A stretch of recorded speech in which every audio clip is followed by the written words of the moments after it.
I get it. I get it. There's been no liens placed on the property now. I'm not about to do that, given your testimony and given the circumstances. So the only thing I can do is, and Director, let me ask you, my decision would be to just grant 10 or 20 days for verification or whatever at this point. I can't see placing a fine at this particular time. But I'm difficulty ruling on this because it's an oddball case for me.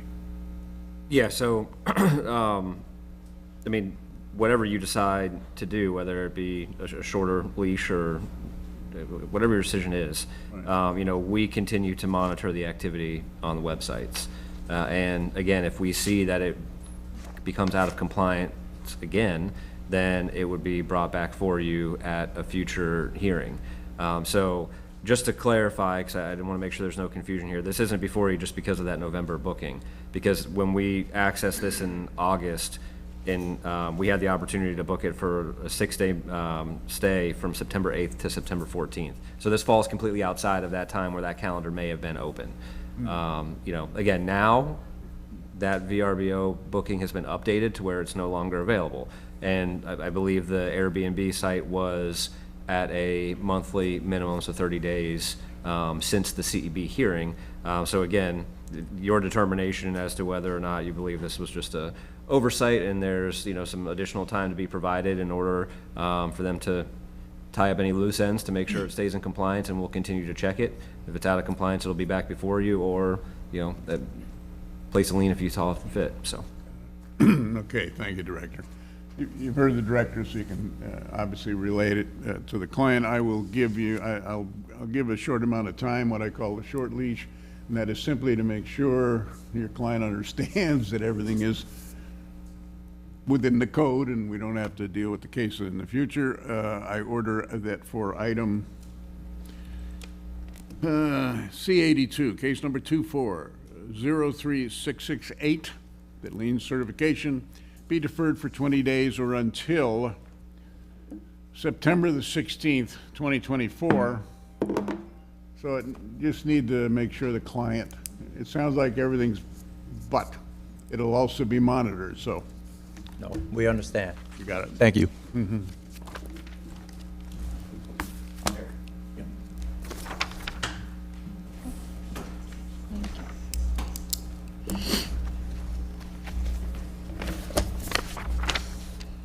Item C 188, property owner St. Petersburg, Florida 102 LLC, investigator Monique Wadley. Hello, I am Monique Wadley, Codes Investigator for the City of St. Petersburg, and I'm testifying in reference to C-188, case number 23-5868. This is regarding property located at 200 17th Street North, and I was sworn in at the start of this meeting. This property is a single-family structure and is vacant. This case began on March 30th, 2023, and is an internal complaint case. After the evidentiary hearing, a copy of the Code Enforcement Board's order was sent to the owner by mail on July 5th, 2023. This property was last re-inspected on August 23rd, 2024. 1 out of 4 violations have been corrected since this case began. The remaining violations are that there is rotted wood and holes in various areas of the fascia and soffit. There's holes in the soffit screening. Several windows have broken glass. There's deteriorated paint, chipping paint on various areas of the main structure. And additional relevant facts is that there was a DSFR permit 23-07000586 that expired on 2/11/24 to demo the structure. To demo? To demo the structure. So no work was done and it had expired. And this concludes my presentation. Okay, thanks, Mr. Wadley. Hi, name and address. Hi, my name is Greg War. The address is 200 17th Street North, St. Petersburg. Help me out here. How Sure, is he sure. related to the property owner? I'm sorry? How is he connected to the Oh. property owner? Yeah, and also I was sworn in earlier. I Yeah, failed to connection mention to that. St. Petersburg 102 LLC. Yes, I'm a partner with Robert Ritzenthaler, who is one of the, I believe he's the managing member of that. He and I are partnering on a development in San Antonio, Texas. My office is here at 200 Central Ave. He asked me to come and represent. I also have a notarized representative copy if you need it. It's on my phone. It was just sent to me, so that I can show it to you. And I can email it over. Okay. Should I do that? Can you see that? Can I do that after this, or do you want Yeah. Yeah, email it to her afterwards. afterwards? Okay. Okay, fire away. All right, so this is a project, and I believe it's abutted up against another project where the properties are going to be knocked down. So, to my understanding, through Mr. Ritzenholler, all the violations in regard to the landscaping and debris have been dealt with. I do have pictures here, if we wanted to enter those into evidence. Probably shouldn't have made notes on those. Well, the landscaping, I don't know whether that was cited. I got holes, soffits, obviously the building, because it's gonna be demoed, Sure. is a mess. But what bothers me is the permit expired in February. To my knowledge, yes, to my knowledge, it is Paws is going to be doing the demo, and to my understanding, they were supposed to be in the process of doing it and kind of dragged on a little bit. Actually, like as I said, I'm partnering in a project on San Antonio. Some of the partners in that, besides Mr. Ritzenholler, haven't been as diligent as they should have. Part of my objective is to make sure that things move quickly. I despise very slow development projects. So right now, there's a refinance of the property going on that'll take place on Friday. Funds will be available for demolition.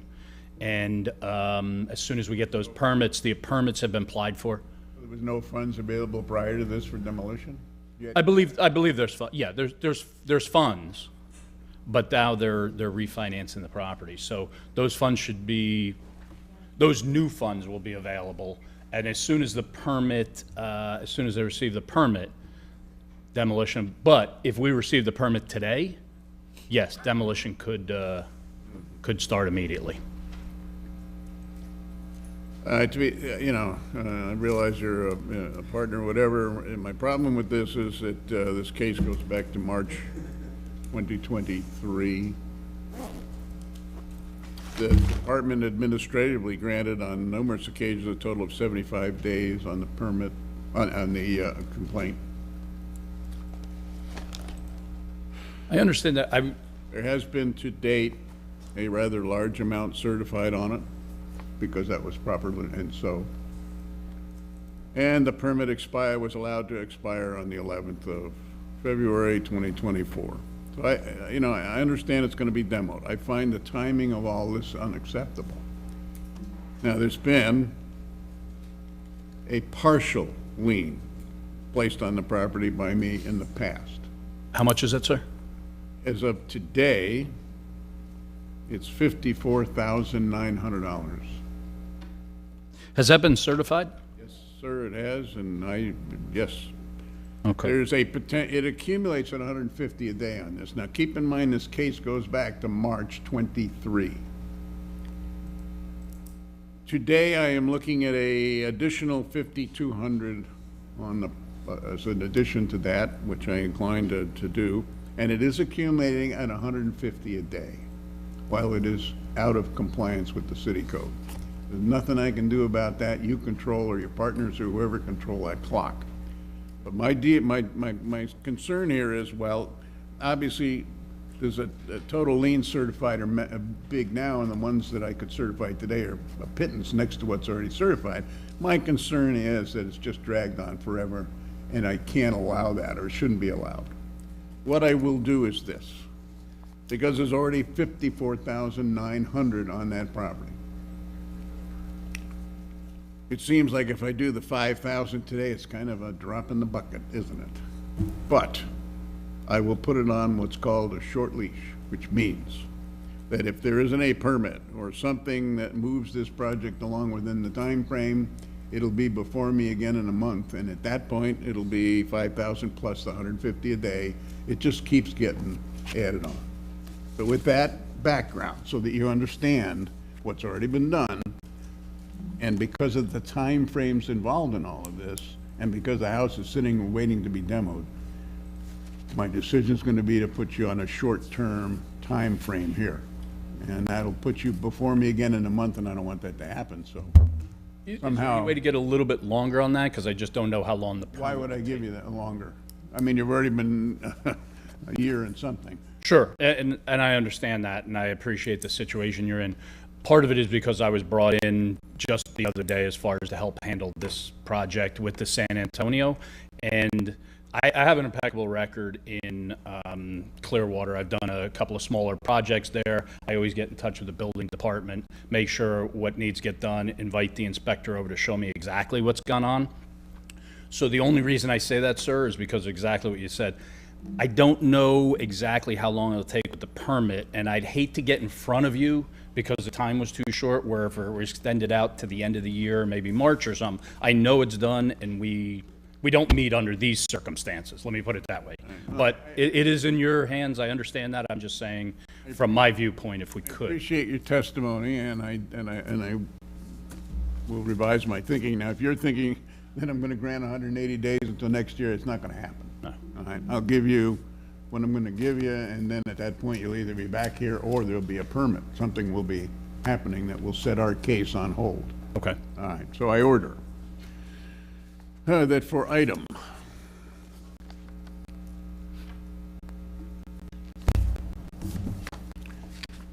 C-188. No, correction. Yeah, that's what we're on. It's 188. Yeah, it is 188. It is. 187 is the next one. Looking at the notes on another one. Okay, I order that for item C-88, 188, case number 23-05868, that lien certification be deferred for 120 days or until Christmas, 12/25/24. That's a lot more than I was sort of leaning on, but I'll accept your testimony that you've gotten involved, that you're going to move forward. Otherwise, it's not going to be a Merry Christmas. Okay. I hope to deliver you a great Christmas present, sir, and I thank you for that. Item C-187, property owner, St. Petersburg, Florida, 101 LLC, investigator Monique Wadley. 187? 187, yep.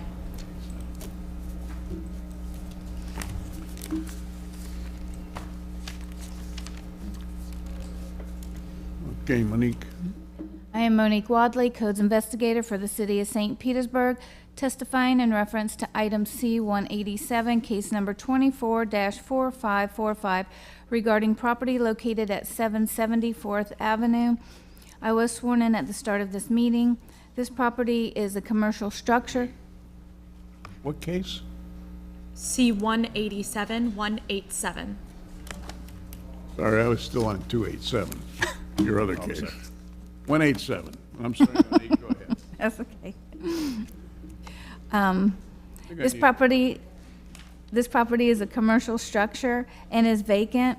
This case began on March 9th, 2024, and is a codes-initiated case. After the evidentiary hearing, a copy of the Code Enforcement Board's order was sent to the owner by mail on July 30th, 2024. This property was last re-inspected on August 23rd, 2024. 1 out of 8 violations have been corrected since this case began. The remaining violations are paved areas on the property are in disrepair, including the walkway in front. It has cracks, holes, and voids, and there's vegetation growing through the separation areas, which is a trip hazard. There's the concrete fascia soffit in the front of the building has cracks and is in disrepair. The front porch is in disrepair with holes in the ceiling. There's various areas of peeling and/or deteriorated paint. There's vegetation growing on various areas of the building fascia soffit. The exterior roof of the accessory structure has a tarp over it and must be maintained in good repair. And there is still some graffiti located on the second-story east side of the building. There took care of some of the graffiti, but they're still up on the second floor. Graffiti remains. Additional relevant facts is that there is a DOTH permit 23-10001728 that's been in process since October 26, 2023. It was showing in process, however, the permit, they did issue a permit and it had expired on May 5th, 2024, but no work was completed. And this concludes my presentation. Okay, thanks, Monique. Okay, hi, name and address again, please. Greg War, address is 770 4th Avenue, St. Petersburg, and I have been sworn in. This property falls under the same guidelines, so they're going to be developments, and they're being done at the same time. So I think it falls under the same, well, I can go into it again, but from my understanding, all the vegetation issues have been handled as far as the physical parts of the property. Property's going to be demoed, so it's easier to just get the permit done, demo it, instead of put money in when it could be beautified for the city. I agree, but, you know, the vegetation and stuff, yeah. Pardon me? I said I agree, but taking care of some vegetation and stuff is, 100%, I agree with that, and things will change, sir. the eyesore off. All right, I order. Can we get the same as before? I'm sorry? Can we get the same time frame as before, so we're congruent? Yeah, but I gave you till, what? 120 days, I believe it was Christmas. You wish me Merry Christmas. Okay, I order that for item C-187, case number 24-04545, the lien certification be deferred for 120 days or until 12/25/24, Christmas. So there's been no liens on there certified, on either one, correct? Ooh. Well, No, new liens. because in fact, some of these have had later dates and so there's no liens on either. On either of them, okay, and well- nothing certified today. Wait, 188 has 54,900. what? The last one. I believe you mentioned that was certified, yes. I meant as far as this date today, nothing was certified. The Yeah, oh no, 5,000 I'm was- sorry, yeah, when you asked, yeah, I'm Okay. sorry, 54,000, yeah. So basically, we're good to December. You're good till Christmas now, yeah. But remember, it's accumulating.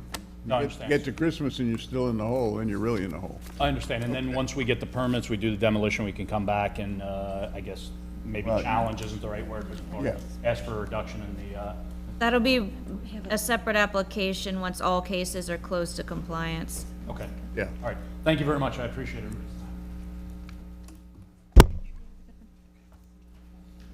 Item C-276.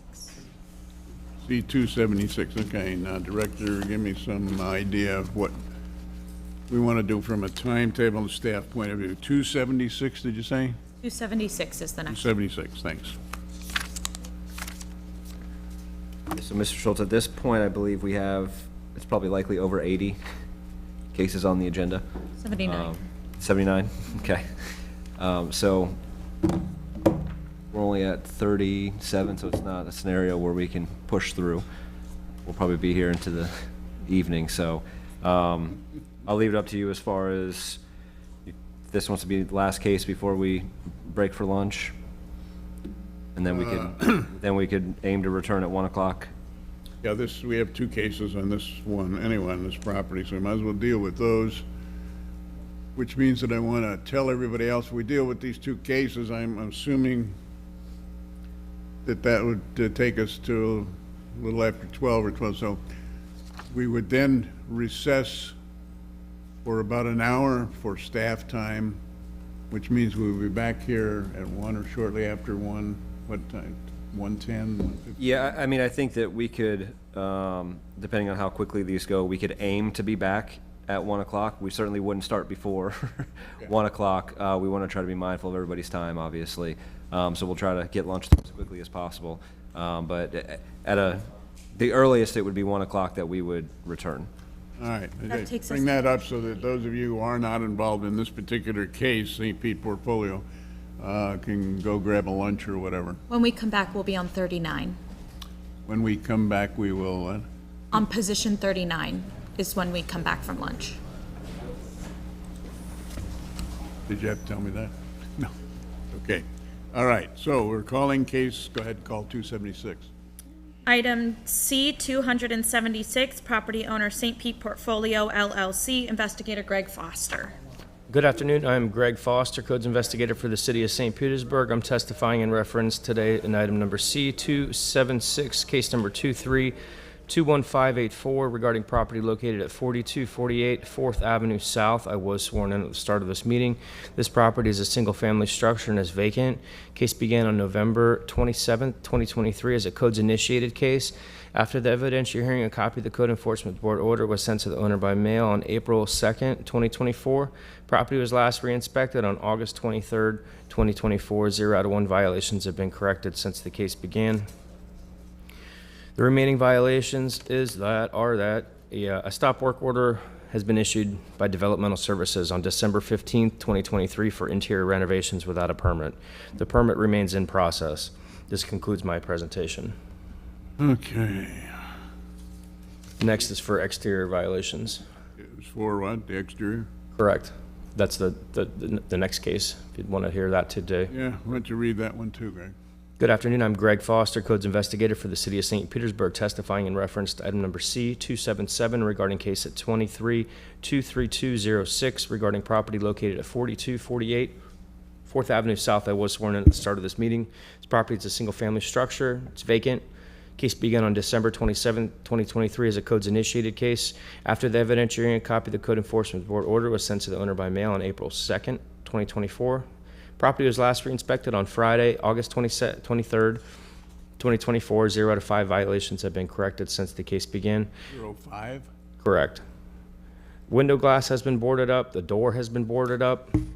The remaining violations is that the exterior wall siding is in disrepair. There's rotting wood openings in the walls, rotted wood around the window frames.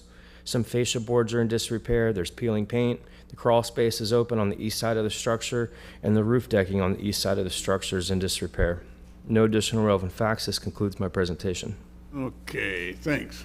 All right, name and address. Yes, sir. My name is David Kleffiger, and my address is 10265 Gandy Boulevard North, St. Pete. Relationship to the St. Pete portfolio. Yes, sir. Managing member. Managing member. Okay, sounds like you got a lot to manage here. Let's talk about the first one, the stop work order.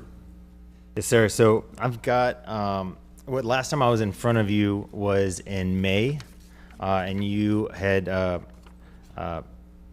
given us about 100, I believe, 90 days or 160 days. We had worked with, or at that time, I had contracted Fred Griffin Builder, and that's when they pulled a permit for us. Unfortunately, I didn't realize until basically the beginning of July that they had not completed that permit and filed all the documents that they should have filed. Once I found this out, I immediately got rid of those guys and got a new contractor, coast to coast, and I've been basically standing on top of them through this entire process. I helped get the mechanical and the plumbing contractor signed on to the permit, and making sure that they are filing all the required documents that they needed to file. I also requested that they get a permit expediter, which they have now contracted. And so that permit expediter will be staying on top of any corrections or anything that comes up through the permitting process. I actually didn't realize that was the process for the E-plan, that you can pull a permit and they can give you a number, but it's not actually in review. And that's on me. But currently it should be in review as far as I understand, and I'm getting weekly updates as to the process of both permits as they go through review. There is, I mean, the permit. I've got a letter, Okay. and then It's been verified that they're filed. Okay, we got to deal each case separately, but we're going to deal with them the same in the sense of timing. They do each case accumulate $150 a day potential, okay. And I did certify some in the past, okay. So we're up to date. I order that for item C-276, case number 23-21584, the lien certification be deferred for 90 days or until November the 25th, 2024. Further, I order that for item C-277, case number 23-23206, the lien certification be deferred for 90 days or until November the 25th, 2024. If that doesn't give you enough time to get permits and so forth, even with the permitting being a little slow, Yes, sir. I'll see you about Thanksgiving. Hopefully not, but thank you, sir. Appreciate it. Hopefully not. Thank you. All right, Greg, thanks. Thank you. Oh, okay, we are adjourned until 1 o'clock or somewhere in that neighborhood. We will not definitely start before 1. If we're a little bit late, We're breaking. we'll be here.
Item C62, property owner Keith Hawley, investigator Carl Gordon.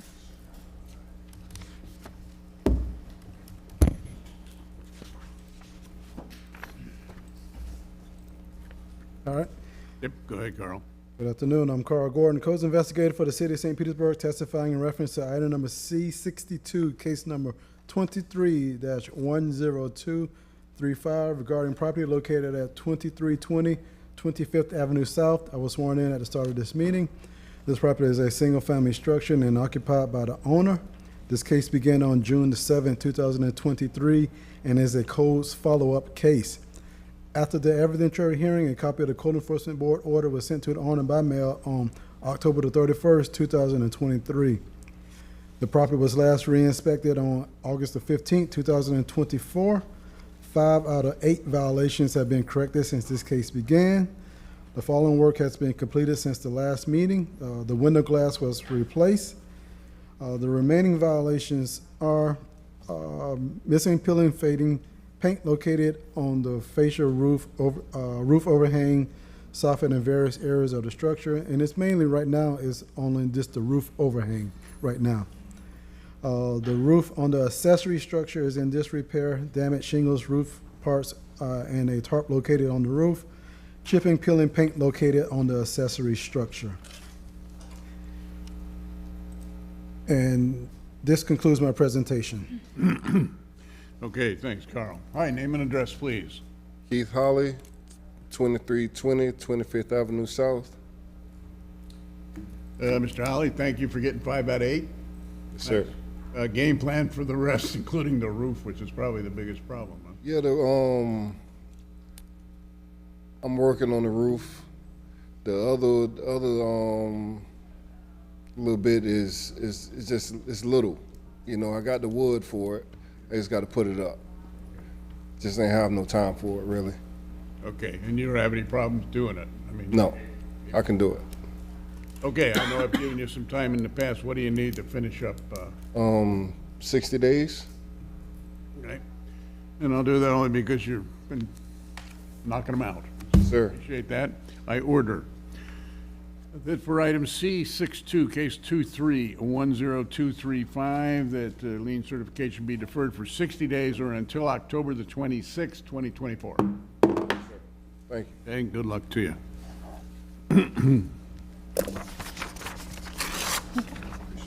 Oh, sorry.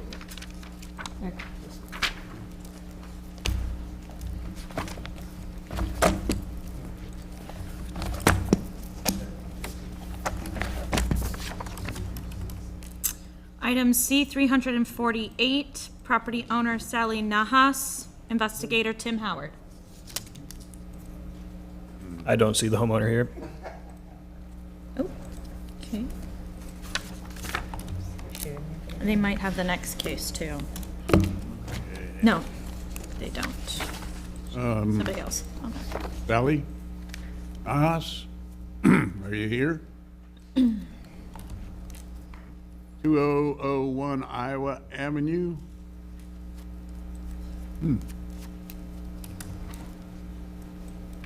Okay. We'll move on then.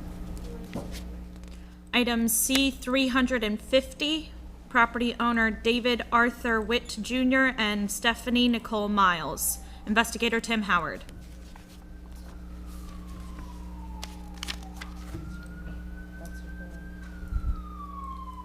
I'm Timothy Howard, Codes Investigator for the City of St. Petersburg, testifying in reference to item number C350, case number 2322753, regarding property located at 1531 Cheyenne Street Northeast. I was sworn in at the start of this meeting. This property is a single-family structure and is occupied by owner. This case began on December 14th, 2023, and is a codes-initiated case. After the evidentiary hearing, a copy of the Code Enforcement Board's order was sent to the owner by mail on July 2nd, 2024. This property was last re-inspected on August 26th, 2024. 2 out of 3 violations have been corrected since this case began. The following work has been completed since the last meeting. Door disrepair and wall disrepair have been corrected. The remaining violation is a permit is required for the enclosure of French doors. Additional relevant facts regarding this case. ARES permit 2402001640 is in process and is ready for corrections as of February 26th, 2024. And this concludes my presentation. Okay, thank you. All right, name and address.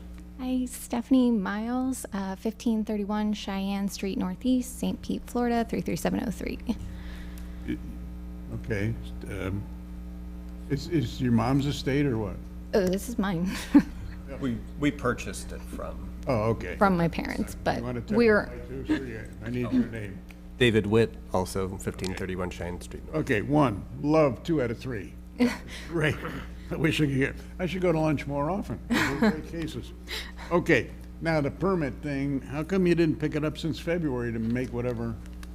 so we actually got held up by an 18-year-old permit that we're currently working on. We had to get an engineer out and deal with the structural and integrity of the addition where these doors are enclosed.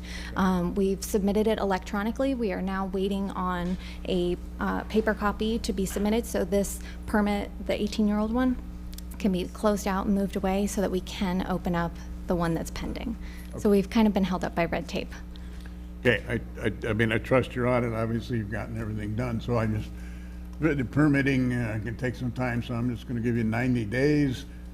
It probably can happen within that, so I hope you don't have to come back here ever. Yeah, we hope so I too. order that for case number 350, case 2322753, that any lien certification be deferred for 90 days or until November the 25th, 2024. I would think it would happen by then. Me too. I'm sorry I had to sit here all day for that. Thank you.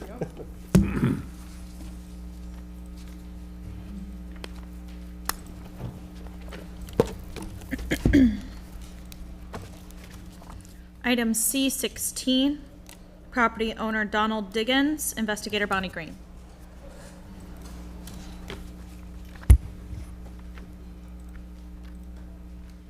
Good afternoon. I'm Bonnie Green, Codes Investigator for the City of St. Petersburg, testifying in reference to item number C16, case number 24-5938, regarding property located at 501 38th Avenue North. I was sworn in at the start of this meeting.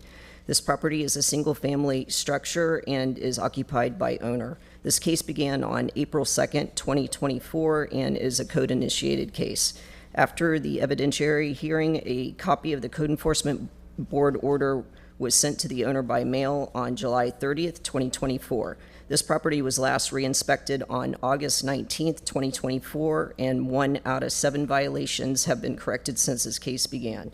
The remaining violations are bare wood and/or peeling chipping paint present at main structure of exterior walls, wood around window AC unit and/or front door. Areas of exterior front door is in disrepair, rotten wood present. Areas of exterior wall is missing siding. Areas of accessory structure has bare wood and/or peeling chipping paint present. Areas of the accessory structure is in disrepair with rotten wood present. And driveway apron will be required if parking on the side yard of main structure. This concludes my presentation. What was the last thing, Bonnie? The driveway what?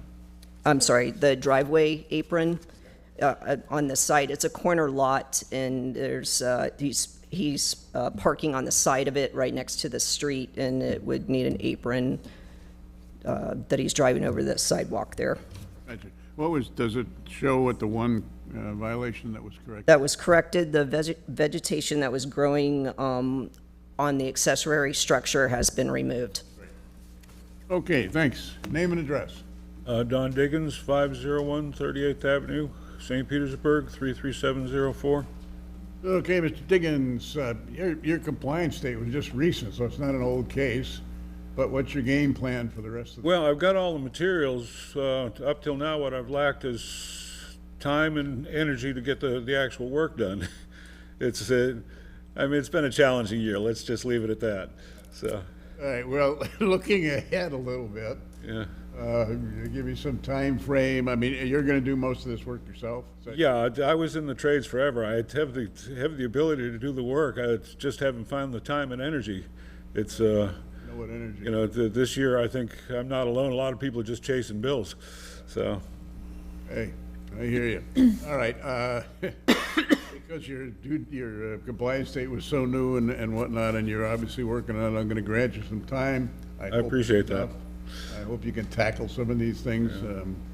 So with that, I'm sorry I had to sit here all day to get more time, but I ordered that for item C16, case number 2405938, that lien certification be deferred for 120 days or until Christmas, 12/25/24. Now, I would think in that amount of time, somehow you're gonna get a little energy drink and go.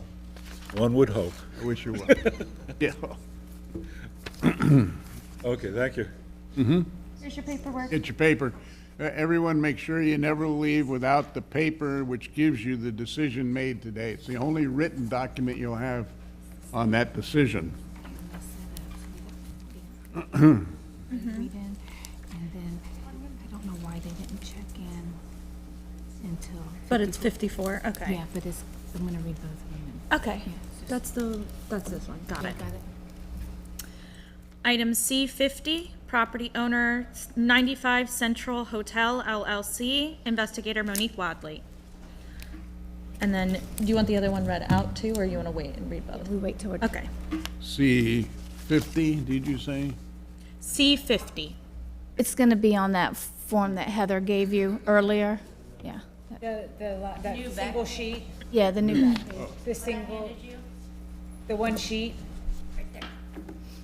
Did I throw it away? 43 and then 50. This one. Thank you, Counselor. Okay, go ahead, Monique. Good afternoon. I am Monique Wadley, Codes Investigator for the City of St. Petersburg. I'm testifying in reference to item C50, case number 24-536. This is regarding property located at 95 Central Avenue, and I was sworn in at the start of this meeting. This property is a commercial structure and is occupied by tenants.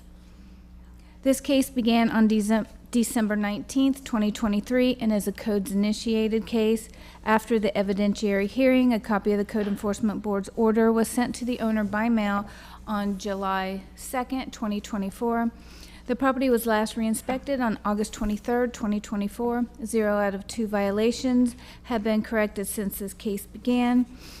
The remaining violations is that per the city building official, the property owner needs to take immediate action and provide an evaluation report from a licensed professional engineer on the condition of the exterior portion of the exit staircase. The engineer's evaluation report will need to address the condition of the stair and clearly state if the stair is safe to use as an egress component. The evaluation will need to indicate if any emergency repair or post-shoring is required at the stair. Also, the exterior egress staircase on the west side of the commercial building is in disrepair. They did receive a COA approval on 8/1/24. The COA 24-902-00092.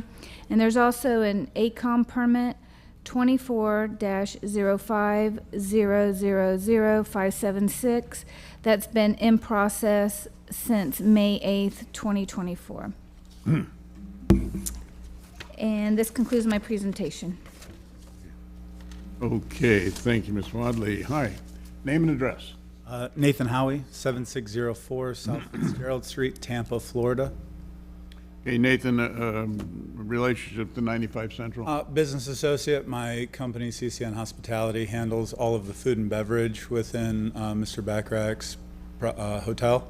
Both my two business partners, they're both named Corey. They have affidavits allowing them to speak on his behalf. Unfortunately, they've both befallen sick this weekend, and I was asked to step in for them today for this meeting, so we didn't miss it.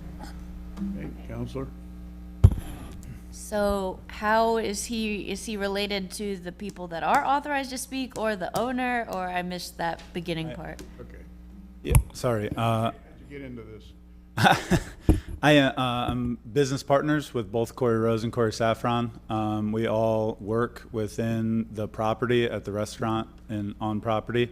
We're owners and operators of that restaurant. We're also assisting Mr. Backrack in finalizing some issues in both of his hotel properties downtown, be it permitting and things like that. So I was asked to step in as both the Coreys, we've had a rash of illness, go through the property and step in and handle this meeting. So what is the business that you are a partner with the authorized agents with? The 4-2 restaurant, it's on property at the Ponce de Leon Hotel at 95 Central. Okay. We can go ahead. Apologies for all the confusion. It was just brought to me. You'll need to fill out a sheet like the rest of them did and email it to her. Yes, ma'am. We'll get one done this week. No worries. Great. Okay, well, you've heard you got to get some evaluations, whatever. Fill me in a little bit, but I'm looking at the fact that your compliance or the property's compliance was recent, so it's not an old case. So yes, sir. tell me And where we're going. to my knowledge, what I was informed is that we were told that the engineers would be finalizing the project by the middle of this week, or as early as the end of last week. Currently, the engineer that we speak to on this from the firm is out of office till the end of this week, but we should have answers very soon. So we're just waiting for the engineers to get the plans back so we can get them finalized and attached to the permit and then get the work completed. All right, I will just shoot off the top of my head some time frame to do that. There's been no fines or anything placed on the property, so thus far, and I won't do that today. I order that for item C50, case number 2400536, that any lien certification be deferred, for 120 days or until Christmas, December 25th, 2024. That should give plenty of time for an evaluation or permits or whatever. Wonderful, thank you. And then apologies, I was told there potentially was a second for this project. There is? Item C-195, property owners 95 Central Hotel LLC, investigator Monique Wadley. 195. 195, yep.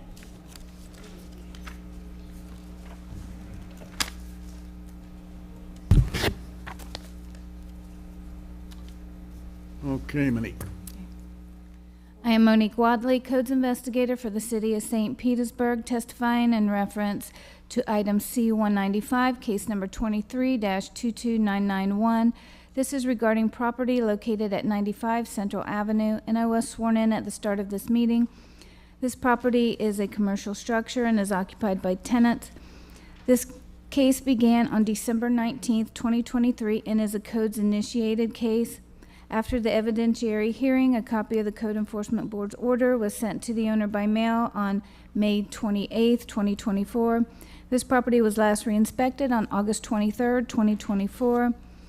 2 out of 3 violations have been corrected since this case began. The following work that's been completed since the last meeting is that the chipping, peeling paint had been corrected. The wood awning that was detaching on the west side was corrected, and there was a COA that was approved for the stucco repairs completed. So the remaining violation is that the signage and the black awning require a certificate of appropriateness.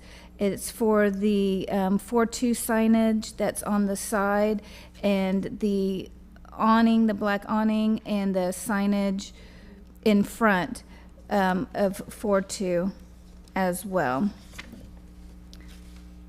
And this concludes my presentation. Okay, thanks. Again, your name and address. Nathan Howie, 7604 South Fitzgerald Street, Tampa, Florida, 33616. 2 out of 3, certificate of appropriateness on. Yes, I believe it comes down to a historical change that was made when we renovated the restaurant portion of the hotel that we were unaware that we violated. I believe we are currently in conversation to see whether or not we can keep it or whether it needs to be replaced. Then from there, we would need to get our engineers in place to replace the awning and it's the large blade sign hanging on the corner of Central and Beach. So. Okay, so you're following it up. I accept that testimony. Might as well couple these two together on the 120 days and go from there. I order that for case number C-195, case 23-22991, that any lien certification be deferred for 120 days or until Christmas. Wonderful. Thank you very much.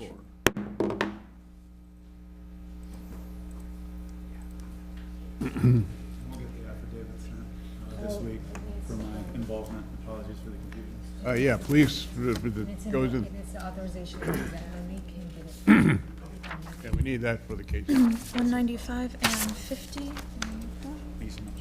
Thank you. It's 120 days.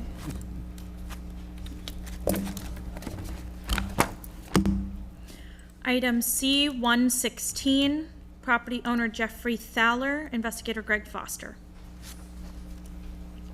No, we're going to C-44, crossed off by mistake. Oh, okay. I'm sorry? So we're hearing it? Yeah. Excuse me, C-77 in position 44. It was crossed off by mistake on the queue. I didn't get that. Which case? So we're on 77. 77. 277. 77. Just 77. Okay. Gotcha. Item C-77, property owner Derek Waller, investigator Carl Gordon. Okay, Carl. All right. I'm Carl Gordon, codes investigator for the city of St. Petersburg, testifying in reference to item number C-77, case number 23-18687, regarding property located at 3124 21st Avenue South. I was sworn in at the start of this meeting.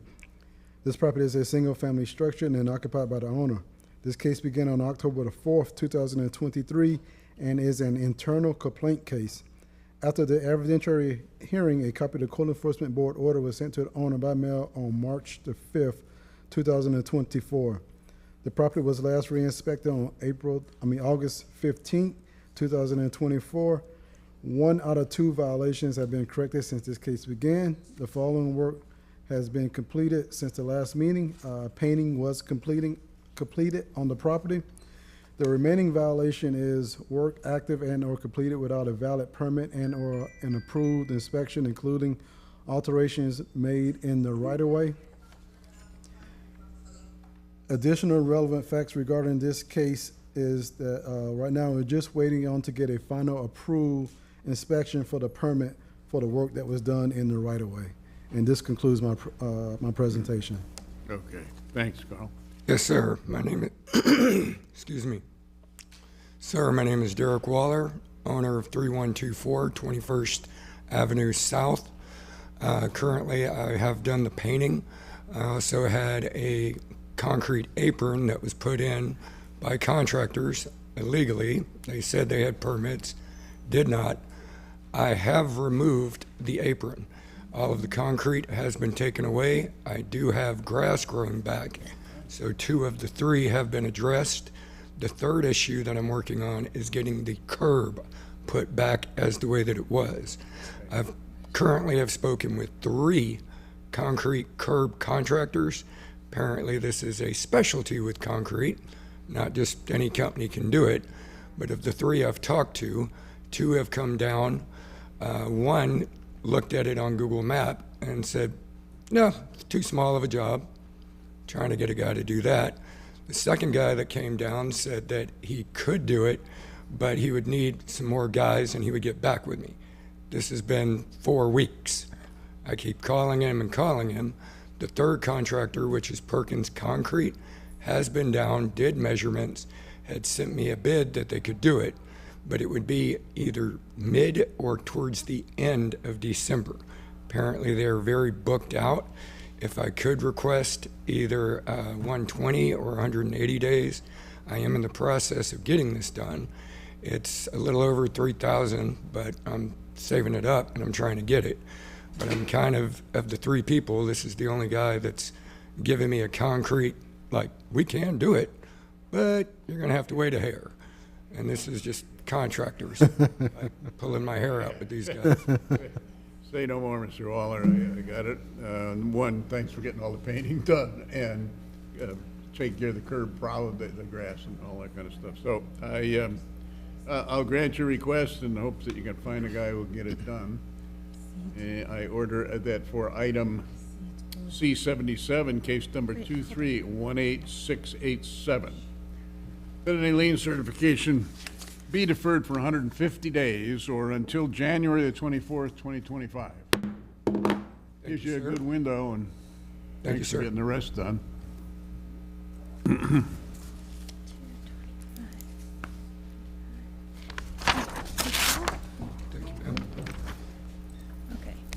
so C280 is the one that you want called next, yeah? Yeah. Okay. Item C280, property owner Kevin Wells, investigator Greg Foster. Good afternoon. I'm Greg Foster, Codes Investigator for the City of St. Petersburg. I'm testifying in reference to item number C280, case number 22-21072 regarding property located at 3434 2nd Avenue South. I was sworn in at the start of this meeting. This property is a single-family structure and is vacant. This case began on October 14th, 2022 as a codes-initiated case. After the evidentiary hearing, a copy of the Code Enforcement Board order was sent to the owner by mail on March 5th, 2024. Property was last re-inspected yesterday, August 26, 2024. 4 out of 5 violations have been corrected since the case began.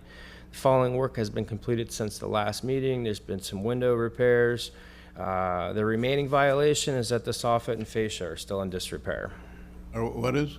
The soffits and fascia still remain in disrepair, mainly in the back rear alley, but in conversations with Mr. Wells, he says it's taken care of yet, but yesterday it was not. This would conclude my presentation. All right, thanks. Name and address, please. Kevin Wells, 4905 34th Street South, St. Petersburg, Florida. Okay, well, first, Kevin, 4 out of 5, great. Soffit? It was taken care of yesterday. I got pictures on my phone of it being done, so it's all. You're saying it's done? It's done now, yes. All right. Hey, that is great. I believe your testimony. Because I have to rule, I'm going to put the short leash on, and that's only for verification. Mr. Spears, thank you very much for handling it. I order that for item C280, case number 22-21072, that lien certification be deferred for 25 days or until September the 21st, 2024. That gives time for inspector to verify, that's all. But thank you. I wish I had more cases like you. Be sure and pick up your paper. He's got another case. Oh, Kevin. Okay. Fire away. Where is it? 25. Do you have it, Zareta? What number is it? Sorry, it got to flip all the way to the back. Okay, all right. 450, C450. It's almost done. Property owner Kevin Wells, investigator Zoraida Melendez. Got it. Okay. Good afternoon. I am Zoraida Melendez, co-investigator for the City of St. Petersburg, testifying on reference to item C450, case number 23-13530 regarding property located at 3819 30th Avenue South. I was sworn in at the beginning of this meeting. This property is a this property is a vacant lot. This case began on July 21st, 2023, and it was a citizen complaint case. After the eventuary hearing, a copy of the Code Enforcement Board order was sent to the owner by mail on November 21st, 2023. This property was last re-inspected on August 22nd, 2024, and 0 out of 1 violations have been corrected since this case began. The remaining violations are: yard or public area must be properly graded to provide for drain and prevent accumulation of water or excessive running off into the property of others. Street and gutters or curb are covered with debris and dirt. Pile of dirt are stored on the vacant lot. Additional relevant facts in regard to this case is this vacant lot is overgrowth, and also the 3 piles of dirt remains in there. And this will conclude my presentation. Okay, thank you, Mr. Melendez. Hi, again, Kevin, your name and address? Evan Wells, 4905 34th Street South, St. Petersburg, Florida, 33711. Okay, I guess you and I met about this in April and June. What's not happening or what's happening? Well, I'm in the process of selling the property. I actually got a contract on the property. I thought it would have closed by now, but we're set to close it in the next couple of days. Set in 30 days to close? Less than 30 days, yeah. Oh, yeah, okay. Right. So, Yeah. and they're gonna take as is and deal with it? They're taking it as is. Okay. Sounds like a good move. Right. All right, so I will grant you some time then to close. Right. And what happens is that the case is dumped and then the new owner inherits it, right? That is correct. Yeah. Okay.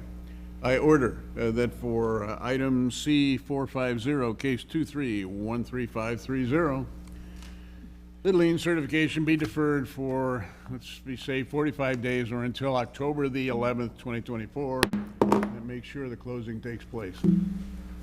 Right, thank you. Okay. 45.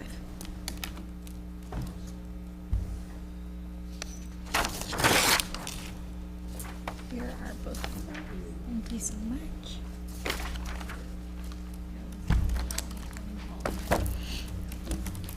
Okay. Item C348, property owner Sally Nahas, investigator Tim Howard. You only had 2 cases, not 3? You had 2, and then there was somebody else that was not present. Present, but I believe. Oh, she's going. Oh. Yeah, that's what I was trying to tell you. Okay.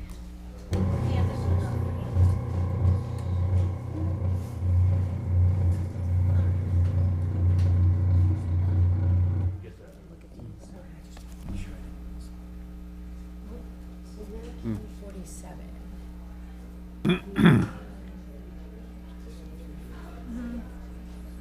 Wait, go by the Q number. Case numbers are all over the place. So, C47. 45 is the next one after this. So we're at 45. We jumped back. Okay. 45 will be the one we jumped forward. All right. Go ahead. I'm Timothy Howard, Codes Investigator for the City of St. Petersburg, testifying in reference to item number C348, case number 2222152, regarding property located at 2001 Iowa Avenue Northeast. I was sworn in at the start of this meeting. This property is a single-family structure and is occupied by tenants. This case began on November 2nd, 2022, and is a codes follow-up case. After the evidentiary hearing, a copy of the Code Enforcement Board's order was sent to the owner by mail on May 31st, 2023. This property was last re-inspected on August 22nd, 2024. 0 out of 3 violations have been corrected since this case began. The remaining violations are junk, trash, and other items not intended for outdoor use stored on the property outside of a fully enclosed structure. Pool water is not maintained and is unsanitary. The pool enclosure has screens that are torn and or missing. And this concludes my presentation. Okay, thank you. Your name and address, Ms. Nahas. Nahas, 2001 Iowa. Okay, can you explain to me why? Well, I've had some setbacks. Really?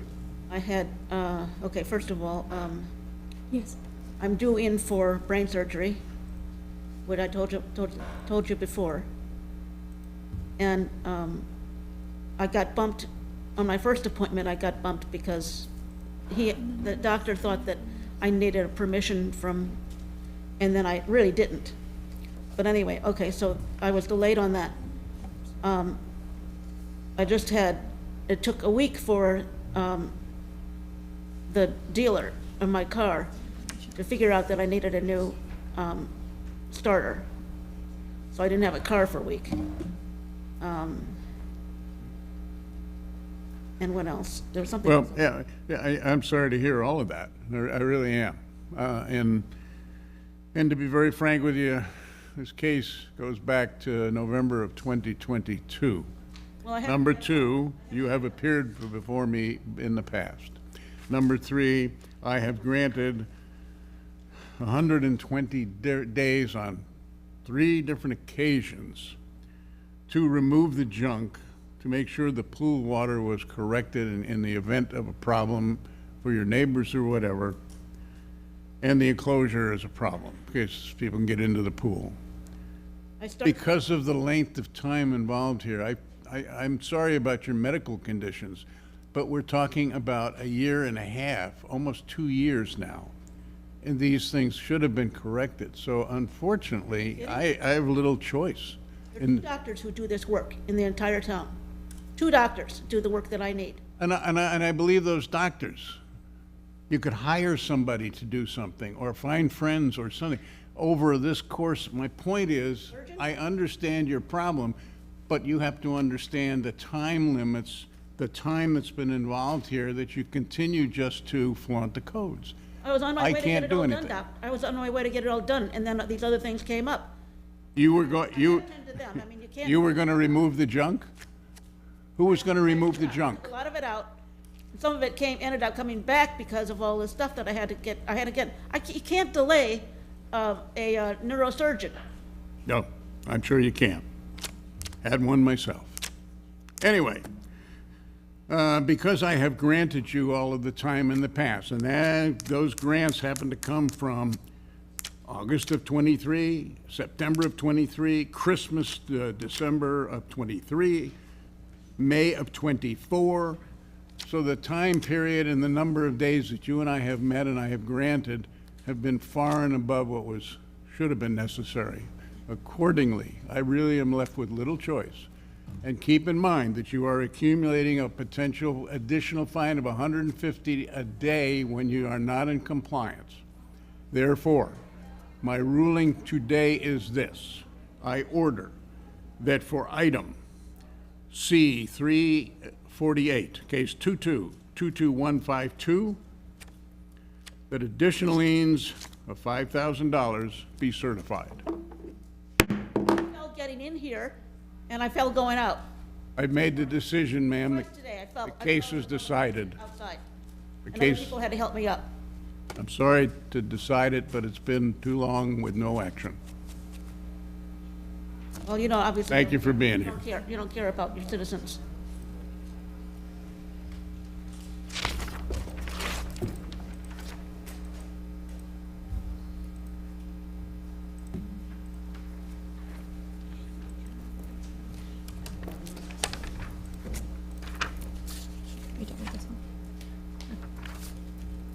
I don't see that you have compassion for people who are genuinely sick.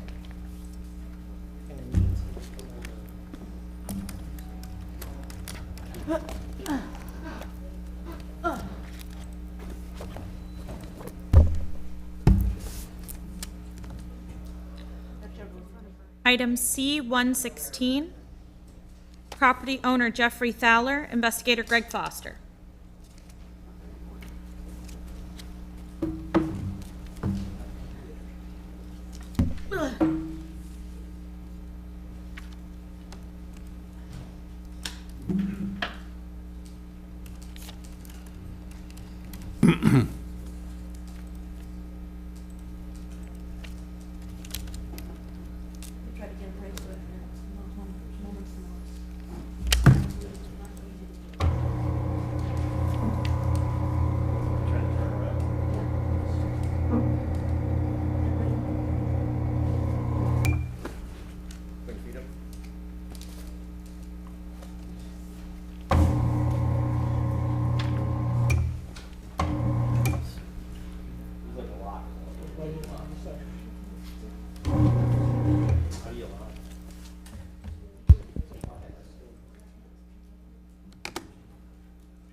Did you call it? Yeah, I can do it again, though. Yeah. Item C, 116, property owner Jeffrey Fowler, investigator Greg Foster. Good afternoon. I'm Greg Foster. I'm a codes investigator with the City of St. Petersburg. I'm testifying in reference to item number C-116, case number 244965. This is in regards to property. Can we just Yes. take a 2-minute recess until we move on, just so everybody can... Okay, Greg, hang on. Absolutely.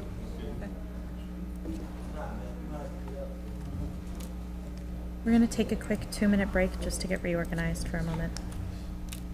Copy that, thank you.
The City of St. Petersburg testifying in reference to item number C-116, case number 244965. This is regarding property located at 2235 50th Avenue. I was sworn at the start of this meeting. This property is a single-family structure and is vacant. The case began on March 19th. Windows. No additional relevant facts. This concludes my presentation. Okay, thanks, Greg. Hi, name and address. My name is Cody Smith. My address is 1399 South Belcher Road, Lot 137. I am Jeff's son. He helped raise me since I was 12. I have a paper here that's notarized saying that I could speak on his behalf if you want it. Okay, great. Do we want? We'll just give Yeah. It just goes in the file. Okay. Mr. Smith, right? Okay, we're just asking for an extension because we're actually in the process of selling the place right now too. And we're doing renovations to it a little bit, but my dad is in South Carolina right now for family reasons. And when he gets back, he's gonna do the closing and stuff for selling the house.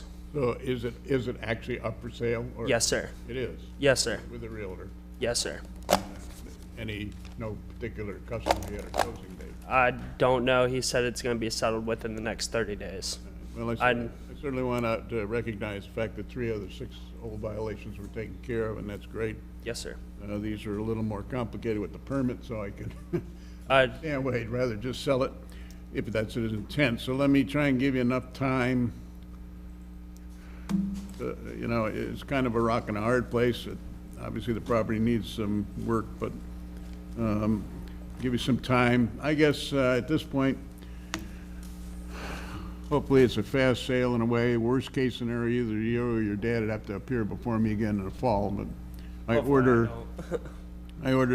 for item C-116, case 2404965, the lien certification be deferred, for 120 days or until Christmas. And if it's not done by then, I'll make him sell it by then. yeah. Well, I just want you to know. I'm tired of as many headaches as he All right. has. Well, I guess you did 3 out of the 6 yourself. Yes, sir. Oh, okay. I work doing it too. All right. You got till Christmas. Thank you.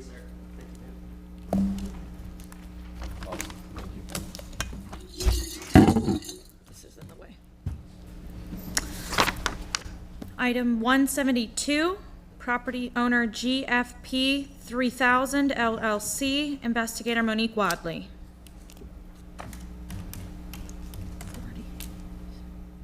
Good afternoon. I am Monique Wadley, Codes Investigator for the City of St. Petersburg, and I'm testifying in reference to item C-172, case number 23-15057. This is regarding property located at 2109 3rd Avenue North, and I was sworn in at the start of this meeting. This property is a single-family structure and is vacant. This case began on August 7th, 2023, and is a internal complaint case. After the evidentiary hearing, a copy of the Code Enforcement Board's order was sent to the owner by mail on November 21st, 2023. This property was last re-inspected on August 23rd, 2024. 0 out of 1 violations have been corrected since this case began. The remaining violation is that a permit is required for work that was in process to the rear structure to include but not limited to the removal of windows, doors, walls, section siding on the exterior, and the entire interior had been gutted. There was also a stop work order that was issued for all the ongoing work to the rear structure. There is a ARES permit 24-03-000703 that has been in process status since March 11th, 2024. And this concludes my presentation. Okay, thanks, Ms. Wadley. Hi, name and address, please. My name is Pete Gonzalez. Address is 2525 Wawata, that's Wewatta, Denver, Colorado, 80202. I'm the manager of this entity. You're the manager of GFP 3000? Correct. Okay, Mr. Gonzalez, you've heard the testimony of the city. Goes back a bit. Yeah, so this is my first time here. I'm not sure if someone from my team has been here before, honestly. I live in Colorado, but I'm here trying to sort this out today and figure out what's going on with our architect. I had someone that was working on this before who's no longer available. What my understanding generally is, this house was, I bought it a while back, and there was a permit for a renovation on the main house. That team began renovation on the ADU and then realized that there were two separate permits. So that halted whenever they figured that part out, and then this has been going on for a while.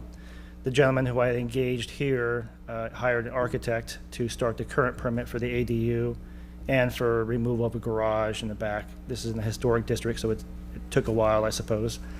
So I'm here trying to, I am communicating with and working with the architect on where we are on the comments they're in with for permitting right now. So I'm just trying to sort that out, and I'm just asking for additional time to figure that out before having what I understand to be liens already certified on the property. I'm not certain of that, but I'm trying to buy or ask for more time to sort this out before any more are placed currently. Okay, it does go back to 23. And there have been a number of certified liens that have been placed on it. So you've just become involved, gathered from your testimony. I've been aware of it, but there's been a gentleman who might be a record named Daniel Perry. He was working for me, but he. But you are part owner of GFP? Yes. Yeah. Okay. And I don't live there. I don't live there, so I've seen some postings. I've placed calls and emails trying to figure out what was going on. So I'm here now, just trying to sort out what I need to do. Well, it's all in the permitting process, or whatever. All right, since you've just gotten involved, and since there have been a lot of liens that I've already placed on the property, I will refrain from doing that and give you a reasonable amount of time to see if you can sort it out, which means you're likely to be before me again in the near future. But at that point, maybe there'll be a game plan or whatever that we can go with. I don't know.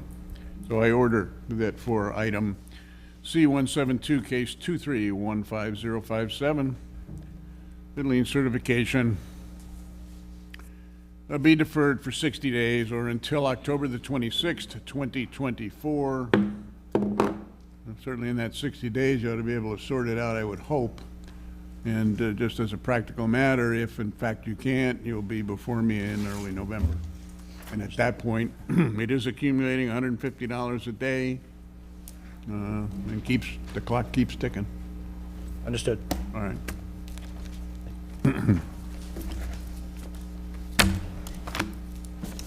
Thank you.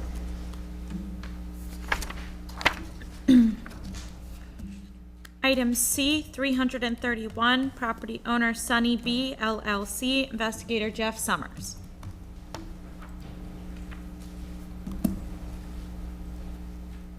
I'm Jeff Summers, code investigator for the city of St. Petersburg, testifying in reference to item C-331, case number 24-5029, regarding the property located at 3875 Cortez Way South. I was sworn in at the start of this meeting. The property is a single-family structure and is vacant. The case began on March 21st, 2024, and is a see-click fix case. After the evidentiary hearing, a copy of the Code Enforcement Board's order was sent to the owner by mail on 7/2/2024. The property was last re-inspected on 8/15/2024. 0 out of 1 of the violations have been corrected since the case began.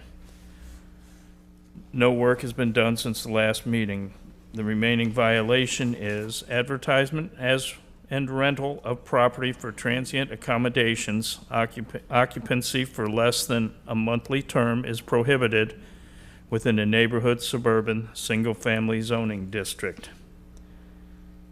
Additional relevant facts are: there's no new reviews, but we have not received cancellation for the October 24 reservations or the March of 2025 reservations. And this concludes my presentation.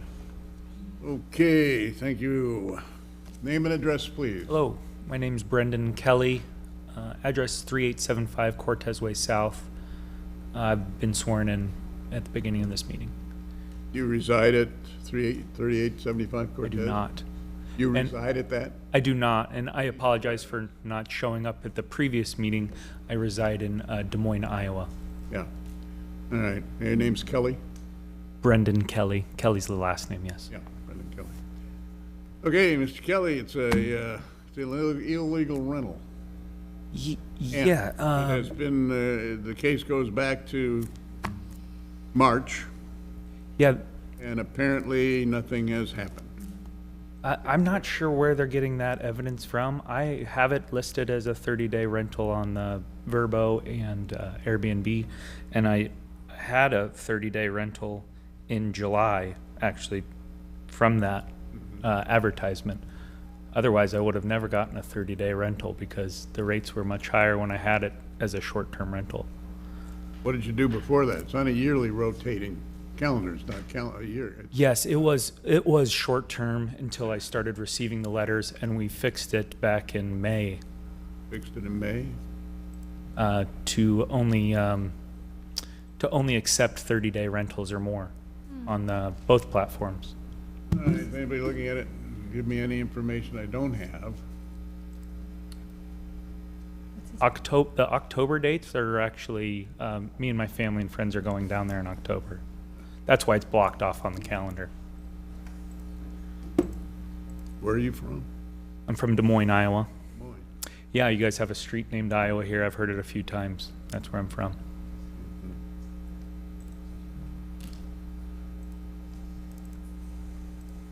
Again, I apologize for not coming to the last meeting. One of the letters I had said as long as I stop by July 4th, I believe it was, that I wouldn't acquire any fines, and I had it fixed well before that. It was July 23rd, and I did certify the lien, so, because there was no one here. Okay, anything else I should know? So, right, in this case, essentially what we're looking for, what we consider compliance in these is the advertisement being updated. That way you can no longer book it for less than a monthly term. And then if we had evidence of any future bookings that were less than a monthly term and they'd already exceeded the allowed 3 for that year, that they provide us proof of cancellations. So in this case, you know, they're testifying to the fact that that's a hold for them to come down to the property. We have had other owners who are able to just take a screenshot of like an internal portion of Airbnb on there, the host side, you know, that just shows that it's a blocked off for the for the host, and it's not a rental for somebody else that's paying. So if we can just get that information from the property owner, that would satisfy the outstanding issue that we have right now. And certainly I think in this case, you know, seeing that it hasn't been available, that there was no other reviews since the CEB hearing, that, you know, providing some time to get that over to us would be fine. Okay. You get that? If not, we'll make sure. Yes. 7,000 pending in liens. I don't want to execute those. Yes, the letter Just giving you some pretty clear instructions on it. right, and I followed the instructions. Okay, I just want to make sure you got them. Sometimes people don't get them.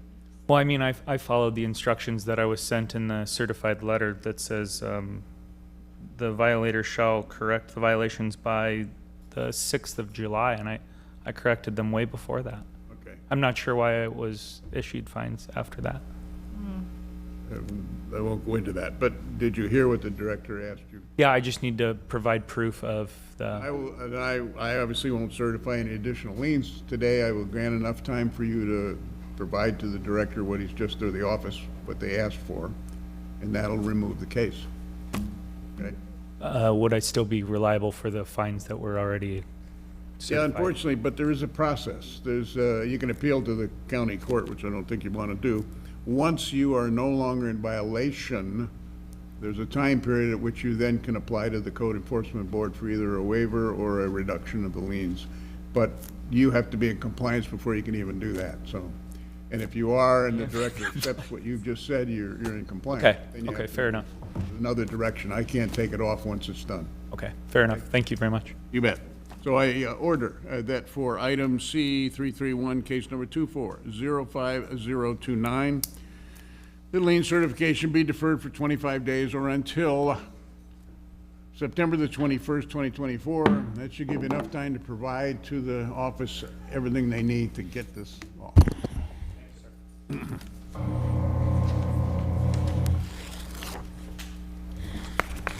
Sorry.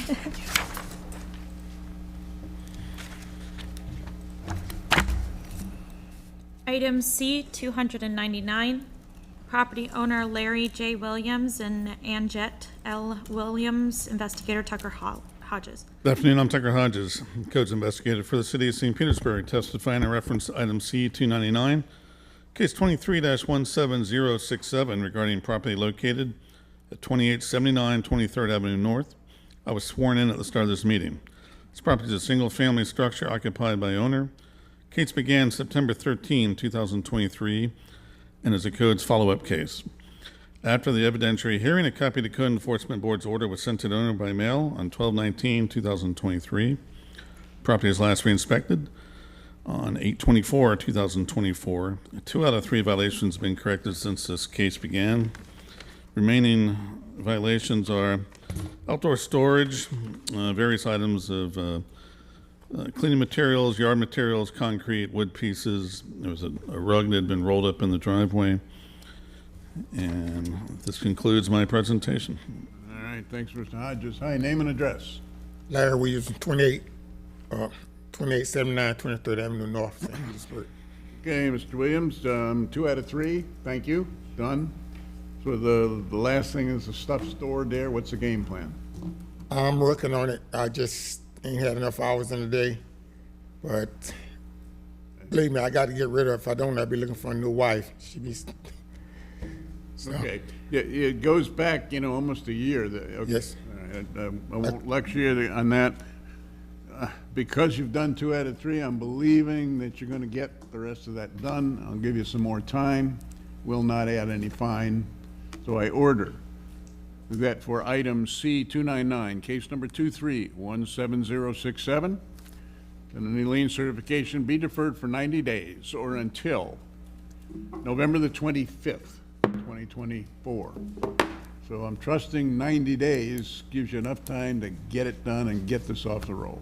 I'll do my best. All right, I'm counting on you.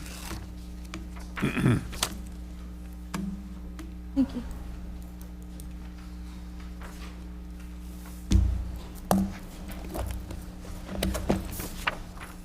Item C 396, property owner Lurin Real Estate Holdings, Investigator Eric Hervella. Good afternoon. I'm Eric Hervella, Codes Investigator for the City of St. Petersburg, testifying into reference item C-396, case 23-9493, regarding property located at 2680 54th Avenue South. I was sworn in at the start of this meeting. This property is a single-family structure, this is a commercial structure and is occupied by tenants. This case began on May 25th, 2023, and is a codes follow-up case. After the evidentiary hearing, a copy of the Code Enforcement Board's order was sent to the owner by mail on 8/29/2023. This property was last re-inspected on 8/22/2024. 0 out of 1 violations have been corrected since the case began. This is for Building 4, address is 5425 26th Street South. The remaining violation is work was observed and completed on stairs to buildings 4 and 5 outside of the scope of the permit. Permits 23-0100158 for Building 4 and 23-0100159 for Building 5 are to replace stair, tread, and stringers. Building 4 and replace handrail Building 5 and observed entire bottom portion of rear staircase is removed. Scope of permits need to be expanded to encompass work completed to change to the current contractor. Additional relevant facts: Building 5 permit is approved, but there have been no inspections since it was issued back in April. Building 4 ACOM permit is in pending process, waiting for the contractor to sign on. And this concludes my presentation. Okay, so Building 5 is just waiting for a final inspection. Yes. Building 4. We're waiting for the permit to hit approved status and then have its inspections. But the permit application is in? Yes. Okay. Okay. Thanks. Absolutely. Name and address, please, in relationship to Lauren. Kelsey Harbin, 9554 86th Avenue, Seminole, Florida, 33777, and I'm the community director at the property. Okay. We've been together a few times. Yeah. Sounds like you're close. Help me out here. Well, there's a small hiccup that we've just been informed of. That contractor that's pulled those permits, this is the second one. They have decided that they don't want to move forward with completing the work for us, and we've been informed that they're going to be closing out the permits. We had a feeling because they had kind of stopped communicating with us, and they were initially going to be completing all of our code violations. And so we proactively had went ahead and reached out to another contractor and got a bid for, again, completing every one of our last code violations. Obviously, it's an expensive bid, but the plan is to get it completed. And we were just made aware that they were going to be closing those permits out or attempting to. And the stair thing has been a major confusion and mess. And obviously, we're aware of what's been going on. You know, I've only been here for a few months now, but the commitment is still there, obviously, to complete it, complete all the code violations, get the property back up and running. So yeah, The stuff, the project on Building 5 was completed, it's just waiting for inspection. I wasn't, yeah, I'm not aware of that. Like I said, this current contractor has just decided recently, actually after the last hearing that we had, they had submitted maybe a revision of the permit. So there was some communication, and then all of a sudden they just stopped. And we weren't sure what was going on, and then we got notification literally yesterday that they weren't going to be moving forward fixing this for us, and that's extremely unfortunate. Here I granted 45 days extension. Yeah. I granted other times. Yeah. All right. There's another case on this property, but Correct. I'll deal with this one. Yeah. But let me understand. There's now going to be a new contract who's going to start from scratch, essentially. I guess. I'm sorry, I don't really have much knowledge of like how permitting and stuff works, or even what the issue was to begin with. Like, I get a little bit of it, but it's still all extremely confusing.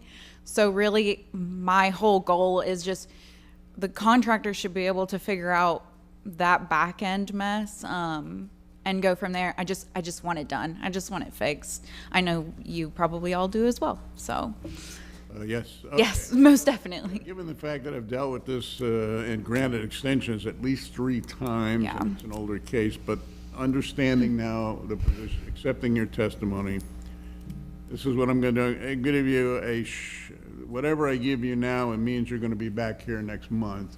And what I need from you at that point is a report on what that contract, that you Yes. have the contractor, who it is, what they're doing, et Yep, cetera. absolutely. And then I can look at the Go from there. timeframes or whatever. Most definitely. I know we won't get permits in that time, but I need assurances. Progress. Happening. Yes. Okay, so I order that for item C396, case 23-09493, that any lien certification be deferred for 20 days or until September the 16th, 2024. That means that the next hearing would be September the 24th. Okay. At which time then I would ask you to tell me what's happening before I Absolutely. Yep. impose. And it's still accumulating each one at $200 a day. I know. So, okay. Thank All right, now you. there's a second case, if I'm correct. Yes, item C, 397, property owner Lauren Real Estate Holdings, investigator Eric Carvella. Good afternoon, I'm Eric Ravella, Codes Investigator for the City of St. Petersburg, testifying into reference item C-397, case 23-22674, regarding property located at 2680 54th Avenue South. I was sworn at the start of this meeting. This property is a commercial structure and is vacant. Case began on December 14th, 2023, and is a Codes follow-up case. After the evidentiary hearing, a copy of the Code Enforcement Board's order was sent to the owner by mail on 4/2/2024. The property was last re-inspected on 8/21/2024, and 0 out of 1 violations have been corrected since the case began. Remaining violation is patio area building at building 11, units 113 and 112 cannot be used under the current condition due to state of disrepair. Post on far right side patio is in disrepair. A permit is required for the full repair and replacement. Additional relevant facts: repair work has been made, but no permit was pulled in order to do the work. This concludes my presentation. Okay, thanks, Eric. Hi, name and address again. Kelsey Harbin, 9554 86th Avenue, Seminole, Florida, 33777. I'm the community director at the property. Okay, I guess I did the same thing when you were here last time, agreed the 45-day extension. All right, so the new guy is going to take it. Yeah, like I said, the plan is to knock every last one of it out with this new contractor that we're going to be working with. And All right, then I'll see you next month for a full report that you got the contractor going, et cetera. I ordered that for item C-397, case 22-22674, that lien certification be deferred for 20 days or until September the 16th, 2024, which means I'll see you on the 24th of September. okay, thank you.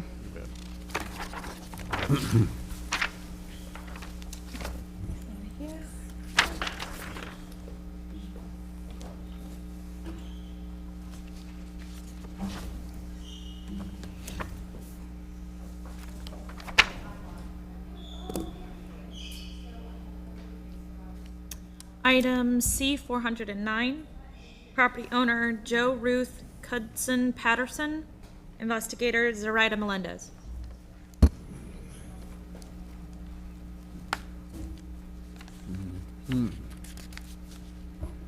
Okay, 409, 409's right? Yeah, 409, yep.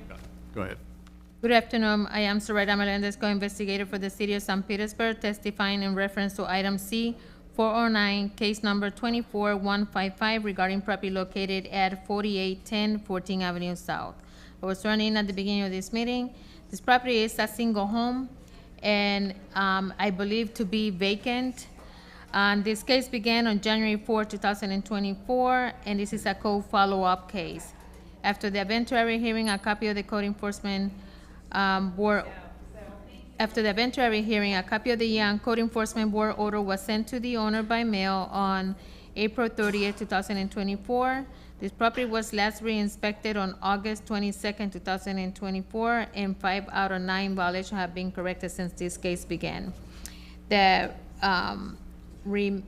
following work that have been completed is plumbing and electrical with active permit. The remaining violations are exterior windows not in proper operation condition, window seals not properly kept and or maintained, rotted wood present around window sill, accessory structure not properly maintained, rotted wood, roof disrepair, door disrepair, crawl space open in various areas of the structure and not properly maintained, fascia and soffit located throughout the property damaged and are not properly maintained. Additional relevant facts in regards to this case: there is a permit for plumbing and electrical. I was able to see some cross space violation being corrected and also fascia and soffit, but there's other violations that remains that I need to make an appointment with him to walk the property because there's a fence.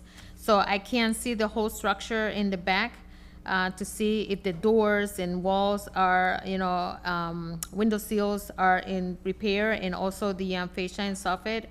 So because the schedule that he had, we could not combine a day for re-inspection, but we're gonna try to do that next week again, because I don't work on Mondays, so now he have additional days off. So, and we're gonna do another inspection at the property. Okay, so I'll try and create a window. Hi, name and address. Hi, my name is Richard Knutson. My address is 300 2nd Avenue Southeast, Box 19, Slip SC 8. Yeah, is this property vacant? I camp there sometimes. Yeah, the intention is for me to be, I live on my sailboat now. My mother helped me buy the house, just trying to get it all fixed up, but there's a lot to be done. So like she mentioned, it's a whole home rewire, a whole home replumb. We have a new roof on that. That has been complete and approved. Yeah, let me give you credit for 5 out of 9. It's great. That's more than half. Let me do this. Just based on Zoraitis' testimony, let me give a window for her to come back out and assess the situation, okay? So worst case scenario is you end up back here a month from now, but maybe not. I don't know. It depends on what she sees and what she reports. Right, I hope not. Okay. Yeah, I was actually in, I went to the permits office yesterday because I haven't done anything with the windows because you have to have a permit to do that. I had a permit put together for several other things, but then it was already written up with stuff that's already been permitted. So they're like, no, you did it wrong. Oh. So they gave me a new one. I'm going to work with them to try and, get everything lined up properly, and then we can move forward with the rest of the stuff that needs to be done. All right. It's going to be my home. Out of respect for the fact that you've gotten more than half of whatever those original ones done, I have not put any liens on the property. That hasn't been done, although technically it's accumulating every day at $150, technically. So let me give enough time in the next period for you to go back out and give him the information he needs. That will undoubtedly bring you back next month to the report or whatever, depending on what she finds and what she says, but for the moment, I'm just gonna give you the time. All right, so I order that for item C409, case 2400155, that lien certification be deferred for 30 days, check that, 25 days. Oops. Okay, 25 days or until September the 21st, 2024. What that essentially does, Zareta and Mr. Knutson, is depending on what comes out of that and so forth, you would be before me again in October, not September. So the truth is, just the way the calendar falls, it gives you a bit more time before you'd have to be back here. Your best friend in terms of what needs to be done and so forth is the inspector. Correct, I understand. You'll make it a point to get out. I'll make an appointment. Somehow you gotta get together and determine what needs to be done. We'll make an appointment today. Okay, great, thank you. Okay, great, thank you. Here's your paper. Thank you. Item C99, property owner Steve Dobert and John Auer, investigator Greg Foster. Good afternoon. I am Greg Foster, Codes Investigator for the City of St. Petersburg, testifying in reference to item number C99. This is case number 23-18891 regarding property located at 5200 18th Street North. I was sworn in at the start of this meeting. This property is a single-family structure. It's occupied by the owner. The case began on October 6, 2023 as a codes initiated case. After the evidentiary hearing, a copy of the Code Enforcement Board order was sent to the owner by mail on January 30th, 2024. Property was last re-inspected on the 21st of August, 2024. 0 out of 3 violations have been corrected since the case began. There has been quite a bit of work since the last meeting. There has been a lot of painting done. I think he's tried to work on some of the fascia. It's a big house. There was a big project. Good. The remaining violations still, though, are that there's remaining areas of missing, chipping, peeling paint. The fascia and soffits still remain in disrepair, and I believe there's still a broken or missing window glass that may need to be replaced or repaired. There are no additional relevant facts. This concludes my presentation. Okay. Hi, name and address, please. Steve Dobert, 5200 18th Street North, St. Pete, Florida, 33714. Okay, Mr. Dober, we were together in May. Yeah. What happened? Yeah, well, unfortunately, I've had some bad experiences in the last few months. My mom passed, and I had to spend a good consider of my finances to go to her funeral and help pay for her funeral.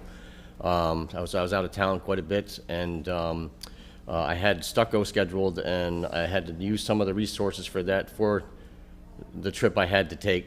So, but at any rate, I have been, as he said, aggressively working on the house, and we're making progress, getting where we got to get to. So basically, I just require just a little more time to get the rest of it finished up. I just got a third of the house to be stuccoed. I'll have to reschedule the stucco, but if it'll pacify the codes, I can put a coat of primer on that remainder part of the house, and that would officially say it was painted. Is that correct? Would that be correct? I can't answer that, and we don't need to go any further. Right now, your best friend with all this is the investigator who can answer those questions. Okay. He is the guy that certifies whether it meets code or not. And I will grant you some more time to get it done. I've not certified any liens on the property so far, and I won't today. Thank you, sir. So, and I appreciate your testimony. I order that for item C99. Case number 23-18891, that any lien certification be deferred until, be deferred for 45 days or until November the 11th, 2024. All right. 45 days is October 11th. I'm sorry, yeah. All right. 45 days, I'm sorry, it's not November, it's October. Till October 11th, 2024.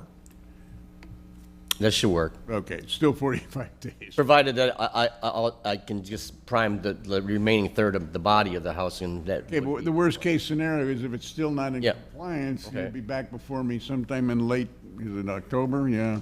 Okay. And we can deal with it then. But again, the No problem. investigator's the one that can put you in the right direction, timetable, whatever. Okay. Okay? Thank you. Thanks.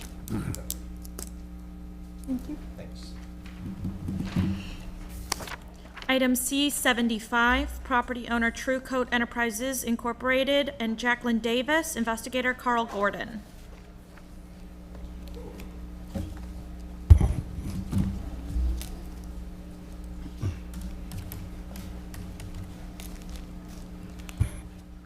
I'm Carl Gordon, Codes Investigator for the City of St. Petersburg, testifying in reference to item number C75, case number 24-1381, regarding the property located at 2239 29th Street South. I was sworn in at the start of this meeting. This property is a single-family structure and it is vacant.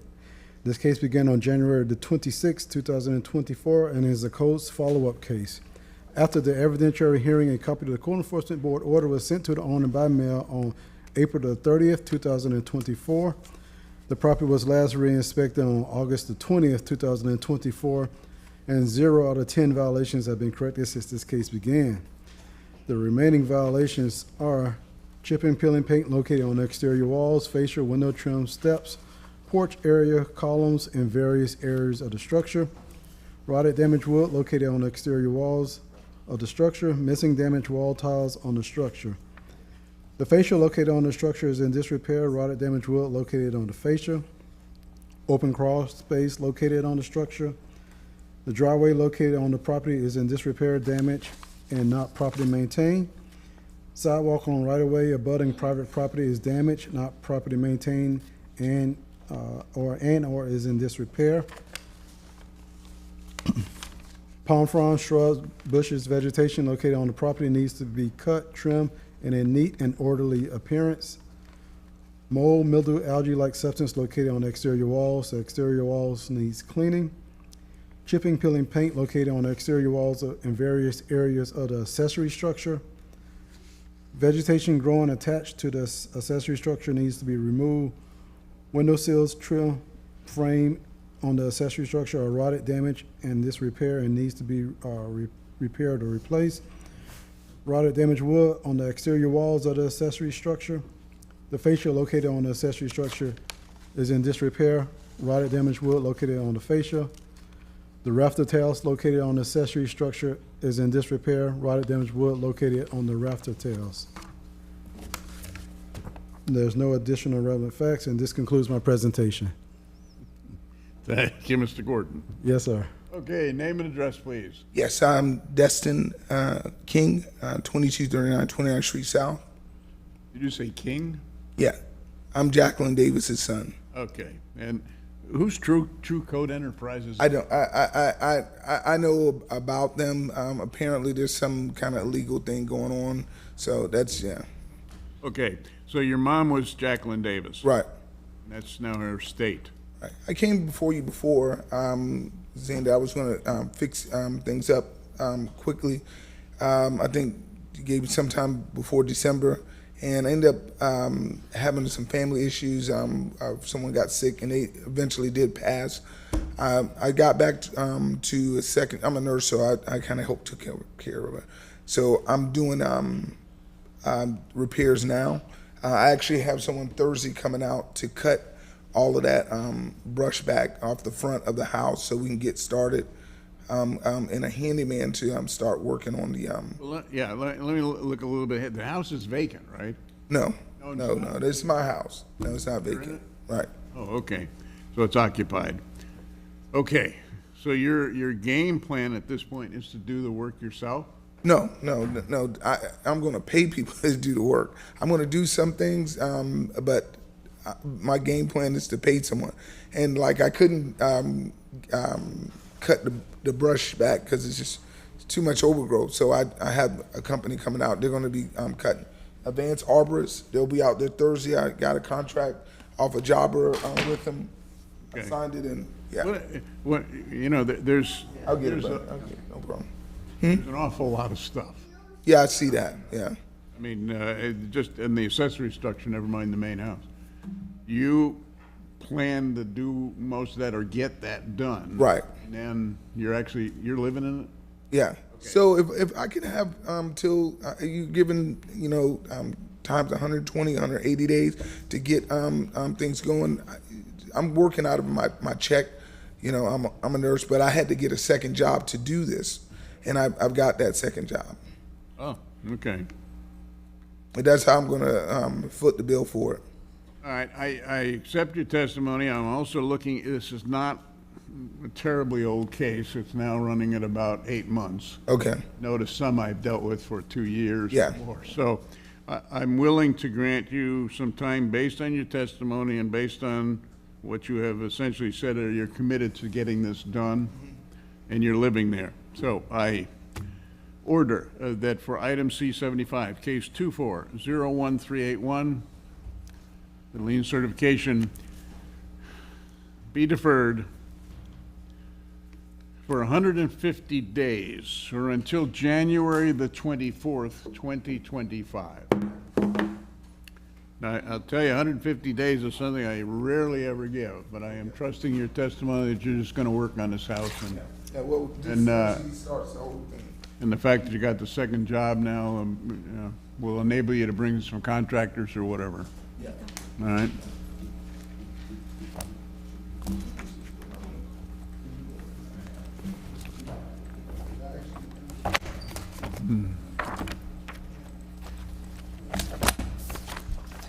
Item C, 333, property owner Kathleen Wilson, investigator Jeff Summers.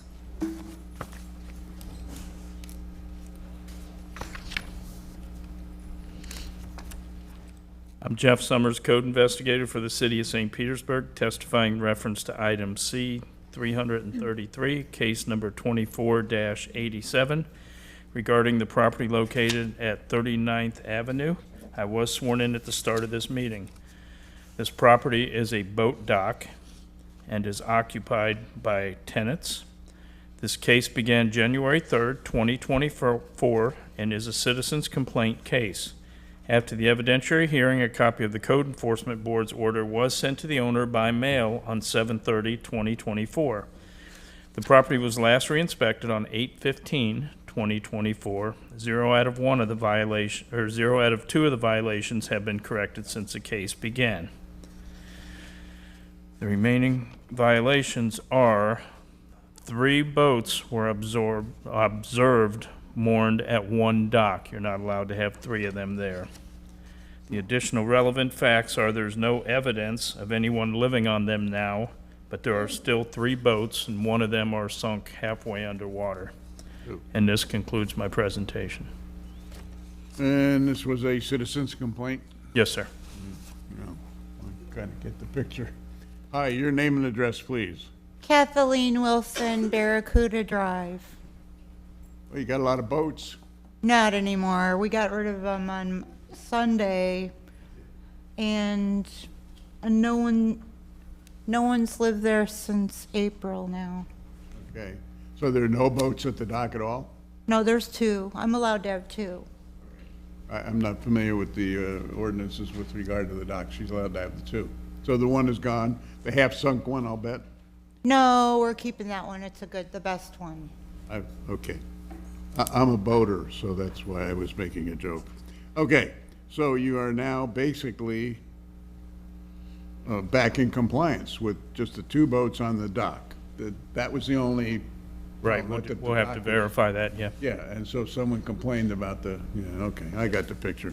All right, I need to verify that, so that what I'm going to do is I'm obviously not going to fine you. I'm going to grant enough time for an investigator to confirm, and then the case will be removed. So I order that for item C333, case 24-00087, that lien certification be deferred for 20 days or until September the 16th, 2024. Gives you 20 days to go by. Okay, great. Thank you. Thank you.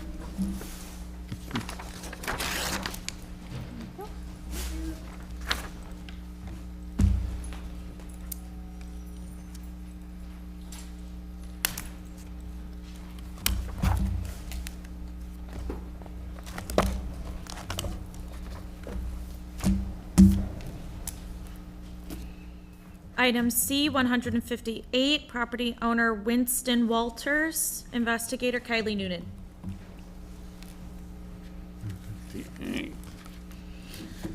I am Kylie Noonan, Code Supervisor for the City of St. Petersburg, testifying in reference to item number C-158, case number 24-807, regarding property located at 1371 16th Street South.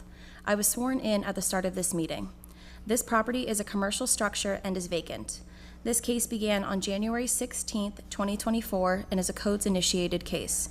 After the evidentiary hearing, a copy of the Code Enforcement Board's order was sent to the owner by mail on May 28th, 2024. This property was last re-inspected on August 19th, 2024.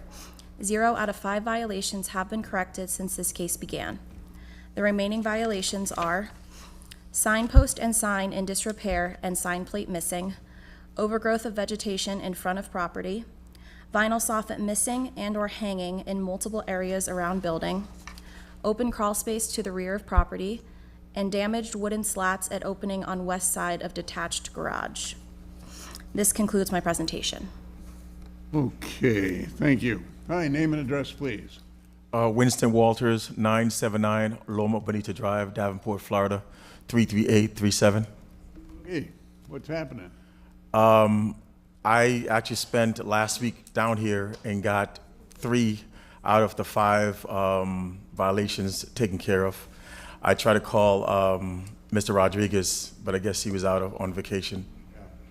And Okay, so you got 3 out of 5. What are the last, what are the 2 that you haven't got done that you're gonna get done? the last 2 is a sign that's in disrepair. I need to get a sign guy out there. I called a gentleman that I know and trying to get him out there to assess is it better to repair or what the cost of that is. You don't have a sign guy yet, but. Yes. Mhm. I don't have the sign guy making calls. Okay. And then also the soffits. If you drive by, there's some soffits are still missing. Okay. It's empty right now, right? It's empty, yes. You intend to try and rent it, or? I'm going to rent it, yes, absolutely. So you need to finish those things. All right. I'll grant you some time, because you say some of these things are already done. This will also allow the investigators to go by and double check what's done, but keep in mind that you got to get it all done before it's off the rolls. Yes, sir. So I will order bet for item C 158, case number 24-00807. The lien certification be deferred for 45 days or until October the 10th, 2024. Gives you plenty of time to monitor, and it gives you time to get the last couple of things done. Yes. Thank you. Thank you, sir.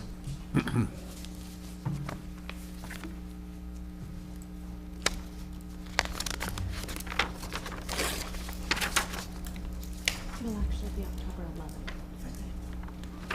11th.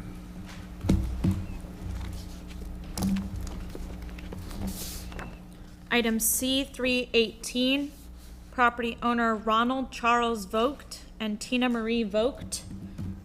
Investigator Jean Madu.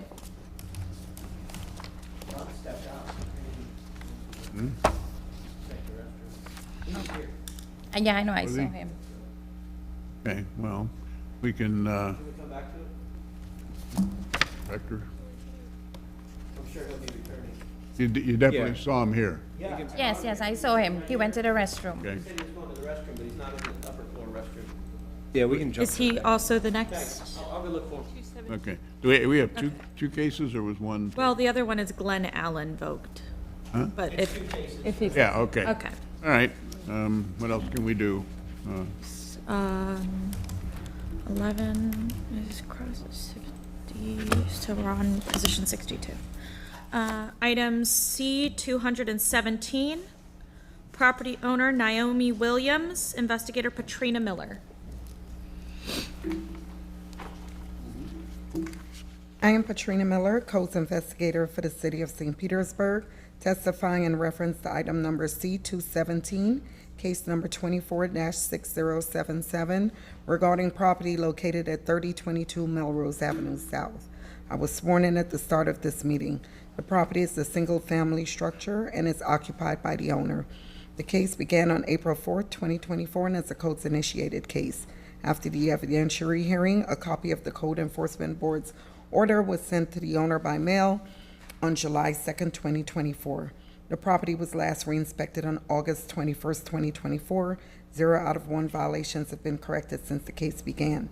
No work has been completed since the last meeting, and the remaining violation is the accessory structure has damage to the rotted areas to the soffit, and the fascia also has rotted areas. There's no additional relevant facts to this case, and this concludes my presentation. Okay, thanks, Ms. Miller. Hi, name and address, please. Hi, my name is Latanya Currington Anuzo, and my address is 175 Raymond Court, Fayetteville, Georgia, 30214. And Naomi Williams? Naomi Williams was my grandmother. Grandma, okay. And So you're not occupying the property? no, my cousins occupied the property. I did not know about the information until recently, but the facials, I never heard of that term either, have been repaired. The other thing, I need some documentation so I'll know what it is so we can repair it. but we're working on it, so we've repaired. I do have the pictures of the things that have been repaired. Well, I will accept it, your testimony, and grant enough time to complete whatever's necessary on the accessory structure, and that gives Investigator Miller a chance to work with you and inspect it. So with that, I order that for item C217, case 24-06077, the lien certification, be deferred for 25 days or until September the 21st, 2024. Hopefully by then. Thank you so done, much. And Ms. Miller will say you're off the hook. All right, thank you. You're welcome. There you go. Thank you. Are we going back? Okay. Back to Item C318, property owner Ronald Charles Vogt or Tina Marie Vogt, investigator Jean Madu.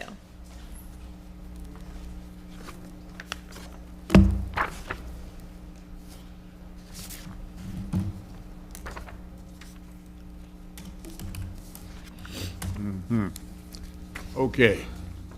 Good afternoon. I am Jean Madu, Codes Investigator for the City of St. Petersburg, testifying in reference to item number C318, case number 23-2-2116 regarding property located at 741 11th Street North. I was sworn in at the start of this meeting. This property is a multi-family structure and is occupied by tenants. This case began on February 1st, 2023, and is a codes-initiated case. After the evidentiary hearing, a copy of the Code Enforcement Board's order was sent to the owner by mail on May 31st, 2023. This property was last re-inspected on August 26, 2024.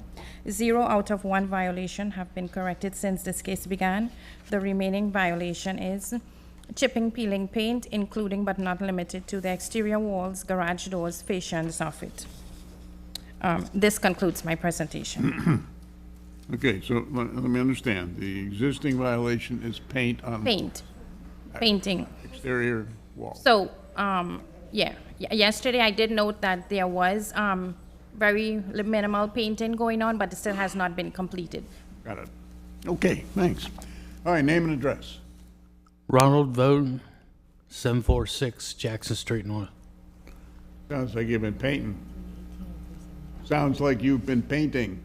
Yes. Okay. We got a lot done. Yeah. Okay, the investigator says that. So, what's your outlook for getting the rest painted? It's only paint that's your problem. Yeah, it's been hot and a lot of rain. Yeah.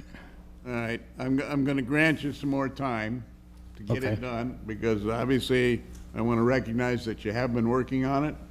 The investigator will continue to review the property until it's done within this time frame, and hopefully you can get some weather to paint. I order that for item C318, case 23-02116, that lien certification be deferred for 45 days or until October the 11th, 2024. You just keep monitoring it. Item C317, property owner Glenn Done. Allen Vogt. Oh. I thought 17 was off the, okay. Sorry. Got 2 of them. 2 for 1. I'm sorry, go ahead. Glenn Allen Vogt, Tina Marie Vogt, investigator Jean Madu.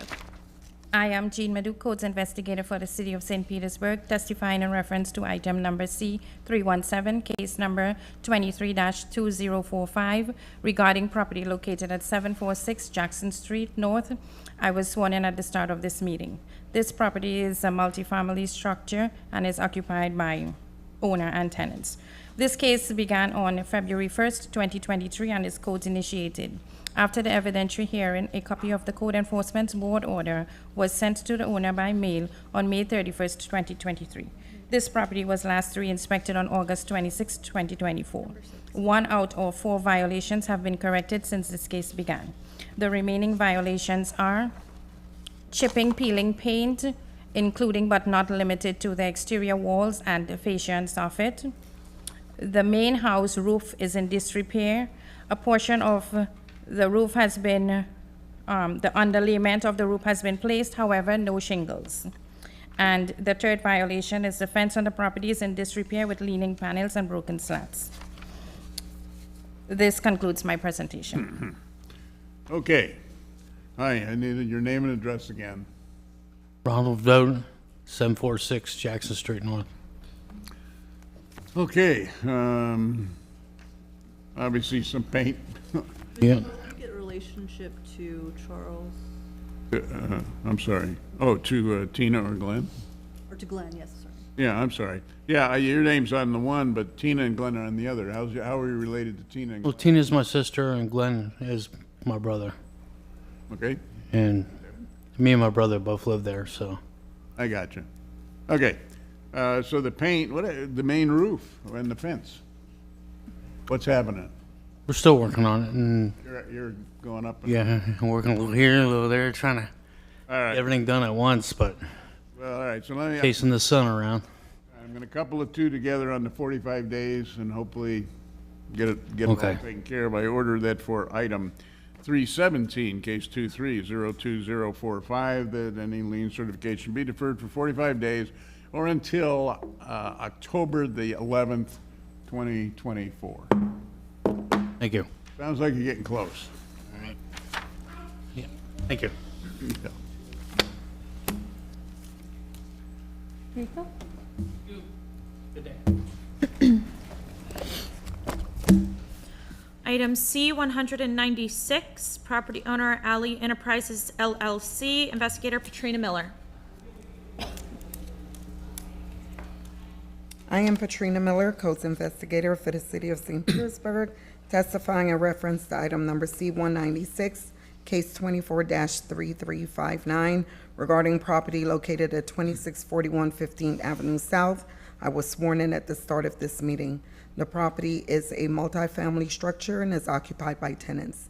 The case began on February 22nd, 2024, and is a codes-initiated case. After the evidentiary hearing, a copy of the Code Enforcement Board order was sent to the owner by mail on July 2nd, 2024. The property was last re-inspected on August 21st, 2024. 0 out of 2 violations have been corrected since the case began. The remaining violations are: the permit is required for a change of use from a single family to a resident to duplex. Property is currently being used as a duplex, but is zoned as a single-family structure, and a change of use permit is required. Additional relevant facts regarding this case are: the permit on file 24-08001108 addresses the plumbing, electrical, and sewer connection for the bathroom added. However, the electrical permit is needed for the meter being split from the single family for a duplex, and the permit is needed for a change of use from a single family to a duplex. Got it. And this concludes my presentation.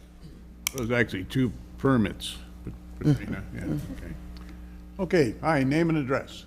Les Hines, 2442 Madrid Way South, St. Petersburg, Florida. Say Himes. Hines, Hines. Okay, Mr. Hines, what's happening? Sorry, was there an LLC? Yes. I think Is he an LLC? Oh, yeah, Alley Enterprises? Yes. That you? Yes, Ali Enterprise LLC. you're the owner? Correct. All right. Permits. Yeah. Okay, change of use, have you done anything at all about doing any of that? I noticed that your compliance date was actually not very far back, but it's already passed. Yeah, I'm going back and forth because I have 2 things going on. Originally, I had them come out to separate the meters because the previous owner put a single meter in a duplex, and I had them come out to inspect, and that's when the issue with the bathroom was added. And so I'm trying to do one at a time. I'm gonna get the one with the bathroom. I got a permit for that, and then I'm working on the permit to get the meters split. The change of use. Change of use, correct. All right, when you say you're working on, what do you, Well, I got a permit for the bathroom, so I'm get that taken care of. The change of use, I've started on that. You know, I have the dead fronts and all that stuff, so I'm working on it. So more time to get the permits. okay, how much time do you think you're gonna need? Permitting process can be a little bit slow, so let me Yeah. give you enough time. I order that for item C-196, case 24-03359, the lien certification be deferred for 90 days or until November the 25th, 2024. Hopefully, within the 90 days, you get through the permit process. Sounds good.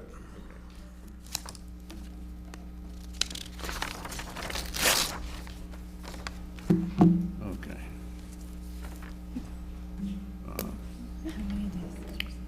We're gonna take a 5-minute research.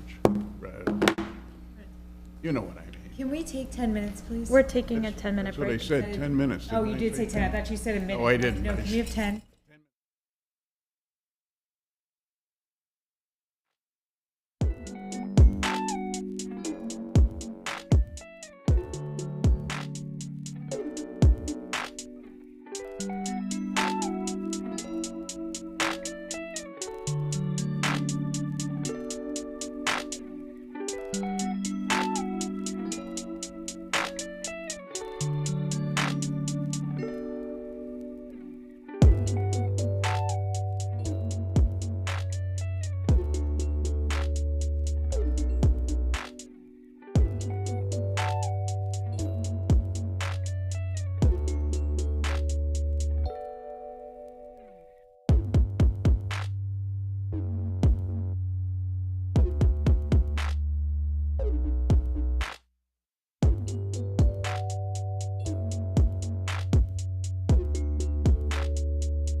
Are we doing Okay, we're back in C324? session. Number 64?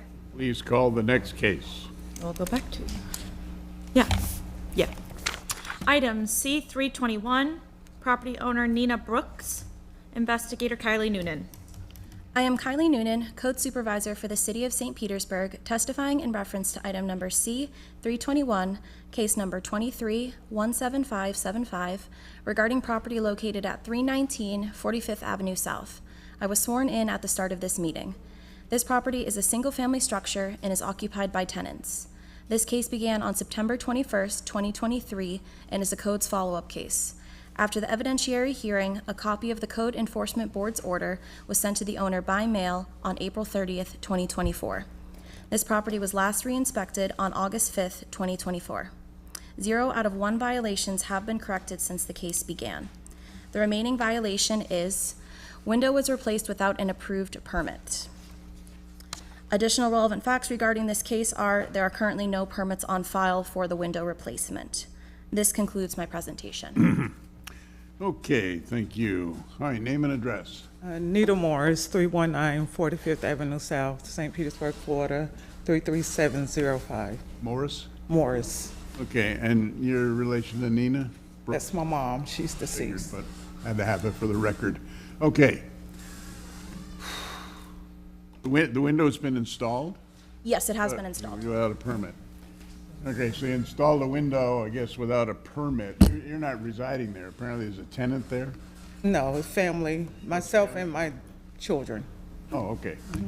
So apparently you replaced the window, which is fine, but that required a permit. Who put the window in, or what was it? I'm not sure who put the window in. It was done before my mom passed last year. So I don't have any knowledge of who put the window in. I was under the understanding that it was supposed to be just some wood and everything replaced. So I'm not sure. But I'm trying to work on the process, getting it permitted and corrected. But the house, of course, is in my mom's name. So I'm having some difficulties trying to get that sorted out, but I'm working on it. Well, the only violation is the window, so. Yeah. And it was more violations that was corrected, so I don't know. Well, apparently they were done in. Yeah, they were done. Weird. Okay, so, I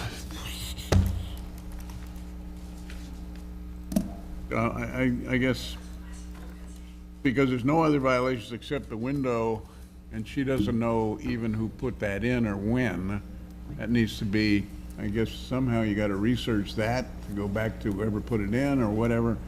I'm gonna grant more time. I don't wanna put any fines on the property or anything. I'm gonna grant more time to, I guess, sort it out, which dumps it back on you as an active case, but I'll allow a window here to see if she can find the answer and get it done. I order that for item C-321, case 23-17575, that lien certification be deferred for 90 days or until November the 25th, 2024. In the 90 days, somehow I'm hoping you can sort this out, and it just remains on your watch. Sorry. Okay. All right, there's got to be a record or something of who put the window in or whatever, and if it's not, there's got to be a solution to it. Yeah. Okay, it's not like some of these cases you've been sitting listening to. I mean, my correction, but I plan to have all the windows replaced. So once I get the legalities of the house done, that's what I'm gonna do, so. Well, then get a good contractor who does that all for you, the permitting and everything. Okay, but in the meantime, because this violation is hanging over your head. Right. Okay, so, okay.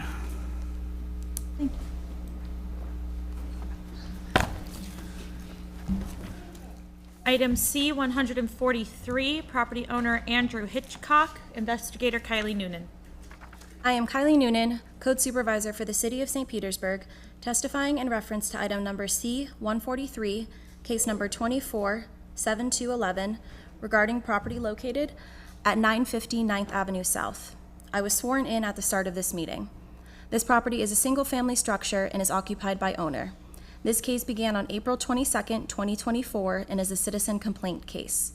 After the evidentiary hearing, a copy of the Code Enforcement Board's order was sent to the owner by mail on July 30th, 2024. This property was last re-inspected on August 19th, 2024. 1 out of 2 violations have been corrected since this case began.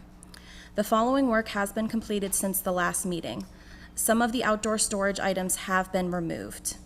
The remaining violation is remove and/or properly store all junk, trash, and debris and/or outdoor storage.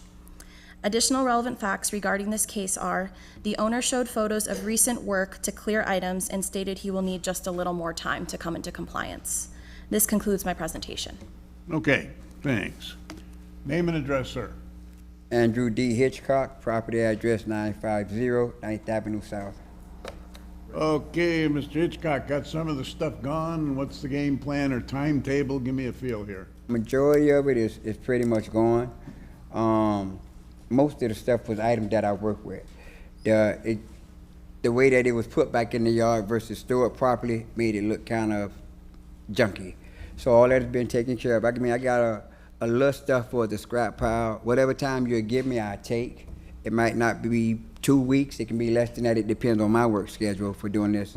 But again, most of the stuff that was called in on, ladders, wheelbarrows, lawnmowers, that stuff I work with. And, you know, given that it was displaced, somebody else seen it as being junk. Keeping that organized from the junk or whatever. Correct. And I certainly compliment you on getting most of the things done. I appreciate it. Grant you some time. I order that for item C-143, case 24-07211, that lien certification be deferred for 60 days or until October the 24th, 2024. Thank you. Couple months. Get your paperwork.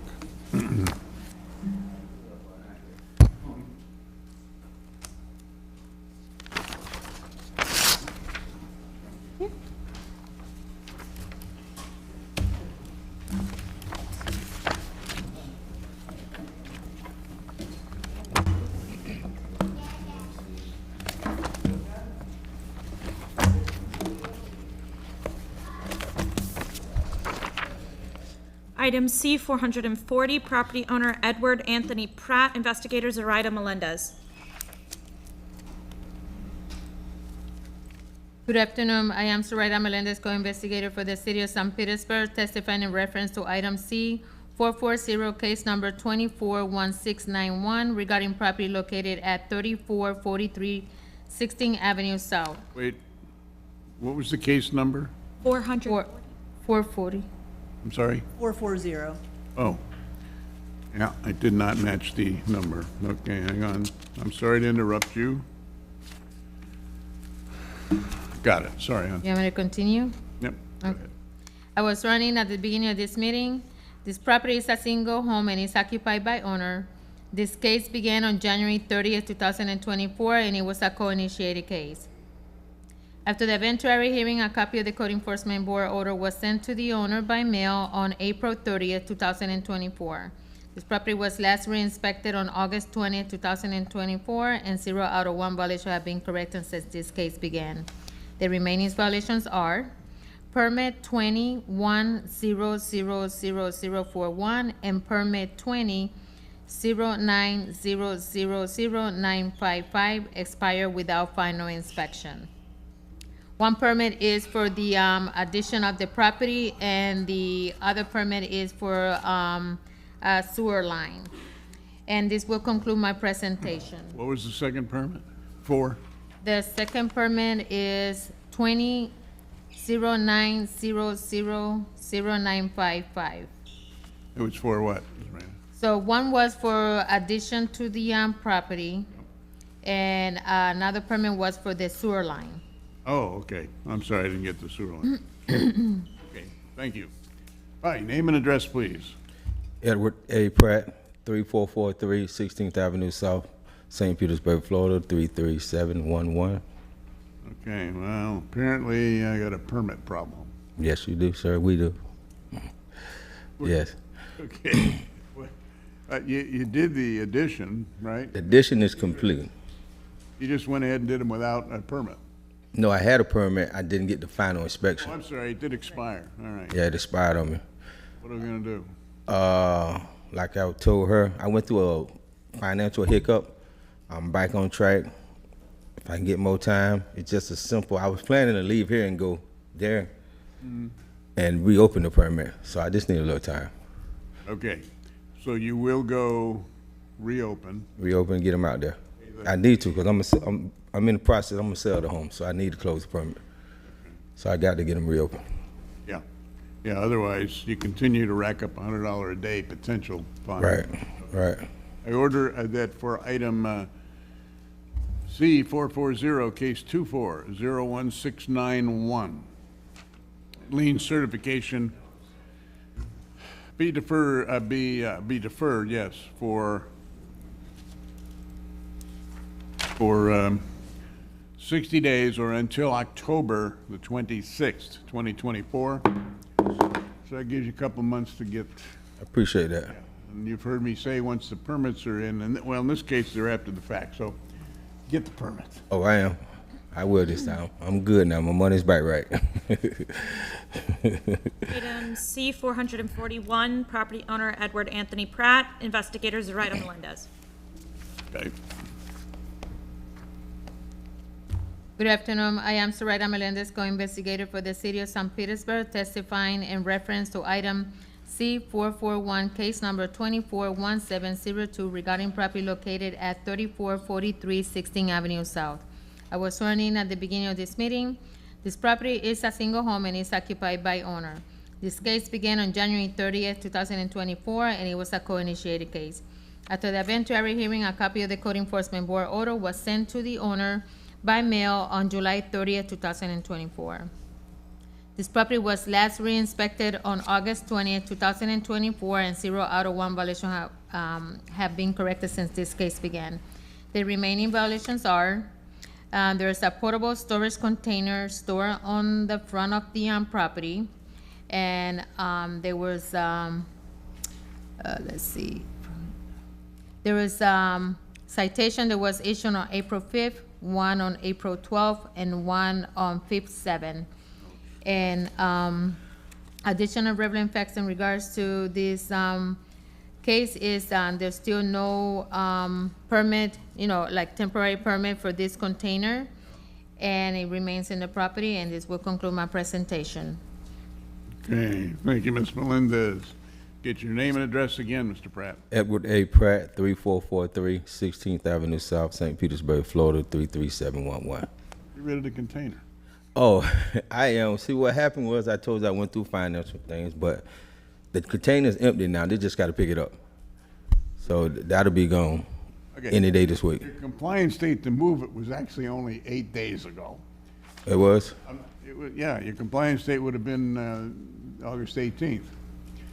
But, so I'm hesitant to slap any fine on you, although it's still accumulating $100 a day for this violation. So get rid of the container. I'm gonna give you some time. Yeah. And It's gone this week. It's empty now. They just got to come pick it up. I order that for item C-441, case number 2401702, lien certification be deferred for 25 days or until September the 21st. One more before you hit it. Yeah. I got a letter, I don't know which case it was, about a $3,000 lien. Which, there was the other case? The other, this case, remember you have two cases. This case has no liens on it, although it accumulates at 100 a day, and I could put 900 on it today. Because you're 9 days past your due, but I'm not. I'm giving you time. The other case has a lien on it that's already been imposed, and I can tell you it was imposed in July by me, and I am assuming, without going back in the record, but looking at my record here, it was because no one attended that hearing, or I ruled at that time that whatever you had testified to wasn't acceptable, but I'm assuming no one attended. No, I missed that hearing, yeah. Now, you've heard me mention there is a process later on, but the process is not even available unless the property is in compliance anyway. So, get rid of the container first. Okay. I mean, yeah, I know, so get the permits. Get the permits and the rest of the stuff you need before you even think about what you can do with that fine, but it's there. Okay. And there is a lien on the property. So I order, did I read this? Yep. What did I order? You ordered 25 days. Oh, 25 days. Yeah, because I don't believe you need much more time to get rid of the container. Nah, it's gone. That takes this case away, so it's only the other one that happens to have the fine on it. Okay. Okay. All right, appreciate it. You bet.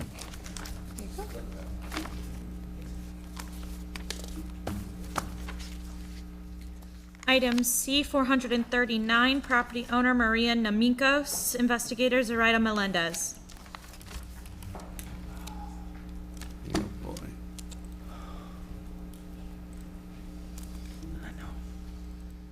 Good afternoon. I am Zoraida Melendez, co-investigator for the City of St. Petersburg, testifying in reference to item C-439, case number 231534 regarding property located at 1600 39th Street South.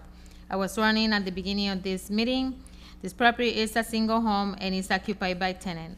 This case began on January 26, 2023, and it was a co-initiated case. After the eventuary hearing, a copy of the Code Enforcement Board order was sent to the owner by mail on May 2nd, 2023. This property was last re-inspected on August 21st, 2024, and 0 out of 1 violation have been corrected since this case began. The remaining violations are: after the fact, a permit is required for active work with no permit. The removal of walls, removal of drywall, fireplace in disrepair, new framing, plumbing, electrical, and subfloor. Additional relevant facts in regard to this case: there's a permit in process in 2023, 2312000487, and this permit requires engineering drawings. And this will conclude my presentation. Okay, that was in process, what date, Zarita? This was back in 2023. I don't have the exact date. All right. Okay, thank you, ma'am. Your name and address, please. Maria Nomikos, 320 43rd Street South, St. Pete, Florida. And? Well, Angela Wilkerson, 5555 31st Street North, St. Pete, Florida, 33714. okay, well, I'm sorry to see you ladies again. We are sorry to see you as well. we are we are on a schedule with an architect right now. It was our fourth one, as I told you last time. They were 4 months out, so we're waiting for them now. Nobody's waiting for us. We're waiting for them. Okay, what's the name of the firm? Oh my God! If you hadn't asked me, I would have remembered. Do I need to run downstairs and get your phone? Remember? You could. Where's the firm located? It is in Clearwater. Clearwater, an architect in Clearwater, and they say it takes 4 months for them to do. For us to, they're that far behind.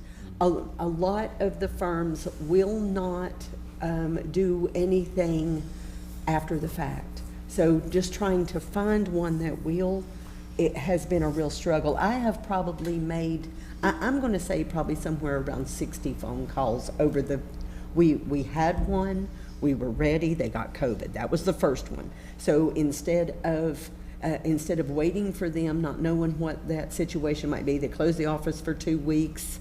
I went ahead and got another one. They went through a corporate buyout. And the guy that I had already toured the place with the guy, he had his plan in place. They fired him. Found another one that they were like 6 months out. So found this one that was 4 months out. And I went to school for the wrong thing. Right. I'm a computer engineer. I should have been an architect. But that's where we are.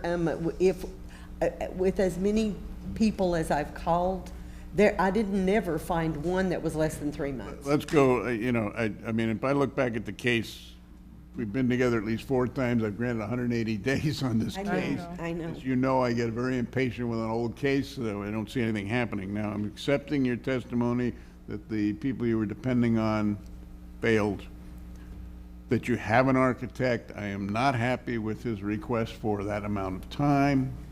However, because there are no safety issues or obvious issues of that nature, I will go ahead and try and allow time for this architect to do his job. However, before I give you that ruling, you need to be aware that your violation is accumulating $150 a day. As of today, I could certify $54,000, okay?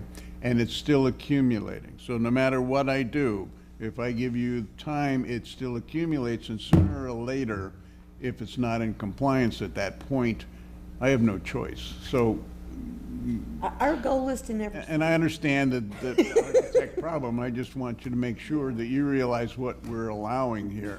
Right. Which is really. I do, and we are so grateful. We did attempt to pull a permit in, I believe, February of '23. All right. I order that for item C 439, case 23-01534, the lien certification be deferred for 120 days or until Christmas.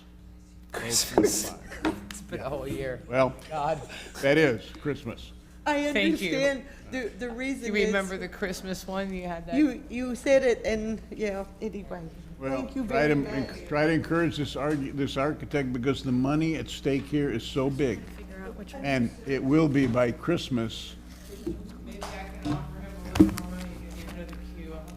Might be an idea, an incentive to move out, because if you get stuck at that point, I gotta tell you. I know you've done everything possible with We do. All right, well, We want. You are, yeah. Thank you. Oh, that's fine. You should have talked to me before. I'll write it down. Thanks.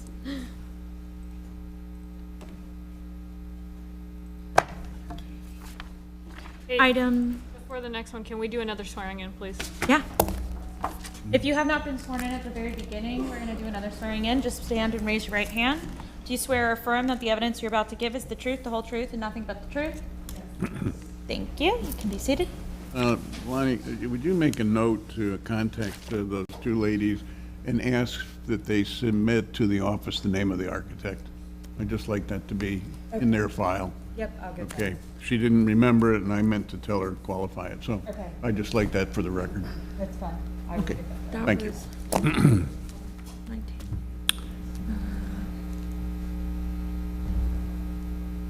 I just want to write down what their number was so that we don't forget. We're going to see 446. Yeah. 446? C446, property owner Sky Building Group Incorporated, investigators Zoraida Melendez. Good afternoon. I am Zoraida Melendez, co-investigator for the City of St. Petersburg, testifying in reference to item C 446, case number 22-244-35 regarding property located at 3848 Queensboro Avenue South. I was sworn in at the beginning of this meeting. This property is a single home and is occupied by tenants. This case began on December 16, 2022, and it was a co-initiated case. After the eventuary hearing, a copy of the Code Enforcement Board order was sent to the owner by mail on May 2nd, 2023. This property was last re-inspected on August 20th, 2024, and 0 out of 1 violations have been corrected since this case began. The remaining violations are, after the fact, a permit is required for the completed rehab at the property. New windows, doors, AC unit, exterior walls, tiles are replaced with stucco. New electrical lighting outside. Property was converted from 2 bedrooms, 1 bath to 3 bedrooms, 1 bath. Interior renovation might requires permit. Additional relevant facts in regard to this record, there's a permit from 2023, 2302001727 that remain in process. This particular property requires seal drawings from engineering. The work was completed, and so that's what the permitting is looking for. And this will conclude my presentation. Okay, thank you. Sir, your name and address. Jose Moreno by Sky Building Group, 3848 Queensboro Avenue. You spell your last name? Moreno, M-O-R-E-N-O. Jose. Okay, your relationship of Sky Building? Owner. Owner? Yeah. Okay, yeah. Okay, I don't know whether you appeared before me or not, but I've heard you. Yeah, no, The past year. yeah, it's the lost company for the GC.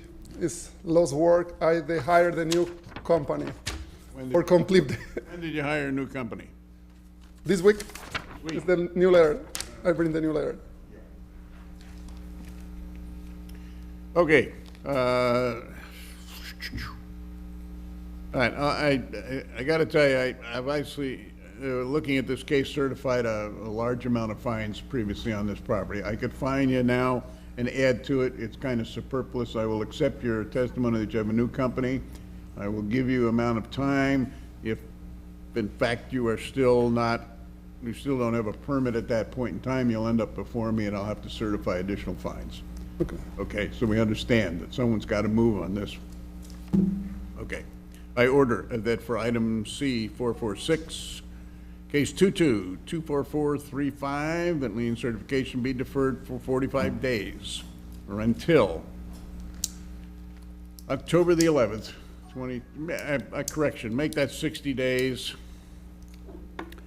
until October the 26th, 2024. And the reason I changed my mind on that is because the permitting process can take a bit of time. But the 60 days needs to get it done, and only because I'm looking at a case that goes back here to 2022, and that I have granted several, Right now the house is vacant well, for 2 months ago. it's also in violation. Yeah, I need complete. Okay. All right. Thank you. Thank you. Next. Item C, 284, property owner Ayan Kilibu, investigator Tucker Hodges. Good afternoon, I'm Tucker Hodges, code investigator for the city of St. Petersburg, testifying in reference to item C-284, case 24-1055, regarding property located at 4027 38th Avenue North. I was sworn in at the start of this meeting. This property is a single-family structure and is vacant. Case began January 22nd, 2024, and is a code's follow-up case. After the evidentiary hearing, a copy of the Code Enforcement Board's order was sent to the owner by mail on 4/30/2024. Property is last re-inspected 8/23/2024. 2 out of 3 violations have been corrected since this case began.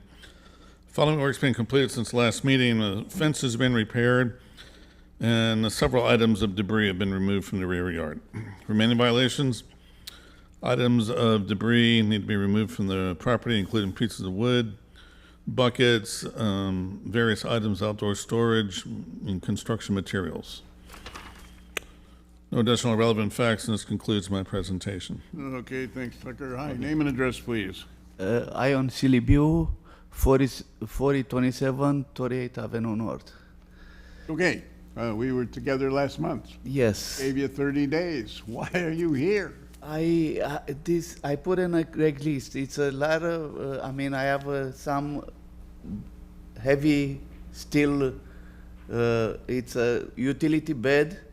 I put it for sale. I don't have nobody coming yet. It's a very, very heavy steel metal boxes. So 8 feet. right now, you don't have anyone who's agreed to come and get it? People is gonna buy it eventually. I need more time. Because it's a very, very. What are you doing to find someone to buy it? I put it in a Craigslist for sale. It's a utility bed, and the utility box was on a trailer, and another utility. But do you advertise it on the internet or anything? How do you? Yes, in the internet, yes. Unlike what? Craigslist. On what? Craigslist? Craigslist, yes. Craigslist. Yeah, that's what Isn't Craigslist just commercial? You can put all sorts of stuff Oh, on is it. it? Yeah, anybody can post on Craigslist. Yeah, I'm just not tuned in. All right, tell you what I'm gonna do. Mr. Silvio, I will give you a bit more time because, yes, thank you for doing 2 out of 3. Yes. And I certainly want to acknowledge that, so I order that for item 28C284, case number 24-01055, that lien certification be deferred for 45 days or until October the 11th, 2024. 45 days, find somebody to buy that. I hope so. Yeah, okay. Cool.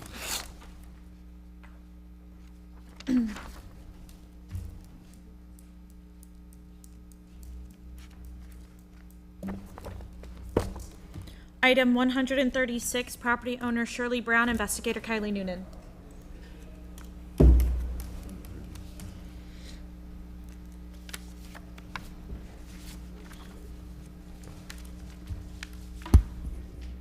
I am Kylie Noonan, Code Supervisor for the City of St. Petersburg, testifying in reference to item number C-136, case number 22-6314, regarding property located at 1135 13th Avenue South. I was sworn in at the start of this meeting. This property is single family and is occupied by owner. This case began on March 16th, 2022, and is a codes initiated case. After the evidentiary hearing, a copy of the Code Enforcement Board's order was sent to the owner by mail on November 21st, 2023. This property was last re-inspected on August 19th, 2024. 0 out of 4 violations have been corrected since this case began. The remaining violations are: paint all areas of structure where paint is chipping, peeling, and missing. Paint all areas of accessory structure where paint is chipping, peeling, and missing. Repair all areas of front porch where tiles are loose and or missing. All crawl spaces must be secured. There are no additional facts regarding this case, and this concludes my presentation. Okay, thank you. Okay, your name and address, please. Shirley Brown. You'll have to speak into that microphone for me. Shirley Brown, 1135 13th Avenue South. Hey, Ms. Brown, you appeared before me early in the spring, do you recall? Yes. And I granted you time to get things done, and nothing has happened. And now it's August. Can you tell me why nothing has happened? Because I reached out for FEMA, and they are with St. Vincent de Paul. They have like a grant to help repair, and I've been waiting on that. So. Okay, this was FEMA? Yes, sir. Because of hurricane damage? Yes, sir. And you reached out to FEMA when? Do you remember? When that, I can't remember the hurricane, but when it happened, I reached out, you know. And there I've gotten on my, I should have brought my cell phone, but they have contact, you know, they got in touch with me. And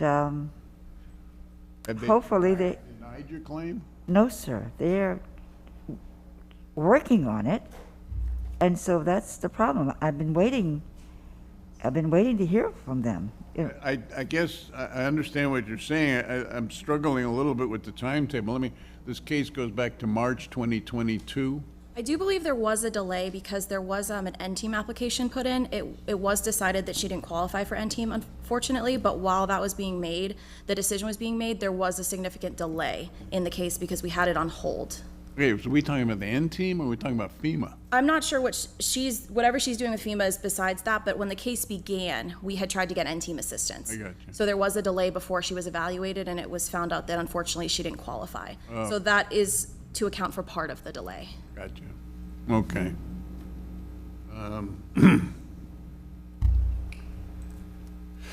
Okay, so now you are hoping that FEMA will come through, is what I understand. Yes, sir. That's what I'm waiting for. When? I've got several. I should have brought my cell phone in. I've got several appointments. They've come out, took pictures and everything, and just waiting, sir, mainly. Do you remember when they came out and took the pictures? It was in July. July? Yes, sir. Last month? Yes, sir. Yeah. Or July 2022 or 23? Yes, sir. Yeah, well, which was, this past July? This past July. Okay. They came out this past July. Okay. I guess what's puzzling me is that, of course, this case goes back to 2022. Yeah. And I have granted some time in the past, as you know, as the record shows. I was working with Mr. Rodriguez, and we've been talking, and so he's on vacation, so I never met this lady before. Yeah, no, and I have Mr. Rodriguez's report here, and yeah. It's fine. That's not an issue. The investigators know what they're doing. Let me just say this. I will grant you a little more time to get an answer, hopefully from FEMA. All right, sir. All right? Yes, sir. If that does not happen, the N-team has already ruled that you're not eligible. So at that point, if FEMA fails, then you're going to face a question of how you're going to get this done, because we can't keep going on. And it does go back to March 2022, which doesn't sit well with me at all, frankly, at the time. But we're trying to work with you as best we can. Thank So you. I will grant you some more time to see if FEMA will come through, otherwise you're gonna end up before me again. And you don't wanna know the amount of fine that could be imposed. So I order that for item 136, case 22-16314, that lien certification be deferred for 90 days or until November the 25th, 2024. So hopefully in the next 3 months, you will hear from FEMA and something will happen. And obviously, our investigator, in this case, Mr. Rodriguez, will be informed and you keep him informed. All right. I thank you so much.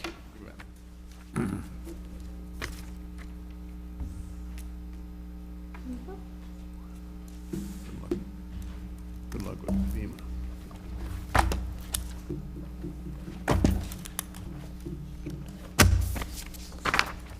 Item C 425, property owner David Getchell, investigator Zoraida Melendez. Okay. 425. So I have two cases. Would you say 425?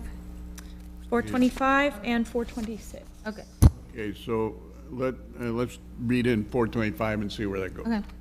I am Zoraida Melendez, co-investigator for the city of St. Petersburg, testifying in reference to item 4C 425, case number 23-15249 regarding property located at 1727 42nd Street South. I was sworn in at the beginning of this meeting. This property is a single home and is occupied by owner. This case began on August 10, 2023, and it was a co-initiated case. After the eventuary hearing, a copy of the Code Enforcement Board order was sent to the owner by mail on November 21st, 2023. This property was last re-inspected on August 20th, 2024, and 0 out of 1 violations have been corrected since this case began. The remaining violations are: after the fact, a permit is required for 2 oversized shed. 1 mobile home is completed in the backyard, and the second shed is work is in progress. Additional relevant facts in regard to this case are permit 2403000754 remains in process for correction since March 21st, 2024. And this will conclude my... Was sent back for corrections in March 2024? Yes. Thank you. And this will conclude my presentation. Okay, thank you. And I'm going to deal with this case first, Zoraida. Yes. Is there a reason why I should not? No, I was just going to make a comment that we met with the permitting department, and there was some conversation there was some information that was given to him to try to get this into compliance. So he'll explain to you what was told to him and what they agreed to do in order to try to get this resolved. Okay. Great, okay. Name and address. David Jerome Getchell, 1727 42nd Street South, St. Petersburg, Florida, 33711. Okay, tell me about what Zoraida just said. If I remove the items from my property, this will be closed. What was the last part? This item will be closed and I will not have to be here. Okay. That'll need verification, so I'll put you on what's called a short lease. I will need the permit application first before I do that. And I'm pushing forward with permitting, and once my permit is ready to pick up. No. Once, the question here is I'm in after effect permit, and I'm applying for a residential remodeling permit for my home, and I'm going to use one of the structures for my remodeling project. But in order to close this case, I will take and remove everything from my property, put the permit on my property, and return it for inspection. Well, unfortunately, the case goes back quite a way, and I have granted on 3 different occasions and heard your testimony that you were going to get it done, and now we're not. No, I didn't say I'm not getting it done. I said my plans. I would have granted you 15 on one occasion. That was in June. I granted you a 25 days last month when you were before me. Those were called the short leashes. You were to get it done, and it's not done. Okay, and again, I told you that time my plans were in the permitting department, I'm with, not the permit, my engineer. You got permits were sent back for May, provisions in March. in May, not March, May. Before it was March. No, I submitted in March and returned in May. Okay, this is Okay, now August. so now it is August, and I have to deal with firms that I hire, like lawyers and attorneys, and I have to go on their schedule, and I just got in my calcs for AC in yesterday, so I could get those submitted to my engineer, so I can get the plans presented to the building department for review again.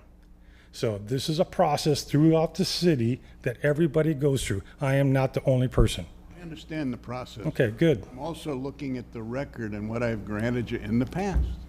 I understand. On your testimony of what you were going to get done. No, your testimony that is on a short lease, and I told you I was going to go within the process of due process of engineers, builders, working with me, and architects. And as soon as I get that, I'll be able to submit. It was supposed to be done last week, but it wasn't there. So I just got my energy calcs in. I paid for that yesterday.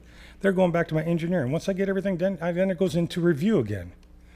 Again, sir, this is my property. I'm going to be in compliance, but the easiest way to get myself out of this court and in front of you is to remove my properties, but I'm going to do that when I have my permit in hand. Or before I get my permit, I will remove it. I'll remove it. Then you'll come in and inspect my property, then the permit be posted, and I can put the property back together.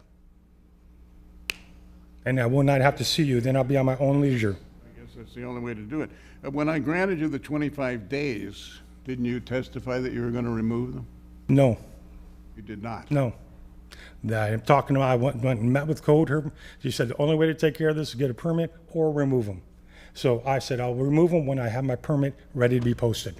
Okay. Because then it's just a matter of a turn a If they day. are removed, the violation will be, they'll be in compliance. Am I correct? No, No. because he's still gonna have the second structure, That has included that. and he had to get a permit for that. That is the second case. No, No. it's the same case. Still on the same case. Yeah, that includes my permit. I have that also, I have that permit ready to go in and to submit to the building department. Again, I'll do them as one group package. I don't even want to know what the second case is yet. Let me just tell you what I'm thinking here. I'm gonna grant you a little bit of time, Thank you. okay? Don't thank me because you're looking at 19,000 plus right now and it's accumulating 100 a day. I know. So you'll be before me again next month is what. I know, you got me a 30-day leash. I guarantee you that I will not hesitate to put the fines on the property unless there's a permit, whatever's necessary here to put this on hold, or What does that have to or be? remove the vehicle so the property's in not compliance, vehicles. one or the other. It's not vehicle, sir. Well, whatever it is. They're It accessory makes no storage difference. It's buildings. illegal. Do you want to hear my decision, or would you rather not Yes, have I'm the listening time? to your decision, sir. Mr. Schultz, I just want to make sure I'm understanding what the Yeah. property owner is indicating. So you plan to remove all of the accessory structures Correct.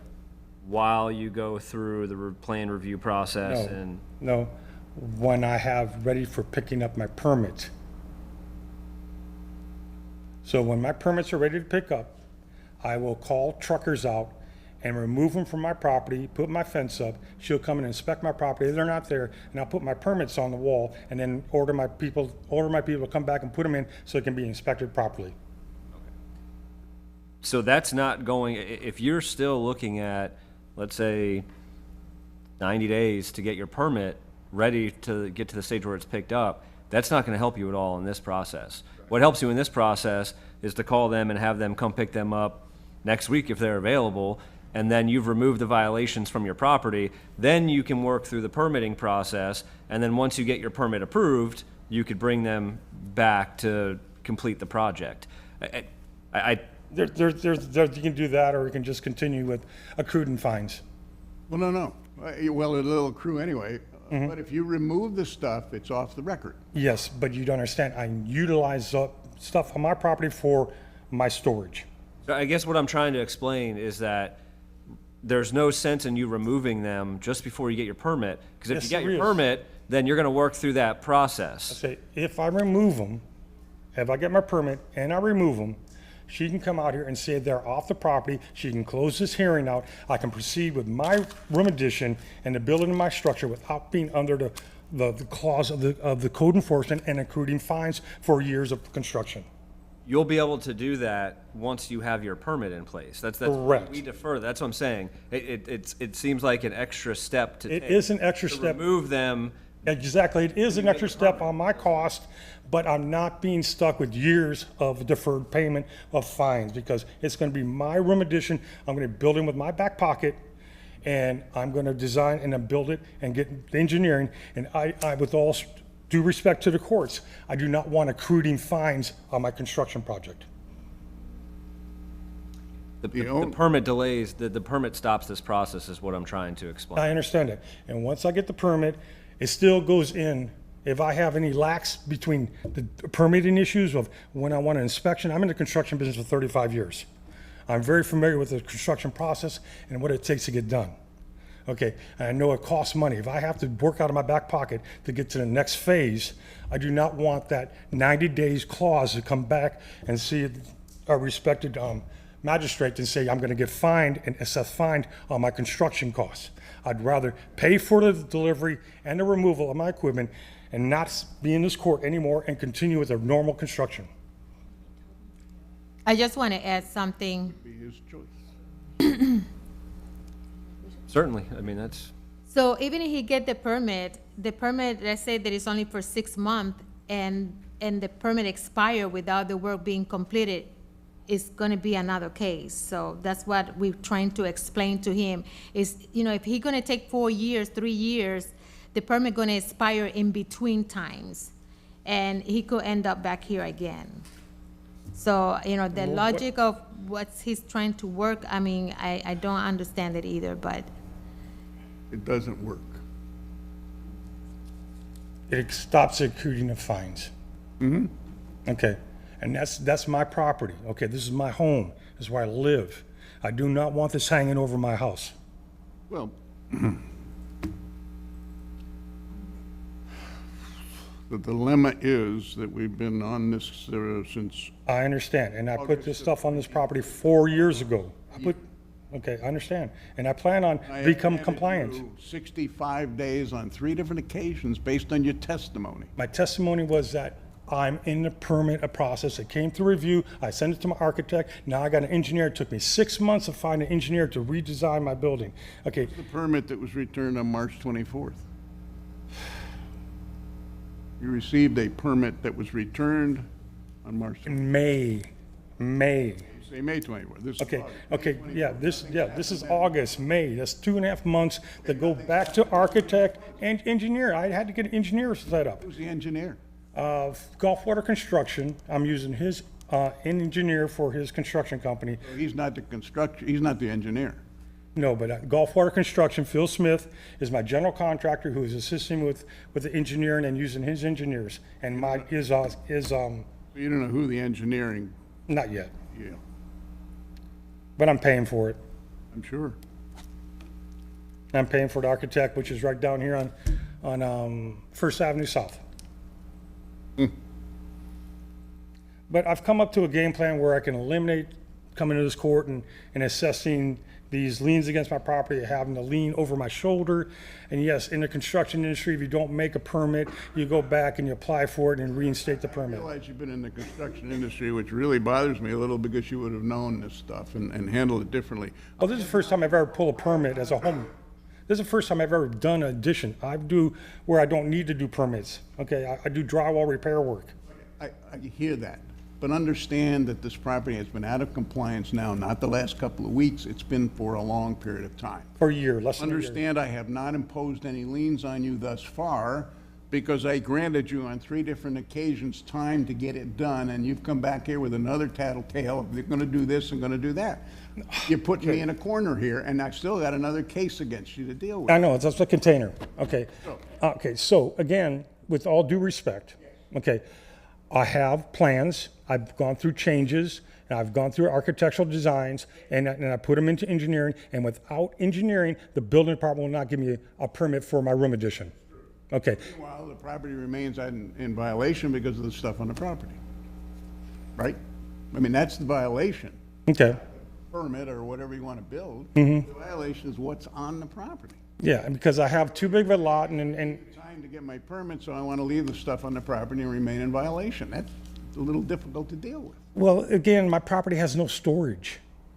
Yeah. Okay, so that's why I went by, I have a 1,000 square foot house on a lot by 120 by 125, a double lot, huge, but no storage. I wish you had a mansion, but it doesn't help me out any here. You're not helping me. I understand you have to oversee everything in the city, and I do apologize for having to see me at this point because it's late in the day. But I'm trying to come up with a sound solution so there's no liens against, I got a noose over my neck. Okay. Okay, and you guys, and if it can, hey, this is gonna be, if something, whatever, this property could not be mine. You guys can foreclose on me, okay? So I don't want that, okay? So I'm trying to come up with a solution to pay for big money to get everything off my property, but I use it for my storage for my business too. Okay, and I'm right to run my business out of there too. What would it take before I give you my decision? What would it take to bring your property into compliance now? Not permitting, not building, not all the stuff, the engineering, now. Money. What's the problem and what could you do to solve the problem? Money. Money. Well, I've already saved you a lot of money by giving you a lot of time. Oh, you asked me what the question, how to solve it. Okay, I have to move everything to a different storage facility and pay storage on someplace else. Or that's it. Or pay the fines. Either way, you're gonna get hit with money here. Yeah, it's all about money. Find a solution where maybe it solves your problem, and I can't because I don't get testimony here that's either credible or acceptable, given the fact that I have already done much for you in terms of time. Time is what it takes in the building department through the plans. Obviously, I sent those in. You understand that too. You don't even have the plans in now. You said you have an engineer who's working on it. You got a new construction company. Something isn't. No, I didn't say I had a new construction company. I have a general contractor who is my friend I work for, is using his engineer to help me with the redesign and re-engineer of my storage building, become living space, which it was under task. It took me 6 months to go through that. Yeah, I made a wrong choice on that. I should have never put that property there and just went through the form of a $100,000, $200,000 room addition. You're not willing to remove it. Okay, I am willing to remove it, but I'm in the use of using my property because I paid for it. Okay, and I will remove it just to get out of the courts when I have access to put it back on my property. Remove it, because going through the permit process and all this isn't gonna get it done right now. You're in violation. How fast can you move it? I don't even know where to put it. I'd have to put it out and see. I can put it here locally for a day or two, put it back. One of them is going to have to get moved when I do the foundation. Move it for a day or two, put it back, and then you're going to be in violation. No, that's when I have my permit ready to pick up. I frankly, I guess. You can do as you need, but I understand that, and I have my personal belongings there. I use it for work. I use it for storage. My house has no storage, and the rain. You see, the rain will kill everything you have. And I'd like to help you out here, but you are in violation of the code. You have come up with no explanations other than you need time to do this. Now you got an engineer. What explanation do you want? And I have gone along with you 3 times. Again, what explanation do you want from me? I want you to bring the property into compliance. Okay, do you know the NT zonings are from 1920s and have not adjusted? Sorry. Okay, that's what zonings I'm having to do with is 1920s. You can only look at the facts of the record of your testimony. Okay, so.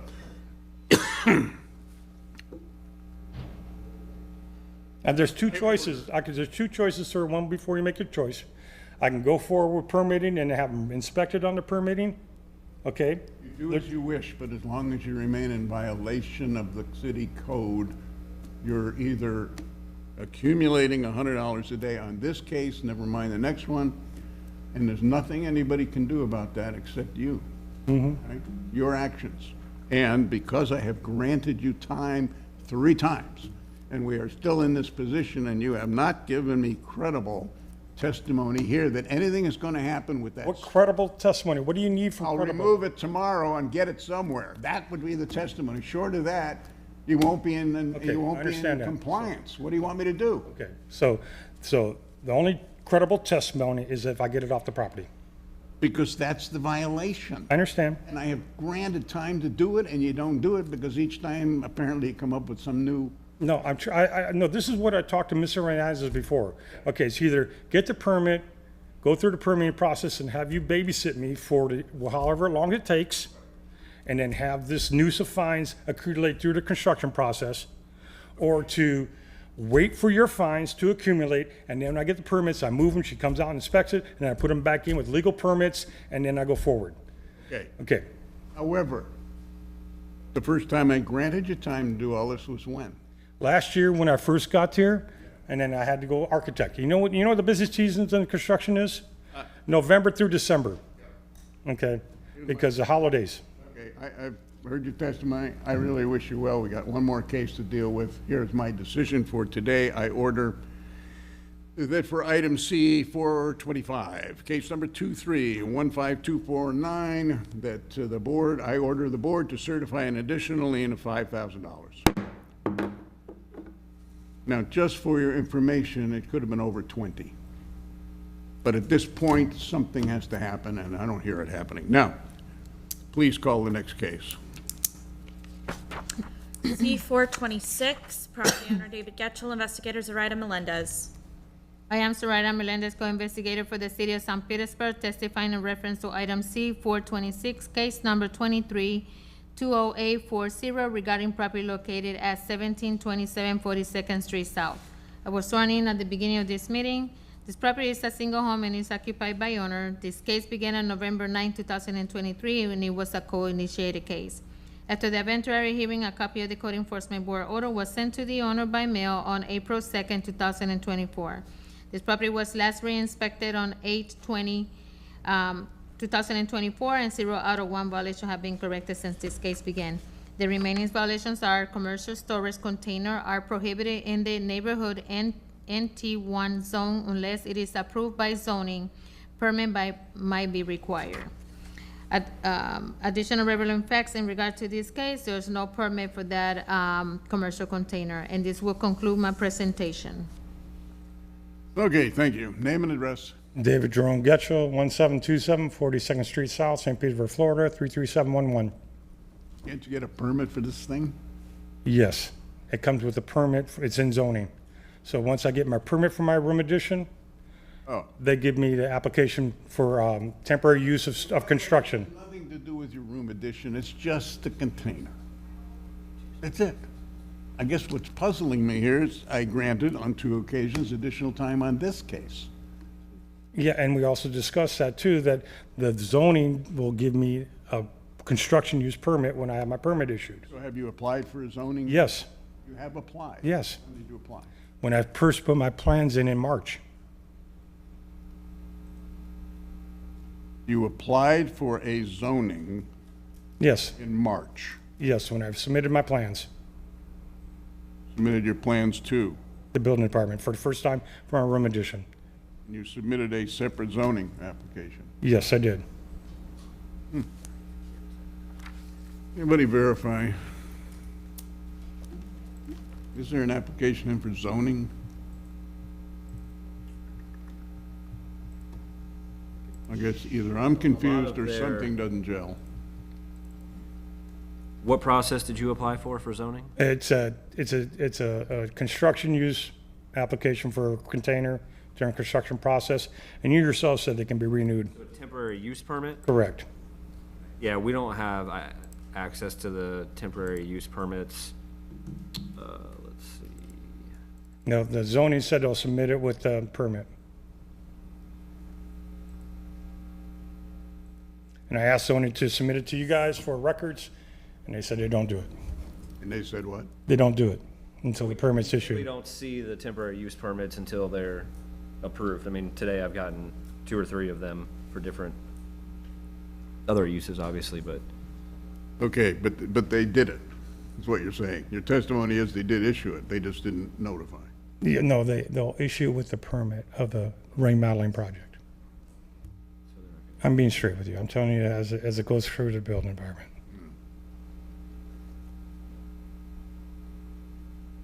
So the container permit will not be approved until he get a permit for the storage container. Also, there's requirement for him to fix the container in order to get that temporary permit. Could you repeat that, sir, ma'am? The container temporary permit, the last time I checked, it will not be issued until he addressed the permit for the oversized shed. And then, they would, because he also required to do some repairs on the container to make it look like a storage container, like a storage shed. No. Zoning said I can have a container if I make it look like my home.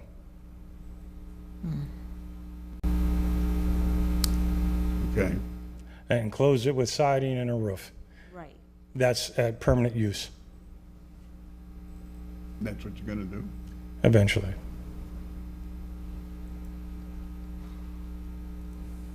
Okay.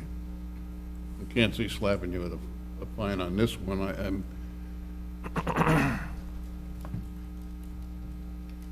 This case, in my mind, is separate from the other one right now and deals only with the container. Am I correct? Right, because it's a commercial container. Okay. And your testimony is you're going to put siding on it and turn it into a house? Once I get a permit for it. That's to get Get a permit for what? for the container, for the tie downs and all that. I gotta get to engineering because obviously, or you just can't put something together without a permit. And I found an engineer that can do that, but for right now, it's gonna be a temporary use permit where I do construction projects. And the engineer, Permitted. the engineer is, There's a place in Tampa that sells containers, and I went and talked to her, and her son's an engineer that works for him that can do the container engineering, which is very rare. but you actually haven't committed or contracted to do anything with it. I've been trying to work on the first front, I get it. put my energies towards the room addition, making sure all those specs are right, get them through engineering, get it through plans. And I just thought I'd come up with the simplest process to eliminate myself from coming to the courts and also having a noose over my head is to remove them at the time I'm ready to pick up the permits and everything could be done.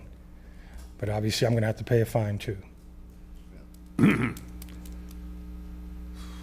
All right. Because this only involves the container at this point. And I really am not tuned into or want to tie it into the permit necessarily. I'm looking at it as a separate case. I will not impose any fine on this case, but it will continue to potentially earn $100 a day. Therefore, at this time, I will order that for item C 426, case number 2320840, lien certification be deferred for 60 days or until October the 26th, 2024. Now, it's an arbitrary pick of the 60 days, frankly, but it saves you a fine today. And I guess it forces you to be back here unless all of this somehow comes together with permits or whatever, and at that point, we'll have to deal with it. And your option before that, obviously, would get rid of the container. I don't know what else to do for you, but at least I didn't lay a fine on you for this case. The other one, you got a fine below what it could have been. And how do you take care of those fines? Well, first you have to be in compliance before anyone will even consider it. Mhm. You can go to the Pinellas County Court of Appeals and appeal my decision. Most people don't. Or once you are in compliance with all our codes, you can then, after a period of time, return to the Code Enforcement Board, whom you appeared before you ever met me, to ask them to consider a reduction or removal of the fine. What they do is strictly up to that board. But the process is, you can't do anything about it now. That fine that I just did stays against the property until such time as you got the property in compliance with the code, then you can look at that option. Clear? Mm-hmm. So there is an option. Yeah. I can't tell you what they would do. Yeah, like I can't tell, I don't read minds either. Meanwhile, keep in mind that, if I'm faced with your case again, it's still accumulating that $100. It's hanging over your head till you resolve this in one way or another. Okay? The best I can tell you is somehow crack the whip, do something to get this off your back. Otherwise, it just hangs out there, and sooner or later, guys like me are forced to impose the fines. I understand. Okay. Good luck to you. I don't know what. Oh, it's gonna be my house, I'm making a nice addition. I'm doubling my square footage. I'm gonna have a storage. That's why I bought my property in the city, so I could work on my property. And I'm confident you can deal with this and figure it out. I really am. And that's why I've given you time. Okay. Go for it. Item C-153, property owner Joshua Reed, Barbara Fitzpatrick, investigator Kylie Noonan.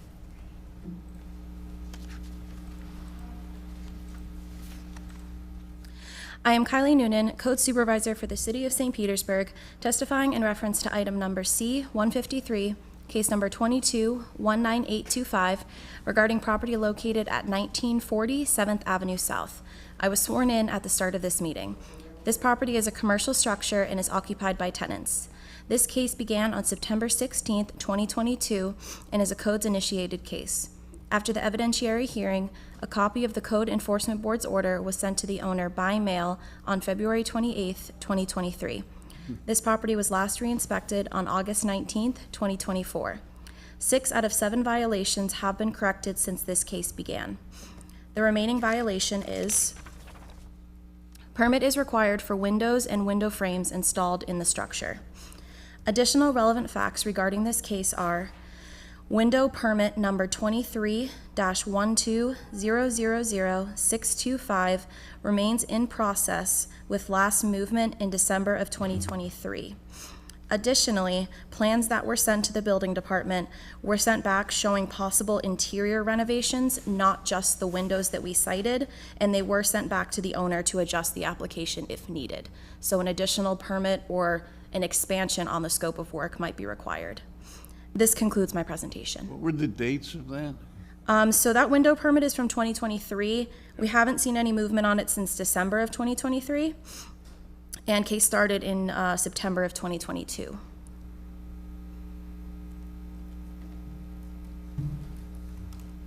I've noted your case goes back to 2022? That's correct. Yeah, okay, thank you. Hi, name and address. Joshua Reed, 1940 7th Avenue South.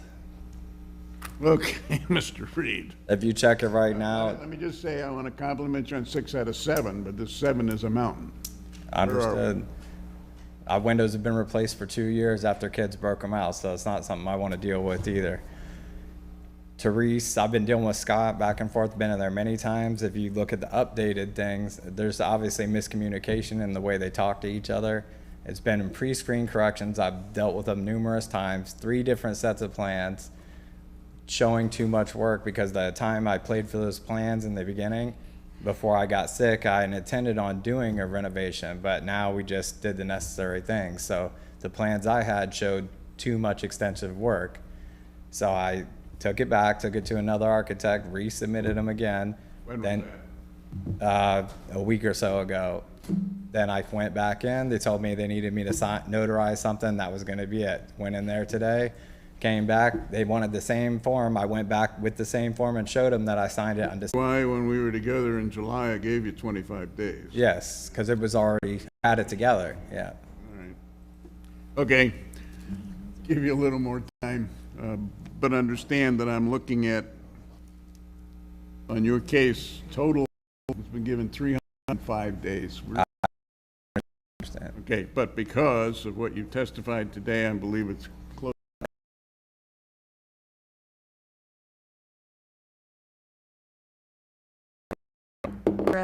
546 remains in 546 remains in process and has been ready for corrections with the building department since May 21st of 2024.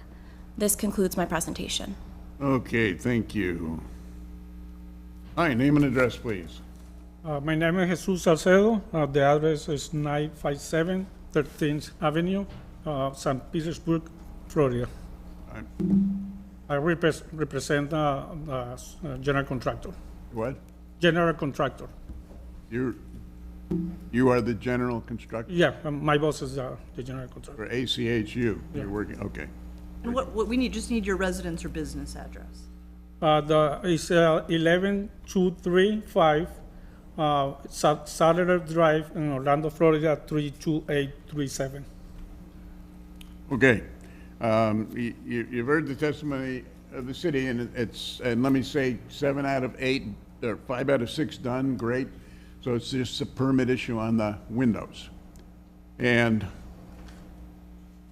I guess I'm a little puzzled that it was sent back for corrections in May, and now it's August. Yeah, actually, my boss got he submitted already the sketch and the floor plan from outside studio window. He did it already, but he got a response from the city. He had to do the inside and outside. So it's hard to find out, do the schedule with the tenant to do that work. But we're trying to do it. Okay, what do you need for time to get that done? I think soon as possible we can do it. So, but whatever time you can do. I want to make sure I give you enough time to get it done. You're that close. 45 days is fine. I order that for item C133, case number 23095574. These windows are already in, right? Yes, yes. 23095574, that lien certification be deferred for 45 days or until October the 11th, 2024. Okay. Thank you. Yep. And thank you for getting the rest of them done.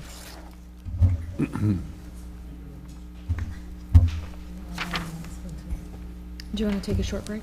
So you can figure it out?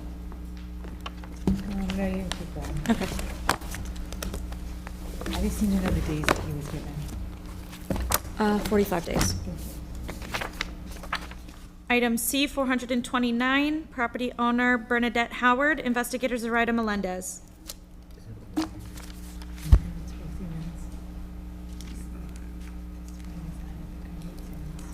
Ms. Melendez. Good afternoon. I am Zoraida Melendez, co-investigator for the City of St. Petersburg, testifying in reference to item C 429, case number 22-19648 regarding property located at 4105 18th Avenue South. I was sworn in at the beginning of this meeting. This property is a single home and is occupied by owner. This case began on September 14, 2022, and it was a cause-initiated case. After the eventuary hearing, a copy of the code enforcement board order was sent to the owner by mail on December 19, 2023. This property was last re-inspected on August 21st, 2024, and 0 out of 1 violations have been corrected since this case began. The remaining violations are: after the fact, a permit is required for the active work: rear wall siding remove, electrical wire, foundation, posts and framing, exterior drywall. Additional relevant facts in regard to this case: permit 04001896 was picked up today by the owner for corrections. Okay. And this will conclude my presentation. Okay, thank you, Zoraida. Your name and address. Hi, it's Bernadette Howard, 4105 18th Avenue South, St. Petersburg, 33711. You went and got the permit today. Well, I've had a permit, but it's been in revisions and I have a new permit. Sorry? It's been in revision. You took the revisions back today? It's changed a little bit. Yeah, it says it was picked up today to do corrections. Oh, to do corrections? Right. Okay, I'm sorry. I thought you did them and, all right. Okay. As you know, I've dealt with your case before. And Yes. some additional time, but sounds like you were so close. Very close. Yeah. I'll give you more time to just finish the permit process. Since you now have to do the corrections, presumably you can get those done and return it to building. Yeah. I order that for item C 429, case number 22-19648, that lien certification be deferred for 45 days or until October the 11th, 2024. Now, that gives you time to return it. I allowed that much time because if they send it back for something else, hopefully you won't Yeah. be back here. I think it'll be quick from here. Thank you. Yep.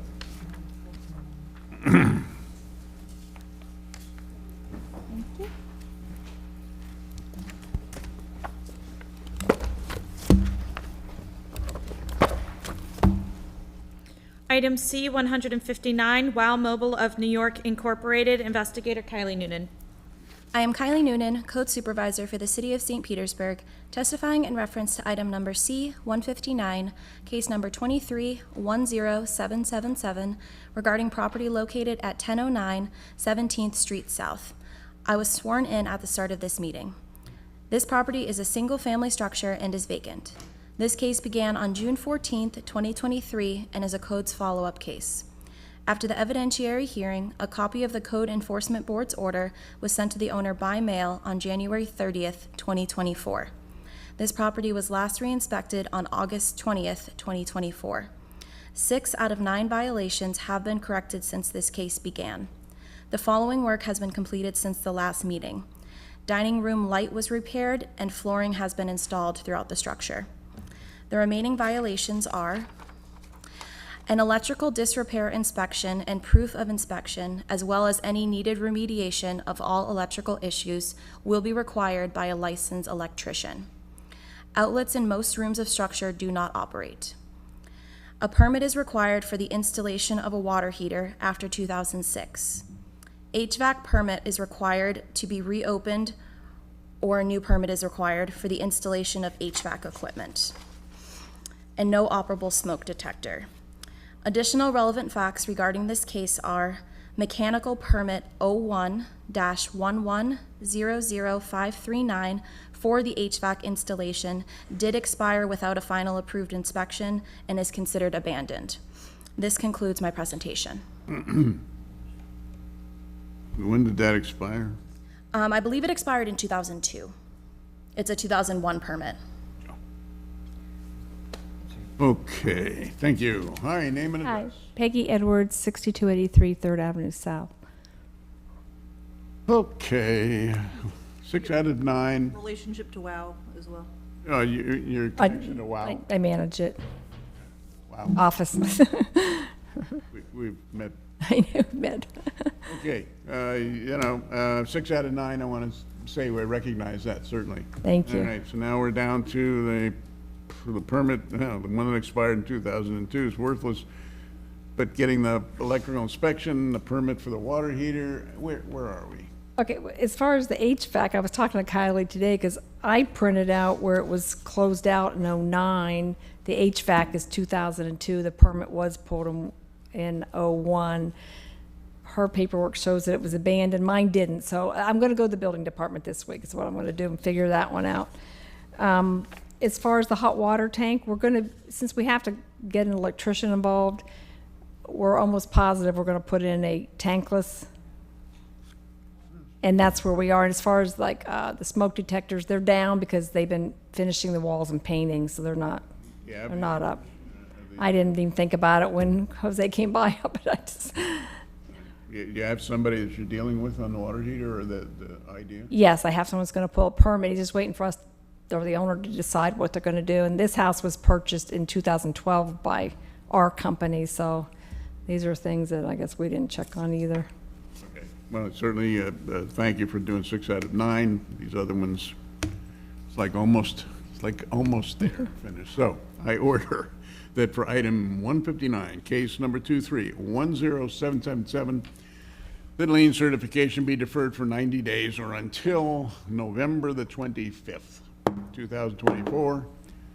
I hope Thank 90 you. days. I'm hoping. I mean, I plan on it. Thank you.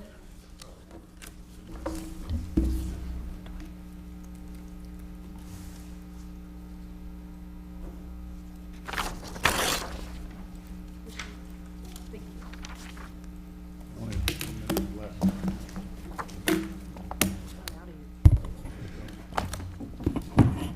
I have 10 minutes.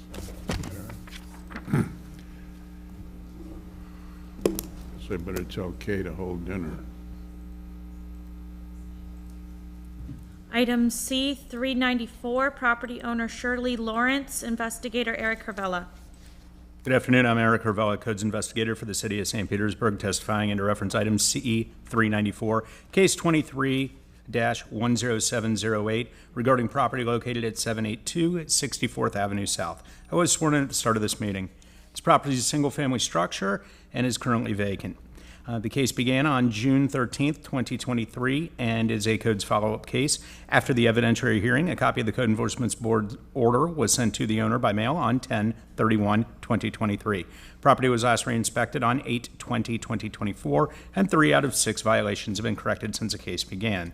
The remaining violations are: observed chipping and peeling paint on the fascia all around structure. Observed fascia with areas of rotted wood at front of structure. Observed damage to window frame at rear of structure with cracked stucco around the frame. Observed chipping and peeling on exterior of the structure. And observed bare wood above the garage door. This concludes my presentation. All right, thanks, Eric.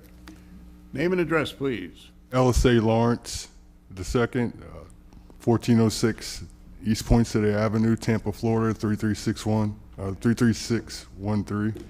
And Shirley Lawrence is my mother.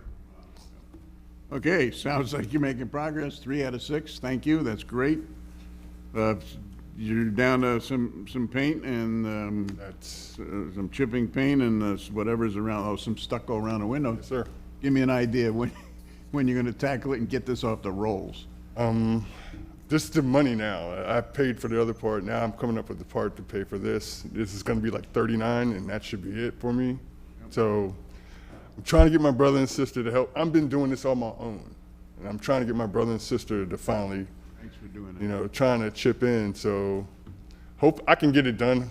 I say in less than 60 days. All right, I'm not obviously not going to pose any fines today because number one, I certainly acknowledge the 3 out of 6. I also acknowledge the fact that you're willing to work even if your brothers and sisters won't. So I'm going to give you some more time. I order for item C 394 case 23-10708 that the lien certification be deferred for 90 days or until November the 25th, 2024. So round up those brothers and sisters. Okay, yeah, keep going. Thank you. Hey, thank you very much.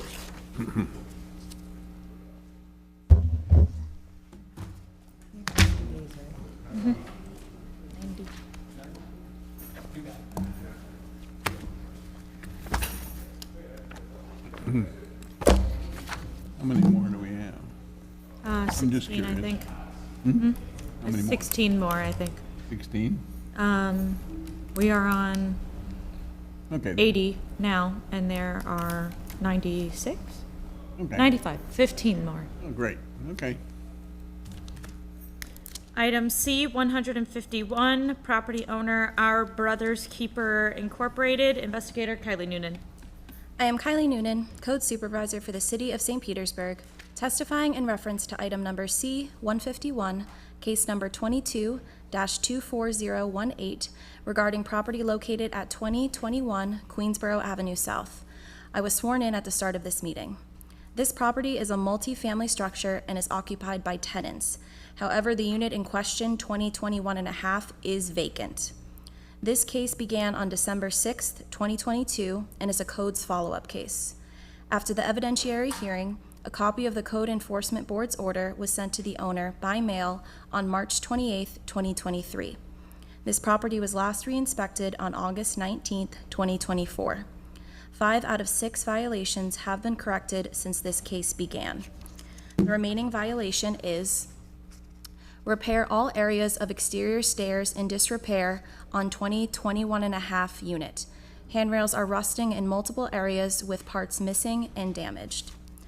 Additional relevant facts regarding this case are ARES permit number 23-110000784 expires on 10/16/24, but has had no inspections since it was issued on April 19th, 2024.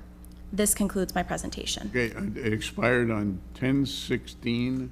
So it hasn't expired yet. It expires on October 16th, but it hasn't had any inspections in over 90 days. Okay. That's why it's back. Gotcha. Okay, thanks. Gentlemen, your name and address, please. Kian Bumudata, 2670 22nd Avenue South, St. Pete, 33712. Anybody else going to testify, or? No, he ain't got, he just in case I faint or fall out or something, he here to catch me. If he's going to say anything, I need his name and address. If not, Name that educator. My name is Ricardo Holmes, 5301 First Avenue South, 33710. Okay, guys, 5 out of 6 done. I just love that news. We also get relationship to my brothers. Oh, yeah, well, your relationship to my brother's keeper. Oh, he's one of the property managers. One of the property managers. Okay. What's your relationship? He a volunteer, just like me. I just try to get some help to get this stuff Been done. together before? Yes, sir. Okay. Property manager. So, okay. What's happening, guys? 5 out of 6, great. The stairs has been, we got the permit, we done did the stair part to make them safe. Now it's just some, we don't know how to do welding. So we gotta find a guy, it's 2 spindles that gotta be re-welded. And we done scraped and painted, but it's a couple of spindles that's gotta be welded back on. And then we can get the inspection. Okay, so, but the permit's gonna expire In October. in October. Oh, October, it's August, okay. You got, yeah, okay. Yes, sir. You should be able to get it done. We're gonna have it done by Let me then. make sure, I'm gonna give you some time to make sure. We're gonna have it done. I order that for item C151, case number 22-24018, that lien certification be deferred for 45 days or until October the 11th, 2024. Thank you. And then this is gone. That's good. Thank you so much. And thanks again for the 5 out of 6 already.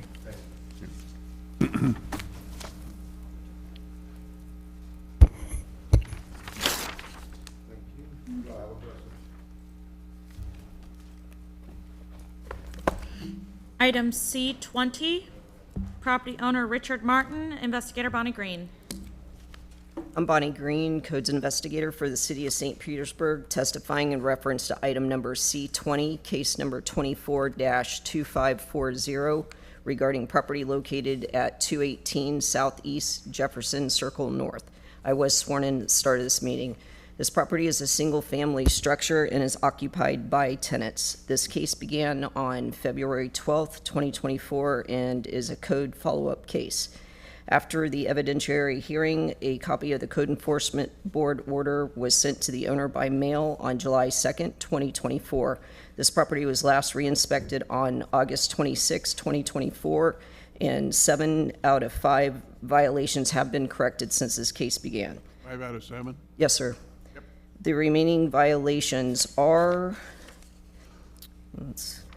several areas of 6-foot fencing is not being maintained and in disrepair, leaning, damaged, or missing.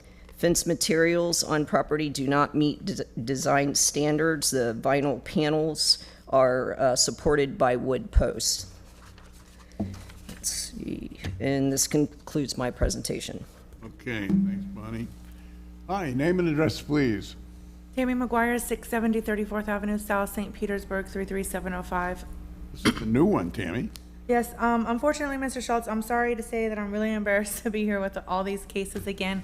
218, I can tell you though, Mr. Martin said he didn't really understand the design standards that were required. I explained that to him multiple times, and he's willing to either get the vinyl for the fence posts and the fence, or change it to wood, either or. So if we could have 30 days for that. Okay. Okay, Tammy, I'm inclined to grant your request because 5 out of 7 issues have already been handled, and it sounds like Mr. Martin's willing to take care of the rest. So I will order for C20, case number 2402540, the lien certification be deferred for 30 days or until September the 26th, 2024. Okay, now, I know we have a lot of Martin cases. Are all of these coming up at this one after another? Yes, item C25, property owner REM Properties Incorporated, Investigator Bonnie Green. So you have, which one, Bonnie, do you have? C-25? I have 25 and 26. Okay, let's do 25. Okay. Bonnie Green, Codes Investigator for the City of St. Petersburg, testifying in reference to item number C-25, case number 23-4440, regarding property located at 321 Southeast Boulevard North. I was sworn in at the start of this meeting. This property is a commercial structure and is occupied by tenants. This case began on March 9th, 2023, and is a tenant complaint case. After the evidentiary hearing, a copy of the Code Enforcement Board order was sent to the owner by mail on July 5th, 2023. This property was last re-inspected on August 26, 2024, and 10 out of 14 violations have been corrected since this case began. The remaining violations are: building is a commercial structure with one unit upstairs authorized for dwelling. Downstairs unit is an illegal unit and removal is required. Several windows have broken glass, numerous windows with missing window screens, and roof disrepair. There's missing shingles in several areas. As of July 8th, 2024, the shingles were corrected, but in a non-workmanlike manner. The roof is still in disrepair with areas that are sagging or warped. This concludes my presentation. All right, thank you, Bonnie. Tammy McGuire, 670 34th Avenue South, St. Petersburg, Florida, 33705. Unfortunately, I don't have a lot to say about this property, Mr. Schultz, but I will tell you that Richard does have a city, a business tax, a business tax receipt for 321 Southeast Boulevard North A, which is the downstairs unit. It says description of occupation, professional or business, property development, management, renting. He's using it for business. So there's not any residential tenants in there. There's not even electric or power there, water. Okay. Well, I acknowledge the 10 out of 14, but this is a case, Tammy, you and I have had Yes. for a long time, and I have granted 120 days alone. Lots of on it. times. I have no confidence in anything else is going to happen. think I understand. Mr. Martin knew that, so I order that for item C-25, case number 2304440, that the board certify an additional lien of $7,000. Next case, Bonnie. Item C-26, property owner REM Properties Incorporated, Investigator Bonnie Green. I'm Bonnie Green, Codes Investigator for the City of St. Petersburg, testifying in reference to item C-26, case number 24-1259, regarding property located at 320 62nd Avenue North. I was sworn in at the start of this meeting. This property is a commercial structure and is occupied by tenants. This case began on January 18th, 2024, and is a code follow-up case. After the evidentiary hearing, a copy of the Code Enforcement Board order was sent to the owner by mail on April 30th, 2024. This property was last re-inspected on August 20th, 2024. 0 out of 1 violations have been corrected since this case began. The remaining violation is a permit is required for new windows installed on the second floor of building. This concludes my presentation. Okay, thanks. Tammy McGuire, 670 34th Avenue South, St. Petersburg, Florida, 33705. Last time I was here, I told you that we needed to get an impact window and that they were going to be pulling a permit for that. The contractor is Todd Reed, who did our building at the 900 block, and he hasn't had the opportunity to come down and measure the window. He did say he would be able to get it done within the next week, so if we can have 15 days.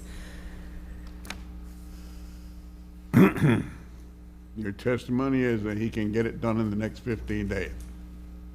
Maybe at least a permit pulled in. Yeah, okay, well, as you know how that works with the Yes. permit. Okay, because I'm looking at, you asked me for 15 before, and then you asked me. Yeah, because that's what he told me, but he just had probably a little bit more work on his plate than plus the weather's been really bad. But it's your testimony and your assurance that he will apply for a permit. Based on what he told me, yes, sir. and I'm confident that he will. You will? And how much time do you need? When will he do it? I asked for 15 days. Maybe I should ask for 30. Okay. I order that for item C26, case number 2401259, that lien certification be deferred for 15 days or until September the 11th, 2024. So he's got to get a move on, Tammy. Yes, sir. All right.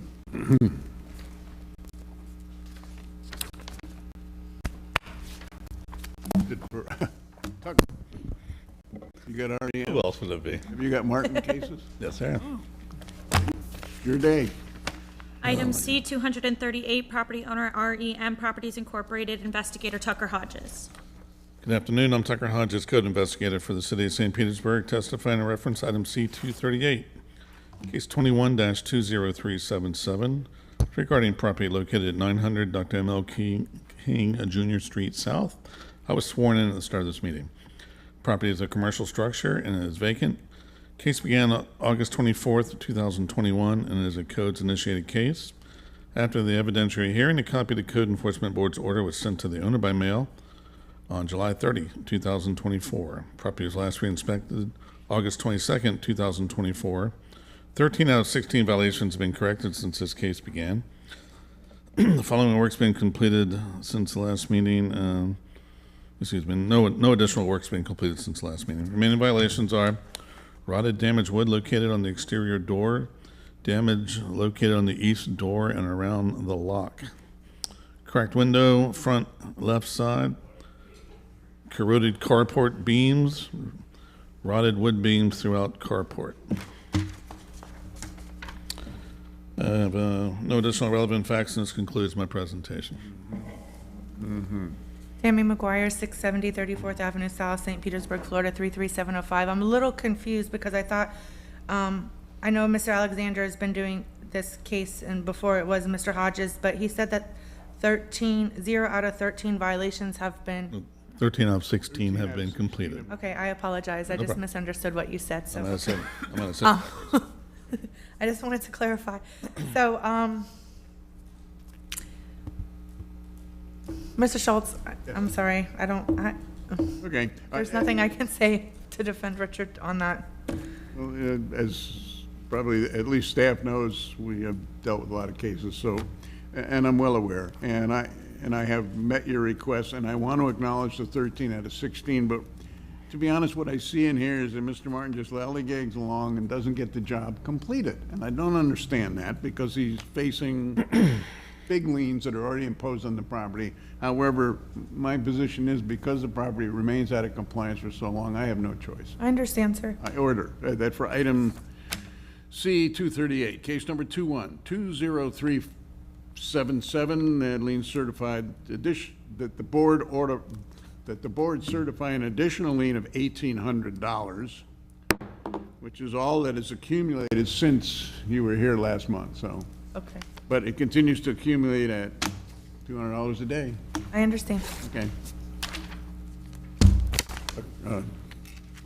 Item C, 239, property owner REM Properties Incorporated, investigator Tucker Hodges. Good afternoon. I'm Tucker Hodges, code investigator for the city of St. Petersburg, testifying in reference to item C-239, case 22-13657, regarding property located at 936 Dr. M.L. King Jr. Street South. I was sworn in at the start of this meeting. This property is a commercial structure and is vacant. Case began June 27, 2022, and is a codes initiated case. After the evidentiary hearing, a copy of the Code Enforcement Board's order was sent to the owner by mail on 4/30/2024. Property was last re-inspected August 22nd, 2024. 6 out of 8 violations have been corrected since this case began. The following work's been completed since the last meeting. Previous inspector said there was paint, and holes, and crack on the walls that were repaired. Remaining violations: broken, cracked concrete on the surface of the parking area and rear alley. And missing pieces of the sign. And this concludes my presentation. Tammy McGuire, 670 34th Avenue South, St. Petersburg, Florida, 33705. Mr. Reed informed me that all the stucco is complete on this building. I also have a picture of the sign to show that it's fixed. So I think it just needs to be re-inspected. If we can have 15, 20 days. Okay, so your testimony is all of the violations have been corrected. Correct. Okay.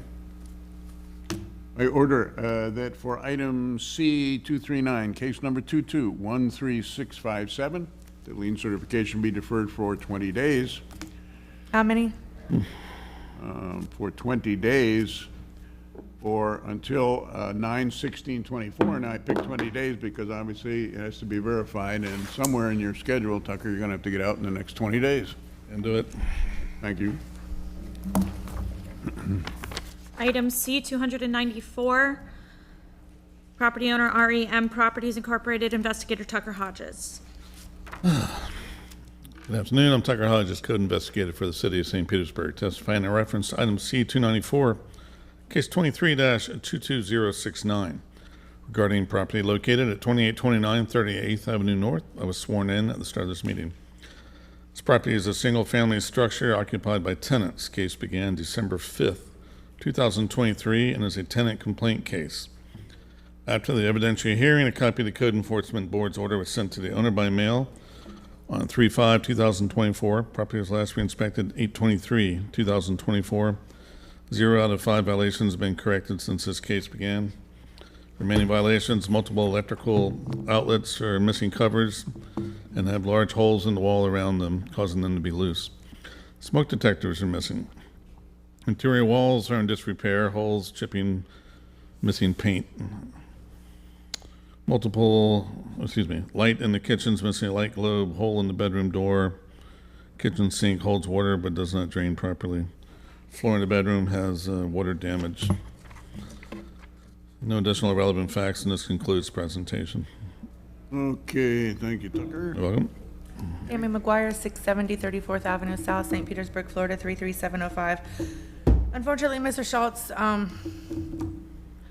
Mr. Martin always tells me that the workers have been sent there and this stuff is fixed, and it's not. For either one of... Tenant's still in there? The tenant that made the complaint is not in there, but there is a different tenant in there. She did have COVID a month and a half ago. That's why we couldn't get in last month, and I know that when I talk to her, she tells me the things on the inside is fixed. I know that they're not.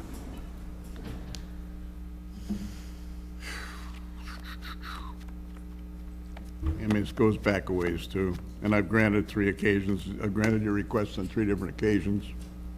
I mean, I order that for item 294, case number 23-22069, that the board certify an additional lien of $5,000. Now, for your notes, Tammy, it has accumulated 14,000, so I just did 5. It is accumulating 150 a day. If I have to deal with it again, you know what I'll do. yes, sir. Okay?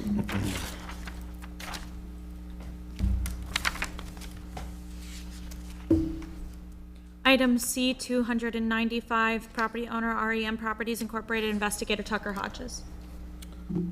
Good afternoon. I'm Tucker Hodges, code investigator for the city of St. Petersburg, testifying in reference to item C295, case 23-22281, regarding property located at 2829 38th Avenue North.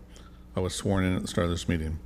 Property is a single-family structure occupied by tenants. Case began on December 5th, 2023, and is a tenant complaint case. After the evidentiary hearing, a copy of the Code Enforcement Board's order was sent to the owner by mail on 3/5/2024. Property was last re-inspected August 23rd, 2024.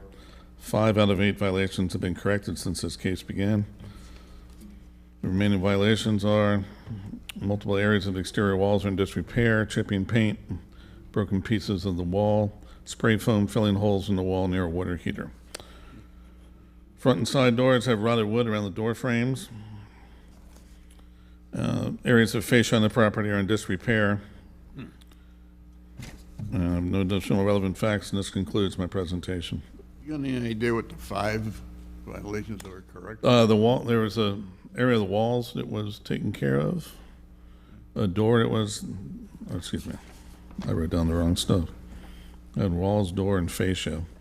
They covered up quite a bit of the fascia with some sort of a plastic material, but there's still areas that are rotted and unpainted wood. Okay, Tammy? Tammy McGuire, 670 34th Avenue South, St. Petersburg, Florida, 33705. Because 5 out of the 8 violations are done, I would like to ask for 30 days. A lot of this work that is being done on the outside of this, on this building is the outside. The weather has not, it's been raining almost every day, so a lot of the stuff cannot be done, hasn't been able to be done, to be completed. Mm-hmm. When did this, Tucker, I didn't jot down, when did this case first come up? December 5th. December 23? 5th of 23. 23. Mm-hmm. And I've granted you, Tammy, 3 requests over time. Now I'm trying to give credit for the 5 out of the 8 in my mind, thinking here.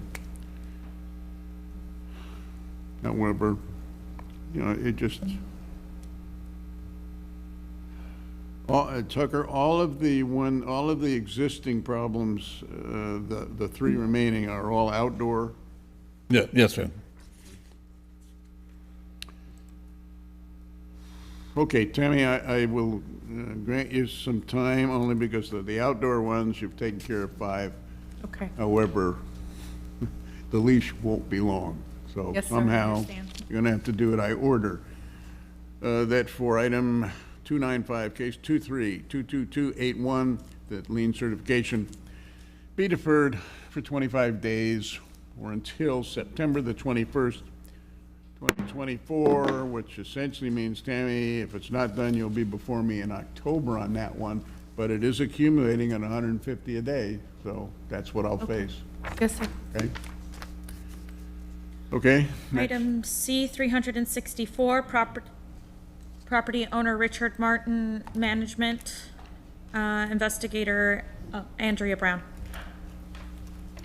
Hi, I'm Andrea Brown, Codes Inspection Coordinator for the City of St. Petersburg, testifying in reference to item number C364, case number 22-6611, regarding property located at 1517 4th Street North. I was sworn in at the start of this meeting. This property is a commercial structure and is occupied by tenants. This case began on March 22nd, 2022, and is a citizen complaint case. After the evidentiary hearing, a copy of the Code Enforcement Board's order was sent to the owner by mail on February 28, 2023. This property was last inspected on August 21st, 2024. 8 out of 10 violations have been corrected since this case began. The remaining violations are broken window glass and windows, table parts, wood, scrap metal, tarp, buckets, and other miscellaneous debris on property. This concludes my presentation. Okay, thank you, Andrea. Hi, Tammy. Tammy McGuire, 670 34th Avenue South, St. Petersburg, Florida, 33705. And unfortunately, Mr. Schultz, for this property and the next case, I have no comment. Yeah. And I really don't either, because 1, 2, 3, 4, 5, 6, 7 times you asked me for time. Yes, sir. And it's, and acknowledge the 8 out of 10, but really I have no choice. And I have certified $100,000 on this property, so I'm sure Mr. Martin isn't going to be all upset when I order today for item C364, case 22-06611, that the board certify an additional lien of $7,000, which is the maximum I have I can do right now, but it's still accumulating at $200 a day. Yes, sir. Item C, 365, property owner Richard Martin, management, investigator Andrea Brown. I'm Andrea Brown, Codes Inspection Coordinator for the City of St. Petersburg, testifying in reference to item C365, case number 23-11394, regarding property located at 1517 4th Street North. I was sworn in at the start of this meeting. This property is a commercial structure and is occupied by tenants. This case began on June 22nd, 2023, and it's a tenant complaint case. After the evidentiary hearing, a copy of the Code Enforcement Board's order was sent to the owner by mail on October 31st, 2023. This property was last re-inspected on August 21st, 2024. 1 out of 12 violations have been corrected since this case began. The remaining violations are: ceiling has evidence of water intrusion and holes in numerous locations. Stair trim and stair tread is broken, missing stair spindles. Several junction boxes and outlets have exposed electrical wires. Several missing electrical cover plates. Mildew in air vents, mildew in bathtub area, missing cabinet and missing light globes. Floors are in disrepair in the bathroom with missing floor tiles. Wooden floors have rotted wood. Windows do not open or are missing locks. Numerous missing window screens. Evidence of pest insects, an exterminator report is required. Numerous areas of wall disrepair. Several interior doors and door casings are in disrepair. Repairs to ceiling, walls, plumbing, and electrical are not done in a workmanlike manner. This concludes my presentation. Excuse me, Andrea, did you say some tenant complained about this? Yes, it was tenant occupied. I want to be clear. Tammy? Tammy McGuire, 670 34th Avenue South, St. Petersburg, Florida, 33705. The tenant who complained, the tenant that we had, he had used that place for FEMA, to house people who needed for FEMA, and that's where the tenant complaint came from. Those people are long gone, but neither here nor there. There's no reason for this to continue on this long. I have no comment. All right, but it goes back to June 23, and I've granted at least 4 requests of yours over a period of time. Ergo, my decision is simply I order that for item C365, case number 2311394, that the board certify an additional lien of $5,250.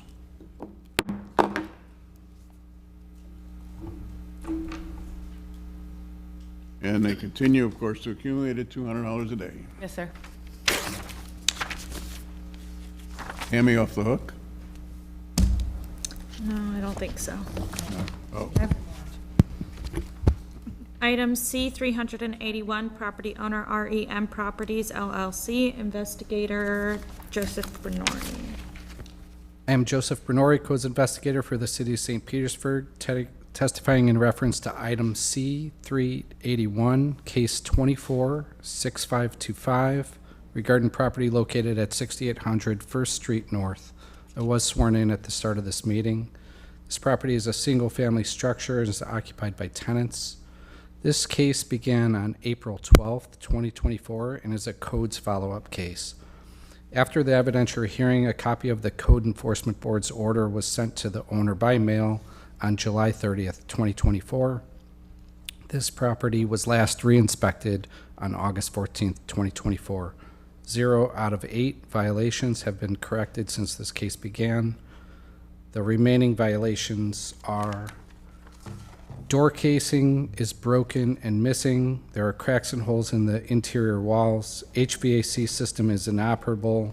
There's a broken mirror in the bathroom. All windows on an occupied rental unit require window screens. Toilet tank lid is missing. There are broken floor tiles throughout the house. Smoke detectors are required in the unit, and stove burners are missing. This concludes my presentation. Okay, thank you. Tammy McGuire, 670 34th Avenue South, St. Petersburg, Florida, 33705. Mr. Schultz, last time, I'm not too much, I didn't ask for a lot of time. I thought that we would be able to get this stuff taken care of, but we're having a conflict with the tenant. She's been our tenant for 8 years. Right now, she's under eviction. We try to work stuff out with her. She's refusing us access to the inside of the home to be able to go in. So if we can have 60 days, by then I'm quite sure her eviction will be done, and at least maybe they can start on some of the work. Okay. All right, Tammy, this is one of the relatively new cases that I see by date here. And I have not certified a penny of lien, although it's $150 a day. Your request for 60 days is well, you've got an eviction notice, eviction process. Where is that? Yes. So when do you think you're going to get rid of him so you can get in there and do the? Well, I don't know how much longer it will take, maybe 20 days. This obviously not paying rent. There's no. No, she is not paying rent. I don't know whether she paid it to the clerk of, to the court yet or not, but I know that she's responded with letters and things of such.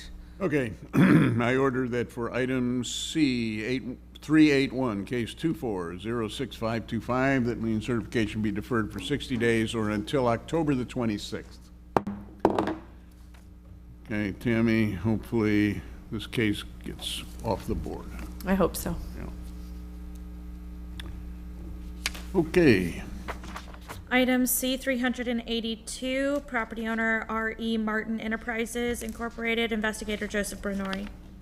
I am Joseph Brenori, Codes Investigator for the City of St. Petersburg, testifying in reference to item C-382, case 24-4167, regarding the property located at 300 Northeast Boulevard North. I was sworn in at the start of this meeting. This property is a single-family structure and is vacant. The case began on March 7th, 2024, and is a codes-initiated case. After the evidentiary hearing, a copy of the Code Enforcement Board's order was sent to the owner by mail on May 28th, 2024. This property was last re-inspected on August 20th, 2024. 1 out of 11 violations have been corrected since this case began. The remaining violations are: front door is missing and it has securing boards that do not properly fit. Structure has areas of fascia rot and disrepair. Structure has areas of falling, unsecure soffit. 3-foot picket fence is encroaching into the right-of-way. Front door porch steps have an unsecure hand railing. Several securing boards do not have paint on them. Primary structure has areas of peeling paint, bare wood, and worn paint. There is a porch lean-to in the rear that has been constructed without permits. West side, there is a sliding window missing lower frame. On the east side, there is a casement window missing swing-out frame. Window glass is missing, broken in several window frames. There is ceramic tile, wood, metal, and other debris throughout the lot. This concludes my presentation. the tiles throughout the lot. Throughout the lot. Okay, Tammy. Tammy McGuire, 670 34th Avenue South, St. Petersburg, Florida, 33705. The 3-foot fence that's in the front, I took that down myself the day that the violation came.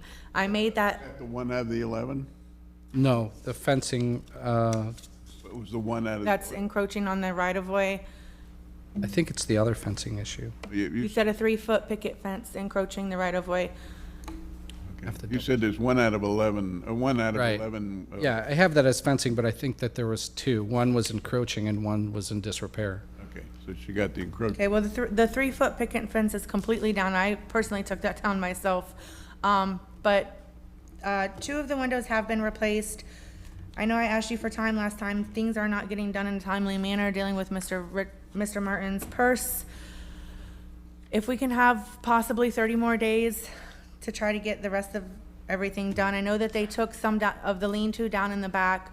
A lot of debris was picked up in the back. There's still a lot back there. The two windows have been replaced, and they did start painting the back and maybe one piece of the fascia has been fixed. All right, still quite a list, Tammy, of It is. things to do. There's nobody in it. It's vacant. Correct. And the front door, there actually is the front door. He does have people that are working in there. So there's no electricity, no power, well, electricity and power, well, no electric and water. So the front door is open. They do have those secure boards that are up there, but the front door is actually still attached to the home. It's just open. Okay, I'll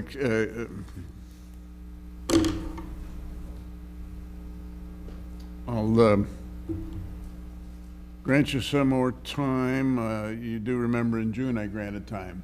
Yes, I do. Okay, so this has already gotten some time. I order that for item C-382, case number 2404167, that lien certification be deferred for 30 days or until September 26, 2024. Thank you. Accumulating 150 a day, already 10,800, just for your notes. Yes, sir. Could have been certified. Okay. Thank you, Mr. Schultz. Yes, ma'am.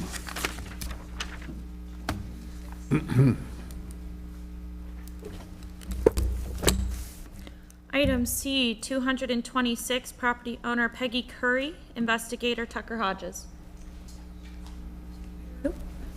We go to 323. What number was it again? We're skipping it. Hold on. Yeah, I know that owner's not here. Got it. Item C, 323, property owner Lee Brandon Daniels, investigator Jeff Summers.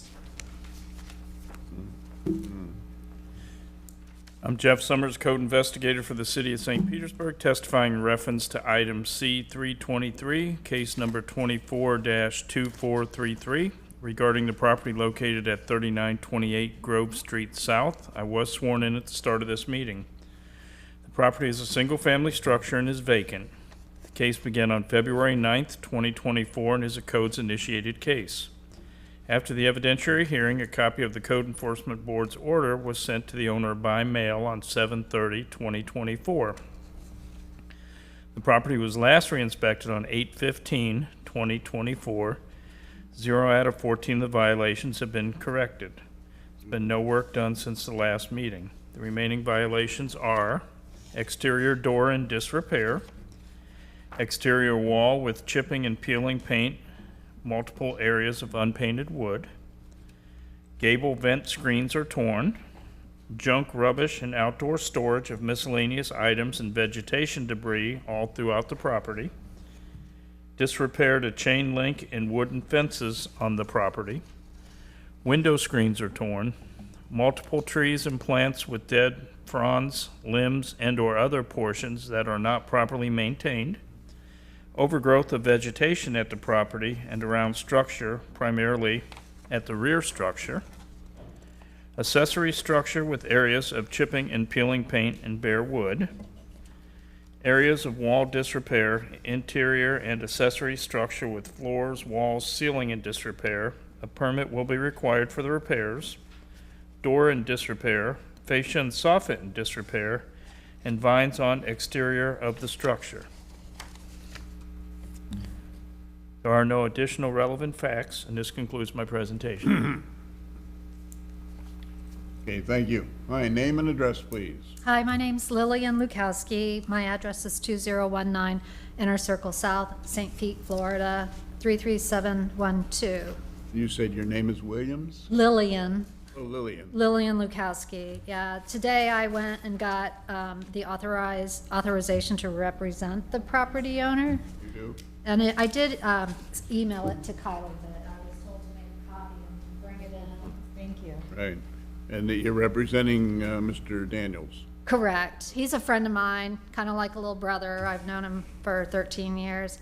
And so he told me that the code violations were like broken fence, painting that needed to be done, and siding on the side of the house, which he told me that 2 of those things had been done, but he still needed to do the siding. So kind of the big long list is, I don't know if he didn't get that mail or what, because he has been in California because his grandmother's 92 since June.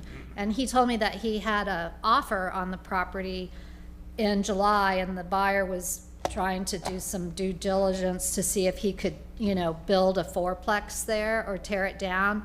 And in the end of July decided that he didn't want that, you know, so he had been out of state apparently when the He did. July The 24th. owner didn't want it, or the potential buyer didn't want The it? buyer didn't want it, and so, you know, he backed out on any offers, probably because he couldn't build a fourplex there. So I know that, having spoke to Brandon Lee Daniels this morning, that, you know, he really wants to sell the property, and he has, you know, contacted me to help him in that process. I have a But contract. you don't know if he's got a realtor or anything to sell it? That I do not know. I can honestly say, but I do know that I think that, that's why he's kind of called me. I have a contractor that can go in and do some work to take care of the code violations. He is supposed to be back next week after the holiday, Labor Day. And so I have a contractor lined up, but I have to wait for him to come back. So he was hoping that we could get 90 days to at least get those things fixed and Yeah. put it on the market. Based on your testimony, I can't give you 90 days. I have no assurance he's going to do anything at this point. He doesn't know whether to sell it. There's a lot more. I mean, there's 14 violations on this property. Here's what I will do. Well, I could get a realtor, though, to put it. He put it doesn't up. have an agent, but I don't know whether he wants to sell it. In other words, and you don't know. Okay. Right. So the best I can do is to grant a short amount of time for him to return after Labor Day.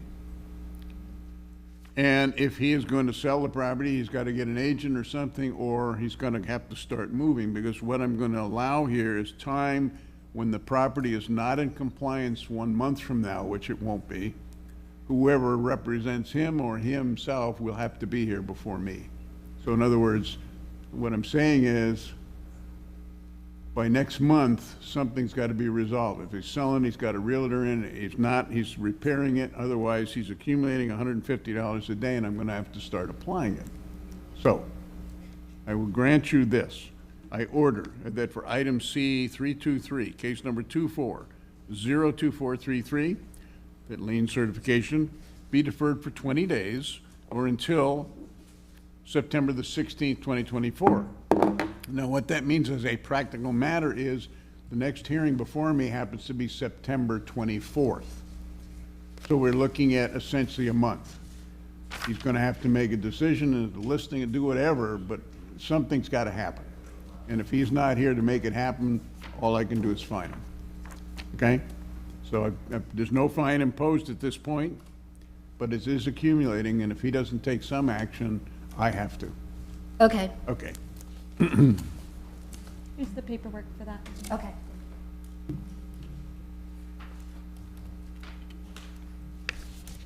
Item 339. Property owner Daniel Gary, investigator Tim Howard.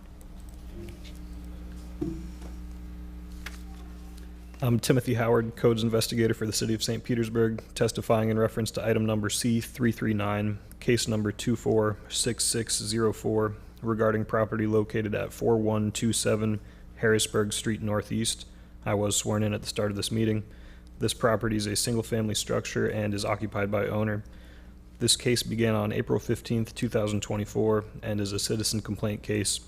After the evidentiary hearing, a copy of the Code Enforcement Board's order was sent to the owner by mail on July 30th, 2024. This property was last re-inspected on August 22nd, 2024. 1 out of 2 violations have been corrected since this case began, and the remaining violation is that the landscape in the right-of-way was changed from a herbaceous layer of ground cover to a shell. Additional relevant facts regarding this case are that I just spoke with the homeowner moments ago, and he states that the violation has been corrected, and this concludes my presentation. Okay. Name and address. Daniel Gary, 4127 Harrisburg Street, Northeast. Okay, Mr. Gary, is it taken care of? Taken care of. All right. I'm sorry you had to sit here all day. Well, I didn't, so. I'll give you a short time.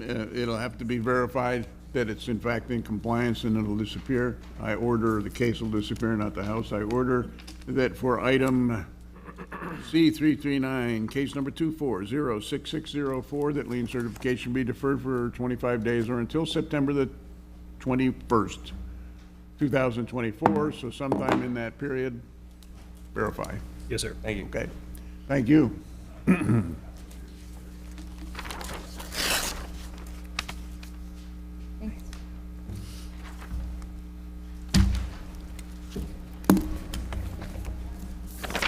Item C 376, property owner J. Antilio Janney, investigator Joseph Brenori.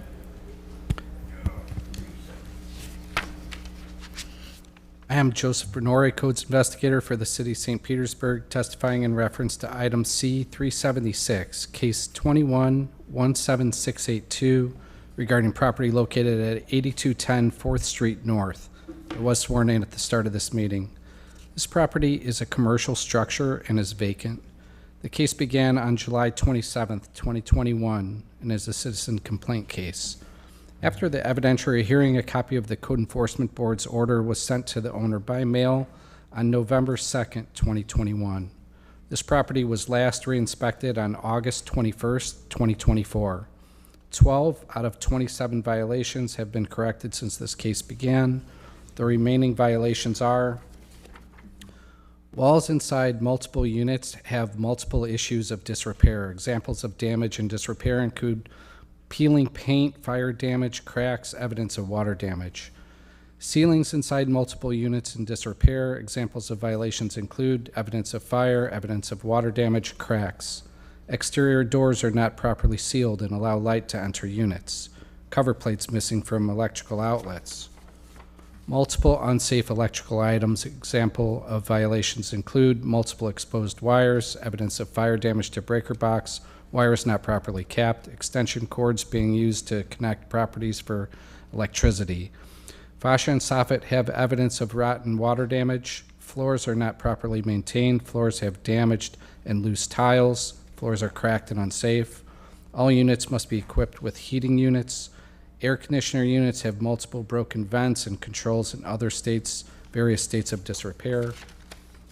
All parts of property must be maintained. Examples of violations include broken cabinets, broken bathroom sinks, broken downspouts, broken and missing door on hot water enclosure, air conditioners not properly installed, permits required for installation of hot water heaters at property, smoke detectors required in all units, soffit screens missing and in disrepair, windows on each unit must be able to open and close, roof is not properly maintained. Additional relevant facts regarding this case are: there was an approved final electrical permit on April 8th, 2024 for 2 smoke detectors and to test the outlets. And there's an active roof permit with an expiration date of November 29th, 2024. This concludes my presentation. All right. Thank you. Your name and address, please. Name and address. Sir, the hearing device doesn't work, so I will speak. I cannot answer the questions, but I can say, okay. Bimbisar Jani, 5413 Windhawk Way, Lourdes, Florida, 33558. Can I say something? Okay. Relationship to the, Yeah. He's representing, his name is Mr. William Hayes. Okay, one Can I second. say- Yanni, it's in his father's name. this property is in your father's name? Yes. Yeah, okay. However, Mr. Yanni has appeared before me before. Yeah, we just need it each time for the record. Oh, okay, sorry. Can And I- who's with you? William Hayes. I live at 8231 Diagonal Road, the house behind. Okay. I've been taking care of the property and working on it. Okay, let me ask you this. Yeah. This is at 82nd and 4th, right? Yeah, The former motel. the old motel, the old. Motel, yeah. I know the property well. I go by it all the time. Yeah. I've had cases before with Mr. Yanni. And then there was a period of time where Mr. Yanni was going to sell it, I think, or something, and it basically wasn't in violation because it wasn't being used for anything or whatever. So I don't quite understand what's going on that property now. I don't understand why they're coming back on him, like the extension cords, the fire code. I did all that and got approval on everything. Approval to what? The fire marshal came, whatever he is. Well, some of these things I can't imagine. He's had inspections and people have approved everything. He got the electric back on, the water back on. So there are people living in this property? No. He wants to sell it, but we have to clean it up and fix it. You have to have electric and water to work on it. There's something not right here. What do you mean? I mean, I've dealt with this property now for a couple of years. I think I dealt with it when I was on the code board. he's got family. It looks like no one is occupying the property, but I think somebody is. Nobody's occupying it. I'm living Sir, in this Mr. house Schultz. behind it. Help me out here. So Ms. Brown and I and the investigator were out there last week. There's nobody occupying the property. The case was being deferred for some time because they have approved permits for some repairs. but there hasn't been any action taken in that permit. We need to see that they have to get their finals actually completed. Yeah, So it looks he like the extended last. permit. Where's the permit? Give it to us. So it looks like they had a final building scheduled, but then it was canceled. And so the most recent inspection that was completed was in April. So that's why it got brought back before you. April. He's got the extension on the roof permit. Right, that's a separate, so there was a roof permit that at the time last week when we discussed it, it was expired. It's now been reactivated and they have their final inspection scheduled for tomorrow. But there is a second permit for non-residential renovations and alterations. And that one is the one that you have the final electrical approved inspection from April. But there still needs to be a final building inspection and a final fire building inspection. Oh, okay. I mean, let me go over it though. Let me take care of it, you know? I mean, I mean, based on the conditions that were observed during that inspection, they're not going to pass their inspections. I mean, many of the violations that Mr. Bernard testified to still exist, so.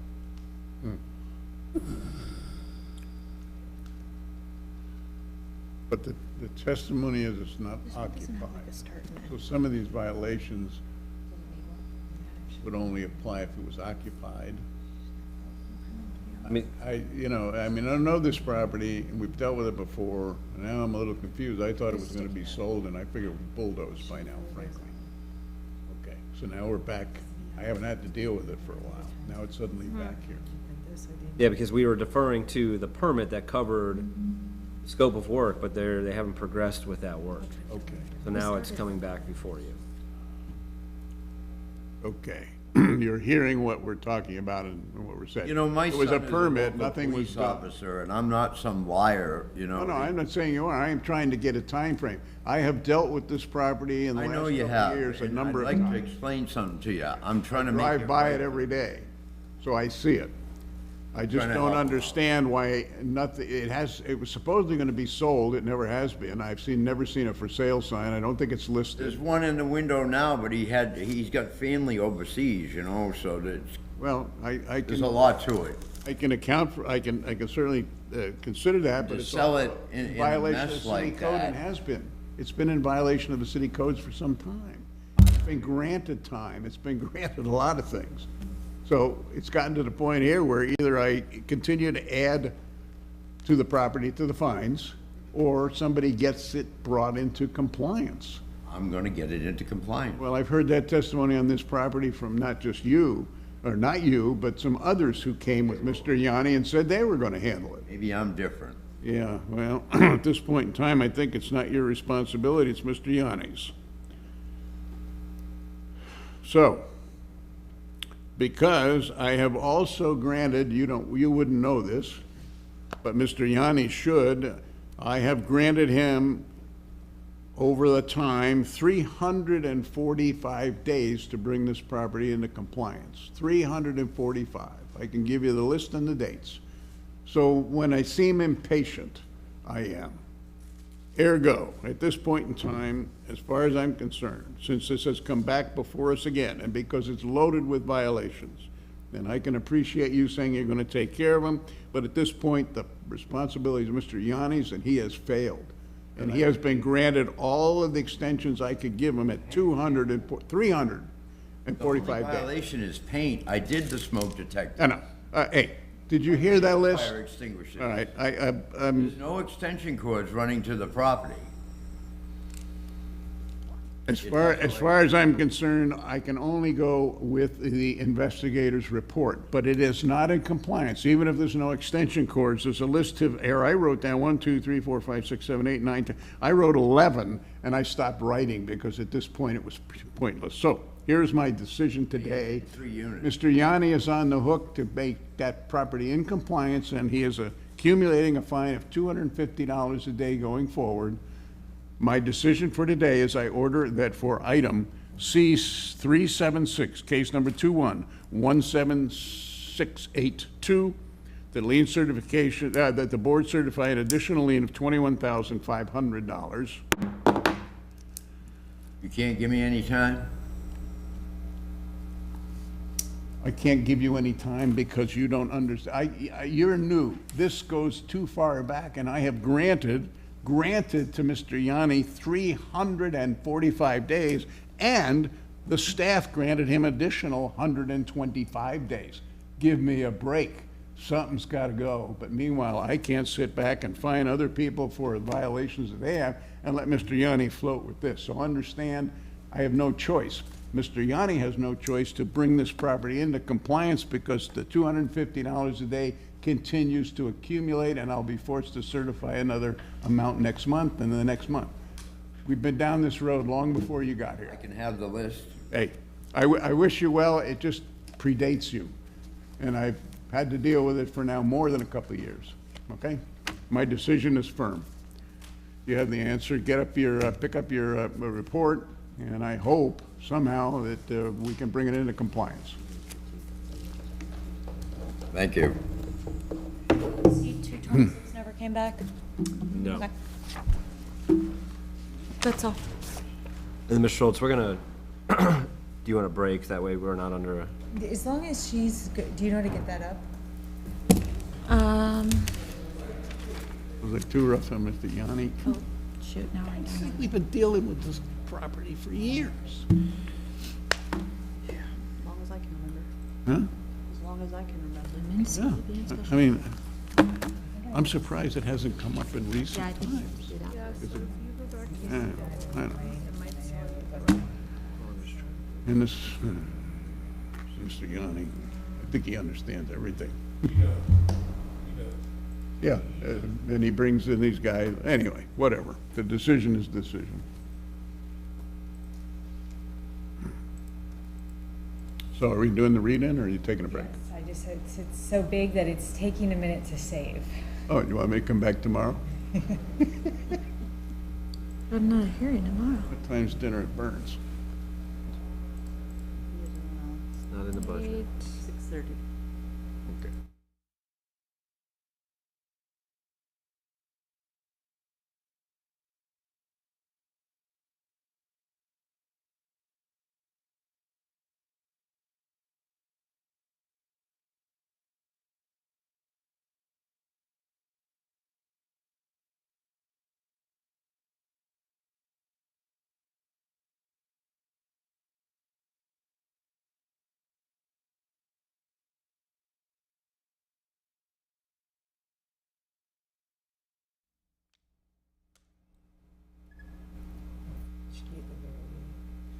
Public agenda, yeah. All right, there we go. Okay. Item number C1 has been deferred. Item number C2, John K. Bowman. Item number C3 has been deferred. Item number C4, Sherry A. Hudson, trustee. Item number C5, Michael Badeau, jurors, and Janet Harmon, jurors. Item number C6, James D. Kowalski. Item number C7 has been deferred. Item number C8, Milan's Investments LLC. Item number C9, Michael G.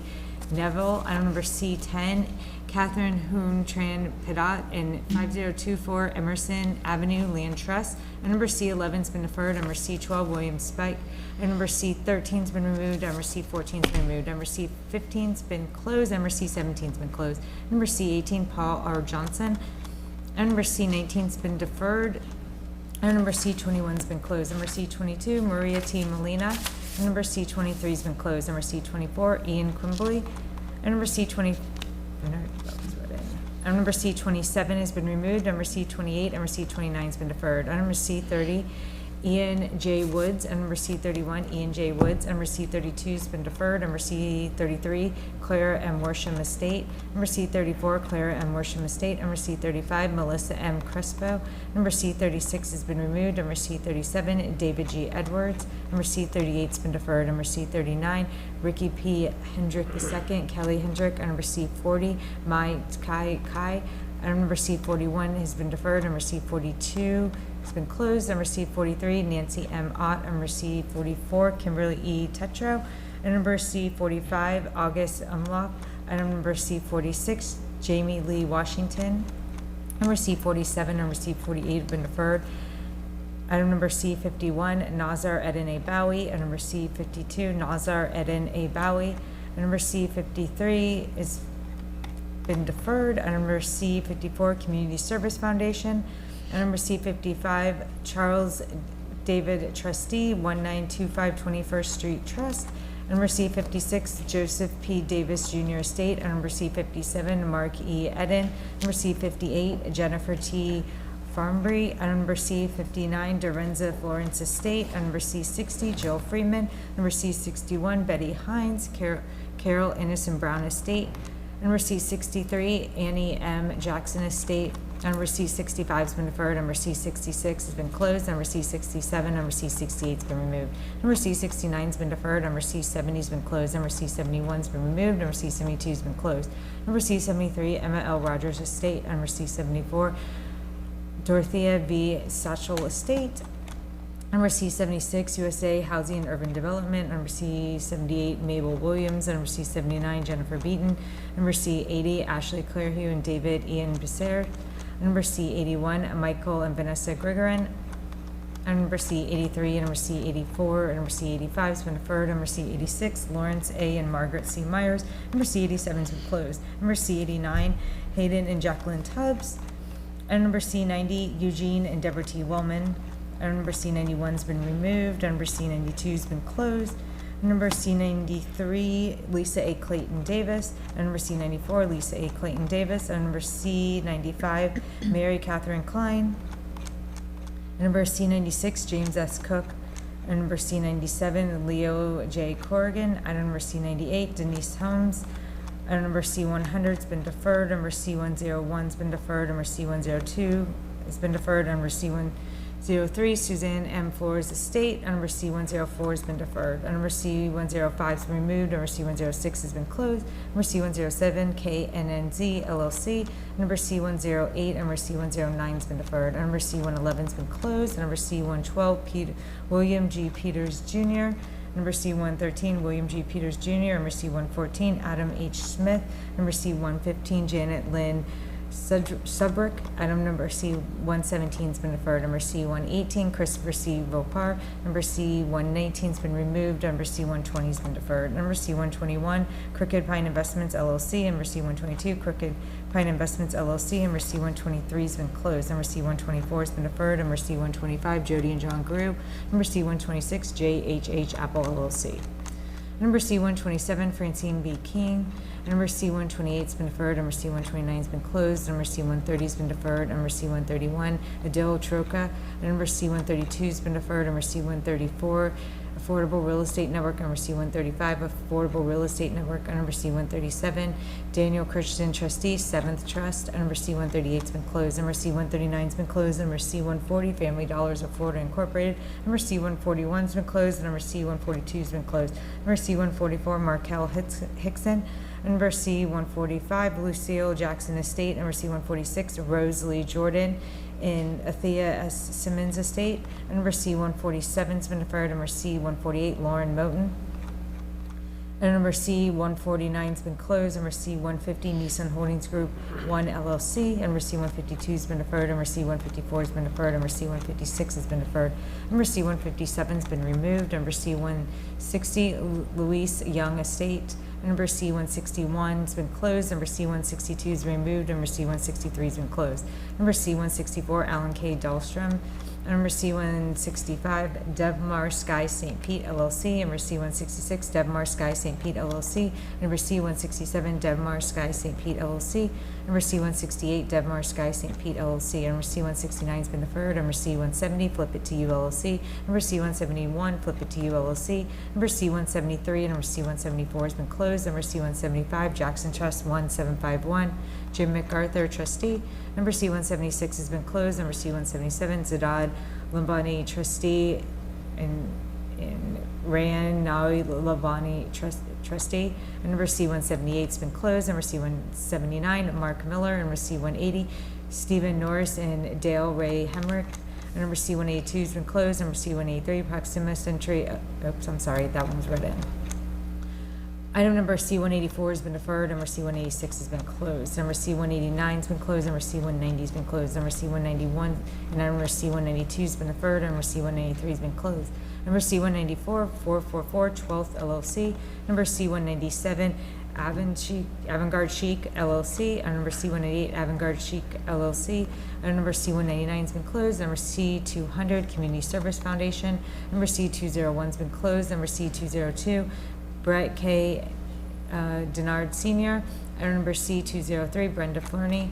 Item number C-204, Rhonda Gary and Cortez M. Foster. Item number C-206, Bernard Henry. Number C-207, Geraldine H. Hester and Henry H. Hester. Item number C-208 has been removed. Item number C-209, Bertha L. Lethand. Item number C-210, Thomas Luby. Item number C-211, Willeen Say Estate. Item number C-212, Willeen Say Estate. And number C-213, SFR XII Tampa Owner 1 LP. Item number C-214, Valero Property Brothers LLC. Number C-215, Valero Property Brothers LLC. Number C-216, James Warren Estate. Number C-218 has been closed. Number C-219 has been closed. Number C-220 has been closed. Number C-221 has been closed. Number C-222, 2722 14th Avenue South LLC. Number C-223 has been removed. Number C-225, William Carpenza. And number C-226, Peggy Curry Estate. Number C-227 has been closed. Number C-228, Greenwood Cemetery Association. Number C-229, Vincent Ager Bacchus. And number C-232, Hillary Hudson Estate. Number C-233 has been closed. Number C-234 has been removed. Number C-235 has been removed. Number C-236, Bhaskar and Jita Patel. And number C-237, Michelle L. Phillips. Number number C-240, Magan Riley Estate. Number C-241, Geraldine M. Rowell and Robert Lee Knight Jr. And number C-242, that was read in. And number C-243 has been removed. Number C-244 has been closed. Number C-245, Trust 430, Bay Area Property Management and Investment. Number C-246, Trust 430, Bay Area Property Management and Investment. Number C-248, Azam Properties Corp. Trustee, AZP Northland Trust. Item number C-250, Michael C. Klaus. Number C-251 has been deferred. Number C-252, Rhonda Renee Gary. Number C-253, Darcy A. Goodson. Item number C-254 has been closed. Number C-255, Donald A. Johnson and Jennifer L. Johnson. Number C-256, number C-257, number C-258, number C-259 have been deferred. Number C-260, Trust number 5100, John Linhan, Trustee. Number C-261 has been deferred. Number C-264, number C-265, number C-266 has been deferred. Number C-267, June A. Johnston. Number C-268, number C-269 has been deferred. Number C-271, Alton R. O'Berry III. Number C-272, Alton R. O'Berry III. Number C-273, Daniel J. Pereira. Number C-274 has been removed. Number C-275 has been removed. Number C-278 has been deferred. Number C-279, Villa Creek GP LLC. Number C-281 has been deferred. Number C-282 has been closed. Number C-283 has been deferred. Number C-285 and number C-286 has been deferred. Number C-288 has been deferred. Number C-289 has been closed. Number C-290 has been deferred. Number C-291 has been removed. Number C-292, Frederick E. Miller and Thomas C. Miller. Number C-293 has been closed. Number C-296, Thomas L. Richards. Number C-297 has been deferred. Number C-298 has been closed. Number C-300, Brown Number 3 LLC. Number C-301 has been deferred. Number C-302, Doug J. Fonder and Kathy G. Fonder. Number C-303, number C-304, number C-305 has been deferred. Number C-306 has been closed. Number C-307 has been removed. Number C-308, Jolene S. Johnson. Number C-309 has been deferred. Item number C-310, Nimbus Apollo LLC. Number C-311, Nimbus Apollo LLC. And number C-312, Property Ventures Holdings LLC.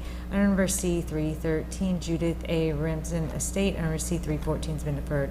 Number C-315 and number C-316 has been deferred. I'm surprised did we not hear them? 315 and 316, they were removed. No, 317. Vote? No, we heard. We did hear it. Yeah, so- we did hear that one. All right.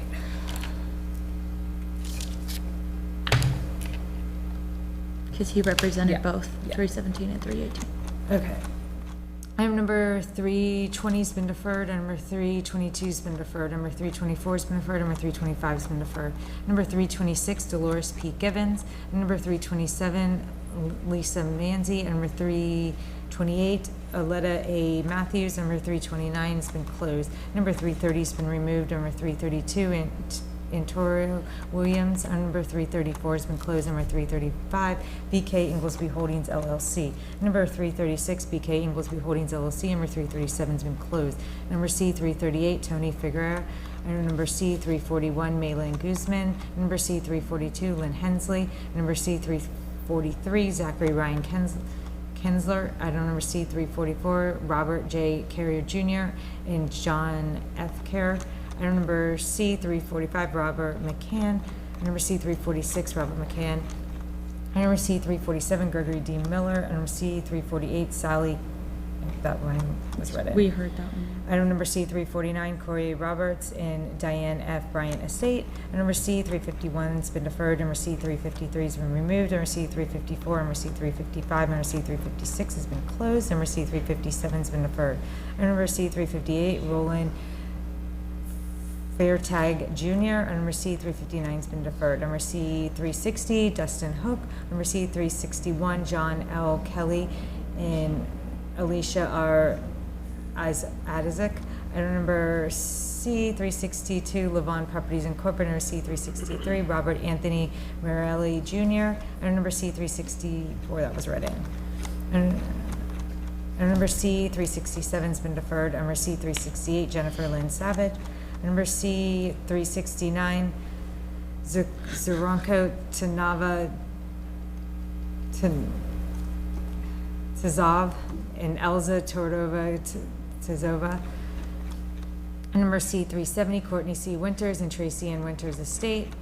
Number C, 371's been deferred. Number C, 372, number C, 373, and C, 374, C, 375, all been deferred. And number C, 377 has been removed. Number C, 378 has been closed. Number C, 379, Marta L. Ostrich. Item number C, 380, Richard A. Para.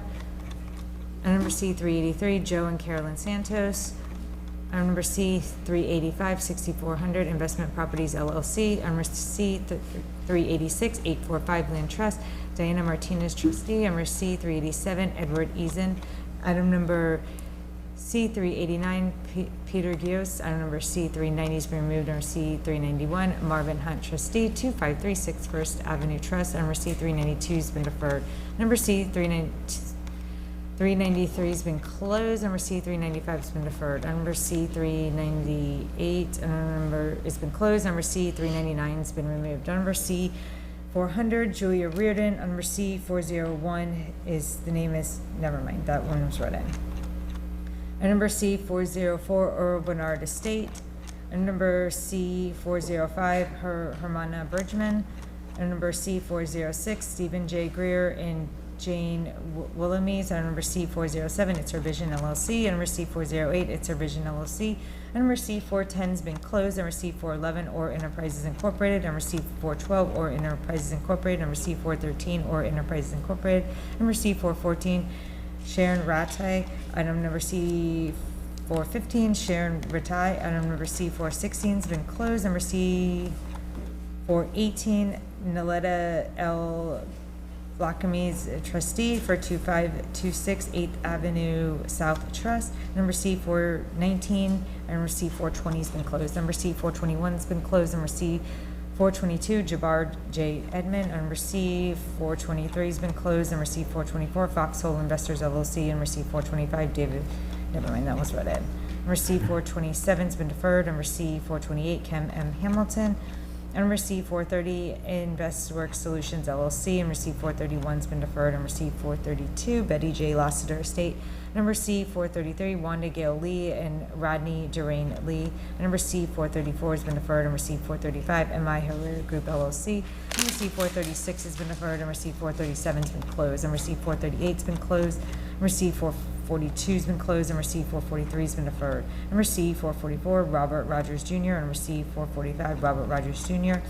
And number C, 447, Chica Starks and Cassandra Crimty. And number C, 448 has been closed. Number C, 449 has been closed. Number C, 451, Charles and Dorothy F. Williams. And number C, 452 has been deferred. And that concludes the read-in. I order that certification of liens be deferred for 25 days for the item numbers and cases as just read by staff. Further, to remove, I order that we remove the cases which are closed and/or have already been acted upon. Check that. I order to remove from the agenda the cases that are closed or read into the record by staff and all cases that have previously been acted upon in this meeting. I need to read another case, Okay. because that's, I know, so item C 319, James M. Wade is being read in.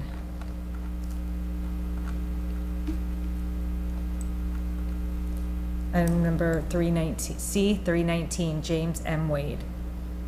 And then now you can continue. You're good. I just need to read that one in. Okay, shall I reread the three motions? Okay, for the record, I order that certification of the liens be deferred for 25 days for the items and numbers and cases that have just been read by staff, and I order to remove from the agenda the cases that are closed as read into the record by staff and all cases that are previously been acted upon in this meeting. And finally, I order that the liens for cases on the amended consent agenda be certified. This session is adjourned.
benefit as well that was provided. And I think sometimes film is one of those arts that maybe gets forgotten a little bit and thought of as just something big in Hollywood, but at the same time, it's very grassroots and very grounded here in St. Pete, and has become a part of the fabric of the city over the years. And so, again, just wanted to throw our support behind the initiative for more funding for the arts and that 1% advocating for the arts. Thank you very much. Thank you. Yes, sir. My name is John Whitner. I'm the founder of KW Commercial Tampa Bay and KW Developer Services at 360 Central Avenue. I have also been a great lover of St. Pete throughout my life. Growing up in Tampa with all my cousins living in St. Pete, I visited about every other weekend and have established all of our businesses and soon will live in St. Pete. What I have seen is that the arts and culture are the magic element that makes St. Pete the place that people want to be and make the residents the proudest group of people that I've ever encountered.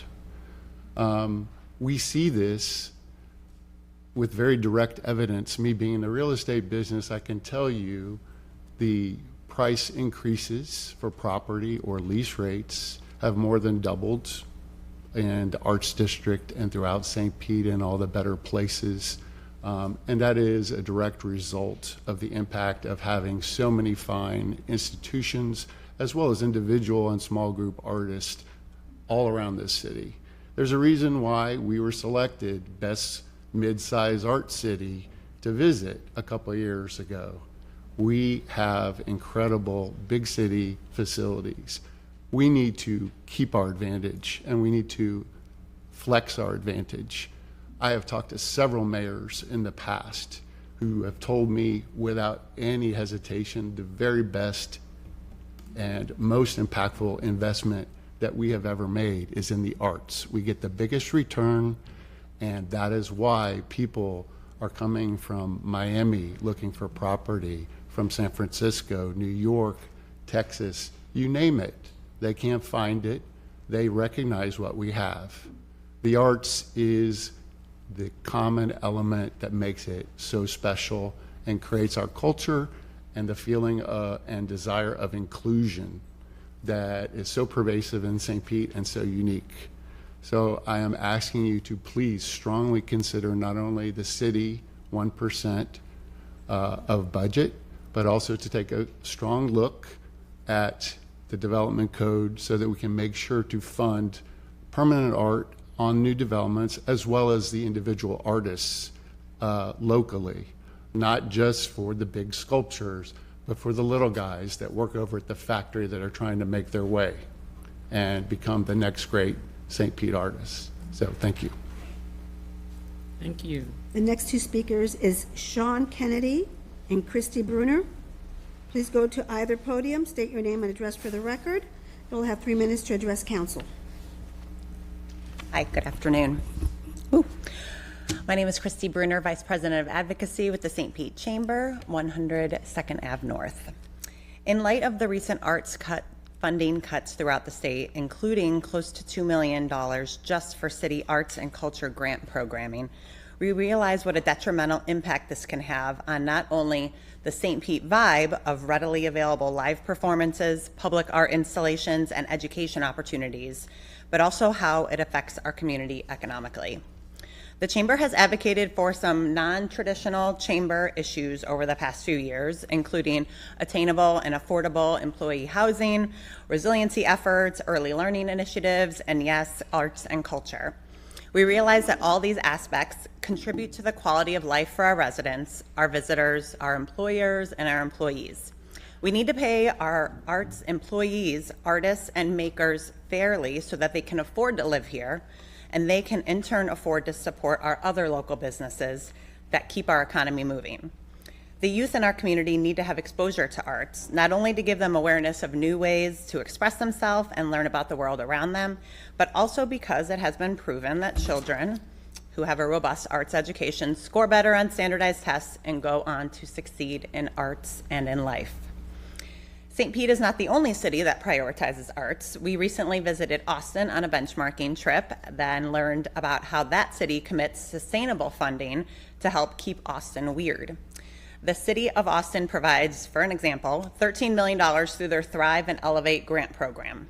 St. Pete needs to keep pace as we grow to remain the city of the arts, as we joyfully proclaim. The St. Petersburg Chamber encourages the city to continue funding the arts program and, if possible, increase that funding to ensure that current programming, jobs, and opportunities are not at risk. Thank you for consideration, and thank you for your service. Thank you. Hello, I'm Sean Kennedy, 1759 Massachusetts Avenue. I'm here on behalf of Creative Clay, a small local nonprofit that will be celebrating our 30th anniversary next year. I want to add to the chorus of people asking you to consider greater funding for the arts, especially when you look at nonprofits. Sure, there's amazing economic development impact from the arts, tourism impact, but also, forgive me, small nonprofits are filling in some of the gaps that result from cuts in education funding and elsewhere. Creative Clay has a program with Pinellas County Schools to support the folks transitioning out of the school system who are not quite ready to live on their own, but they get a great arts education and a great jobs education. We get them hired, we get them to make art and sell art. We were impacted almost 10% of our budget by the cuts in funding from the governor. And we are desperate to make it up, as are many small nonprofits in this community. I hope you'll consider us and consider the multiplicity of impacts that are felt throughout the city from nonprofits like Creative Clay that work in the arts and work alongside many of the folks you're going to hear from today. Thank you so much for your consideration. The last two speakers is John Shaw and Alex Kaufman.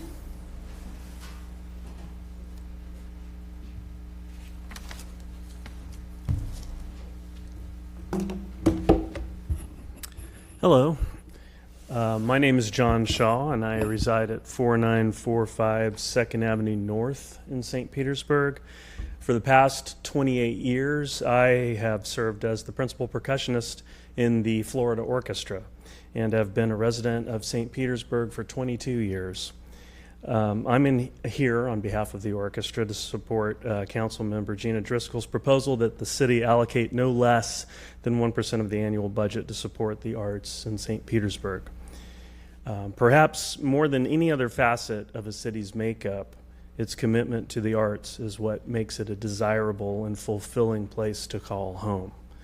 The Florida Orchestra, rooted in St. Petersburg, is the largest professional orchestra in the state and one of the best in the entire country.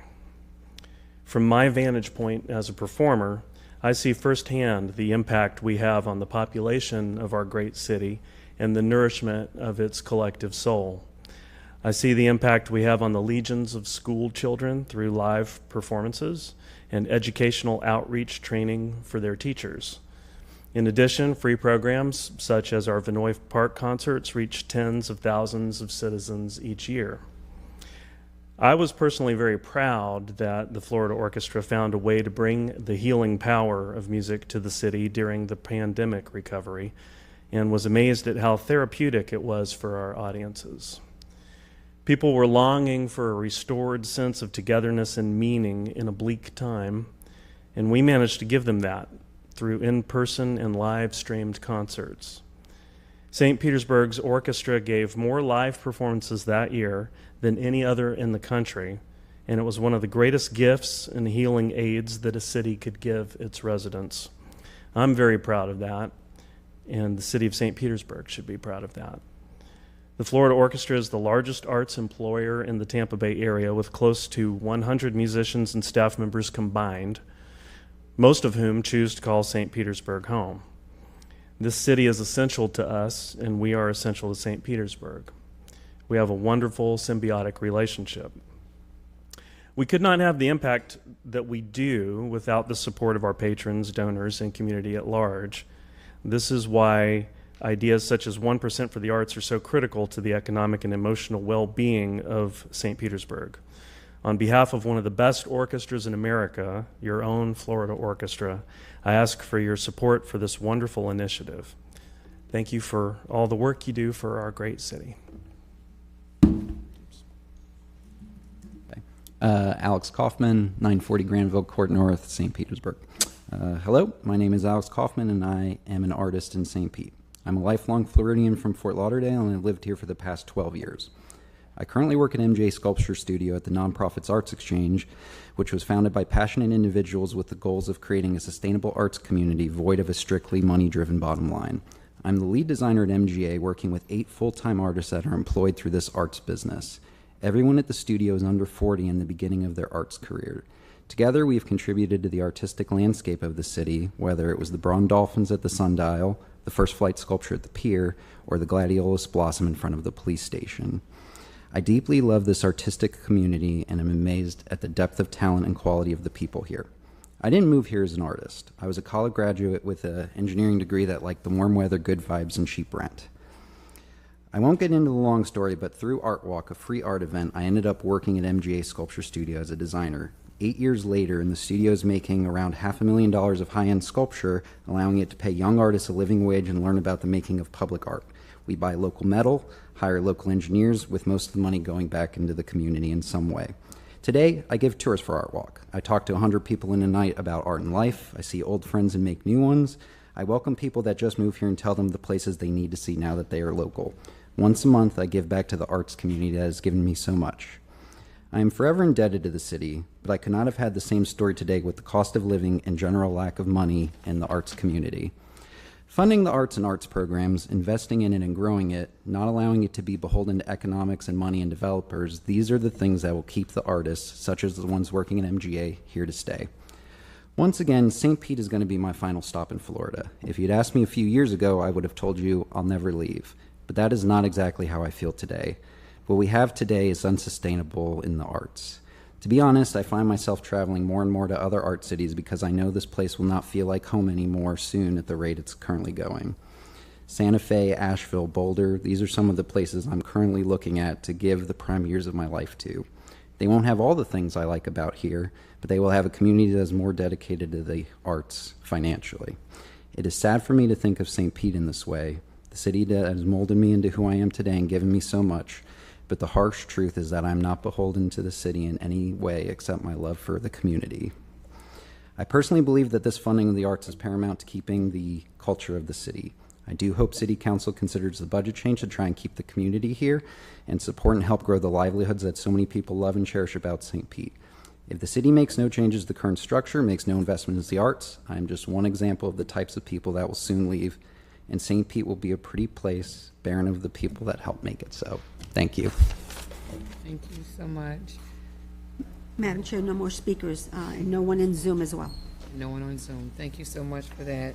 Next, we will now close open forum, and we will take up item F1, St. Petersburg Police Department Quarterly Report, and joining us is our own Police Chief, Chief Anthony Holloway. Good afternoon, Chair, Council members. Good afternoon. Going to be the quarter report, our second quarter for this year. First of all, I want to report that crime is still continuing to trend downward slightly, but it is still going downward. Our 3-year average now is about 3%. A homicide for this year to date, last year we had 10. This time this quarter we're at 10 again. The 7 homicides that you see there now are 2 are related to argument, 1 drug, 1 accidental, and 3 domestic. And also, as you can see, they're all closed. All the homicide in 2024 have been closed with an arrest. Our GRIT team, Madam Chair, last month you highlighted that, the grant that we received. Our GRIT team is still doing great investigation, and just to remind council what this is anytime we hear a shots fired call, we will respond officers to that scene. If we can collect some type of evidence, shell casing, we'll then take those shell casing and compare them to other shell casings we have found throughout the city so we can possibly link them to other crime. And as you can see, the case closure to those is up. And again, anytime we hear those shots fired call, we do respond to them. Stolen guns, I'm here to report something that I thought I would never report. As you can see, they're going down. But also what I want to report to is, believe it or not, this quarter, and ready for this, we had 101 guns turned into us. people actually brought their guns in and said, here you are. So, and that ranges from handguns up to rifles.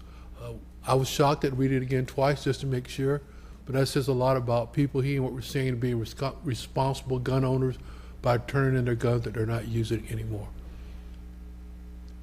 Our crime offenses are, as you can see, they're up just a little. The robberies are up, but I can tell you now they're going to close. That's what I was telling Counselor about a couple of months ago. We're having a group come into the downtown corridor, and they were stealing cell phones because the cell phones had people credit cards. We're actually able to arrest 2 guys from out of the Miami area. So we're looking at possibly linking them to all the stolen phones and credit cards that were used in our city. It also relates back to the arrest that you can see there. Traffic stats, you can see we're pretty busy out there, and this is a good time for me to remind everybody school's back in, so is the traffic team, so slow down and make sure you watch out for our kids. Second Chance program, you're going to see those asterisks there because during the month of April, May, and June, the Department of Juvenile Justice, their computers were down, so we weren't able to put any of our kids into the Second Chance program, but we did monitor them during that period of time. These are the kids that we're still monitoring that are going through our juvenile diversion program with the Sheriff's Office. The PATH unit is still making contact with our homeless and unhoused citizens in the city. Use of force for the past 3 months. And there was a complaint, still those complaints, none of those complaints are related to use of force. Our call program is still going quite strong. We're still receiving phone calls throughout the nation, people asking us about our call program. The biggest thing I want to highlight in this is bullet 3. We're now at 90% of the calls are not being responded to by law enforcement. The navigators are responding to them without us. Also, the call team received a grant from the NFL for $450,000. That will also give another juvenile specialist to this program so we can work more with our children. And thanks to the mayor and the citizens, we also received another grant for $1 million that we're going to be adding on to the call program that we're not going to call them navigators anymore. The kids helped us out. We're going to start calling them life coaches so that the kids that are going through issues, that they'll have a coach that will assist them through that. Thanks to Lisa Willa-Bowman that we're going to be able to talk to the child, talk to the family, and try to figure out what can we do to break these cycles, because we have to do that. We have to start with our youth, not wait 3 or 4 months down the road when they're trying to wait for their court proceeding, but 3 or 4 days trying to get these children the help that they need. And with that, I'll open up for any questions. Councilmember Hanowitz. Thank you, and thank you, Chief, for your presentation. I have a question on, in your crime offenses PowerPoint slide, you have robbery, burglaries, breaking and entering, and motor vehicle theft listed, but the crime arrests actually has also theft from motor vehicle included. Are you gonna be including in crime offenses the theft from motor vehicle? It doesn't match. So if you go to the next slide, those are the arrests. So we have 4 different categories. We'll add them in there, I'm sorry. Yeah, I just wanted to see what the numbers are in terms of the offenses and then the arrests, because they don't, yeah. We will get that done, ma'am, sorry. Thank you. And then the other question I had, in terms of PATH, the number of referrals has gone down from last year. Can you tell us a little bit more about that? Sure. So that also could be related to Ms. Foster team, because we have 2 teams that are out there. Not only do we have our PATH team working out there, but you have Ms. Foster and her team that are out there. So they're also working with us hand in hand. So they may be doing some referrals that the officers are not following up on already. Okay, and maybe she or her could just clarify that, make sure that's what's happening with those numbers. It was a significant kind of change, even though I know that it's growing and it's handling more. Okay. Yeah. Thank you. Thank you. Vice Chair Gertis. Thank you, Madam Chair. Chief, thanks for the update. Always good to see you. I know we're on the east side, Chief. I understand that, sir. I think usually we get an update on Park Walk and Talk. and I didn't, it wasn't included in this presentation. If somebody from the team or you could email an update just on how that went and the map of Park Walk and Talk, I'd just be interested in it. I can get that to you. We're trying to make sure we, I appreciate that. That's all I had. Thank you, Madam Chair. Good to see you, Chief. Thank you. Councilmember Montanari. Thank you, Madam Chair. It's good to see you, Chief. Thank you for the update. I've noticed, I'll start off with the good news. I've noticed not as many people panhandling at intersections anymore. I don't know if you all have stepped up enforcement of our panhandling ordinance, or, but I'm glad to see that. There was people like when you're getting on and off the interstate, you'd see a lot of panhandlers out there. So are you all doing more enforcement in that area? just have to give credit where credit due. The officers are out there educating people more on the ordinance, but also remember this time of the year. It's hot out there, so as we move toward the fall season, we'll make sure we continue to do that enforcement. Okay. All right. Good. Well, the other observation I have is I see a lot of people sleeping in public. I'm sorry, I didn't get that. Sleeping in public. Yes, sir. On my way from my home to City Hall, I see a lot of people, well, not a lot, I see quite a few people sleeping on park benches up and down 4th Street. And then when I go to church on Sunday morning, I go down 4th Street to 1st Avenue North, and between 4th Street and 16th Street, there's just a lot of people sleeping outdoors. And can you talk a little bit about our enforcement, how we're doing that, and is the PATH team getting involved with those situations? Yes, sir. The PATH team is involved with that, but remember the ordinance is from a certain time of the day that people cannot sleep, and most of that is at nighttime and private property. So if the officers are seeing a violation and they can see something that they can enforce, they will enforce. If it's something that they cannot enforce, right now there's nothing that we could do with that. I can put you more offline to have the PATH team and look exactly where you're talking about to see if we do need to put a trespass at that location. Is it on public or private property? So we can make sure we stay within the law enforcing these. Okay. Yeah, what I'm seeing is since your last report, you know, and it's recurring. So it's just not a good look for our city, and it's something that we need to address to make sure that the people that don't have a place to stay know that we have services and we have people here in the city to find them places to stay so that they're not sleeping out there on the street. And again, if they're violating that law, we will enforce it. We handle it.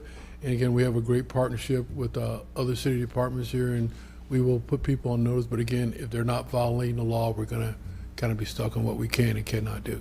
Okay. I may give you a call offline and tell you a little more specific, a few more specifics on where I'm seeing people. And I'll be happy to have our PATH team go out and look at those locations. Okay. All right. Thank you. Thank you. Councilmember Driscoll. Thank you. Thank you for the report and for all the progress that you're making in these areas. I'm glad that Vice Chair Gertis brought up the Park Walk and Talk. That's always one of my favorite things to look at because it's such a true reflection of the community engagement that the police department prioritizes. So I'm looking forward to seeing that information and the map. Have you had, regarding the new law regarding the sleeping in public, have you had people asking you questions about it?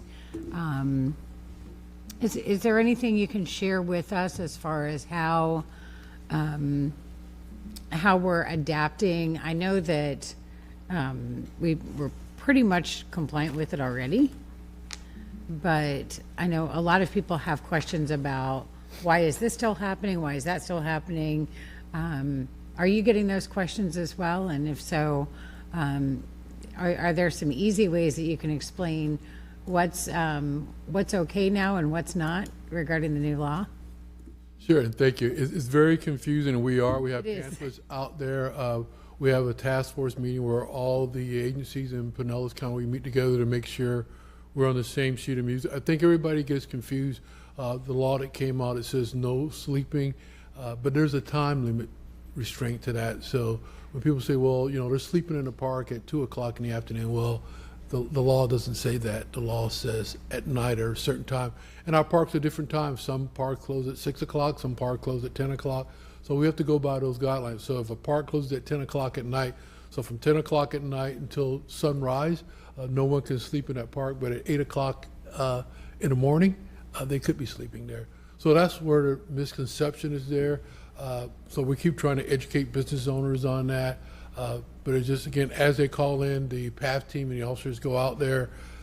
We've got a lot of information on our marketing department. So people just need to be made aware of it. Again, just because someone's unhoused and they're sleeping at a certain time of the day, call us. We'll be more than happy to educate you on that. And we'll do the best we can to continue to give our unhoused people, give them the information so that they know there's a lot of facilities here in the Pinellas County area that will be willing to help them. All right. Thank you. And finally, it's been a while since you've included your report and update on the number of residents or businesses who have registered for the Eagle Eye program. And, that's something that I'm always interested in. And so I'm wondering if that's something that's still being promoted. And, we all know how helpful that can be when it comes to identifying the bad guys. So what's the latest on that? Because it just feels like it's been kind of deprioritized. It's still there, ma'am. And again, I'll be more than happy to add these slides back into the presentation. But I'll take more time and I have no problem sending it to you. Or I can send it to you prior to our quarterly report. So if you have questions, you can see it that direction. So whatever the chair and the council want, I'll be more than happy to put more of the slides back into the presentation. Okay, we just want to see you longer, that's all. Okay.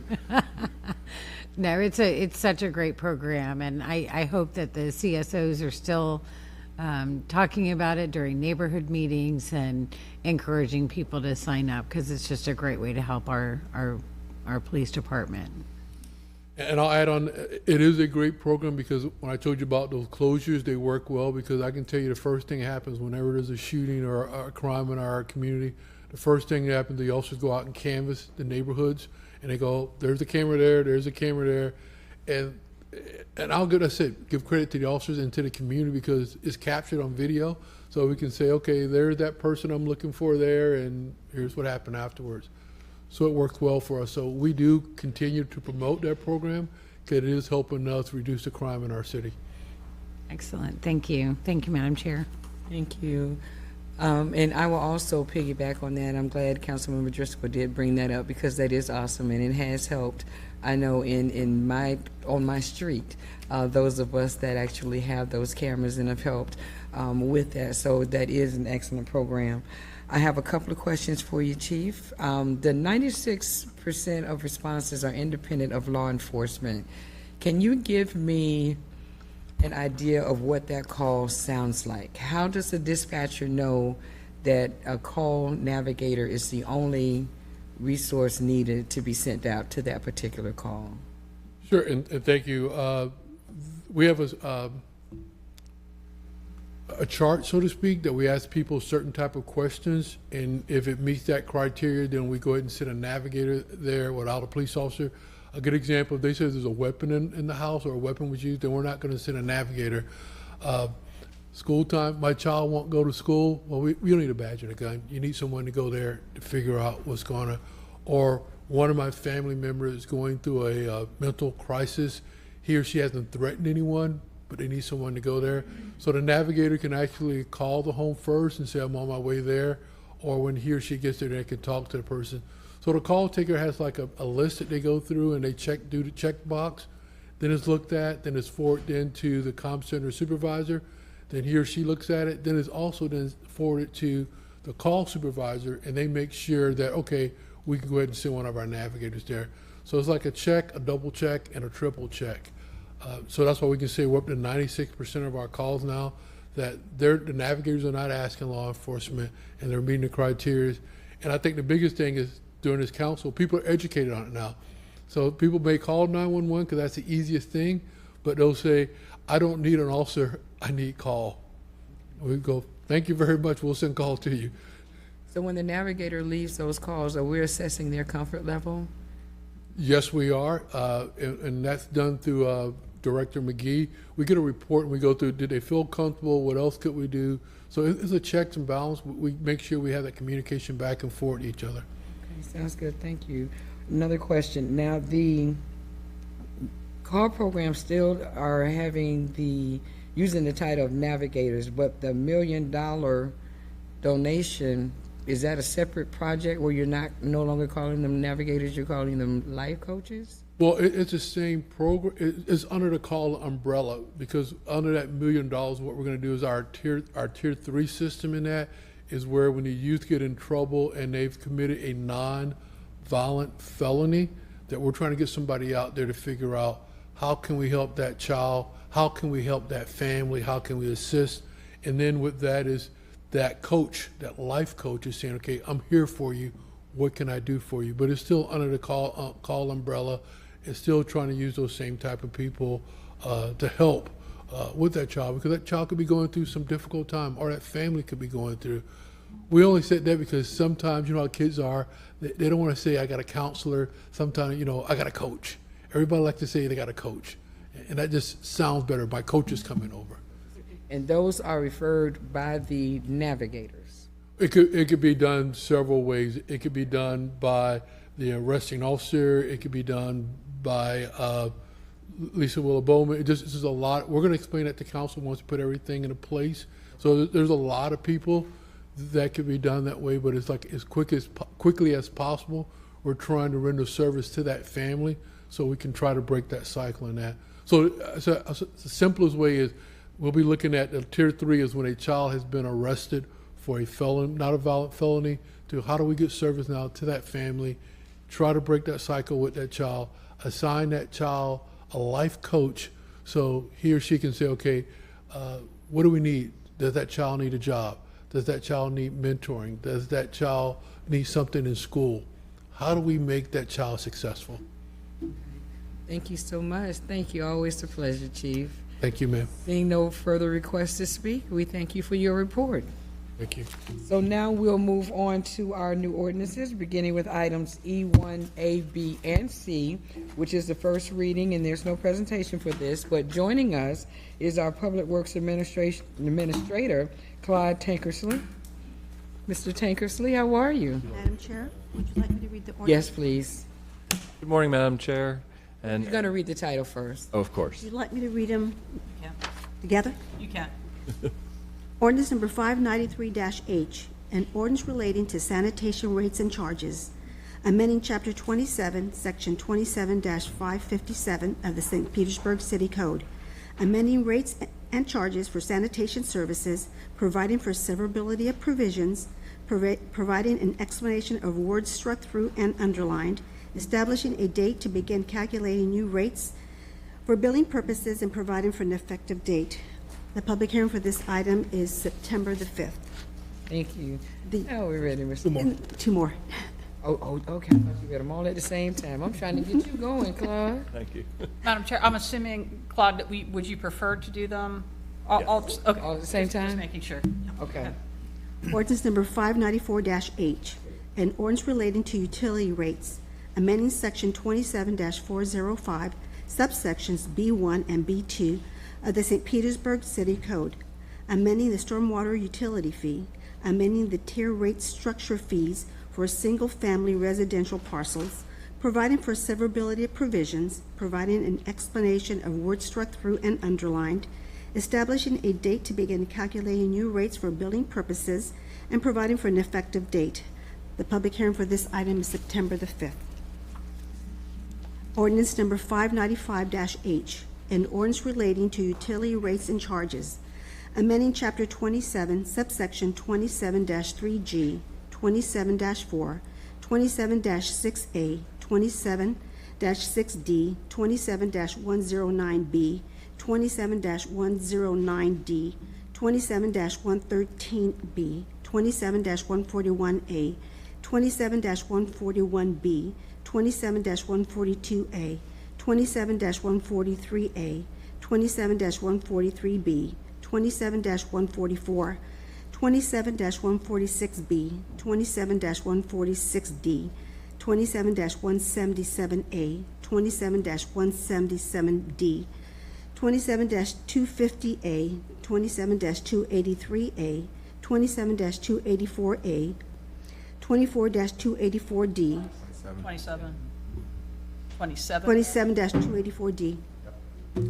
27-334D8, 27-335D, and 27-337 of the St. Petersburg City Code, amending requirements for customer deposits, amending liability for certain charges, amending method of determining adjustment to accounts, amending charges for potable water connection, amending base and volume charges for water service, amending various service charges, amending wholesale Amending various water service. charges? I think you might have missed a word in there. Amending various water service charges. Service charges. Okay. Amending wholesale water service charges for this city of Gulfport, amending the definition of combination fire service, amending base and volume charges for irrigation-only accounts, amending base charges for commercial water-only accounts, amending rates and charges for reclaimed water service, amending sewer capacity fee, amending retail and wholesale. Amending wastewater. I'm sorry? Yeah, it should be amending wastewater service charges. Okay, I must have, okay. Amending retail and wholesale wastewater service charges?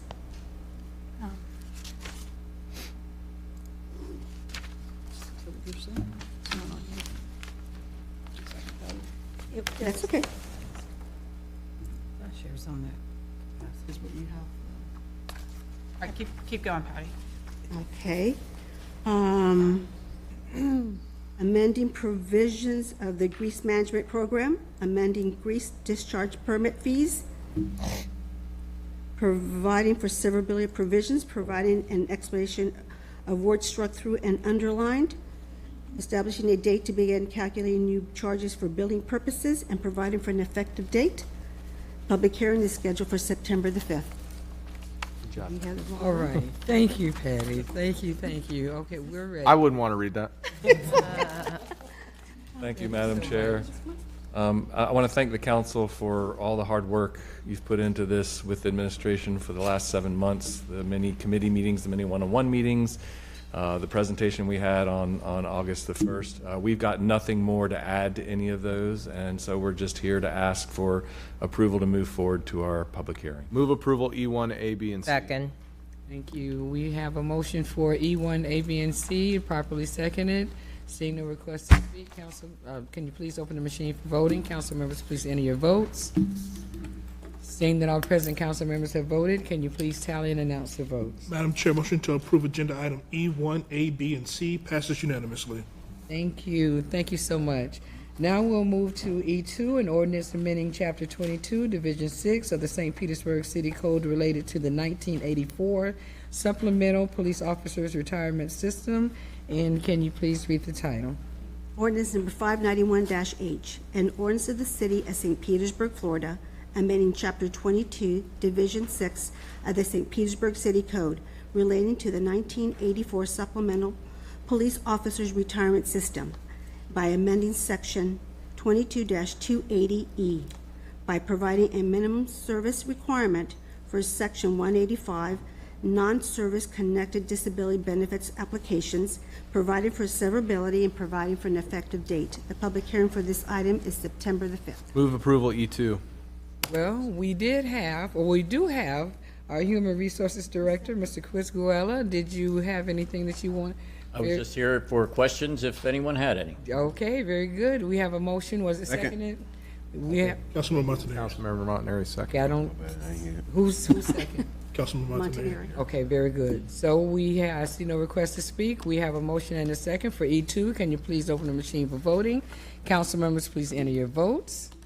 Seeing that all present council members have voted, can you please tally and announce the votes? Madam Chair, motion to approve agenda item E2 passes unanimously. Thank you.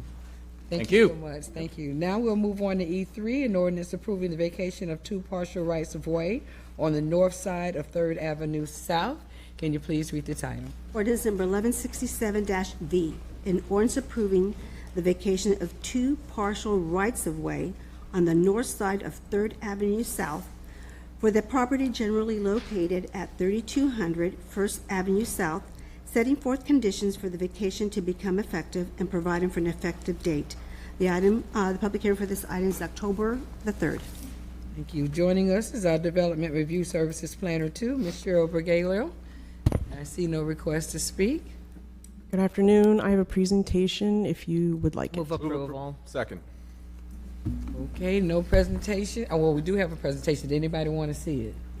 No. Okay, we have a motion and it's been properly seconded for E3. Can you please open the machine for voting? Council members, enter your votes. Now that all present council members have voted, can you please tally and announce the votes? Madam Chair, motion to approve agenda item E3 passes unanimously. Thank you. Thank you. Now we're going to go ahead and remove to our report items, beginning with F2, and joining us is Engineering Director, Mr. Brajesh Raymond.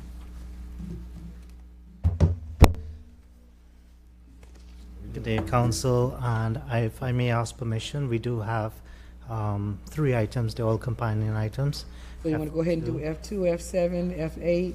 Yes, please. And I also have you for F3. Yes, F3 is a difference. Oh, okay. See, it doesn't show a difference on this one. Okay. All right, let's go. So today, we're here to present on the, and this is typically what we try to get towards, is actually having a contractor and all the support services all coming into one contract at one council meet at one point, so that way you see the encompassing cost of that project and all the services related to it. In this situation, you do have the construction contract, which is Conan Graham, which is F2, F7, which is Lochner for construction, engineering, and inspection. That is separate from post-design services for Kissinger Campo. And I'll go into that a little bit in the depth in the presentation. So just to give a context of where the location is, because I myself am challenged driving through that neighborhood. It is along Venetian in just, if I may say, west of Shore Acres Boulevard and between Dover and Shore Acres. So that bridge is originally constructed in 1957. That is an excerpt from the original plan set for that bridge that you see above. The bridge is a type of construction referred to as the son-of-void construction. And typically, son-of-void construction is an acceptable method of construction. It's cost-effective, it gives benefit in speed and constructability. However, with the 40th Avenue Bridge, that triggered a lot of movement on the son-of-void bridges across the state and across the nation, where son-of-void bridges have now have been adjusted in their national bridge index rating because of the uncertainty of that void. So if you may look at that image at the bottom, the son-of-void is essentially a concrete slab with hollow sections in the center of it. And I'm sure you've seen some of these trucks delivering parking deck slabs. And you'd see some of these as examples, and everything is context appropriate. What we ran into on some of the previous bridges, on 40th specifically, and which triggered that national movement, was corrosion, saltwater intrusion was happening into that void. But because it was on the inside of the beam, you never saw the rate and accelerated amount of degradation to the concrete structure itself. So having these type of son-of-void structures within coastal or tidal or saltwater environments is a substantial risk. So that's why son-of-void bridges have been accelerated in the replacement cycle. The existing bridge is approximately 29 feet, so it's just within the spanning distance of what is considered a structure. The bridge is classified as functionally obsolete. That does not mean the bridge is not safe. It just means that the bridge geometry and its configuration, if you try to do anything to it, it cannot adapt, meaning the lanes on the sidewalk are not wide enough to probably put a bicycle lane. So it just doesn't meet, or you can't increase it. In this situation, the vertical curve on the bridge exceeds the minimum ADA standards. So just some examples of what we would consider functionally obsolete. The sidewalk on the image on the top right, very narrow. And on the top left, you could see the condition of the structure as well as how the utilities are supported along that structure. Now this image kind of gives a perspective of the staging of where the project begins and where it ends. And I want you all to take good perspective as to there are some driveways within this configuration and the length of the project. Because on the next slide, I'll want to explain a little bit of how those driveways and context come into consideration. So here you really see the depth, and now you see that connectivity of that sidewalk and increase in the functional use for the neighborhood of that asset. Now, I'm just going to flip back quickly to that image with the driveways because that's what's critical, those driveway locations. And on the vertical curve. So the previous bridge, you would see to your right, it dropped down drastically, the dash line. So that section just didn't meet the current maximum curves, vertical curve. On the left, it was fitting relatively within the vertical curve. The bridge was slightly high on one side to the other. So what we've done is with the design, we are limited by the amount of our geometry that we can do the vertical approach and that vertical curve for the maximum clearance we can get. We've maximized the most we can get out of the clearance underneath the bridge, increasing it from 5.25 to 5.68. But we are limited by those driveways that I showed on the images because we don't want water flowing into properties. Here's a good example. Here's a good image. On the top, you'd see the existing structure. The sidewalk was about 4 feet 2 inches with 12-foot lanes. Steel pipe guardrails on one side for the pedestrians, separated by a barrier for the vehicles. On the bottom is where you see the current plan for the bridge. The newer type of slab, still 12-foot lanes, trying to keep those lanes at a minimum so that we don't enhance or encourage speeding. But you'd also see a 6-foot wide sidewalk on the north side, while a 5-foot on one side, a 5-foot on the other, making room for the utilities on a much more stable structure. Aesthetics. This is, I would like to call it almost like the St. Pete barrier type now, because that is our new city standard. What you see on the left is the existing concrete barrier, and that's typically what you would see on most bridges. Working with FDOT, we did come up with a design that is crash rated and really patented after the Snell Isle Bridge, and that is our existing, what we're installing in all of our new bridges. So it's much more aesthetic, fits within the community and the character. Here's a elevation of that structure and what it will look like. If you may also note, we're replacing those transition of those steel sheet walls, seawalls as they transition to the private property. And you would see also the width of the bridge has increased slightly as well, allowing for some better flushing of water through that. During construction, there will be settlement and vibration monitoring. That will be done specifically during the pile driving operations. Once it exceeds a maximum threshold at that point, and that threshold is guided by FDOT, stabilize the situation and then slowly start back again once we've stabilized.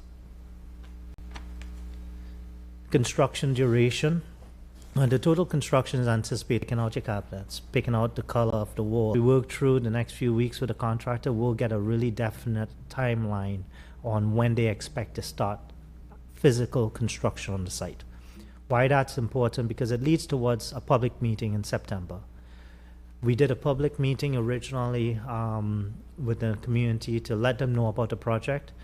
Now, this public meeting is with all the information we gathered from them, how we incorporated it into the project, and how we're going to implement the project. And by that time of the public meeting, we will have a definite schedule as to this is when we're going to be on site, this is the type of impacts they can expect, and the timeline of it. The bridge is expected to be constructed in one single phase. This will help with expediting construction and increase safety for construction personnel as well as for the traveling public. The bridge is in an ideal location for traffic control. So the blue is where you see the project location and the detour that will be provided for residents. This detour map is simplified from what is in the engineering plan. It is the exact same thing that was included in the plans that were provided, that we put out for bid. But we just wanted a cleaner version for you all to have a good context of what was recommended, what is being implemented, and this is what the contractor will be implementing. So F2, we're asking for approval on the construction contract for Conan Graham. F7 is the task order for H.W. Lochner. Because it is pile driving and structural cambers, this is a specific type of beam, they call it FSB beam. We have specialty bridge inspectors that are going to be on site, ensuring that the sequence of work, bridges are constructed in a way so that they accept their loads and do not put themselves into failure prior to its design load being achieved. So that's why we have our CEI specialty inspection. F8 is for post-design services for Kissinger Campo. Kissinger Campo is the design firm. However, we need them for post-design services because they'll have to close out all of the Army, the Coast Guard, do as-builts and all those necessary permits. They'll have to do all the reporting and closing out of those. And with that, I do ask for approval for items F2, F7, F8, and I can take any questions. Thank you. So can we, and I see you, Councilmember Montanari, so can we vote on them together? You can. Thank you. Councilmember Montanari. Thank you, Madam Chair. Thank you, Brej, for the presentation. Just because of the location of this bridge, right in the middle of Shore Acres and the access problem, I wanted to have this presentation in a city council meeting, and I'm glad we're going to reach out to the neighborhood again. But I wanted to get some questions out of the way. So the houses that are in close proximity to the bridge, what is their access going to be cut off to their driveways while the construction's going on? So the contractor will be required to maintain access for the residents. So we'll construct one half at a time. There will be ability to work with the residents, and we generally always do. It's not the first time we'll run into the situation, and we coordinate with the residents as far as access, even if it means putting a temporary driveway for them for the time being while we replace their concrete aprons. Okay. And then utility work in that area. Tell me about, or any reclaimed water lines, other utilities, are they going to have to be affected? Like, will people lose water access to their homes or anything like that? Oh, services to their homes. So there are some lines that are being replaced, but typically what we do is a bypass plan for maintaining operations, and if we do have to do any shutdowns, we usually schedule it during the midnight hour or late when there's no major flow.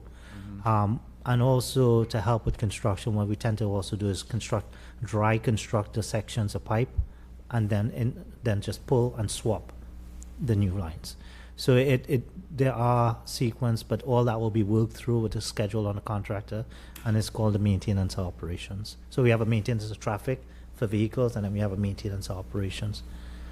Will residents that are affected have to boil their water or anything like that? No. So typically, if all goes well, we do not put a line into service until it reaches that DEP clearance. So we will have the old line or the existing services already still in service while the new line is constructed. Once we get the DEP clearance, we are able to put that into operation, then we switch over. But again, we typically, this is something that we do on a daily basis on operations as well on the construction site. It's only if anything adverse happens, there's a line break or any unforeseen. But unforeseens will happen. That's just the nature of the world. But it's not planned that we'll have boil notices or anything of that nature. Okay. You said that you're going to construct some of the road work, half of it at a time, but you said earlier in the presentation that you're going to just complete the bridge all at once. Yes. Can you kind of clarify that? So the roadway section as it approaches, we will have to sequence the approach itself to the bridge, because we'll still have contractors, vehicles storing material back and forth. So that the lanes in and out will have to be sequenced in construction, but the actual bridge itself will be essentially pulled out and a new bridge constructed at one time. Okay, all right, thank you. And then you mentioned the bridge height is from the water. Mean high the water. Bridge being raised from 5 1/4 to 5.68 feet. Yes. Will the bridge, from a boater's perspective, would access underneath the bridge have to be shut down? So when we're setting beams, yes. Mm-hmm. And we typically, what we've done in the past is usually have operations of shutting down the navigational access at that point. So we coordinate that with the neighborhoods. Okay. All right. Now, if I may add, for perspective, right now, the bridge clearance goes like this, as opposed to will be like this. So for the residents, it'll look like a cleaner. Okay. So the maximum, so it's a little bit misleading when I say the existing bridge clearance is 5.25, because it's 5.25 at the highest point. Right. Which a boat can't ride up against. Instead, it's going to be this at 5.68. Okay. All right. Thank you. And then the traffic plan that you have on slide 13, are there any traffic devices, lights, temporary traffic lights or anything like that involved within any of this? Not in this type of operation. This will be strictly detour signs. So we'll be maintaining those, but it's just going to be detour signs or road closed signs. Okay. All right. Well, thank you. Thank you so much for the presentation. On a couple of these bridges that have been done in my city council district along the way, whether it's the 40th Avenue Bridge, the Tanglewood Bridge, and now this one, there always seems to be some sort of issue. And I want to get some of these questions out of the way at the front end. So I appreciate council indulging my questions on this project in Shore Acres. And I'll move approval of F2, F7, and F8. Second. Thank you. Seeing no further requests to speak, you have a motion and properly seconded. Clerk, can you please open the machine for voting? Council members, please enter your votes. Seeing that all present council members have voted, can you please tally and announce the votes? Madam Chair, motion to approve agenda items F2, F7, and F8 passes unanimously with Councilmember Driscoll being absent. Thank you. Thank you so much. And so now we're going to go ahead and move on to F3, a resolution adopting the City of St. Petersburg Stormwater Master Plan. Mr. Prayman. So this was an item that we presented at COW, and I'm here to answer any questions. Same presentation, right? Yeah. Move approval. Second. Okay. Having a motion and it being properly second for item F3, can you please open the machine for voting? Council members, please enter your votes.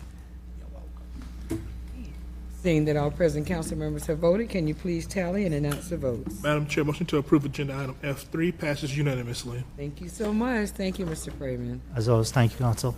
Thank you. So now we're going to move on to item F4, which is a resolution adopting the 2023-2024 Pinellas County Multi-Jurisdictional Local Mitigation Strategy and Multi-Jurisdictional Program for Public Administration annual update.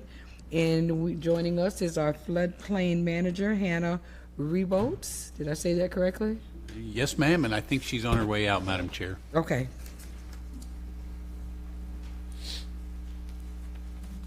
How are you? I'm well. How are you? Good. Hannah Rebholz, floodplain manager. I am presenting probably the longest name of the of the day, the 2023-2024 Pinellas County Multi-Jurisdictional Local Mitigation Strategy with its adjoining public information program for public information.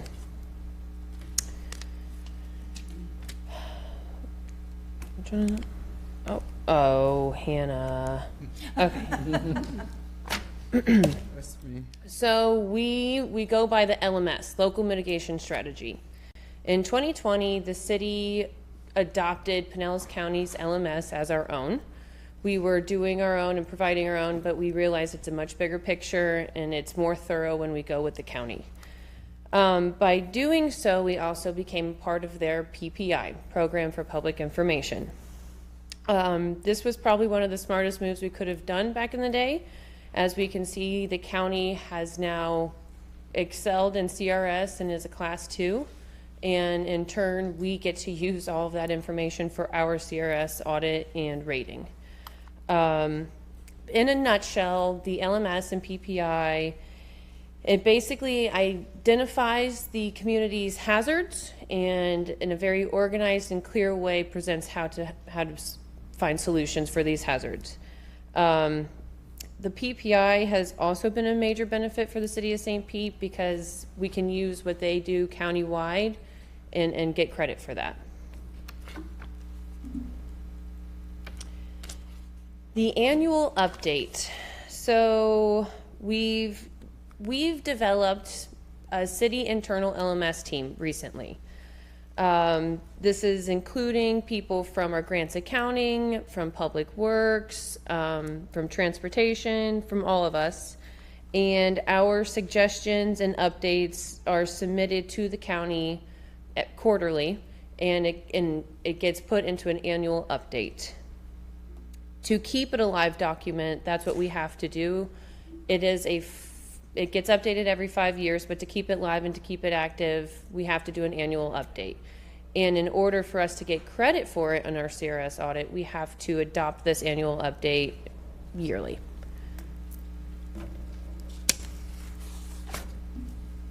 Staying relevant. So the LMS group meets quarterly. We're working on beefing up our participation in the LMS, the county LMS, with the city employees and our stakeholders. We are really pushing to get more people involved and really pushing to get more people's opinions and suggestions to add to this multi-jurisdictional strategy. With our new city LMS group, it's looking really good, and we're looking forward to having way more pull in the LMS. Right now we've kind of just been sitting by, so we're looking to do much bigger things and use this money use this program to get money for the city, for public works, for our FMA, our home elevations.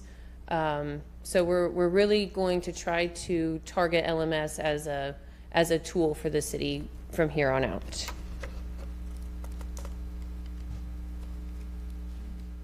Recommendation. Staff recommends approval of this resolution adopting the 2024 LMS and the adjoining PPI annual update. Is there any questions that I can answer? There is. Councilmember Gabbard. Okay. Thank you, Chair, and thank you, Hannah, for the update. So just wanted to, kind of give my, echoes in your comments around whenever we decided to go from having our own PPI to working with the county. I was on our local PPI at the time and thought that was, an amazing idea because the amount of work that those stakeholders were doing, and it was kind of becoming a little repetitive. We had kind of the same people around the table all the time. And so with such a big topic, I felt like it was important that we have more voices. I do agree. I do listen to some of those meetings from time to time, and I do agree that I think in the city of St. Pete we could have a stronger voice.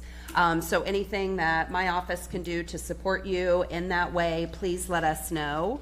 Now, you talked about on the second slide our current rating of 5, and you talked about Pinellas County and how amazing they have done getting to a 2. I remember that one of the things that we had to do in order to resubmit and look at moving ours was the Stormwater Master Plan. We just approved that. So can you give us an update as to where we are on going forward, trying to get a better rating for our residents? Thursday is our site visit audit. So it is the big day, next Thursday, the 22nd. So now that we officially have our stormwater plan adopted and our engineering department kind of went through with a fine-tooth comb to make sure that it matches everything the CRS wants. We're looking really good for a class 4. That is not the only requirement that we needed for class 4. There's also other points that we have to get. There's another list. We have crossed everything off that list. We just turned in the actual stormwater master plan yesterday to our auditor because they have to look at it before. So I haven't gotten word back yet if they accept it, but I have high hopes that they will. So does engineering. Roger Johnson did a really good job at picking through it. And so that's that Thursday. Thursday's the day that hopefully we go to a 4. Well, we look forward to that news. So do I. We will keep the entire city in our thoughts about that because it's critically important for our residents, especially like we talked this morning in Lair, right? About we need to do more in order to help our residents be able to afford to insure their properties. And there's a lot of challenges at the federal level with that, but there are definitely things that we can do as a community. And so this is such an important issue, especially to the residents that myself, Councilmember Montanari, represent, and throughout the city, that I thought it was important to kind of talk about what's next and how we continue to get there. One other thing I was hoping maybe you could share today, because I don't know how widely this is really being discussed, but the importance of what we do in maintaining our CRS system, because recently Lee County got a real eye-opening with changes that were made to their CRS. Because they were not doing the kind of work that we're doing and essentially pretty much lost it completely. So can you just talk a little bit briefly about that so that people understand how important it is to continue to move forward and not get stagnant? Yes. So it's a group project. So the city and all of our staff, we have our own tasks that we have to do to not only maintain, but always try to strive for a better class. And I think we're getting even more and more participation throughout the departments for it. It's becoming such a big deal that more people are stepping out and saying, oh, I can do that. Oh, I can help you with that. So the city is also getting more involved in it. But we also want to put the point out there that our residents, they have a part in it too. I don't want to say the only reason Lee County got kicked out, but a big reason was they didn't pull permits. When they got hit in Fort Myers, FEMA came back and said, show me your permits for your 6,000 homes. And they couldn't. So they don't care if you're in a disaster. They don't care if you haven't had power for the entire city for 10 days. They want you to still hold true to your regulations and your processes. And that's a really tough thing to do. Just by, it looks bad for us saying, you know, you just got hit with a hurricane, but you got to pull your permit. But also, there's multiple benefits for pulling a permit. Responsibility, accountability for your contractor, making sure your building code, not just the CRS system, but the CRS rating system also looks into that too. So, and that's not the only thing community can do. Residents, they can also adopt a drain. They can keep clippings out of the street. So they also have other things that they can do to help our CRS rating as we do our job as well. And then you had shared at our Riviera Bay meeting, so Riviera Bay's most recent meeting, they called it like their flood meeting. And Hannah was there and she did a great presentation. And there was a lot of conversation about this, right? Not only the responsibility on the city, but also the responsibility on the residents and working together. And how the city has come so far in the resources that we provide, especially in response. Can you talk just a little bit? Do you want to talk a little bit about what we will be doing with permitting, the mobile permitting, if you will? Picking up what you're laying down. Yeah, We have started a whole new, we haven't implemented it yet, thank God, because we haven't had a surge over 4 feet, but we started a program called mobile permitting. And basically, if the surge gets over 4 feet, then that is majority of the whole east coast of the city. So that is in their homes. So what we will do is we will dispatch 3 mobile permitting locations to help better access to permitting, to our license plan reviewers for questions, to our permit technicians for documents. There will be a station at Roberts Rec, there'll be a station at Azalea, there'll be a station at Enoch. So we figured that was a good representation, everybody can get there, and also we're not imposing on that rec center and what they do as well. So there's a lot of rec centers that help during and after storms that we didn't want to stop that. So we found some centers that they can accommodate us. But we want to be out there. We're going to be out there directly after damage assessment happens. We're going to be there to issue permits, answer questions, and also give them a lot of information for FEMA help and city help, debris and stuff like that. So it'll be a nice information center right there in the middle of flood-prone areas. Well, thank you for sharing that with everyone, because I just think it's really important for people to know that, you know, the city hears them, they understand the challenges around all of this, but we support the importance of it, and not only how it affects this rating, but also how it affects our city and the quality of construction in our homes and how they are rebuilt also helps them be more sustainable and more resilient in the future. So thank you for thinking outside of the box, finding ways to be responsive to the residents. I so appreciate working with you and everything that you do. So thank you so much, Hannah. Thank you, Madam Chair. Thank you. Seeing no further requests to speak, I'm not sure if we have a motion and a second. Move approval. Second. Thank you. Now that we have a motion, it's been properly seconded. Can you please open the machine for voting? Council members, please enter your votes. Now, seeing that all present council members have voted, can you please tally and announce the vote? Madam Chair, motion to approve agenda item F4 passes unanimously. Thank you. Thank you, Ms. Epholz. Thank you very much. Now we will move on to F5, a resolution authorizing the mayor or his designee to accept a grant for $125,000 from U.S. DOT for the Safe Streets and Roads for All grant program for the Complete Streets Implementation Plan Update Project. And joining us is our Transportation Manager, Ms. Cheryl Stacks. How are you? Hi, good. How are you? Great. I'm very, very pleased to be able to bring this item to you today. I see it as a very exciting opportunity for us to partner directly with US DOT to improve transportation safety in St. Petersburg. So the Safe Streets and Roads for All grant program was initiated in the bipartisan infrastructure law. So it began in 2021. It is a little unique in that it allows for cities and MPOs, metropolitan planning organizations, to apply directly to US DOT for funding. So typically our surface transportation dollars that come from the federal government would be passed through FDOT. In this case, it's directly with US DOT. The program is set up to support the US DOT's National Roadway Safety Program and Vision Zero, so it's aimed very much at a safety-based approach to the funding and the projects that they fund. There are 3 different types of funds available through the program: planning, demonstration, and implementation. And while there are 3 types of funding awards that you can get, at least 40% of the funding is required to go to the planning and the demonstration projects.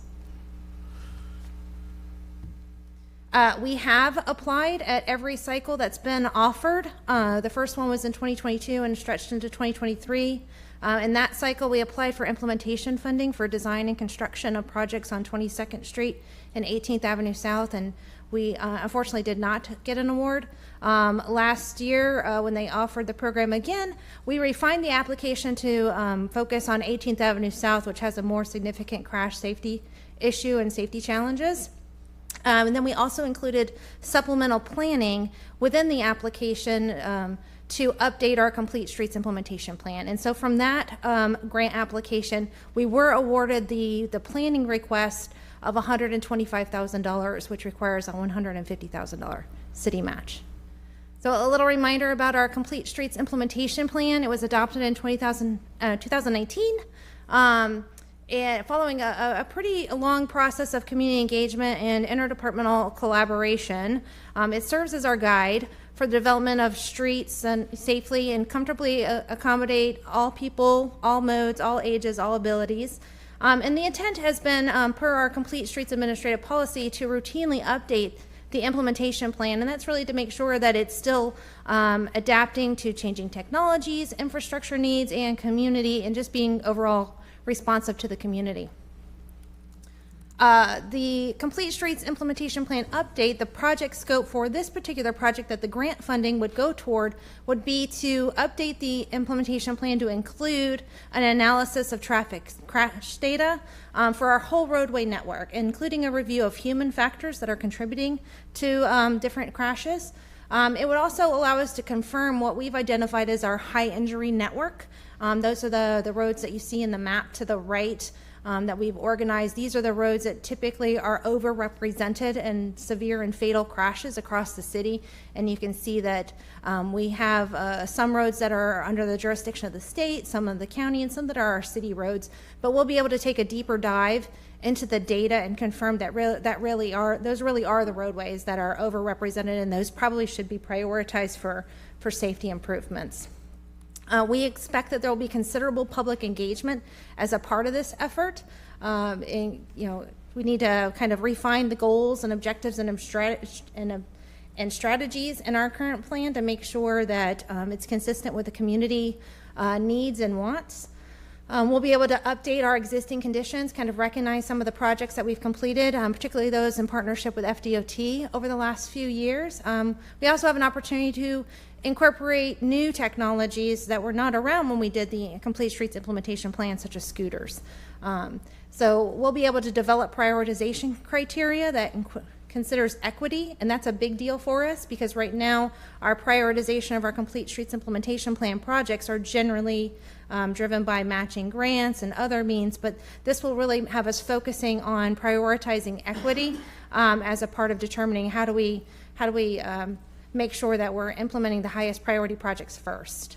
And then lastly, it'll also include adoption of a traffic safety plan as an element within the Complete Streets implementation plan, and again, that equity action plan as a part of the plan adoption. So the total cost of the project is $275,000, of which we'll have $125,000 that comes from USDOT. It's on a cost reimbursement basis, and that needs to go into our bicycle pedestrian safety funds. And then what we'd like to do is have an additional $125,000 appropriated that would come into to match that. We believe we have about $25,000 in in-kind services that would be provided by the city as well. And so some of the information that you see in the resolutions would be to move those fundings around to get them lined up so that we have one complete project at $275,000 for the Complete Streets implementation plan. So we will be expect that we would put this out for a consultant to have a consultant assist us. So that would be part of our next steps, really, would be to finalize the scope of services and get that consultant underway using the $275,000. So with that concludes my presentation. I'm happy to answer any questions. You can see the requested council action there. Move approval. Second. Thank you. Councilmember Driscoll. Thank you, and thank you for the presentation. If you could go back to that funding page real quick. I don't think we need to stay on it quick or for very long, but This, I just want to make sure it's clear to anyone who's wondering that moving the funds from the Bicycle Pedestrian Safety Improvements Fund to the Complete Streets Implementation Plan doesn't mean that we're deprioritizing bicycle safety. Yes. It actually puts that in with a bigger plan. Yes, that just helps us combine the funding from the grant into one area, and then our city matching fees from impact fees would come into the other area. They would all combine so that we're kind of leveraging our city funds with the federal funds, and it just kind of puts it in the right pots. So. Right, which Yes. still prioritize bicycle and pedestrian safety. Absolutely. So our bicycle pedestrian safety improvement funds, those are the home of all of our other grants that we typically get that would be directly from FDOT. So those house a lot of different projects. Okay. I'm glad we're finally at this point. I remember it was March when I was at the National League of Cities Congressional Conference, and they interviewed me. The USDOT did an interview with me because we had been notified that we received the Safe Streets and Roads for All grant, and they asked how it's going, and I had to say, well, we don't have the money yet, and we know we got the grant, but we haven't even been able to learn what the next steps are. So we talked about how great it's going to be, and it was a very nice conversation then. I'm so happy to see that we're finally getting on the road, so to speak, with this one. Thank you. Thank you. Thank you, and seeing no further requests to speak, and it's being motioned and properly seconded for F5. Clerk, can you please open the machine for voting? Council members, enter your votes. Vice Chair? Oh, I'm sorry, Chair. Now that all present council members have voted, can you please tally and announce the votes? Madam Chair, motion to approve agenda item F5 passes unanimously. Thank you so much. Thank you, Ms. Staggs. Now we're going to move to F6, a resolution establishing the Codes Compliance Assistance Program for eligible homeowners. And joining us is our Codes Compliance Assistant Director, Mr. Joe Wah. How are you? Good afternoon, Madam Chair, members of council. Joe Wah, Codes Compliance Assistance Director. So I'm excited to be here this afternoon to request approval for a new assistance program that will help homeowners that are currently facing code violations. I do have a brief presentation if you all would like to see it. Move approval. Yeah, I'd like to see it. Okay, thank you. Thank you, Mr. Wah. Okay, so just some background. Over the last couple of years, as we have directed citizens facing code violations to various assistance programs, we have found that there's been a gap and certain violations could not be addressed by programs that we have currently. During the FY24 budget cycle, we had funds that became available because we closed out our foreclosure program. And so we saw the opportunity to reallocate funds from there in the FY25 budget. And then we have $100,000 that we directed towards that. So the goals with this, again, would be to expand on available programs to ensure more residents in need can receive assistance. By expanding the use of the Accessibility Accommodations Program, we're hopeful that that's going to reduce the workload on our neighborhood team when they have ramp projects, because those can be very time consuming, and then we'll be able to redirect those resources to completing some other projects. And then, of course, it supports the housing opportunities for all by preserving existing affordable housing units for residents facing potential fines and allowing property owners to age in place. So the proposal creates a new assistance program that's going to target violations that fall outside of current programs. And we're specifically targeting driveway disrepair, accessory structure disrepair, and hazardous tree removal. They are going to also provide supplemental funding beyond the existing $5,000 that is available with the accessibility grant program. And what we're hoping to do there is remove that barrier in case there is a homeowner who has a project that costs more than $5,000 and they do not want to get into a situation where they have to enter into a loan agreement, and we'll be able to supplement these funds to eliminate that barrier for them. We are going to propose that we're limiting funding to $5,000 per property for this, but there is a potential to increase that amount to $7,500 with the approval from the administrator. There will be no repayment requirements, but there will be a 5-year period where if you've already received assistance, you would have to wait 5 years in order to get assistance again. So eligibility, the owners must be their homestead property and they cannot own any other properties. They must be at or below 100% of AMI. And again, the assistance piece there can only be available every 5 years. Work will be completed by contractors covered under the current blanket purchase agreements or by city departments if the resources are available. The owners will sign a waiver agreement that's standard with our other city assistance programs. And then specifically properties that are receiving services to remove hazardous trees. In order to continue to reach our goal for preserving our tree canopy, we will actually be replanting a tree at those properties as well. So again, the request is to approve the proposed program. Happy to answer any questions that you all may have. Thank you. Seeing no request to speak, and it has been motioned and properly seconded. Clerk, can you please open the machine for voting? Council members have entered their votes, so seeing that all present council members have voted, can you please tally and announce the votes? Madam Chair, motion to approve agenda item F6 passes unanimously. Thank you so much. Thank you, Mr. Waugh. We'll continue on to F9, a resolution approving the plat of Greenwood Townhomes, generally located at 2203 16th Street North, which was pulled from CB4 by Vice Chair Gertis. And joining us is our Deputy Zoning Official, Mr. Scott Williard. How are you? Good, thank you. Good afternoon, Council Chair, Council members. For the record, Scott Boyer with Development Review Services. The Greenwood Townhomes plat is located at 2203 16th Street North on property zone CRT1, Corridor Residential Traditional. The property previously contained 2 platted lots and is being replatted to create 7 lots and 4 tracts for the development of 7 townhomes. This is the layout of the site from the preliminary plat, showing the building footprints and vehicular access off of Greenwood Avenue North. The preliminary plat was routed to city departments and private utility providers for comments. The only substantive comments received were from engineering, who included conditions of approval to be addressed on the final plat. Their comments were related to easement documentation and easements that were shown that needed to be removed, along with the comment that issues have been addressed via the building permit. The city code requires that the preliminary plat be approved prior to the issuance of any building permits for construction, and the preliminary plat was approved on April 3rd, 2023. This is a photo of the site taken from the intersection of 22nd Ave North and 16th Street North. Here's a view of the site from 22nd Ave North looking north up 16th Street.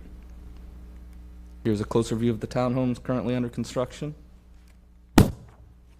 This view is looking northeast on Greenwood Ave North, which has medians limiting access to the site.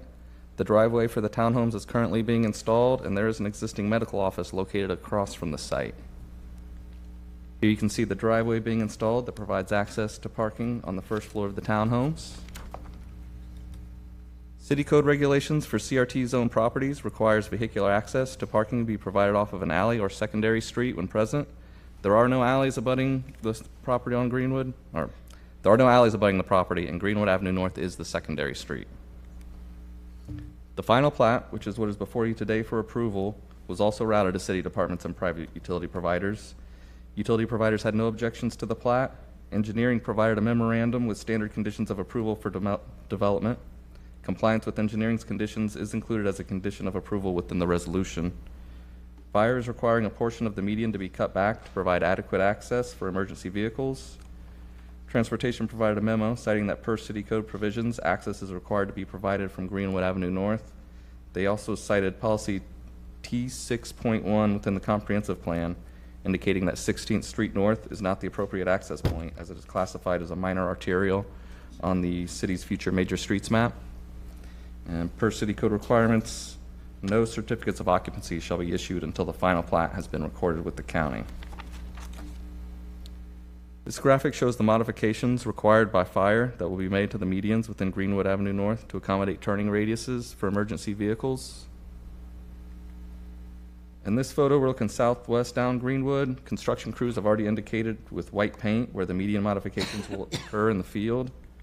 The yellow line shows approximately where the new curb will be installed for the median. This is a view looking northeast up Greenwood, and again with the changes to the median shown in yellow. That crepe myrtle is likely to be removed as a part of the changes. This concludes my presentation. If you have any questions, I'll be more than happy to answer them. Thank you. We have cards on this. We have one card, Madam Chair. Trevor Burgess. Please state your name and address for the record. You'll have 3 minutes to address council. Hi, it's Trevor Burgess, 129 Bay Point Drive Northeast, and I'm just available to answer any questions anyone has. I'm the owner of the property. Thank you. Councilmember Hanowitz. Thank you, Chair. So I want to talk a little bit about these townhomes and the median modifications for emergency vehicles. Let's start off with the fact, and I would just put this on the record, there was a lot of angst and anger in Greater Woodlawn about this project. It spilled into City Council, it came here, and for those that may be watching, we didn't have a say on any of it, okay? Our code actually allows all this to occur. Now, what our code did not account for, and when you look at the median modifications for emergency vehicles, for instance, how you cut that curb, what's interesting about Greater Woodlawn is literally the design of the neighborhood and all those streets and how they are made. As a matter of fact, that's part of what makes the neighborhood unique. It's part of the planning documents for that neighborhood. And because of the way our code is written, none of that was taken into consideration when these modifications were considered, because our code allows it. Now, what I would like to understand from someone in administration is, when you have lots that have been consolidated like this, originally the entrance was on 16th Street. If it would have stayed on 16th Street, you wouldn't have to cut the curb. I'm not saying all the neighborhoods would have been happy about it, but it would have been less of an impact to what makes that neighborhood unique. That is a main entryway. So I would like to have a discussion about what our code requires and how we can somehow make it a little better than what the default is right now, to take into consideration special circumstances that may arise. It could be in any one of our districts, it can be any block, it could be any neighborhood, where we can't even have the discussion to see if there's another alternative. So that's what I would like to have a little conversation about, because it doesn't mean that development's not going to happen. Development will happen. But that could have been 2 or 3 lots that have been consolidated. I don't see why the entrance would have to be through the neighborhood and why it couldn't be 16th. As it is right now, same thing. It was before on 16th. I see Corey is kind of inching forward. So Corey, if you want to talk a little bit about that. Corey Malishka, zoning official with Development Review Services. Correct. So there was a curb cut, actually on both sides of the street when it was a business. So they did a full demo of the site. So once you do a full demo of the site, any redevelopment has to comply with current code. Right. So when we do a demo, the old curb cuts have to be removed. And so new development comes in, has to comply with current code. Current code says exactly what Mr. Bolliard said. Now, yes, you can request a variance to the code, but we can't require a developer to go through the variance process. So that's where we had to permit the access. Right.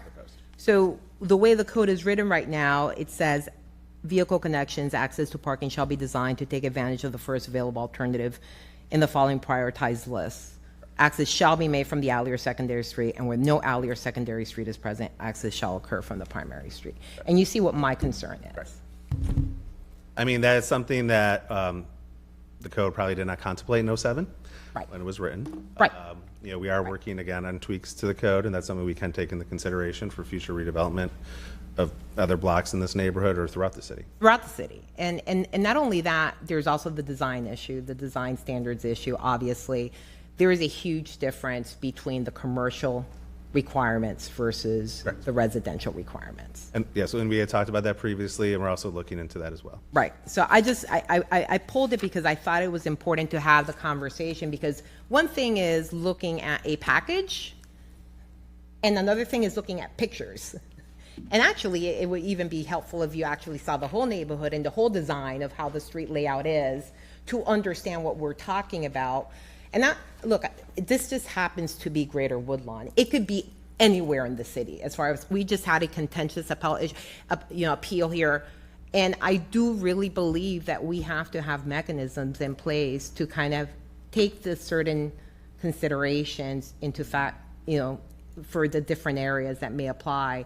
And when our hands are tied, it becomes a problem because we can't respond. Right. And I mean, that's just adding on to the description of secondary alley or primary if none, or Right. is there some other language such as the character of the road network, something that could be added? Right, so those are things that we could work on.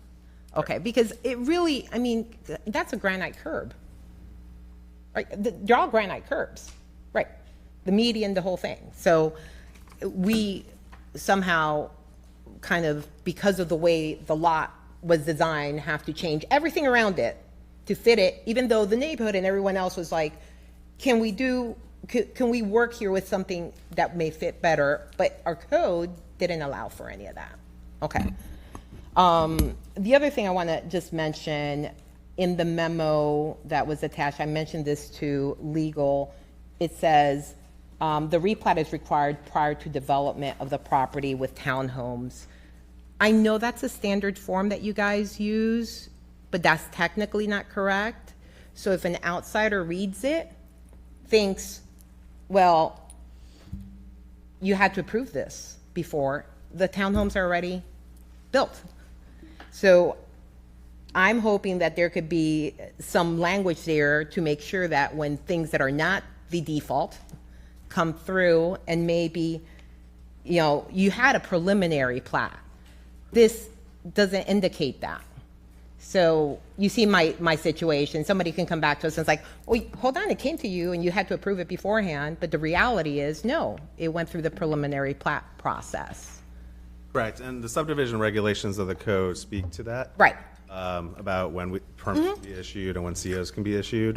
And if that's something that the memo itself, and legal can correct me, what is law and not law, with that regard, but COs cannot be issued until the final plat's approved, and which is before you today. Right.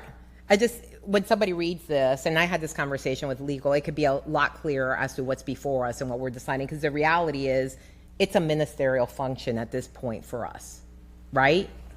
The guardrails and the criteria set forth in the statute in Chapter 177 are so clear and objective that largely yes. Yes. Okay.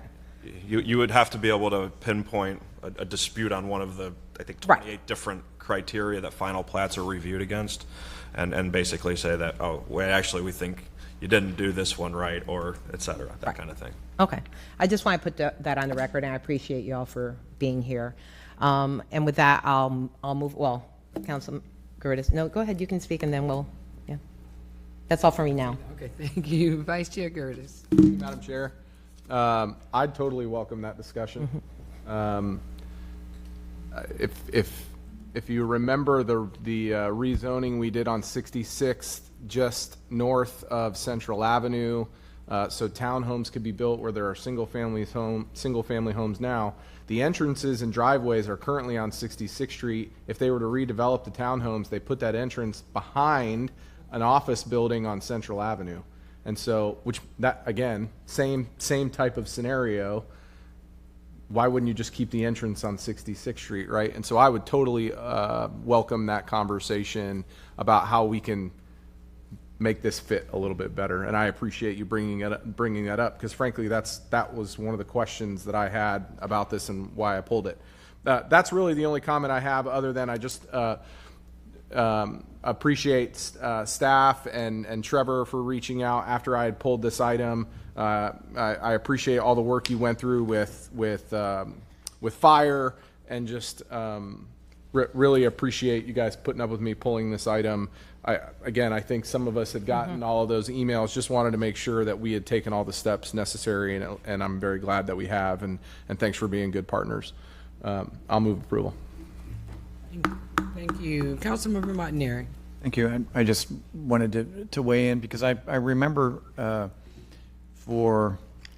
it had to be at least a month or two, we had people coming to open forum talking to us about this issue, and a lot of people talked about access for emergency vehicles. And I understand that our hands were tied, but I was kind of confused why we are approving final plat after the building has been built. And I'm glad, Councilmember Hanowitz, that you looked into this, and I'm glad, Vice Chair Curtis, that you pulled it, because I had a lot of questions when I read this, and I remember like it was just yesterday when we had multiple people coming from the neighborhood and addressing this exact thing that we're talking about here, and now we're going to do modifications to a beautiful neighborhood, and because of the access to the street. So I'm glad we're going to have this discussion, and we need to make some modifications to our code. I'll leave it right there. Thank you. Thank you. Seeing no further requests to speak, we have a motion with no second. Second, okay. So now it's been properly moved in second. Can you please open the machine for voting? Council members have entered their votes, and so now that all present council members have voted, can you please tally and announce the votes? Madam Chair, motion to approve agenda item F9 passes unanimously. Thank you, thank you, thank you. Moving on now to F10, which is a resolution to change the start time of the September 5th, 24 council meeting to 3 p.m. I am asking for approval. Move approval. Second. Now that we have a motion and approval for F10, can you please open the machine for voting? Council members, enter your votes. Seeing all present council members have voted, can you please tally and announce the votes? Madam Chair, motion to approve agenda item F10 passes unanimously. Thank you. We're going to move right along to our new business item, which is G1, and I'm going to turn it over to Councilmember Floyd. Thank you. I am respectfully requesting a referral to the Budget, Finance, and Taxation Committee for a discussion regarding the Art in Public Places Ordinance. This is something that I have mentioned a couple of times in meetings, and I think it's just a good chance for us to review it. And I'm on the Public Arts Committee. I think that the committee has some ideas about how the ordinance could be made better, so I'll move approval. Second. Thank you. Councilmember Driscoll. Thank you. Not to have the discussion now, but Yeah. could you provide any little detail about like what those improvements might look like? Because Absolutely. I've been looking at some things too, and I want to make sure I'm not duplicating your efforts. Okay. So the first one is I can't remember the name of the report, but we got a report on the arts recently, and it suggested increasing the amount that we fund towards public works projects, pieces of arts and public works projects. There's also considerations for the committee had some issues with maintenance and maintenance funding, as well as people offering us pieces of art and the committee not having money to be able to place those pieces of art in the public collection. So increasing the funding for those few reasons. Also considering letting developers both give to our art fund as well as create their own art as well. Right now it's an either or option. We were talking about letting them do both.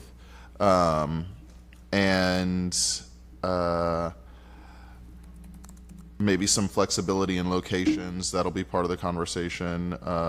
Maybe an expansion of the geographic area where developers might have to give money for our public art. And so it's quite broad, and I have been talking with legal and Celeste about it, and we'll present like a variety of things that we think could make it better, and anything you'd include I would love to talk about as well. Thank you. So the part of this that I was looking at, and just to give you a heads up, and hopefully I can talk with the city attorney's office about what we're able to do. I've been wondering if there is, when it comes to the developers, either including public art or contributing, if there is something in there that can be weighted at the very least towards using a local artist for that. We're happy to look into that. So just while we're in the sunshine, that's the part I've been looking at, is how do we inspire developers to look at local artists first when putting a mural on the side of their building, or anything like that. And then that contribution amount is, I believe it's half of the value that is required if they actually do something. And so I had wanted to look at that as well. Duly noted, yeah. I'm looking at Mr. Chapter 16 here. So. Got this all night. So I really look forward to this, and I thank you for bringing it up. You just saved me a separate new business item. Yeah, I've been talking about it in the committee for a while. Got him good. Turn him red. I backed myself up. I'm sorry, guys. I'm sorry. Oh, no. Dean is distracting us by flipping his hair over. Yeah.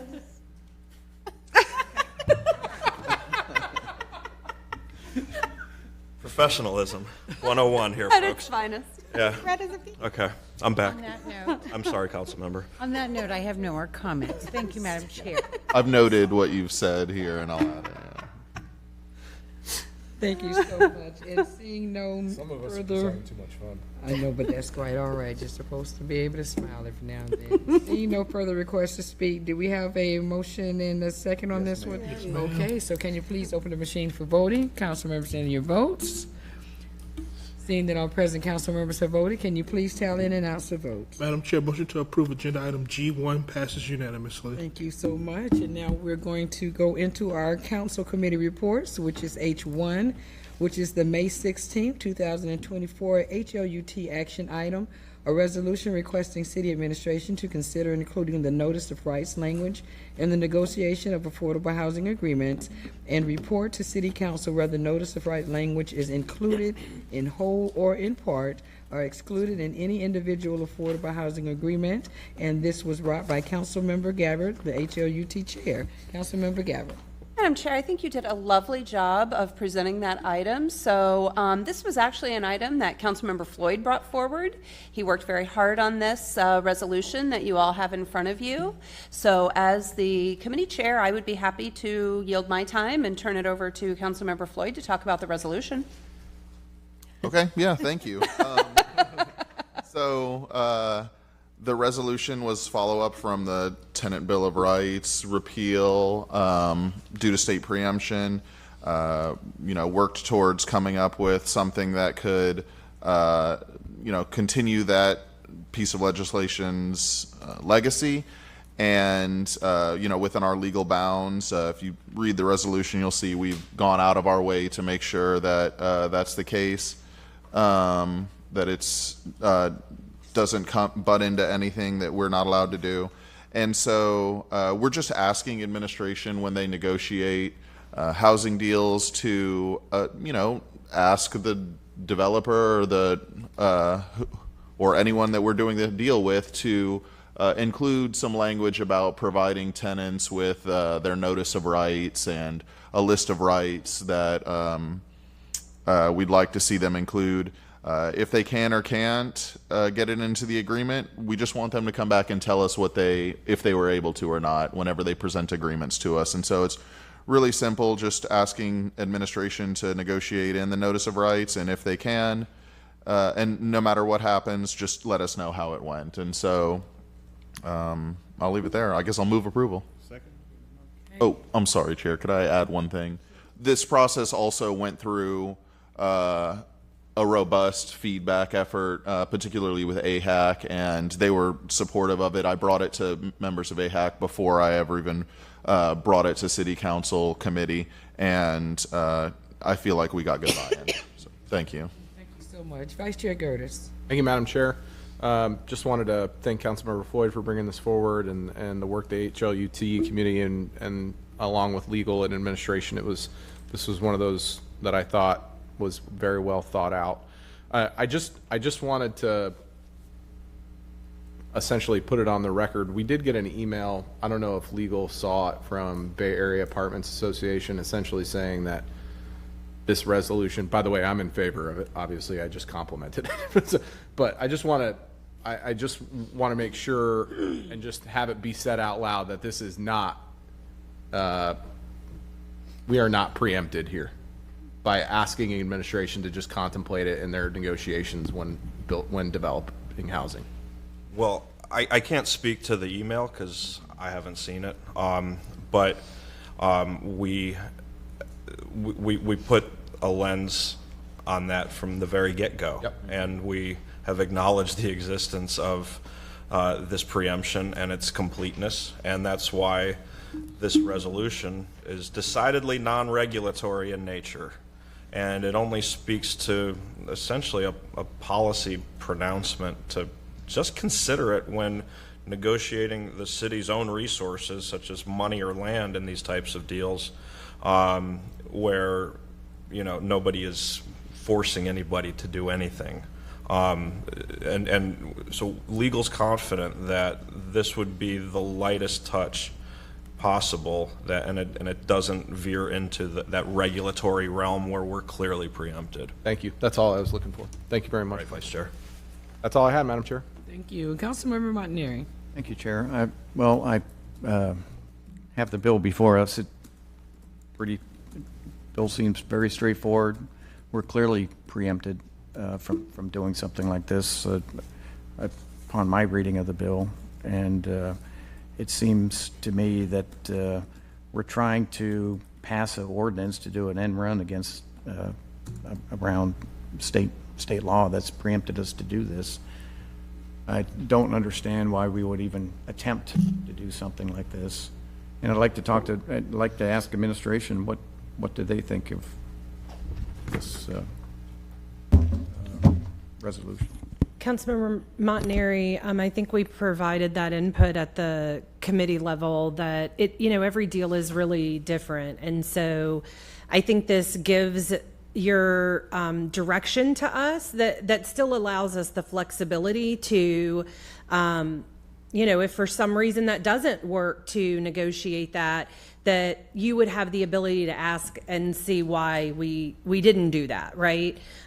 So we want to have flexibility in how we work with developers on every deal, but we felt like this helped accomplish that and didn't hinder us from possibly bringing you something that didn't have any of these requirements in it as well, and then would have to explain that it was because we couldn't get there with the developer. So what I'm hearing is administration is in support of this. Generally, yes. Okay. That's surprising because I just look at this bill. To me, they put the kitchen sink in here. Couldn't be more clear. So I'll be voting against this. Thank you. Thank you. Councilmember Driscoll. Thank you.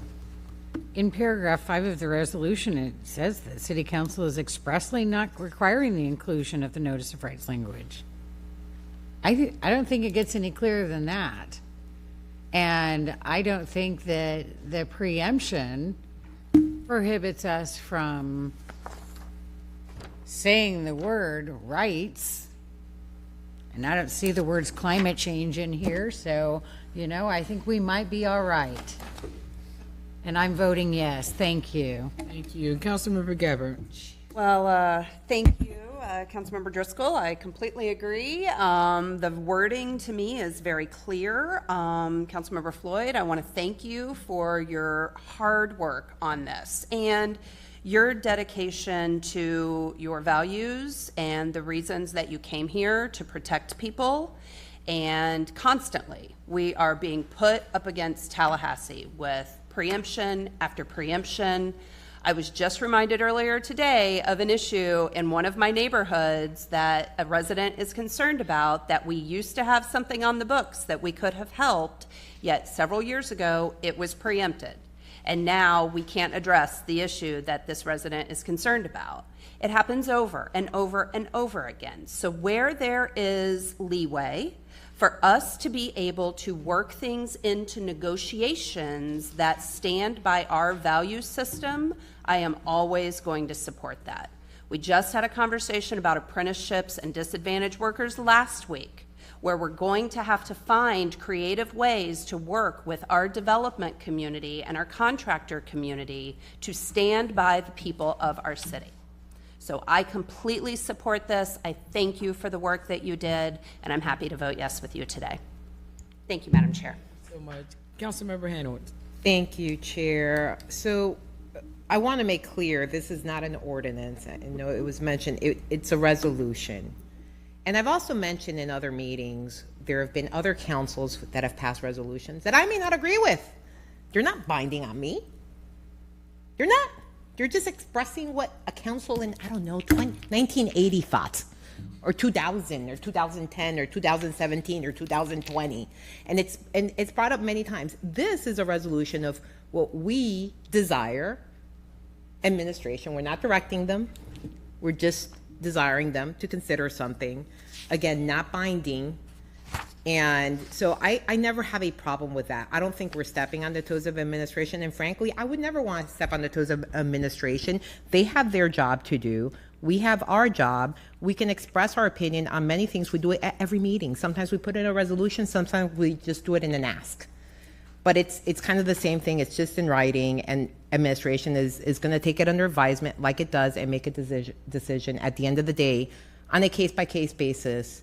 And I don't feel like this rises to the level that we are violating anything in the law. And I think the language that legal has drafted is pretty clear on that. So thank you all for working on this and making sure that pretty much our ducks are in a row given the state of affairs and what we have to deal with. So, and I'll vote in favor of it. Thanks. Thank you so much. Seeing no further requests to speak, I just wanted to also thank Councilmember Floyd and those that were open to being creative in ensuring our constituents that although there are some things that we are preempted from doing, that we are still reaching and looking outside of the box to further show them that we hear them and that we understand the state of affairs here in the city of St. Petersburg, and we are creatively trying to help maintain residency here in the city. And so I appreciate Councilmember Floyd for bringing this forward. And with that, like I said, seeing no further requests to speak, can you please open the machine for voting for H1? Council members, enter your votes. Seeing that all present council members have voted, can you please tally and announce the votes? Madam Chair, agenda item H1 passes 7-1, with Councilmember Montanari voting no, Councilmembers Driscoll, Fix Sanders, Floyd, Gabbard, Gertis, Hanowitz, and Mohammed voting yes. Thank you. So we're now going to call recess until public hearing at 5:01. Thank you, Madam Chair. Thank you.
Back, everyone. We're going to call our council meeting back to order, and we're going to immediately go into our public hearings. And we're going to start with item J1, which is confirming a preliminary assessment for lot clearing numbers LCA 1659. And joining us is our Codes Compliance Assistant Director, Mr. Joe Wah. How are you again? Good evening, Madam Chair, members of council. I believe we can take all of these items at once if we would like to. You can? Okay, very good. Second. So Move we're gonna approval do J1 through J4. J3 and J4. Okay, thank you. I'm asking, I heard a motion, I heard a second. Does anybody? Oh, y'all are good? Yeah, we're good. No, oh my goodness. Well, not okay. Well, Councilmember. I'm just kidding. I'm sorry. Are you sure you have? I'm fine, thank you. Well, okay. We have seeing no further requests to speak. It's been motioned and properly seconded. Can you please open the machine for voting? And council members, please enter your votes. Seeing that all present council members have voted, can you please tally and announce the vote? Madam Chair, motion to approve agendas item J1, 2, 3, and 4 passes unanimously with Councilmember Gertis being absent. Thank you. Well, thank you, Mr. Wah. We appreciate you being present for this quick item. Now we're going to move into open forum. Do we have any cards for open forum? Sure, we do not. Anyone on Zoom? No one in Zoom. Sounds good. Okay. We're going to close open forum. Anyone have any announcements? Oh, I'm sorry. Councilmember Gabbard. Well, since Councilmember Gertis isn't here, I guess, do you want to do birthdays?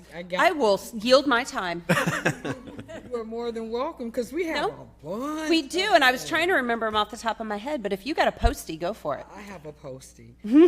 So on the 15th, happy birthday, Mayor Welch. August 17th, happy birthday, Lisa Willer Broman. On the 17th, happy birthday, Mr. Jim Nixon. On the 19th, happy birthday, Miss Rita Wesley. On the 19th, happy birthday, Mr. Chan Srinivasa.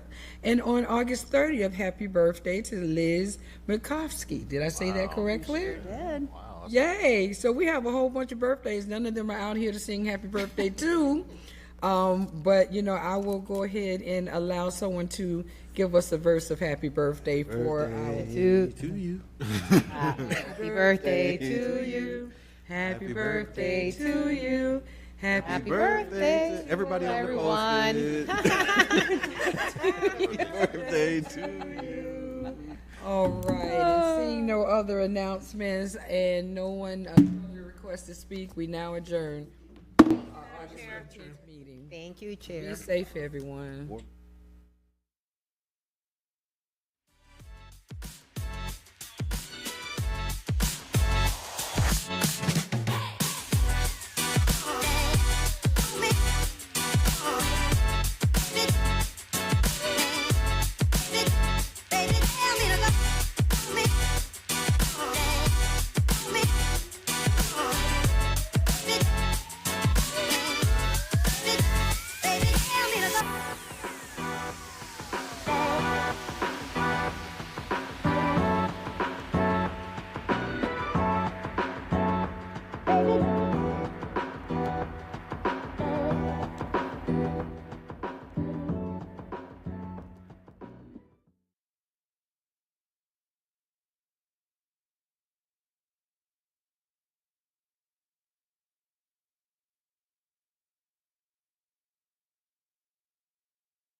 The waterfront view is my favorite part about living right here in St. Pete.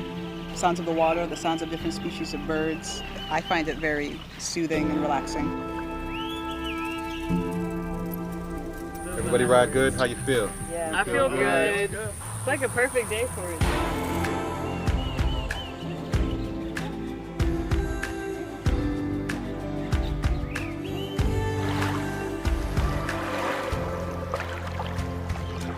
pelican? Yeah, he's fishing for some fish too. Say yay, fishing!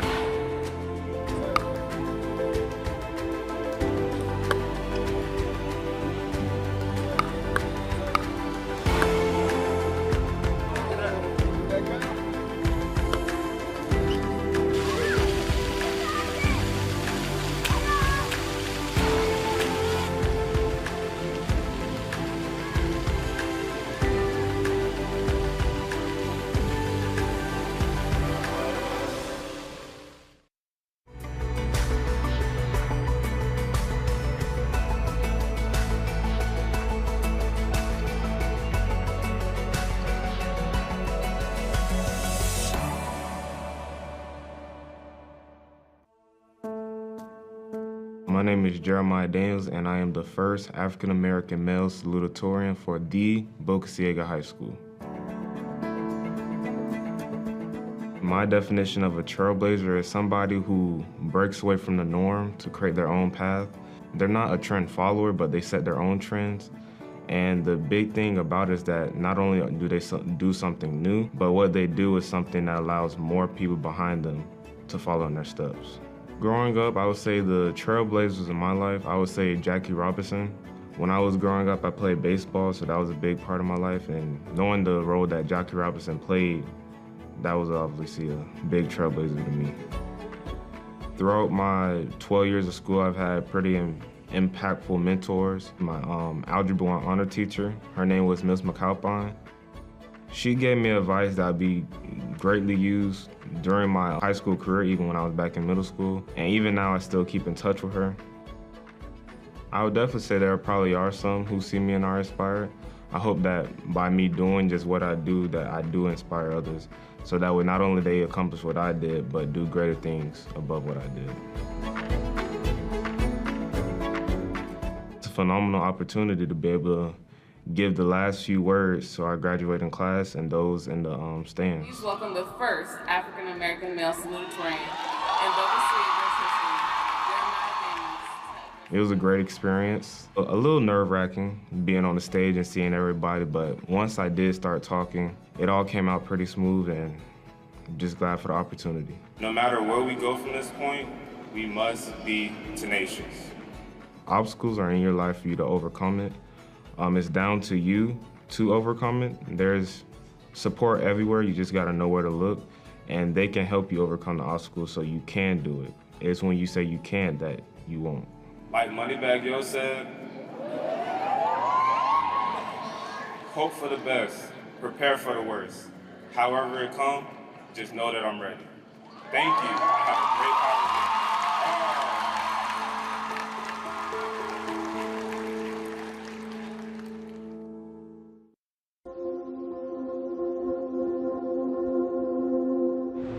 My name is Shakayla Berthelo, and I am the first to graduate from the Gibbs High School EMT program and get hired on with St. Pete Fire and Rescue.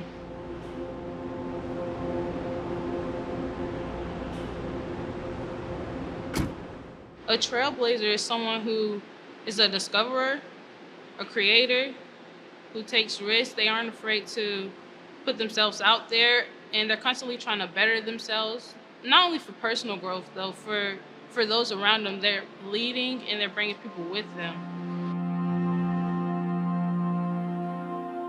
It's called the EMT program, EMT Preparatory Program at Gibbs High School. It's essentially 3 years long, and you'll go through what's the traditional EMT program that people would do outside of doing it through high school. But the classes that you take your sophomore, junior, and senior year are preparatory classes, kind of set you up for what you're gonna encounter when you start EMT school. It was definitely challenging for sure, and a lot of hardships to get over, but I wouldn't trade it for anything in the world because it set me up for this. Like, it gave me a ridiculous amount of opportunities, and I am so, so grateful for that. Growing up, I think I had two pretty important trailblazers. One would probably be Shirley Chisholm, who was the first Black female to join the U.S. Congress. It was monumental, especially at that time, because you didn't see a lot of strong Black females in positions like those. And also, Madam C.J. Walker, she's the first Black millionaire in America. She started her own hair care line for Black natural hair. And I think that is also incredible. Those are probably the two biggest trailblazers I had growing up. Just kind of let me know that if they can do it, I can do it, no matter what it is.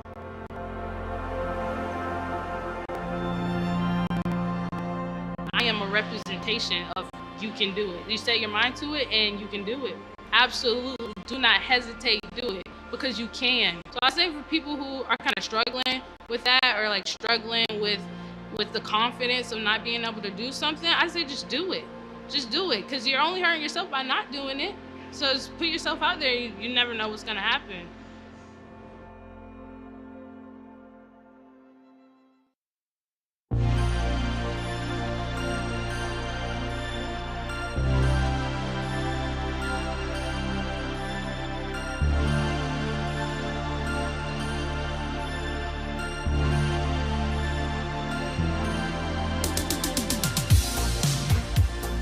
My name is Lisa Plani and my business is Dress Up Studio.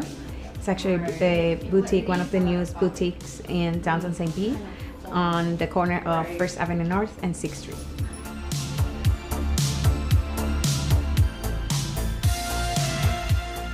I'm from Puerto Rico, and in Puerto Rico, fashion is big. I guess like everything started back with, my parents, right? Like especially my mom. My mom loves fashion, and of course, when she had her 4 kids, like everything kind of like all the attention like turned into us. So I was, early introduced to fashion.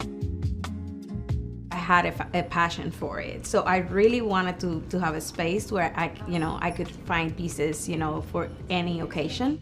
I was in an environment that was highly dominated by male, and I wanted to obviously, keep it professional, but still be true to myself. And, fashion was that, way to really, be able to have fun.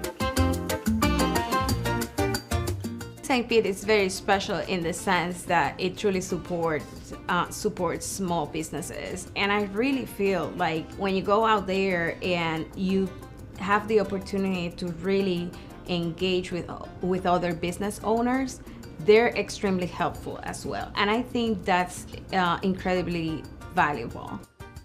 There's something in here for every single person. They just need to come in and play with us.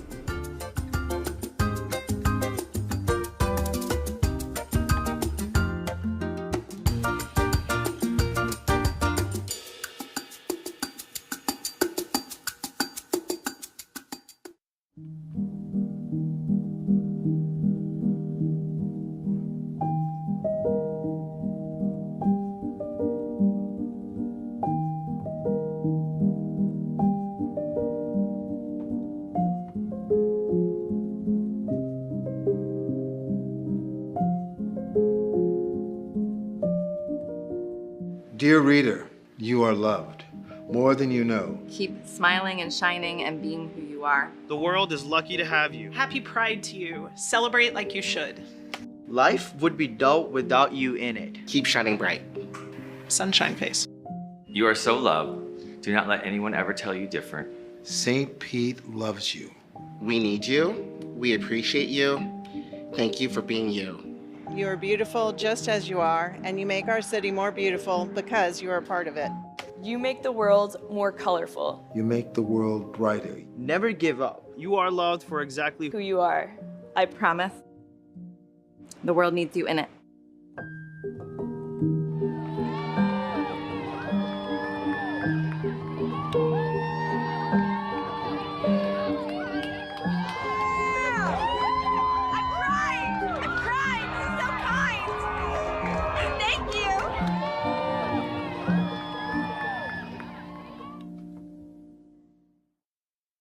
I look at Woodlawn as probably the most neighbor-friendly, kid-friendly neighborhood that I've ever lived in.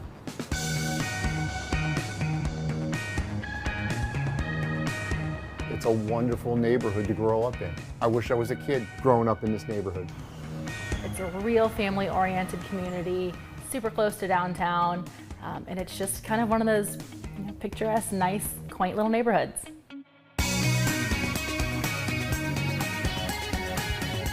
I think what was really cool about the neighborhood is it's different compared to a lot of the other neighborhoods where part of it is on the circle. So as soon as we drove in on the neighborhood looking for a house, I just knew that this neighborhood had kind of some extra character to it.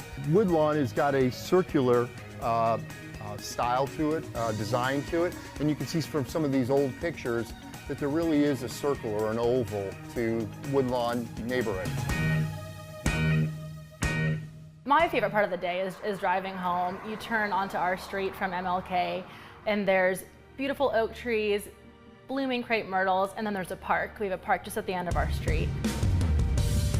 So here in Woodlawn, we have 3 public parks within our community. We use those parks a lot for our garage sale in the fall. There's cookouts that go on in those neighborhood parks, and they become very handy. And that's where we have all of the holiday events, all of our neighborhood events, potlucks, things like that. But then on the weekends, you can just kind of go out there and hang out. So I've worked out in the park, take my dog to the park. There's a basketball hoop for the neighborhood kids to hang out. Got it! As the fall and into the winter and into the holiday season, every one of those little pocket parks gets used for certain events. Christmas caroling going on during Christmas. There's an Easter egg hunt through the neighborhood. Halloween is huge in this neighborhood. And then Halloween, you forget about it. It is crazy around here. Woodlawn likes to party. So, like everything, trees come and go, and a lot of the trees in this neighborhood are laurel oaks, and they've got a time period of about 70 years in their lifespan. And we realized early on that the trees in this neighborhood were going to go away. What we did several years ago as part of a grant is got additional oak trees planted in several of those quadrant parks, just to give a little shade so it's not as hot during the summer. And I would guarantee that 50 years from now, 100 years from now, the folks that are living here in these houses will be looking at those trees, wondering who planted them, and gosh darn it, they got to be getting old. Maybe we need to think about putting some new ones in. There's so many generations of families here, old houses, new houses, young families, families that have been here for 20 years. But amidst all that, it's just a really cool community feel. When we saw this house, as scary as it was, we knew it was the house just based on coming into the neighborhood and feeling so welcomed.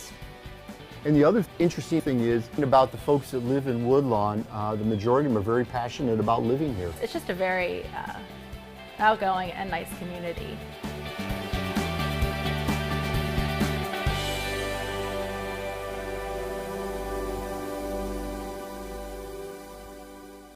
So the one thing that I would like to lift up and make sure that everybody hears is that there's 2 Child's Parks. There's the Child's Park that you hear about and that you read about, but then there's my Child's Park.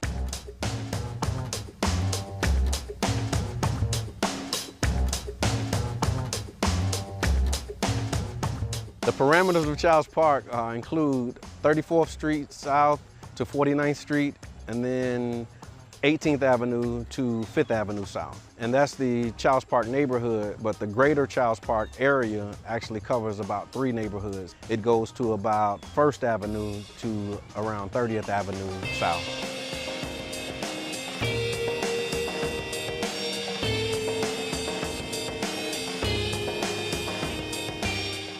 I believe through the YMCA, the library, and the Rattlers organization has become very instrumental in helping our youth and children become very productive adults. The Rattler program is a GAP program that's designed to engage the community, to build family and community and crime prevention by keeping the kids engaged in youth activities. I think the emphasis for developing youth in Child's Park arises from some statistics that we received, is that Child's Park had the highest concentration of youth in the city of St. Petersburg. What we promote is family and community. So what we're trying to instill in them with the program is that we are one big family.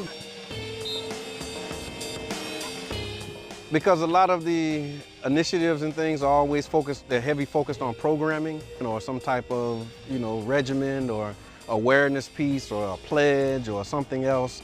And we felt that it was important to just allow them to have a space to just come and have fun. We're solely manned by volunteers, and we let them know that too, so we want them to come back and be volunteers, so the torch is just passed on, so we all learning from one another. They're not just focused on the athletic aspect of it, but they also focus on youth development, so they have a tutoring program that they do. And with the YMCA, you have the Rattlers and you have the other programs that's offered. When kids get out of school, they have a place to go. They have the library there. The STREAM Club stands for Science, Technology, Reading, Engineering, Arts, and Math. We meet every Friday afternoon at the Childs Park Library. It's kind of an extra opportunity for them to get some exposure to topics they might not know about or might have heard in school and didn't quite stick. We just give them opportunities to have different kinds of experiences and hands-on experiences at that. The youth have a place to go and children have a place to come daily. Matter of fact, that's a great thing to help kids get off the street, have a place to go, a safe haven you might call it. One of my brothers, when we first organized this, he said, we're helping to create their back in the day.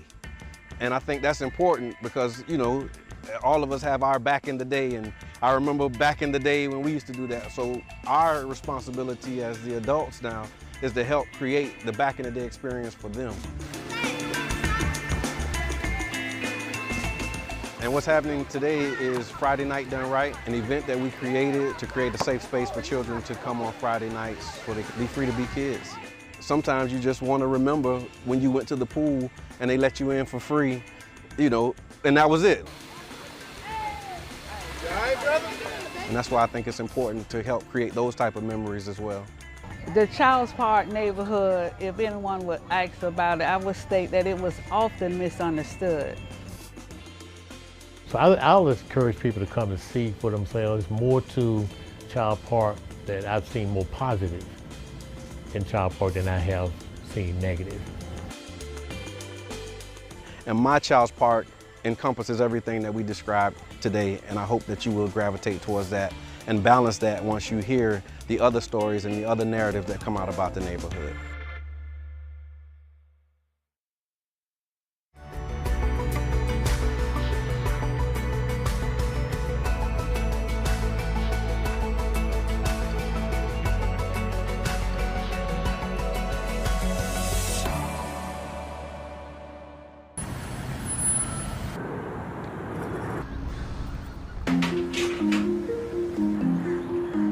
My name is Adrian. I've been with the City of St. Pete for about 3 years. My job title is environmental tech. That means strictly rodent control and basically keeping the rodents out of the structure or the home.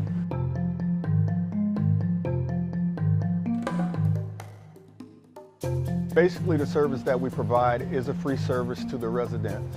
Kind of go through an interview process with the customer, what they've been dealing with, how long, how often. Good morning. Good morning. The City of St. Pete. Nice to meet you. Nice to meet you. Right. And then from there, an exterior inspection takes place. And then from there, it's pretty much education, which is key. The more the customer knows, the better we're going to be able to assist. But the flap's sealed right now, so that's excellent. The most common problems are going to be entry points. When we get those cold snaps, rodents are just like us. They want to be inside, they want to be warm. So the first place they're going to look for is set up inside the home.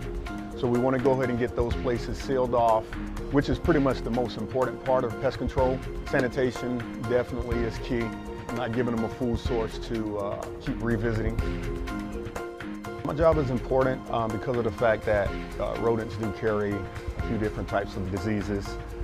They can basically make you sick. As a last resort, we do provide bait boxes to the customer to kind of try to help control the population. I've been in the business for over 20 years now. I think it's a sense of enjoyment being able to help others that may not know exactly what to do in the field of pest control. So it's kind of a privilege and an honor to to be able to help that customer and be able to walk away knowing that that customer's been satisfied with the service that's provided.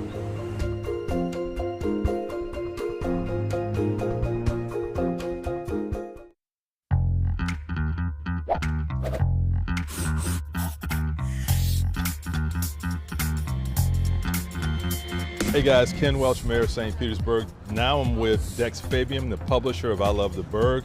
Thank you for being here with us on our Sunrunner tour. Tell us how this changes life in St. Petersburg. Coming from New York, one of the things I missed was mass transit.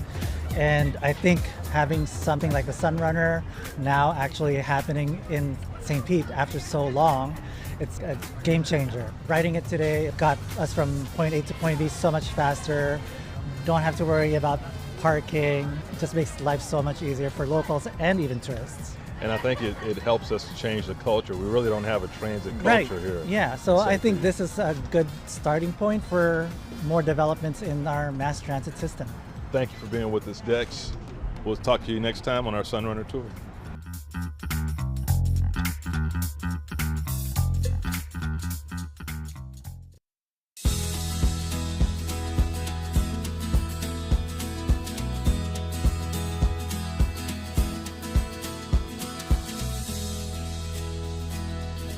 District 1 is located west of 49th Street North, from 7th Avenue South to 40th Avenue North.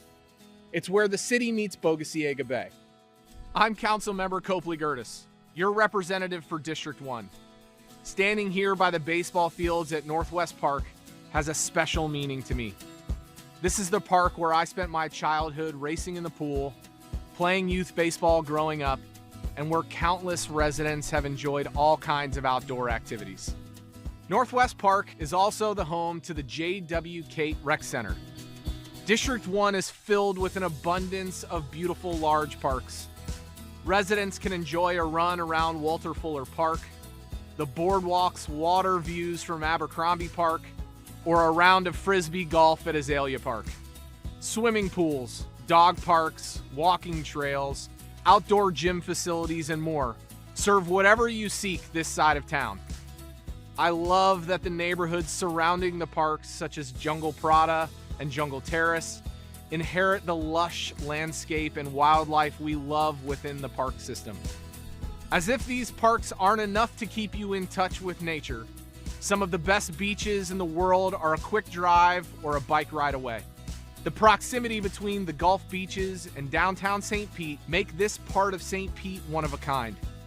This side of St. Petersburg has become a mecca for local shops and restaurants like Alessia, Two Graces, the Wheelhouse, and the Nosh Pit.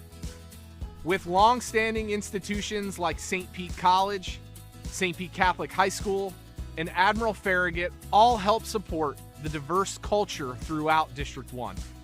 There's no denying the vibrant display of energy, nature, neighborhoods, and great local businesses when you spend a little time in District 1.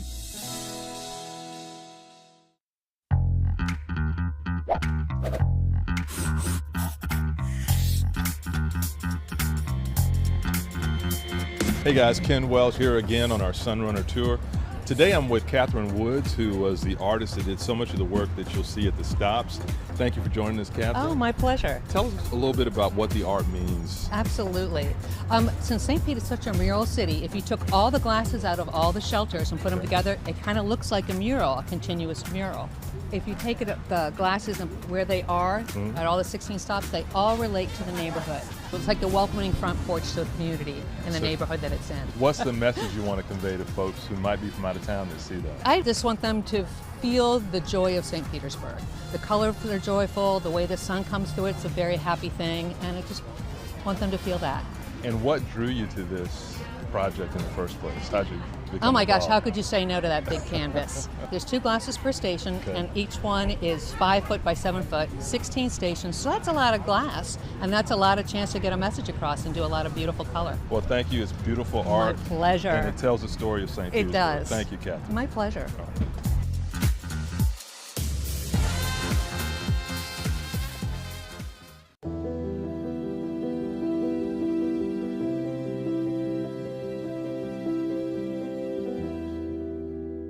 Everybody wants to know what the future holds for 620. And I'd have to say, first and foremost, my job and my duty is to make sure that we continue to reflect the entire community. I think that what I am introducing to the world is how I see art and the stories in which I want to celebrate in the community. And so what we do will probably remain the same. How we do it is the thing that shifts a little bit, right? And the stories that we choose to tell. I want when people leave here, they're like, wow, that was a great story. Or continue to, what's going on at the studio? Because, you know, it's Friday night and I want to do something.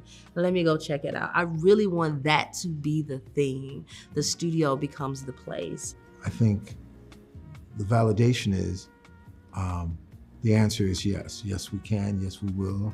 And yes, we did. The future is bright. Why not? I'm inluminated that you have accepted this assignment. I'm excited about the assignment. I don't take it for granted.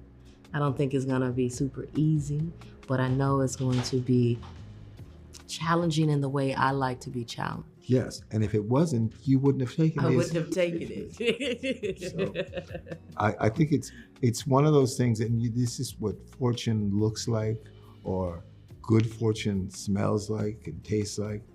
You know, you're coming in, and you meet right at that point where it's like, this makes complete sense.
On the road, there are no second chances.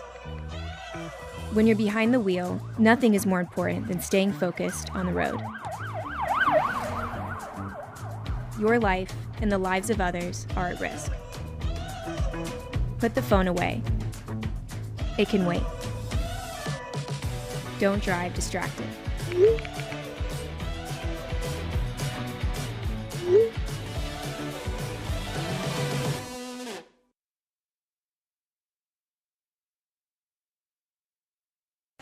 Hey. Go. Go.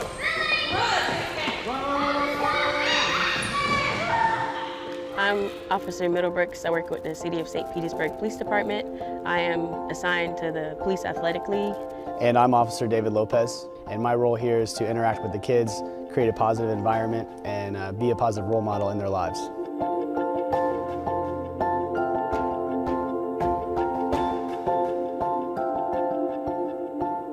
The idea of a police athletic league is very important. It is important. It's important to have police officers interacting with the community. It gives us as police officers the opportunity to create those relationships and change that mindset that police are there just to take you to jail. That's really not the case here. Kids know they can come here and have a good time and interact with police officers in a positive way.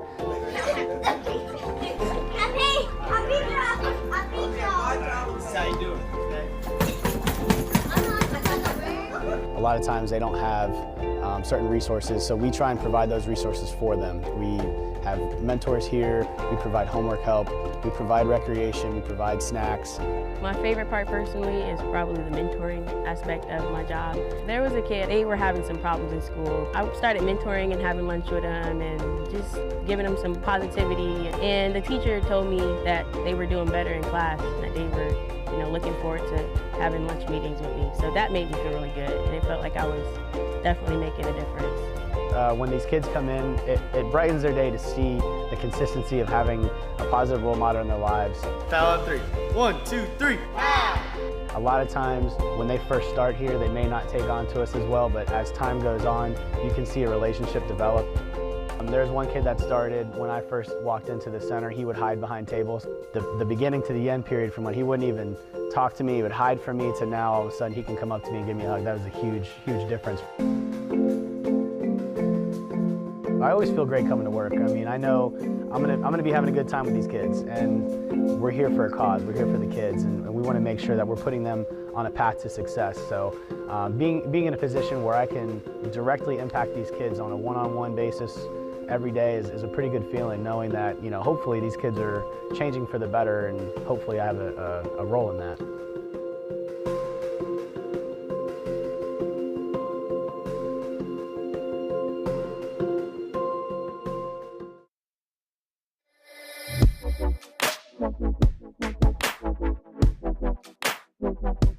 Maybe it's a little bit of my kind of hippie roots that makes me believe that music can change the world, and I feel we're doing our part in doing that.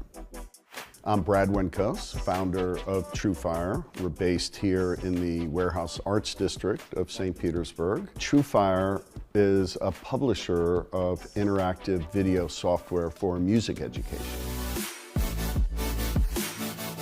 In the Warehouse Arts District, you still have a lot of warehouses and industry, but you have artisans, you have pottery, you have painters, studios. What do we have? 3 or 4 breweries even. So you've got this really kind of hip scene that's growing up Central Avenue. We're really looking forward to what the Warehouse Arts District is going to look like in 5 years. I think it's going to be one of the country's premier art centers.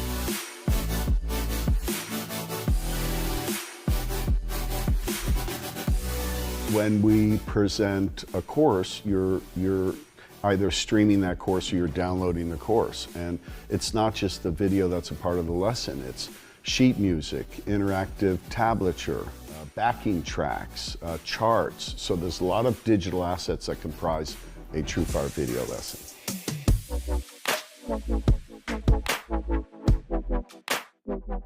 I wish we had more teachers here in St. Petersburg, but typically we'll fly them in from Europe, South America, all over the States, Canada, fly them into St. Petersburg, put them up at one of the nice hotels downtown. When I'm in St. Petersburg, I'm happy. For that reason, I wrote a couple of songs in my acoustic album dedicated to St. Pete.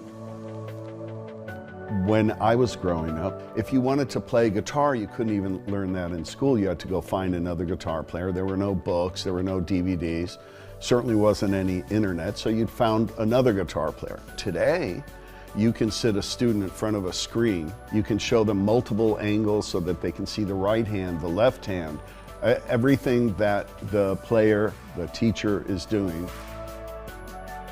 So you're watching a video, you have a little map for where to put your fingers, you're listening, and you're able to learn how to play music.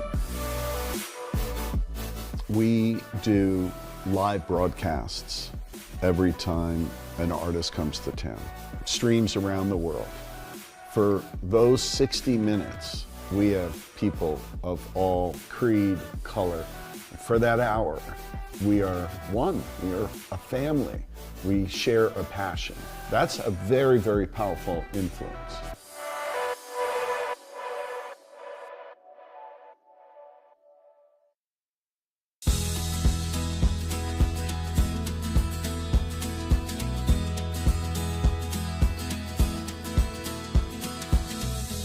District 4 is centrally located in St. Petersburg, from Coffee Pot and North Shore to the east, and I-275 to the west.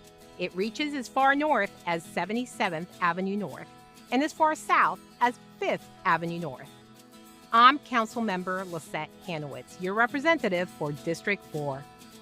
I love where I'm standing right now, where baseball legends played. Huggins Stengel Field hosted the New York Yankees spring training sessions with players like Babe Ruth, Lou Gehrig, and Joe DiMaggio, all the way back in 1925. This baseball field is located in what I consider one of the city's best parks, Crescent Lake Park, a 56-acre city park featuring the natural Crescent Lake, home to an incredible amount of wildlife. And of course, one of the city's most recognizable landmarks resides in Crescent Lake neighborhood, the Water Tower. Standing above the treetops at 110 feet tall, the tower features local artist Tom Stovall's mural and plays host to a pandemonium of green monk parrots. One of the best parts of District 4 are the many unique neighborhoods with their diverse architecture and residents that call this district home. Historical Northeast, Greater Woodlawn, Euclid St. Paul, and Crescent Lake and Crescent Heights are just a few of the great neighborhoods that represent the area. Our numerous parks allow our neighborhoods to enjoy casual waterfront strolls, swimming laps in the pool, play a few games, and a moment to reflect while taking in the nature that surrounds our city. Speaking of nature that surrounds you, tucked away in District 4 is a true tropical oasis, right along 4th Street North. Sunken Gardens is considered St. Pete's oldest living museum and has been around for more than 100 years. Meandering paths guide visitors through a living collection of more than 50,000 tropical plants and flowers. And don't forget about the flock of flamingos. There's really no shortage of energy, nature, neighborhoods, and great local businesses to enjoy while you spend a little time in District 4.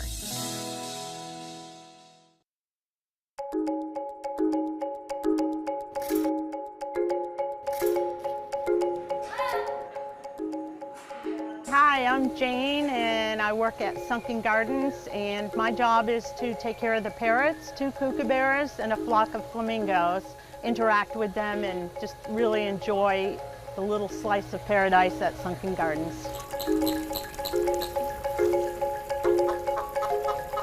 What we're doing is, before we open at 10, getting everything done so that when the public arrives, all the birds are out and fed and happy. They're all unique. They all say different things, and it's just a lot of fun to interact with them. I love this job because it's unique. I don't think I'd ever find another one like it. It's just a really fun experience for me. Flamingos are very sociable and like people, love the people that handle them, and they're very sweet. So the fact that we have 2 that have been here over 62 years, it's kind of amazing. We also take care of the tortoises. We have South American red-footed tortoises and a huge old alligator snapping turtle. Sunken Gardens is an incredibly beautiful place. If the city hadn't bought it, who knows what this would be like now. To me, it is just an incredible, beautiful place. And when you're in here, you don't even realize that you're in the middle of a busy city. At the end of the day, when I leave, after they're all back inside in their cages, they all tell us bye. Bye. Bye-bye. Bye. The worst part of my day, I guess, is pulling out onto 4th Street. It's just really fun to work here and incredible, good, fun job.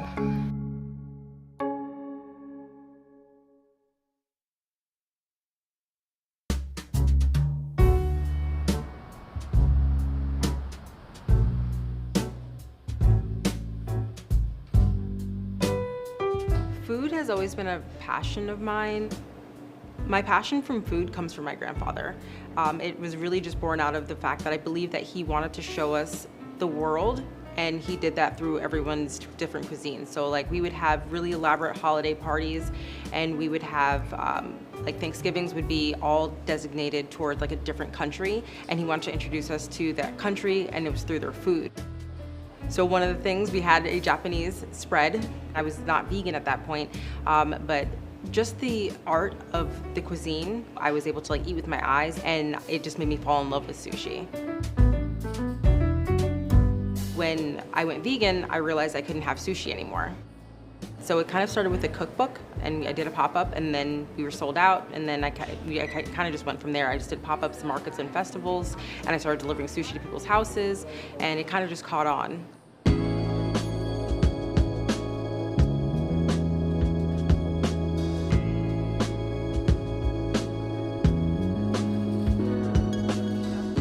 I thought to myself, it would be nice to have a place, like a home base, for everyone to come to me, and then also, again, give vegans the experience of what sushi is.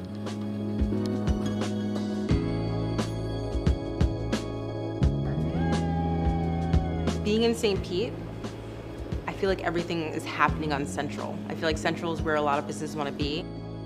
On a normal day, we would go through 4 pots of rice, and that was like a great day. And now coming to the new space, like we're going through like 8, 9, 10 pots of rice in one night, which is like, for us, is crazy.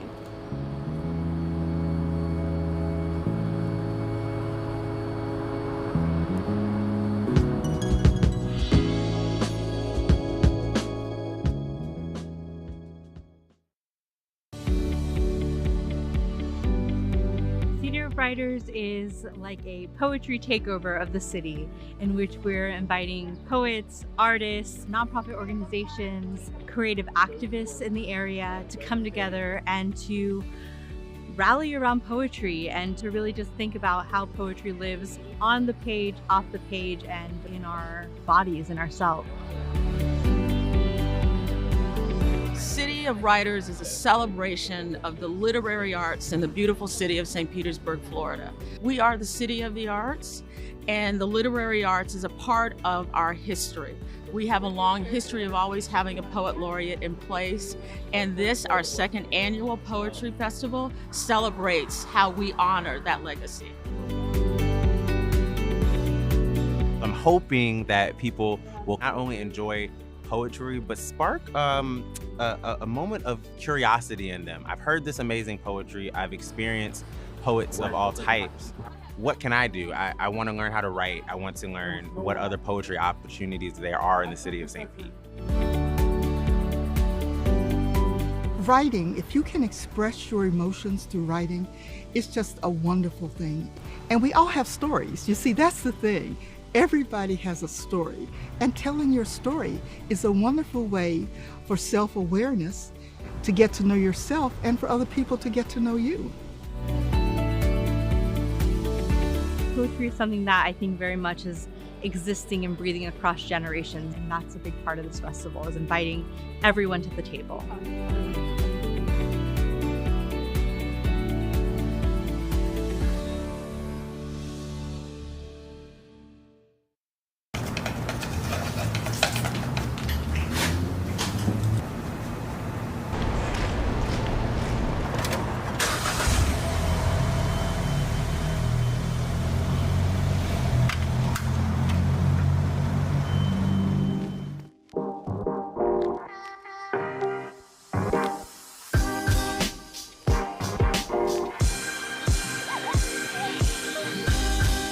I'm Jean Ordner, Park and Enforcement Officer. We're here to keep the traffic moving. That's our goal. Yes, we write parking tickets, but we really just want to keep the parking spaces open for everybody to patronize the businesses. If we weren't here, there'd be no parking ever. I mean, you gotta have some kind of compassion. You can't just be out there and hit them hard. If it's you and your vehicle's first ticket and you've spent $25 or more at a downtown business the same day as the ticket, you can get it voided. They'll ask you to bring in a copy of your receipt, your driver's license to the 301 Central, and they'll take care of it from there. Everybody makes mistakes. We want to have compassion for these people. For instance, if they have a discharge paper from the emergency room with their name on it with the date and time of the ticket, yes, they can get it voided also that way. One lady went in, she was in labor and her husband parked. Well, we voided his ticket too because he was there for the birth of his child. So it's really situation upon situation, but most of the time if they have discharge papers and they can prove it, it's usually voided. We know it's an inconvenience to get a ticket, and it's kind of aggravating, but in the long run, it goes to a good cause because it gives the city money to comply with ADA compliances, the sidewalks and all that good stuff to fix them and everything else. And then another portion goes to school crossing guards so we can make sure that every school has them. I've had a lot of positive interactions. For instance, sometimes I go down to the dog park in the afternoon to give the dogs treats. I enjoy interacting with the different people. I know a lot of the different restaurant owners, so just interacting with different people on a day-to-day basis. We're not out there to necessarily give the tickets, we would rather them move. And that's the most important thing, is we want people to be able to come down and patronize a business without having to worry about parking. If we weren't here, that nobody would ever find a parking space. They would park there and they'd stay. They wouldn't move. So then if you want to go to a specific restaurant, you can't go because that parking's full all day. We're there for a reason.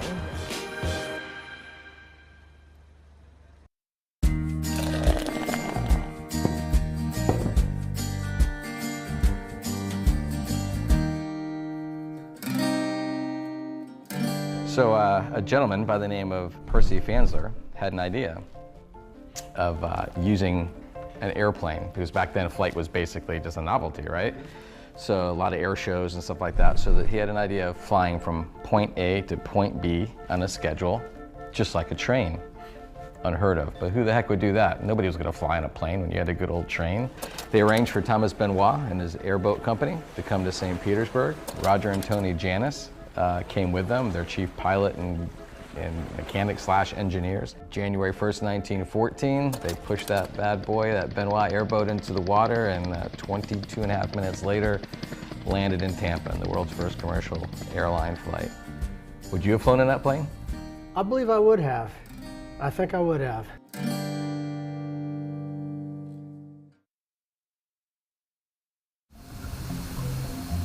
Hey, that's my house, and this is my ASMR video about water conservation. I use water wisely. Ever have a drippy sink? You should fix it to not waste water, and also not to go crazy with that dripping noise. Look there, that's my automatic shut-off hose attachment. Super water conservative. Even when nature calls, I call nature and I say, "Hi, I'm conserving water with my high efficiency tank." Okay, bye. Oh, hey, that's me. Just using my high efficiency washer. Just listen to the sounds of water being conserved. Go to this website to learn more, St. Pete, and do what you can for water conservation.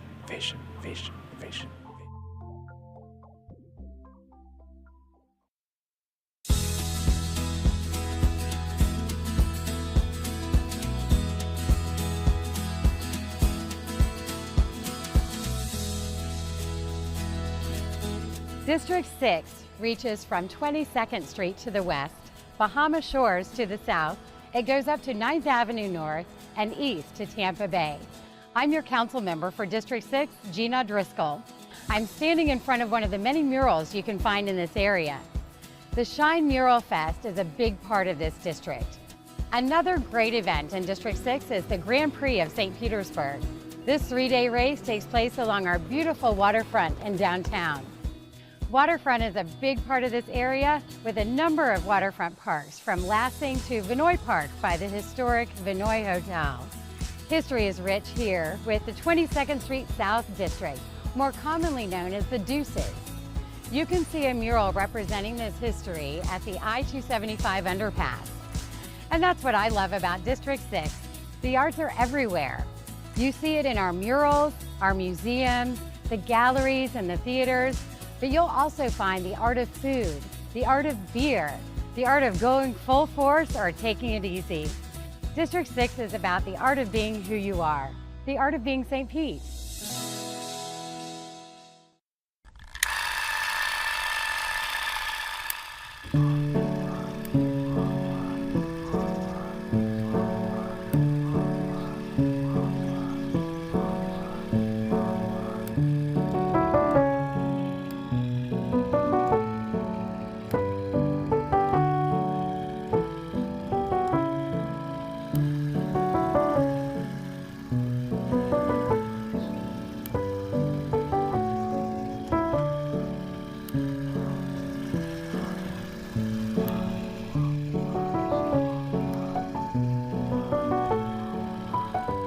It's hard to imagine a time before sunken gardens existed in St. Petersburg.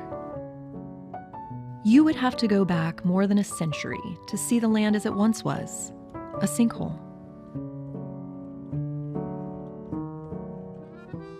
In 1911, George Turner Sr. and his wife Eula purchased 4.1 acres of land 1 mile north of the emerging city center. Due to the sinkhole on site, the land sat 15 feet below street level. But George, a plumber by trade, had an idea. He devised his own terracotta tile system, effectively draining the sinkhole, leaving behind a rich, mucky soil. Perfect conditions for his favorite hobby, gardening. Living a good life with lots of luck in the Florida real estate world, the Turners were doing well. However, after a series of hurricanes and freezes in the area and the downturn of the real estate business in 1926, the Turners were soon left with just the garden. And to make ends meet, they opened a fruit and vegetable stand. Soon, neighbors began to stroll through George's tropical garden, enjoying an array of plants from around the world.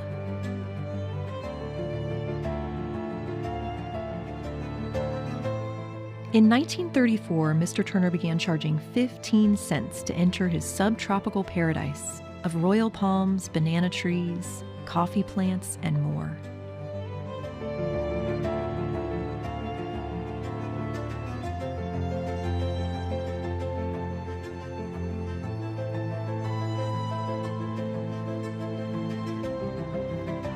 It's hard to imagine the old sinkhole site would become a natural paradise. For 3 generations, the Turners ran Sunken Gardens for almost a century, building a world-renowned attraction complete with beauty contests, celebrities, models, flamingos, and other exotic animals.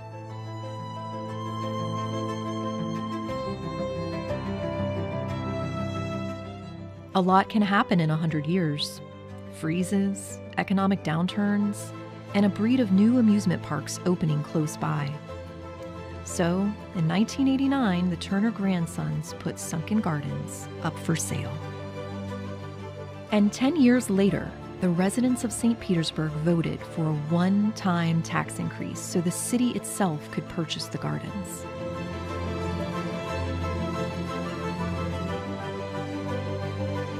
This tropical oasis still stands as one of Florida's oldest and last remaining roadside attractions.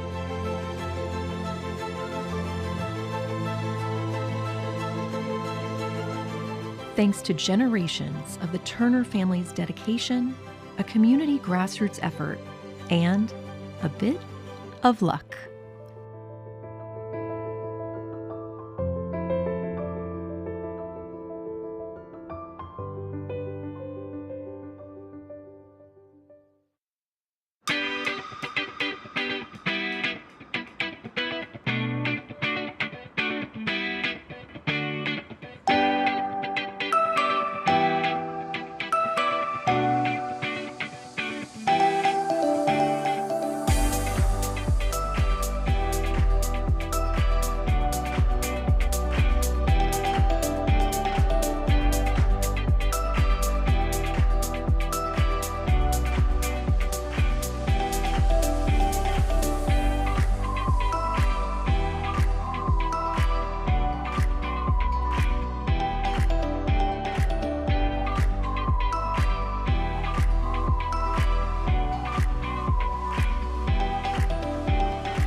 I'm Dr. Tanja Williams.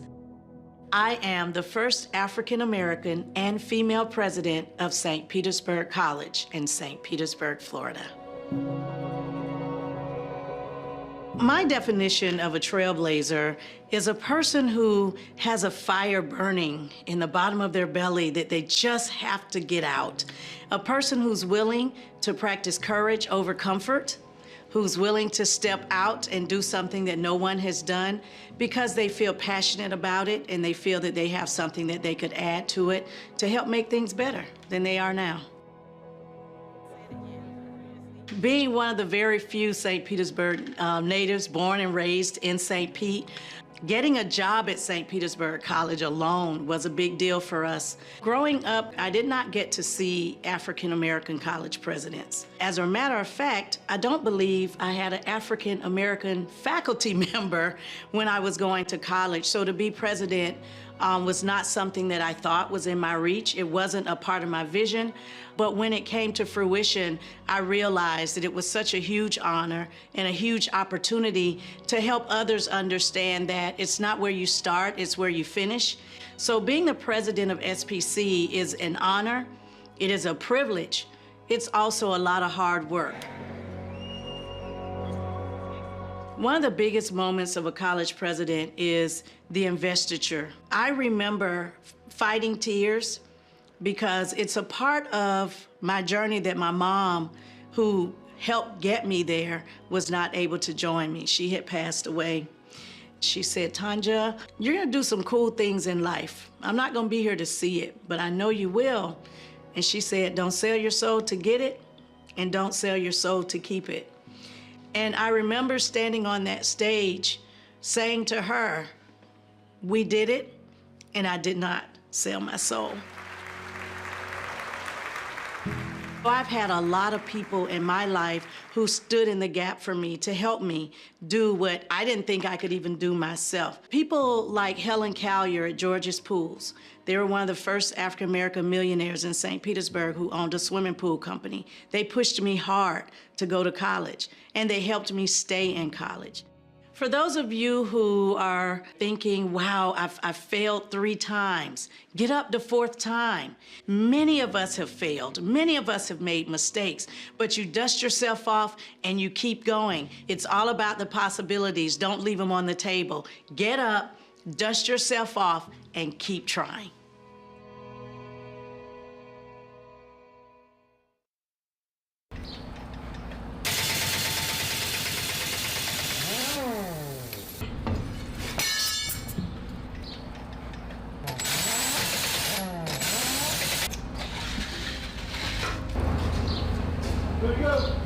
My name is William Clifton. I work at the tire shop for the city of St. Petersburg. I'm a tire and wheel specialist. My general responsibilities are to make sure everything rolls. We just make sure everybody's rolling safe.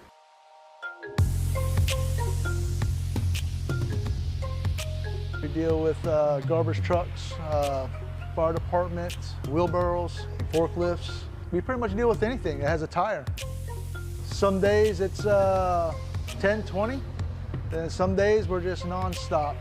I know there's over 100 sanitation trucks. I think there's roughly 300 police vehicles, upwards of 1,000 or better.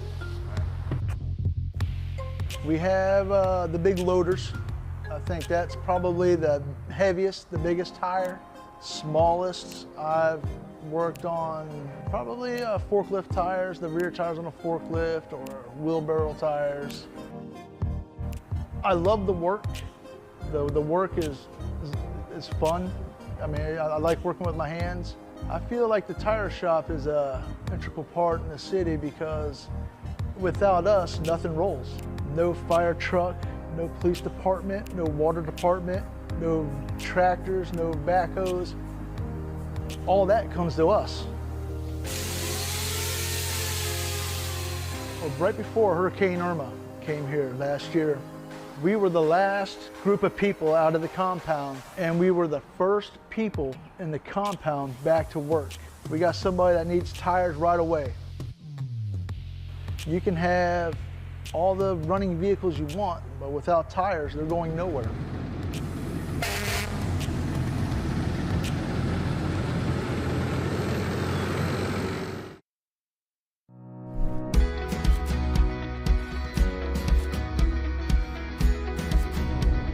District 7 is located along its north end on 5th Avenue North, all the way down to 54th Avenue South, from as far west as 58th Street to 16th Street South on the east. I'm Brother John Muhammad, your council member for District 7. We're standing in one of my favorite spots in the district, Clam Bayou Preserve.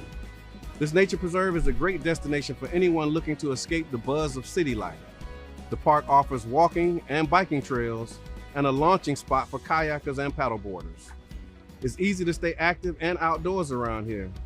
District 7 is also home to the Thomas Jet Jackson Rec Center, Genie Hall Pool, and the Child's Park Recreation Center, where you can spot one of our most recognizable landmarks in the district, the Dream Big, Be Big mural.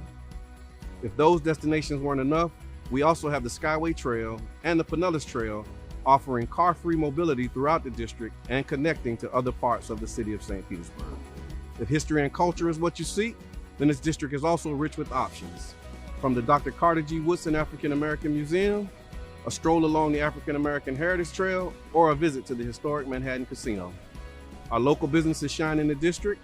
Local shops and good food can be found throughout, including the Deuces Live Main Street and the 16th Street Business District. District 7's locations within St. Pete is also close proximity to just about everything, whether you're looking for access to downtown or the waterfront on the east, or the Gulf beaches to the west. There's a lot that I can say about what I love about representing this district, but what it really comes down to is the people who live here, the people who work here, and the rich history of resilience, all due to a community that has overcome barriers to progress time and time again.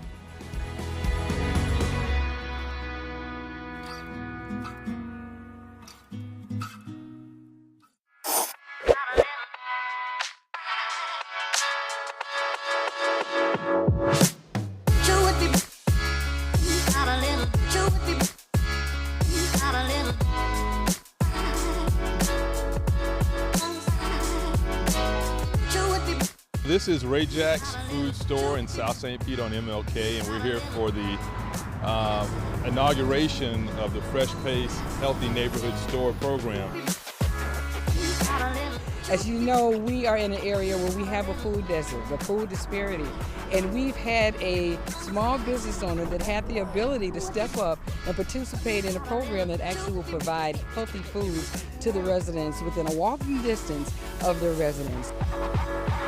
Well, this is a community neighborhood store. You know, we provide a lot of items here, you know, from fresh meats. We're mostly known for our meats here. Before, we were very limited with what we could display. So now kind of gave them a little bit more variety with the vegetables and recipes, you know, to use. Purchasing those items in the volume that smaller stores would purchase them at is so cost prohibitive.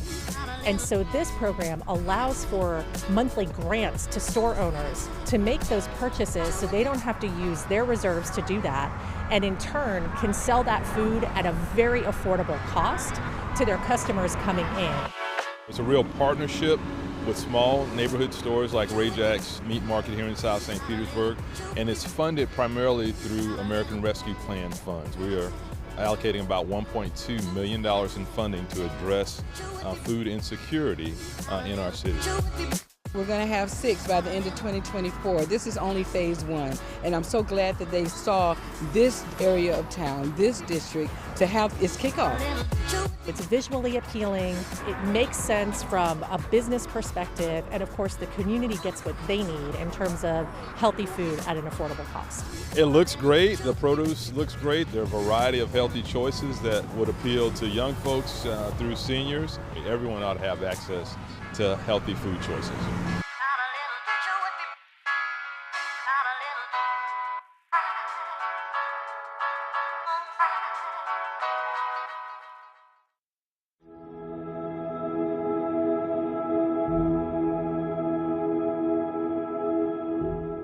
My name is Chan Srinivasa, and I'm the first African-American city clerk for the city of St. Petersburg, Florida. To me, a trailblazer is someone who sets out on a journey to accomplish something. An individual who sees a path or has a path, and even though obstacles may be in their way, they find ways to get beyond those to reach their goal. To me, that's a trailblazer. I began my career 24 years ago on January 26, 1998. It was a cold, rainy day. I started in the Parks and Recreation Department as a temporary employee on the waterfront, cutting grass and maintaining our parks. Throughout there, I developed as an individual, as a person, but also as an employee of the city of St. Petersburg. And from there, in 2014, I was appointed as the city clerk for the city of St. Petersburg. The city clerk is a very responsible role. Not only are we responsible for the legislative issues of city council, but also our city elections. If you look at the history of how elections are, and being the first African American to hold the role of city clerk in conducting our elections in the city of St. Petersburg, it's a significant role because that within itself is literally setting some type of trail for others to follow as well.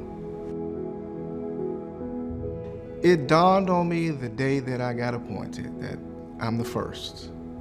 And being the first, you always want to be the best at what it is that you do.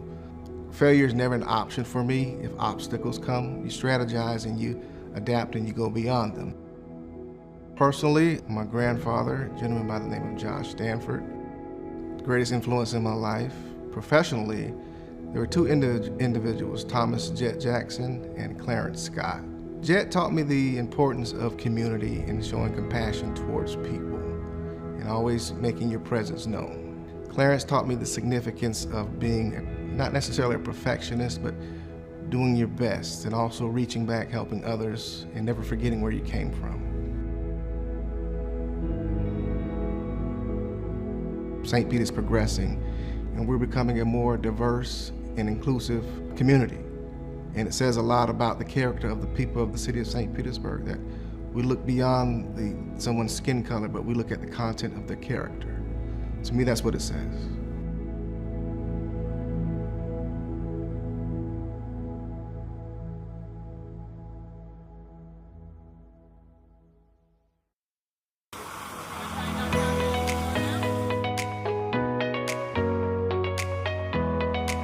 Camp Ignite is a 1 to 3 day program geared to help girls build their self-confidence, and for St. Petersburg Fire Rescue to show them what we have to offer.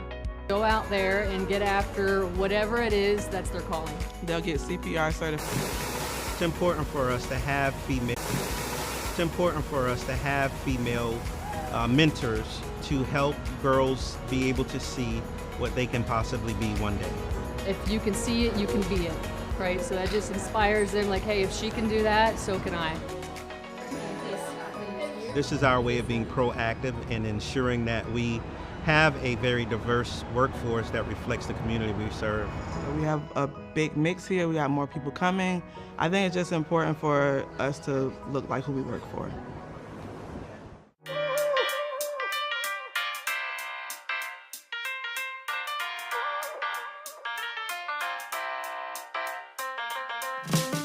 We're being firefighters today. We basically trained to be a firefighter. We learned how to do things that the firefighters do. I really like the hose because I learned how to put out a powerful water supply out of a fire hydrant. The coolest thing I've done out here is putting out fire. The coolest thing I've done is probably walk down a tower.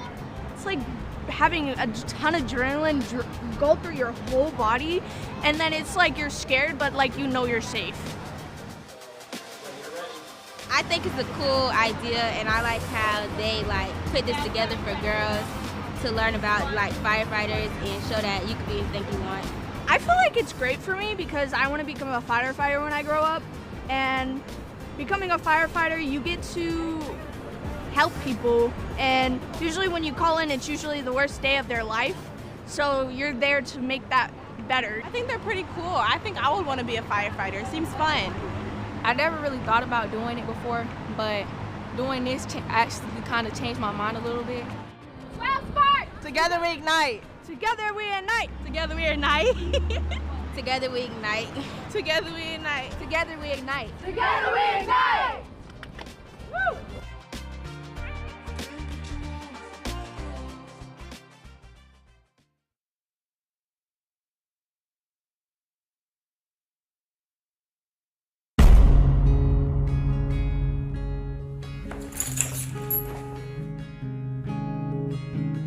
Okay, Kojak, going out. I'll see you later tonight. We used to live in a world where dog and dog owner only hung out at home or on walks. What if there was a city that treated dogs like people?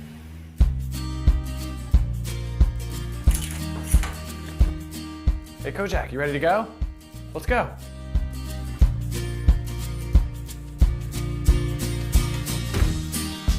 In a city where humans' best friend can pretty much go anywhere. Where you can sip a hot cup of coffee and get an ear rub. Where you can shop for fresh vegetables and a bone. Where you can stroll and shop and be called a good boy. Where you can have drinks with your two-legged friends and your four-legged friends. Together. Good boy, Kojak. From the city that brought you Dog Swim Day and 6 dog parks citywide, comes a movie where we will play, fetch, go to work, meet friends, fall in love, and grow up. We all fall in love with our dogs. Now watch our dogs fall in love with the city.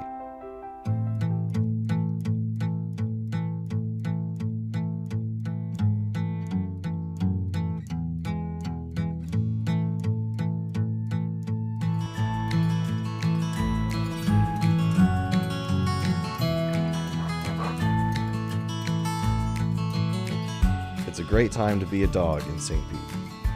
Now playing. All right, Kojak, good boy.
The new Minority and Women Business Enterprise Program, referred to as the MWBE program, aims to promote business and economic development for minority-owned business enterprises and women-owned business enterprises in the St. Pete area. Equity and business opportunities are key priorities in Mayor Ken Welch and his team's agenda, and one of his 5 pillars for progress. The MWBE will be administered by the City of St. Petersburg's Office of Supplier Diversity, created to promote fair and equal business opportunities, ensuring equity in contracts and procurement for all members of our community who want to do business with the City of St. Petersburg. The city awards millions of dollars in contracts each year for services, supplies, and construction, which results in the creation of a wide variety of opportunities. The new MWBE program will create participation percentage requirements, providing more opportunities for St. Pete's diverse business community. For more information on qualifications, eligibility, and how to apply, visit stpete.org/MWBE.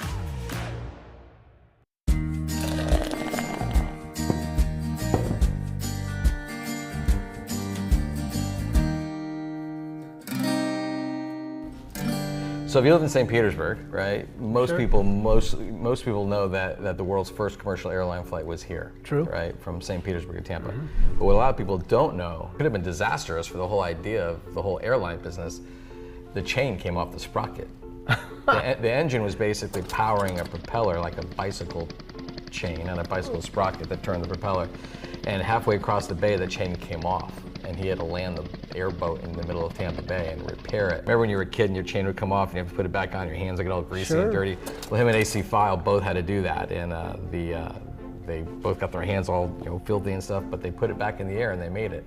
That could have been game-changing for the whole airline industry Sure, if yes, the if flight didn't work. If they'd had to come rescue these guys out in the middle of Tampa Bay after all this That's publicity. exactly right. My goodness.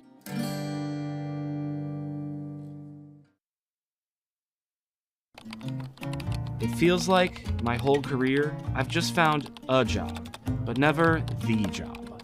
Finding the perfect job that suits my life has always been challenging. I've always sort of just felt like a number at the places where I worked, so I think that I'm ready to find a job that will give me the benefits that I deserve. They always say that you're only as strong as your own network, so I'm expanding that. Beginning today, I'm asking anyone and everyone I meet if they know where I should work. Hey, don't you wish that you had a job that would contribute to your retirement fund without having to contribute your own money? You should work where I work then. It probably makes sense that I can't find the perfect job situation. I mean, who would ever leave if you had it so good? Hey, wouldn't you freak out if you could find a job that would provide you with a doctor that you could see anytime, without a copay even? Yeah, and how about most common prescriptions too? Yeah. Wait, is that a thing? Yeah, you should work where I work.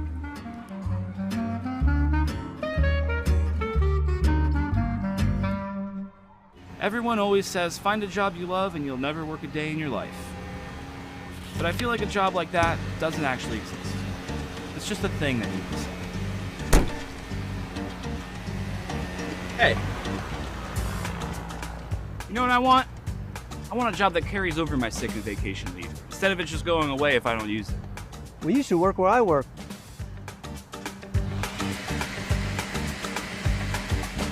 Maybe my expectations are too high.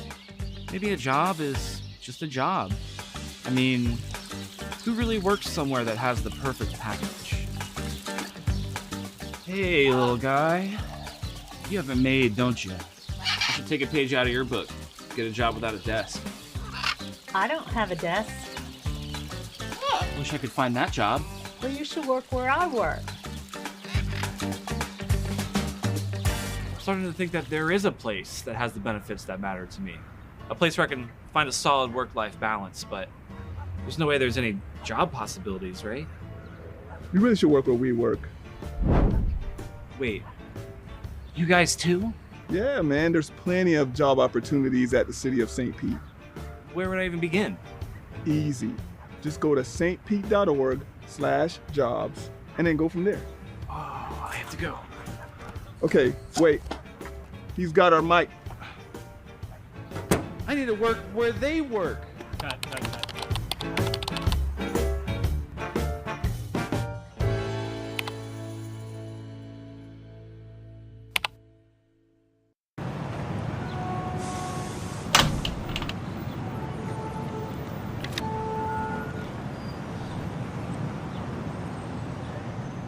Did it!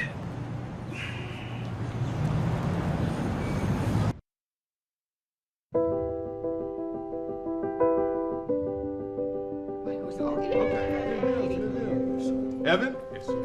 My name is Evan. I graduated from St. Pete. St. Pete High? All right, good to meet you. My name is Mario. Mario. St. Pete. Another Green Devil?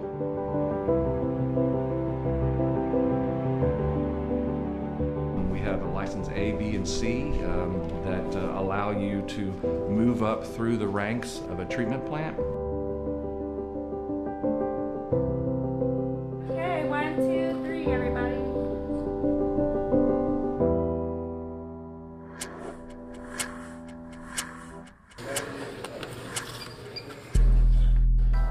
The Mayor's Future Ready Academy is an innovative approach to providing opportunities for our young people and also fulfilling some of our workforce needs in city departments like Parks and Recreation, Sanitation, and Public Works.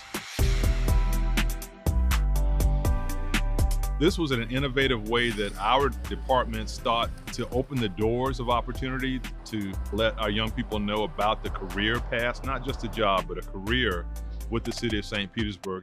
Hey, good morning. What I'm gonna do is I'm gonna send y'all with the field group. I think one is going to be manhole inspections.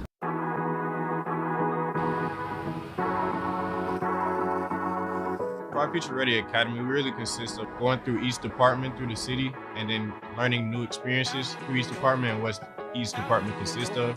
You get to learn a lot. Well, I'm with Water Resources Department right now, and we came out here to this manhole to see if the float should be moved. The blower is ventilating the air right now, pushing all the toxin gas out and bringing fresh air in. Today, we're trying to get the flow meter changed from one manhole to the next one. And one manhole, there's a lot of sludge, and then the other one, we just found out it is sludge in that one as well. We have to use a blower to blow all the toxic gas out and put fresh air in the manhole so it's safe for somebody to go down there. It's a good way to look at what they do behind the scenes. Coming out here, you actually see like they test the waters for how fast it's traveling, and they test the waters like to see like the gases and what's in it.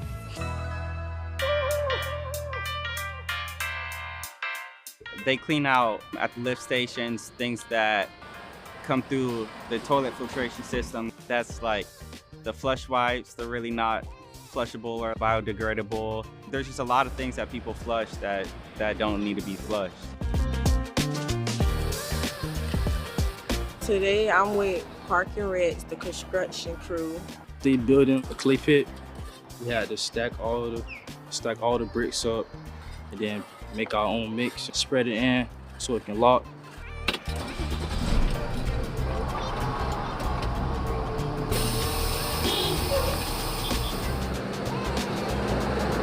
Cadets have opportunities to earn some other certifications outside of the classroom. These cadets were working on their CDLB, which means once they complete this particular program, they will be CDLB certified, which means that they'll be able to operate certain vehicles that you have to have the CDLB permits for. So y'all did it. I'm proud of y'all. I swear I'm so proud of y'all. Today I'm with the SPTO department and I'm with the traffic group. Across the road, there's another pole box. Once we pull it through there, we're gonna run it up the pole and out onto the arm. Today we were setting up radars, which kind of scan the cars when they pull up to the lights, giving signals to the lights so that they could turn. We have sensors that will see cars. And what we did is we needed to add 2 sensors for north and south coming out of the dog track and coming out of apartment complex. I've never been up that high, other than in like an airplane, but seeing the wires and how everything works was really cool. I want to have a job with the city so I can start my career, and then from that point on, just keep moving up.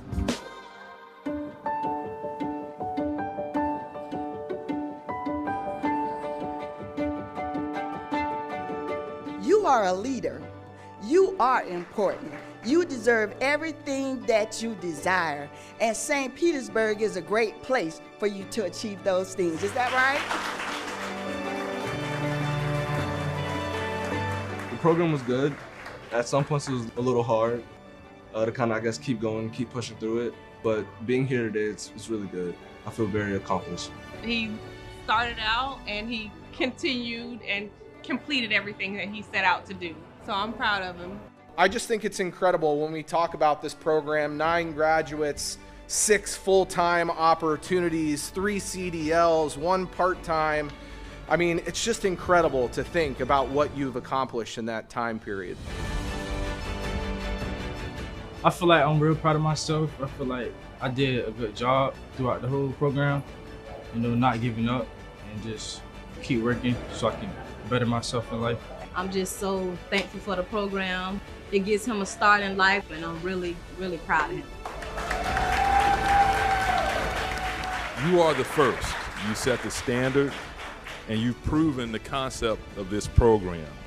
We want to make sure that whether you're with us for 5 years or for 50 years, that you know that you have the foundation to move forward in life and achieve anything that you all want to achieve.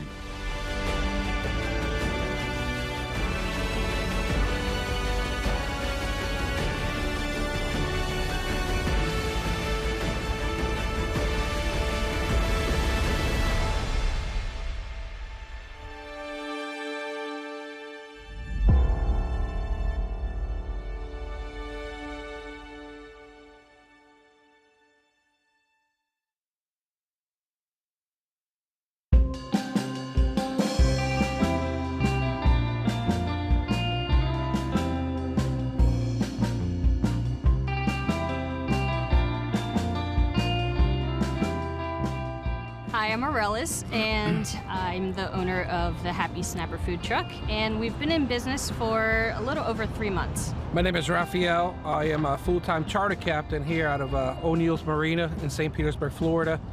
I've been doing it probably for over 20 years. The role that I have in the food truck is pretty much I am the fryer. She pretty much puts everything together, makes it look nice and pretty going out. I do everything else. I've always cooked. I mean, I've been cooking meals for my family since I was 12, and I'm not talking about like boxed macaroni and cheese. I mean, like full meals. And it's just something I've always liked to do. And my son actually played club soccer for Strictly. We went out of town and we decided to cook for the entire team and all the parents. And ever since then, after multiple teams showed up and ate, everyone was asking us when we were cooking again. And 7 years later, here we are. When I cook, I put my heart into it, so you're getting food that is happy and inviting and it's fresh. You know, with a little Spanish twist to it, because we do have a couple of things on the menu that is definitely you know, from being from Puerto Rico, you know, we're gonna have some plantains in there, you know, and we're gonna have some rice. Our main thing is fresh fish with a Spanish twist to it. Apparently we're putting out food that there's not many other trucks doing, and we're getting customers asking, you know, when we're going to be back, where we're going to be set up. We're having breweries that are in St. Pete asking for us to come back to their location because their customers are asking about us. And I feel like St. Pete is a very good place for people that, I mean, they love supporting the local community, local businesses, and it's just a great place for anyone to thrive.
Hey guys, St. Pete Mayor Ken Welch here, continuing our Sunrunner bus tour. I'm here with fellow Bull USF St. Pete student Joey Vars. Thank you for joining us today. Thank you for having me. Tell us what Sunrunner means for a student at USF. You know, Sunrunner is really a game changer. If you live on the western side of St. Petersburg or by the beaches and you're a student, it really opens up the city to being able to get to town a lot quicker. You can go to class without having to drive. I take my bike from Paso Grill to the station, and then I'm downtown in less than an hour, and I don't have to worry about driving. And you were telling us on the bus how you actually get your bike mounted on the bus. Can you explain that? Yeah, so the way that the Sunrunner has it, they have these little bike assists, and you wheel your bike right in kind of on the little machine, and then it verticalizes it, so it takes up less space. You can kind of stand more compact, and you actually get more people on the bus that way too. Cool. Well, thank you for sharing your thoughts with us today, Joey. Thanks for having us. We'll talk to you more on our Sunrunner bus tour.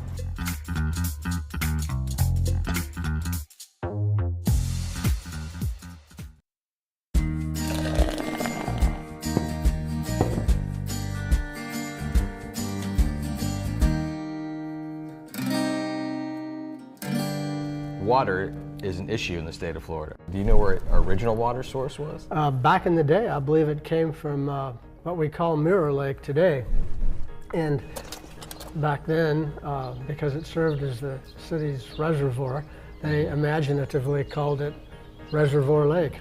And it supplied the city water for quite some time. And during the Spanish-American War, there would be troop deployments come over from Tampa to get water from the lake so that they could take back to the troops who were waiting to embark to Cuba. They did. I remember seeing a newspaper article from the day the ships were leaving Tampa, and it almost became chaotic because a number of the ships that left Tampa had to come to St. Petersburg, take on water, go back to Tampa. The speedier ships wanted to leave Tampa and hurry and invade Cuba, and it became just some craziness in the middle of Tampa Bay there. It would have been chaotic.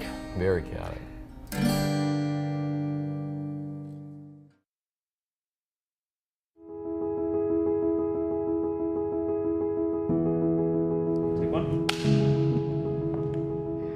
I was really blessed to grow up in a multi-generational family. So my mother and both of my grandmothers were very influential in my life. They were women who were very family-oriented. That commitment extended to the larger community, and that created a very secure and safe environment for me to grow up in.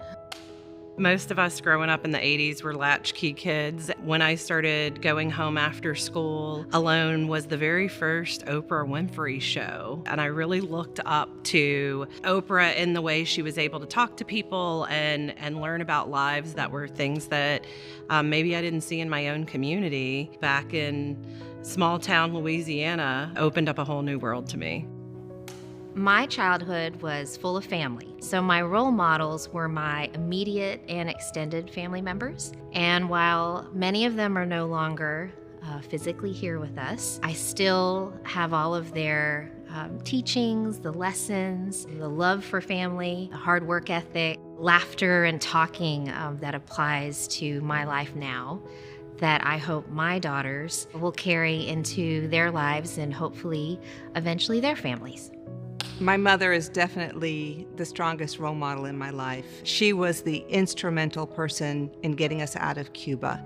She taught me the importance of being independent, being resilient, and also as a working mom, she taught me that you could balance a career, family, and God. I am very hopeful about the future of women leaders in St. Pete. It's very promising. Already we have women in management positions and in leadership positions. We have women in some of the places that we've been wanting to be for decades. There's lots of women in every single role in the city, whether it's police officers, firefighters, and leadership. The one thing that I love about the female leadership that's in place is that they are making a path for other women to follow. But we also have a lot of work to do because I think we can diversify that pool of women still. You have to have people of all walks of life. Everyone brings something different to the table, and it's important to hear all of those perspectives in order to find something that works best for everyone. After all, we're representing a very diverse, very large city now. Women have such an important role in our culture. The future of women in St. Pete has never felt brighter. Mentor a young lady or find a mentor for yourself. Be sure to honor women in your life. This month and every month. Hey St. Pete, and welcome to the definitive guide for how to be the best president you can be. A little tip from your Good Neighbor Guide.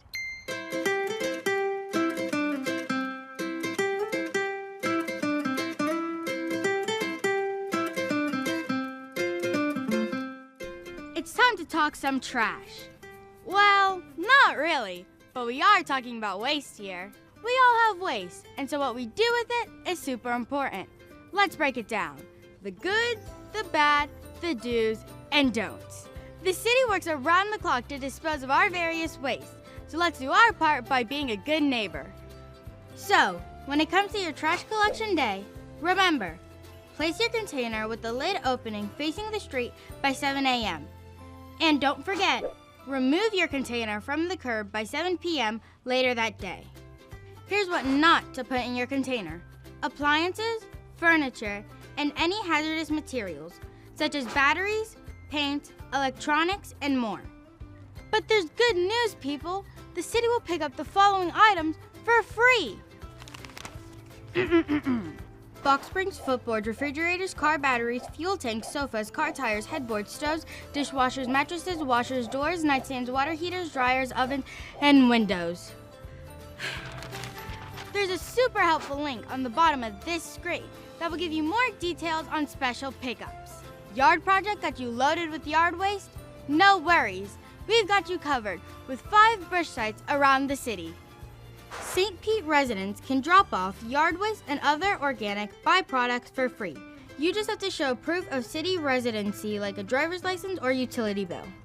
Just remember, yard waste must not contain plastics or metal. Limbs and logs should be less than 5 feet long, and tree stumps should weigh less than 300 pounds. While we're here, let's cover recycling, because eliminating waste is the right thing to do.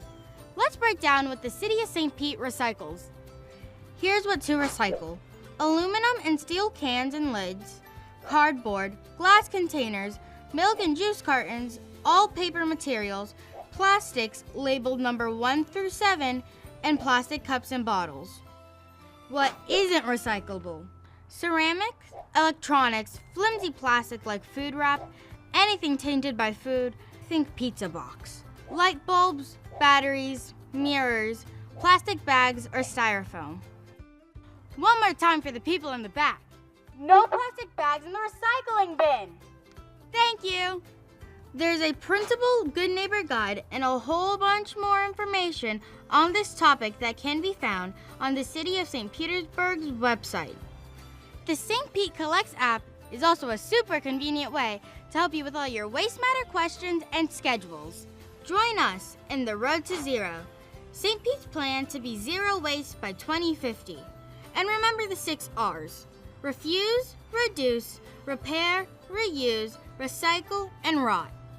This stuff is so easy, a kid could do it. We all love our city, so let's do our part by following St. Pete's Good Neighbor Guide.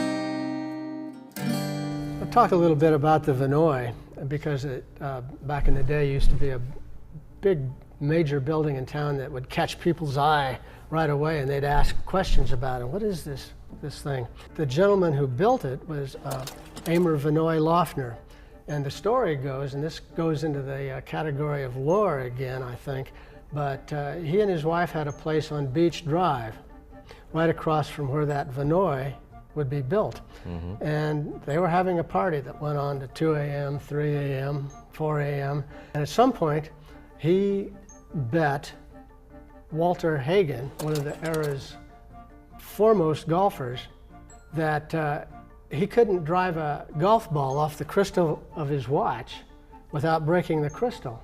And he said, if you can do that, then I'm going to build a big hotel over there. It was no big deal for Hagen. He stepped up, whack, whack, whack, 3 balls. This was in about 1923, and Lofner was a man of his word. He built that hotel. It took him about 11 months, and I believe it opened on New Year's Eve of 1925. Rui, does that sound right? It did.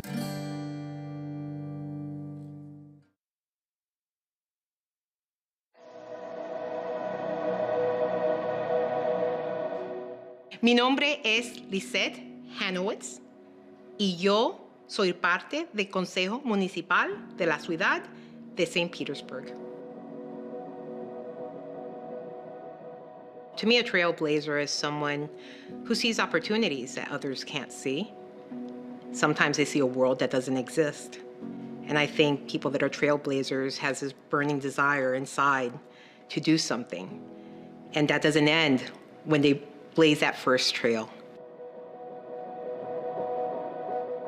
I see more and more people coming from different places and calling St. Pete home. And I think our city council is reflective of that. It's shocking, but we're still in an era where there is first.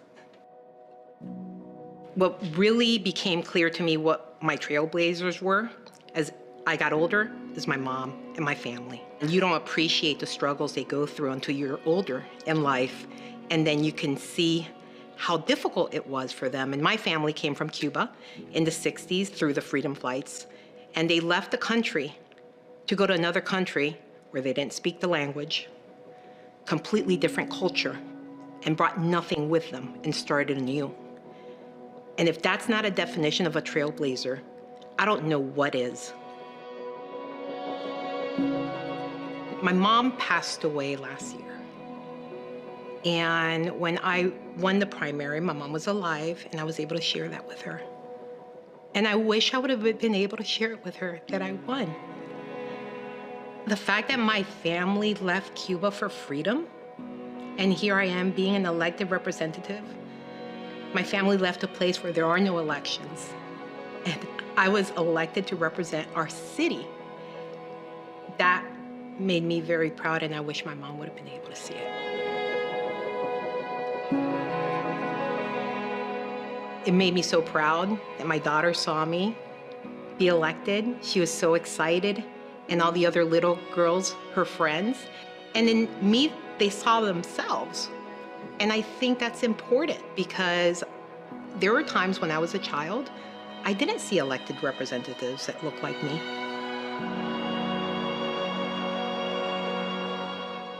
We all bring our life experiences that are so different from each other. And the more diversity you have, the more life experiences you have, and you're not in an echo chamber. You're able to make better decisions if you do have diverse points of view. I think people think it's better when everyone agrees with them, but the only places I know where everyone agrees are places like Cuba and not free societies. In a free society, you should have discourse. And with discourse, diversity is important. I think everyone needs an example or someone to look up to. I think our kids need an example of what can happen in their future. And I think we have a diverse community, and that diversity should be expressed in every institution in our country. So once we do that, I think we're going to see more and more people participate.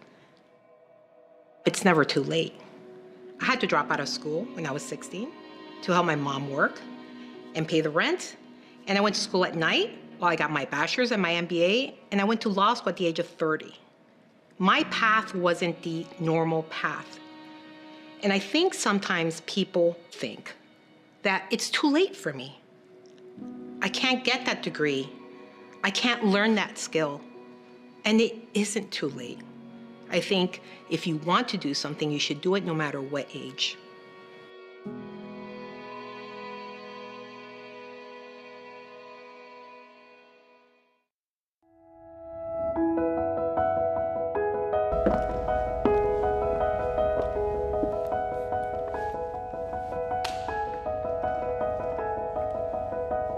I'm the youngest of 7 girls, and so I had lots of female role models.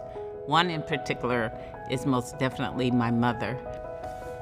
My mother has always been my strongest influence. I distinctly remember growing up in South America, there were not very many opportunities for women in leadership, and my mom really made her own place. One of my grandmothers had ovarian cancer, and my other grandmother had 4 cancers. In the late 60s, went in for a lumpectomy. They did a double radical mastectomy. She woke up being taken down to her breastplate. For her, that was incredibly humbling because her whole identity was being in the community, and she felt embarrassed, and to some extent that her womanhood was gone. And so watching her overcome that and thrive was really, that was inspiring as well.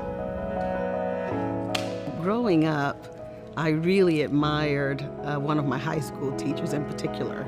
She was this incredibly brilliant woman who was tough, who was smart, and who also would give everything to help her students.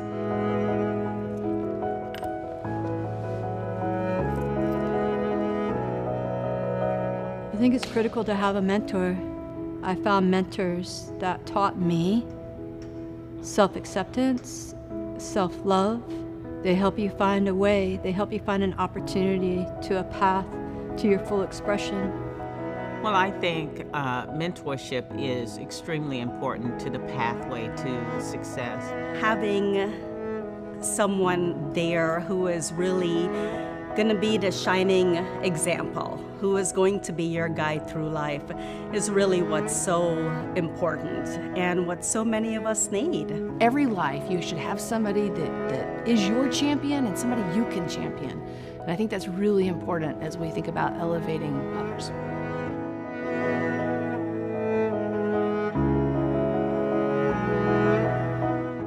Oh, St. Petersburg Leadership for Women is outstanding. I think we are positioned perfectly. I feel so very fortunate to live and work in a city like St. Pete that's inclusive, that's progressive. I believe that we are a future that will be kind and generous. There's great support amongst the women leaders to collaborate, to make a difference, to solve complicated problems, and they're brilliant, brilliant women. This community has not just great women leaders, but a platform where they're elevated and able to do things that are meaningful and that really impact our community. And that's part of the reason it's such a phenomenal community. Women have such an important role in our culture. The future of women in St. Pete has never felt brighter. Mentor a young lady or find a mentor for yourself. Be sure to honor the women in your life this month and every month.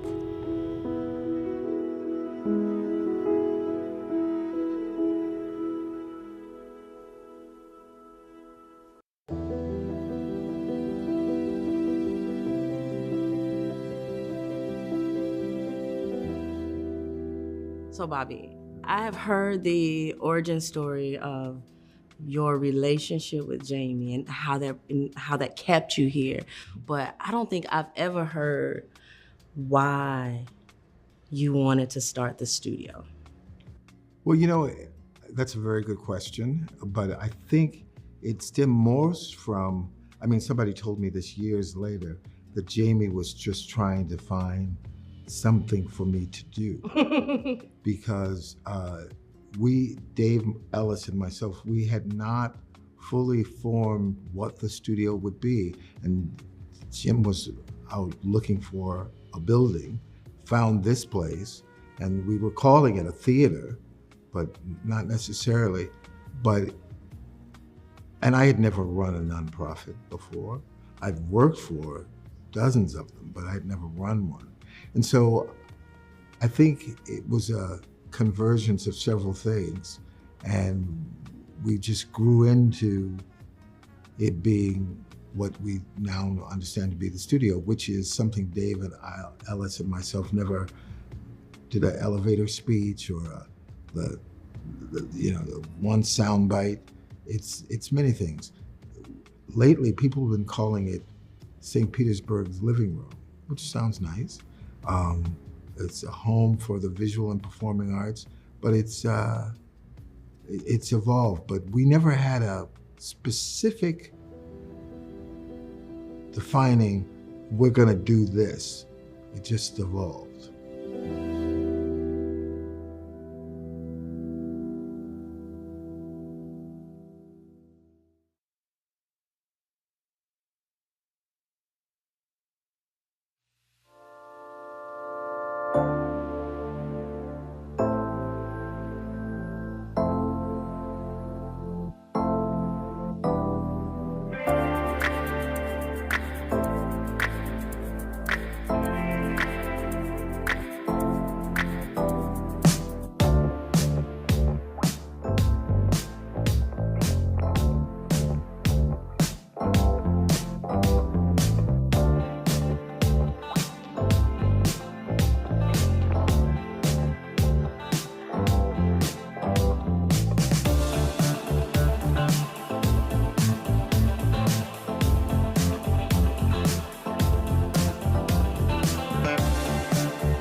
Today we had our Contracts and Contacts bus tour in partnership with PSTA and several other businesses and agencies in our area. While the city definitely has tons of opportunities for our small minority women-based businesses, it's no guarantee that you can get on a contract here or there. So they need to know about all the different opportunities that are available to them in our areas.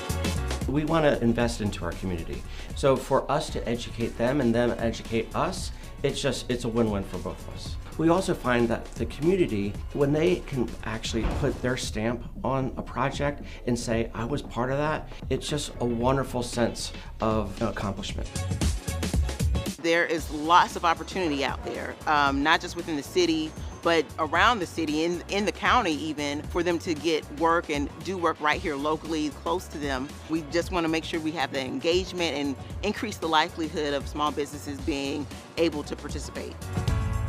In order for us to help them, we provide ways in which we can just put the word out there of the work that they do, so that way they can be contracted and win these projects. It's easy to say, oh, that's a $200 million project, and they're not gonna look at me. Well, you know what? They're looking for small businesses.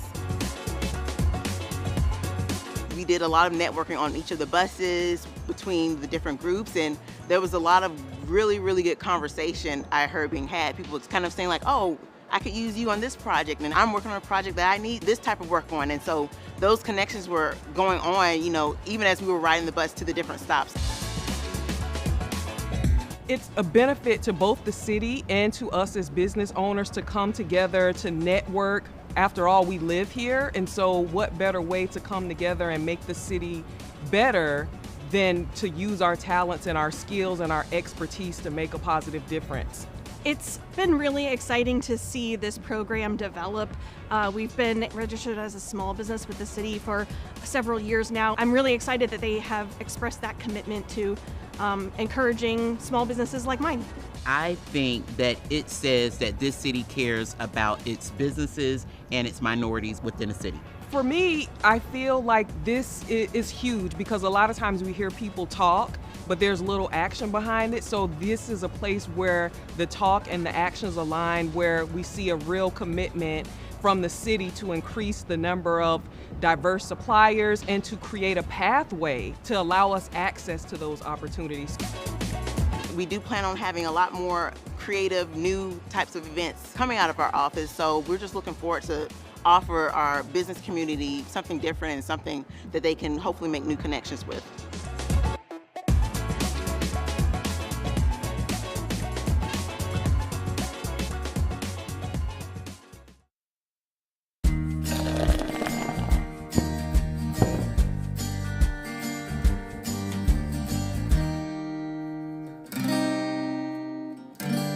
What do you know about the Coliseum? That was a boom time development, wasn't it? It was pretty much the place where people went. Sure. For entertainment. I mean, you hear some of the stories of the bands that played there, and it was amazing. Most of the big white swing bands, I think, played there. And because it was in the segregation area, the counterpart in the black community was on 22nd Street South with the Manhattan Casino. Right. And of course, they had all the big name bands come there and play as well. The Coliseum in the 20s and 30s was kind of like the Amalie Arena of today, where everybody who was anybody musically performed there. But didn't some of the acts perform at the Coliseum and then that same night leave and go play at the Absolutely, they sure did. And sometimes they would gather for impromptu jam sessions in people's houses, I'm told. That's very cool. Yes, it is.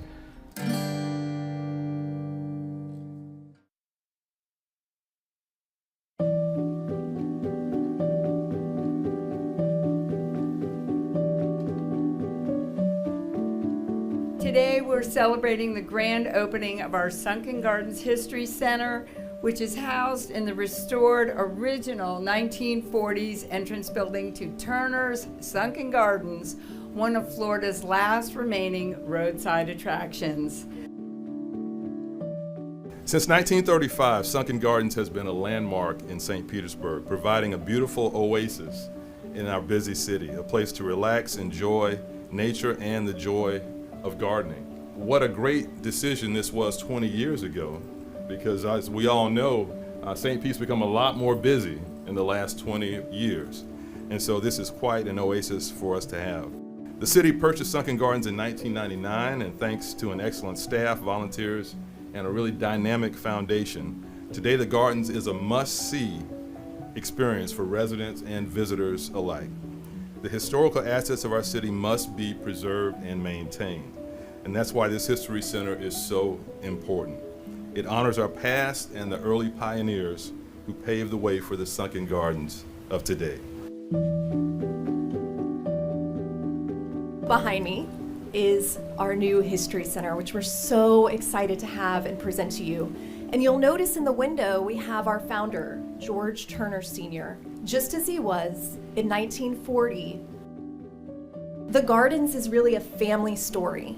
It's a story about the Turners that started with George Sr. and then continued through 3 generations. Today, all of you are part of Sunken Gardens history. All of you are here for this historic moment as Sunken Gardens continues to make history.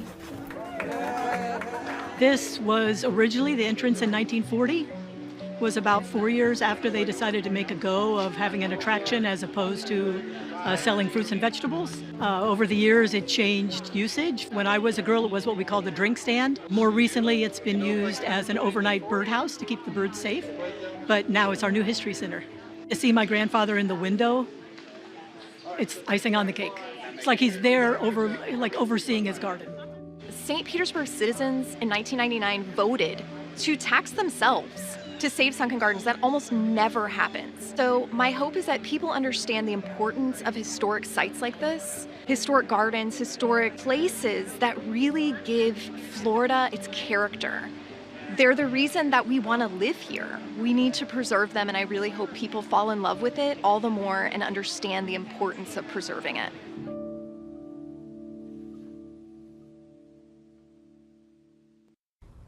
Hey St. Pete, and welcome to the definitive guide for how to be the best resident you can be. A little tip from our good neighbor guide. Let's talk about something stinky. Sewers. Not just sewers as a whole, but specifically what we put down our drains. The city works hard to keep things smooth. Here's how you can help. Remember, every drain in every building citywide all goes through our sewer system. So, when it comes to the bathroom, the only thing that goes down our drain is, well, number 1 and number 2, toilet paper is A-OK too, but not flushable wipes. They might flush down your drain, but they do not break down in the sewer system. And depending on where the clog exists, the expenses might be on you to fix. Use dental floss, any kinds of wipes, baby diapers, adult diapers, and Peppa Pig toys also do not belong down the drain. Also, don't forget, the sink in the kitchen can be the worst offender for a city sewer system. Never, ever put fats, oils, or grease down the kitchen sink. This includes butter, frying oils, and other cooking fats. Once these items go into the sewer system, they congeal and contribute to sewer blockage. Guys, there's a word for this. It's called fatbergs. You know, like icebergs, except these won't sink the Titanic. Google at your own risk. Collect grease in a container once cooled and dispose in the trash, not down the drain. Remove grease and oils from your pans before washing. Dispose of food scraps in the trash. There's a bunch more information on this topic that can be found on the City of St. Petersburg's website. Guys, it's so easy, a kid could do it. We all love our city, so let's do our part to take care of it the best we can and follow St. Pete's Good Neighbor Guide.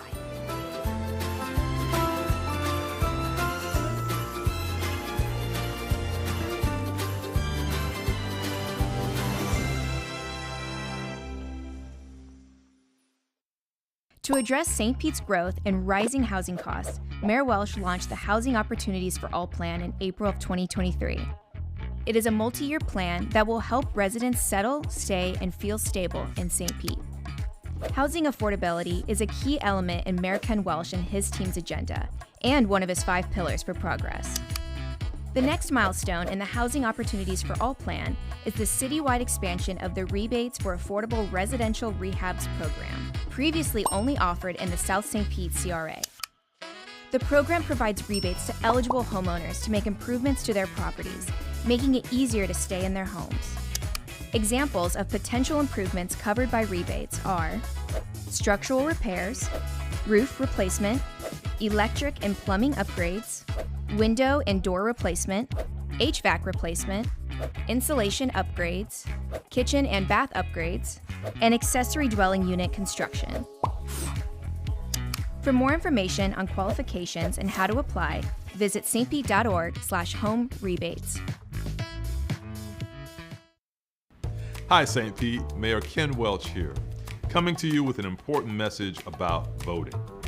The right to vote is precious. It allows you to hold your government accountable, and it's one of the clearest ways to make your voice heard. Recently, St. Petersburg has transitioned to holding municipal elections to align with national election years. That means this year, in addition to elections for president, Congress, the state legislature, and county commission, you'll also have the opportunity to vote for your members of St. Pete City Council. Save these dates for your reference later. For more information about registering, polling locations, and other important information, go to votepinellas.com. Let's vote, St. Pete.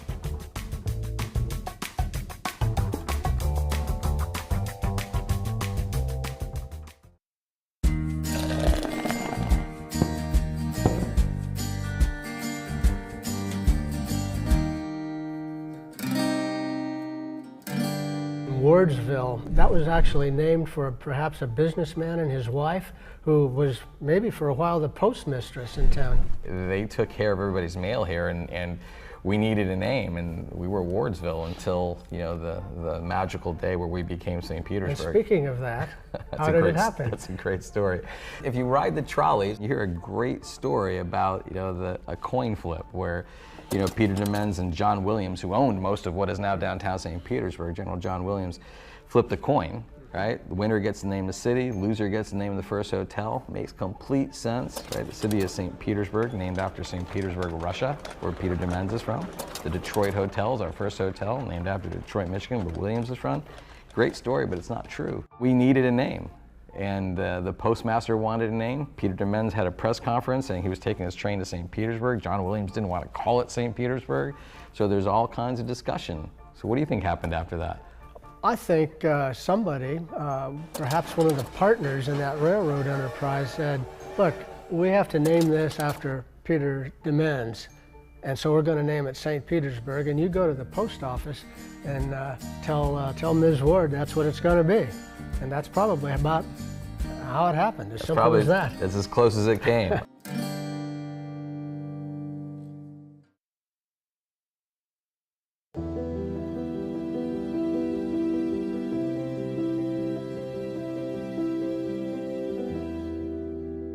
PCCA, Gibbs High, was high school that was invented because initially black people didn't go much beyond the 6th or 7th grade.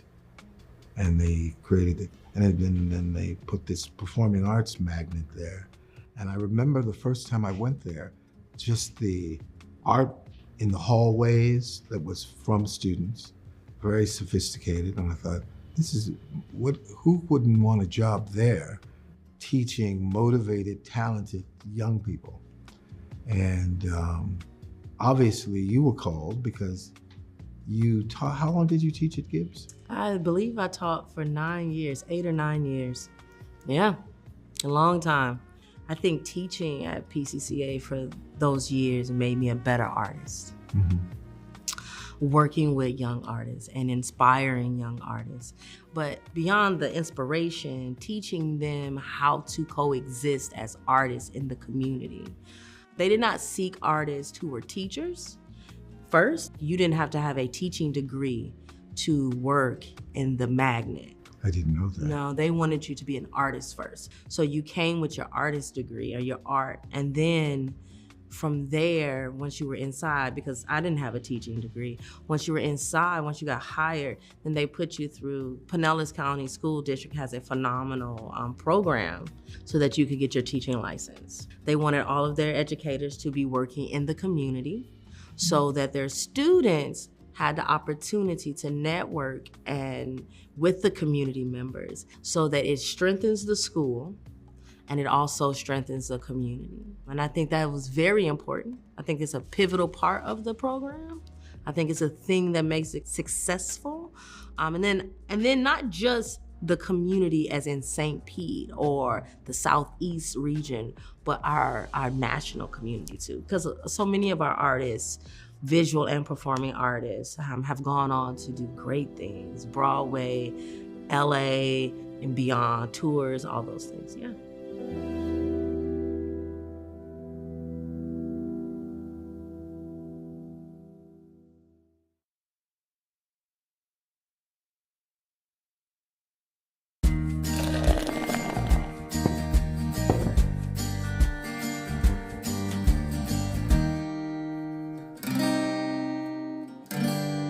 When we talk about the Indian mounds, and Rui, you may think of it this way too, I think of that big sign out on Park Street that says, Panfilo de Narvaez landed here.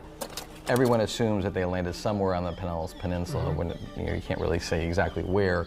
There were probably Indian mounds that covered the city from the Coffee Pot area all the way around the peninsula, up the west side of the city to to where Seminole is today, because there's still traces and evidence of them. So there are a couple that remain here and there, but what happened to the rest of them? How come we don't see them in more spots around town? When the automobile arrived in Florida and into St. Petersburg, imagine having an automobile with a tire that's that wide trying to drive up down Central Avenue and around downtown, getting stuck a lot in the sand. So a lot of those Indian mounds were used by city leaders. They used it to actually pave the streets of downtown St. Pete. That's what became of history in that regard, huh? Exactly. Wow. So every time you Central Avenue and 3rd Street, and you cross Central Avenue, you say hello to some of the Indians that may still be there. Who knows? Who knows?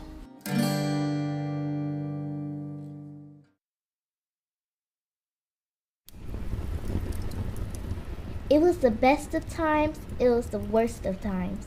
It was the age of wisdom, it was the age of foolishness. Oh, hi, I didn't see you there. Just brushing up on some of my favorite literary classics. Even if a page turner like this isn't up your alley, did you know our libraries offer so much more than classic books? There's also things like passes to local museums. You can download ebooks onto your Kindle device. And super cool things like a team gaming program. Visit your local library and see all it has to offer.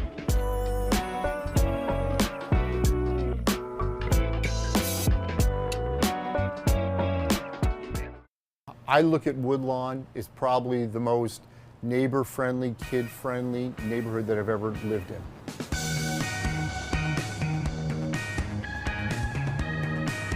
It's a wonderful neighborhood to grow up in. I wish I was a kid growing up in this neighborhood. It's a real family-oriented community, super close to downtown, and it's just kind of one of those picturesque, nice, quaint little neighborhoods.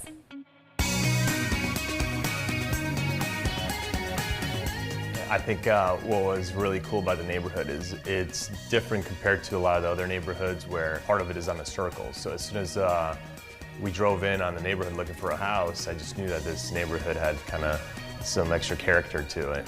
Woodlawn has got a circular style to it, design to it, and you can see from some of these old pictures that there really is a circle or an oval to Woodlawn neighborhood.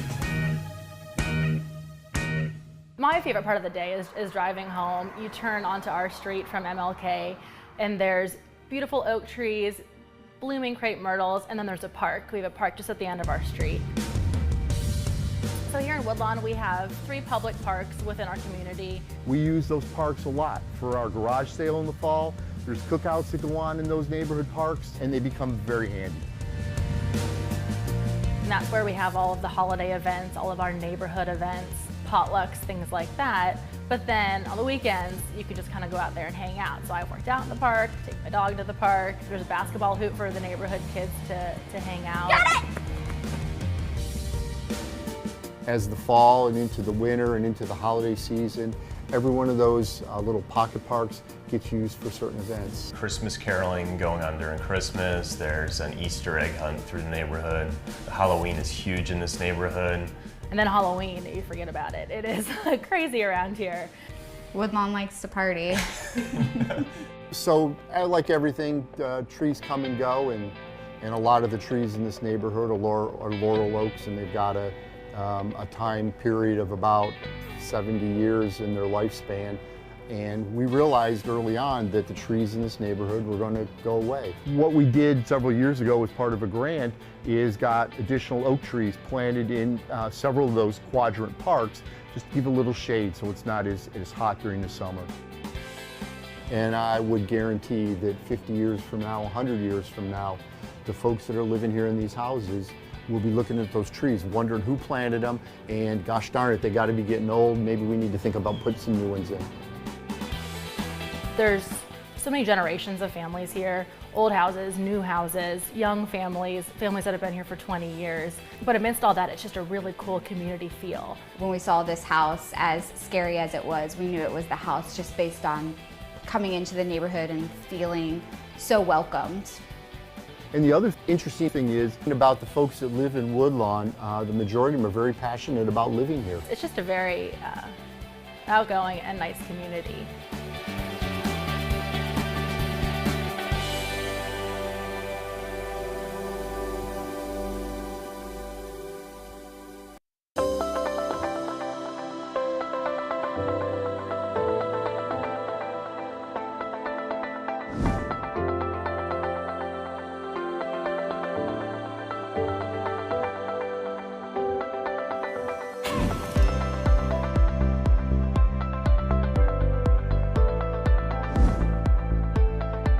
First of all, it is totally free, so there are no upfront costs. The money that you receive is a grant, so you don't have to pay it back. Besides money is access to Greenhouse St. Pete, which is great. I have a business mentor now. I have access to all of their resources, and I now have a social network that can support my business grow. Partnering with the city actually is a big help. They provide the educational piece, mentorship. It will grow their business, it will add stability to the business, they will learn things about advertising, about networking. Living in the state of Florida, I previously had single panel windows, so I purchased hurricane impact windows, which is around the perimeter of my business. For the co-op, we use the grant to help us with our marketing and solidify our brand and just get us out there so that more people could be aware of the co-op. I invested in tech. I wanted to make sure I had another machine available for another designer to come on board. but a lot of my investing went into software. We did some outside advertising and upgrading. We also did some inside upgrading. You can fix a need that's at your business now. Something that maybe you were saving for, you can do now with the help of the grant money. One, it's free. Two, it is accessible. It's not one of these programs where it's an extremely long application. You have opportunity to get assistance, and it allows you a stepping stone to grow into what it is you want your business to be. It's always good to have someone that has the experience.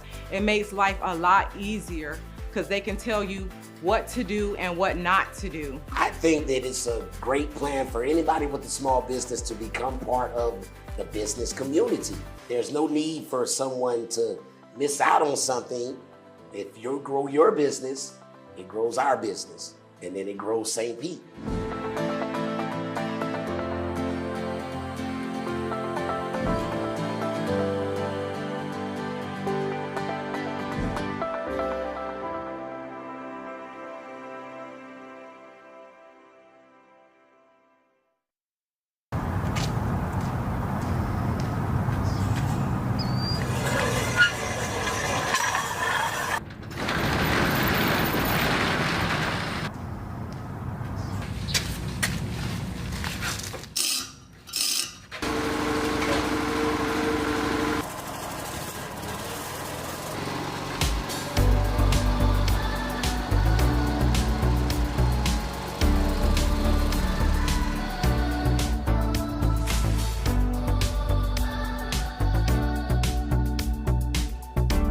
My name is Michael Cotman, and this is Twin Brooks Golf Course. I oversee all of the facilities here that maintain the golf course and try to get it in pristine condition.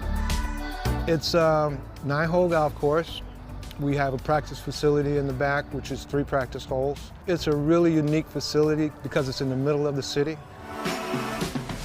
It's really a benefit to the city because what we do here is we provide a place for play that's more reasonable than any of the other golf courses in the area. We have guys that come out here that are 80 years old. For them, this is an exercise. It's a chance to get out of the house and to do something. And for the kids, it's an opportunity to get off of the streets and to learn the game. My day begins around 5 o'clock. Make the assignments for everybody, make sure everybody's got the tools and protections that they need. So we set up the golf course, get that done, and then we'll do all of our other stuff. We'll mow fairways, we'll mow rough, we'll trim trees, we'll do hedges, and any other thing that pops up. So it becomes pretty daunting at times, but we manage to get it done, one bite at a time.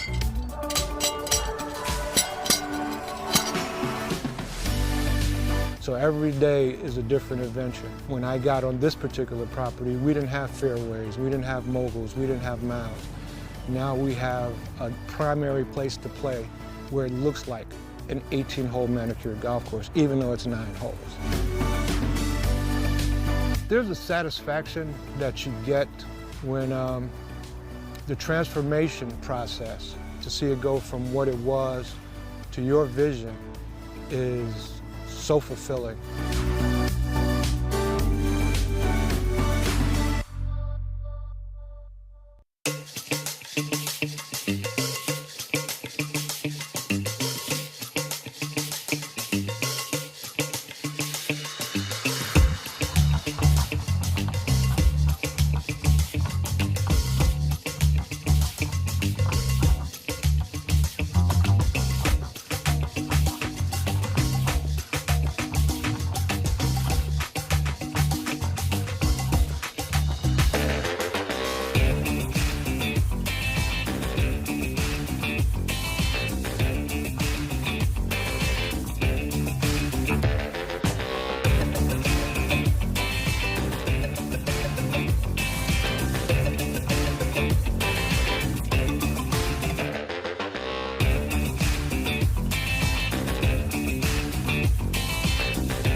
I think a lot of people don't realize how long we've been together and how long I have been working within the studio. Like, just because they don't see me all the time doesn't mean that I haven't been integral to the studio and that you haven't been integral to my life. Like, you've been my mentor here since 2008, and I love this space. And this is my home. And as a filmmaker, because I am a filmmaker, we always have this thing called our passion project. Like, this is the film that I have to make before I die. I'll spend all my money to make it. Like, it's one of those types of things. And I sat back one day and I started thinking, do I have that project as a filmmaker? And that project for me was the studio. I knew I wanted it with all my being and fiber and love to lead this organization, to pour back into this organization that poured into me. You want to actually give back without even saying, I'm giving back. It's just, Oprah calls it a full circle moment. And I just knew, and the Board of Trustees knew, that you would be a good steward of this assignment. But also, you are still going to be a guiding light for me. You're still going to be a mentor. It's just a natural progression, and that you were around all these years to take over. The nuance of this place is simply, well, I've distilled it to the answer is always yes. Always yes. Because that affirms we're gonna do this.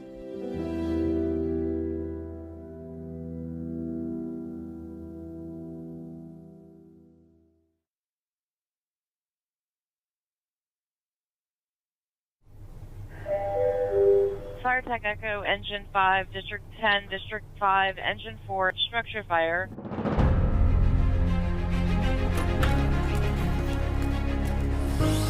If you truly want to be part of the best, then St. Pete Fire Rescue is for you.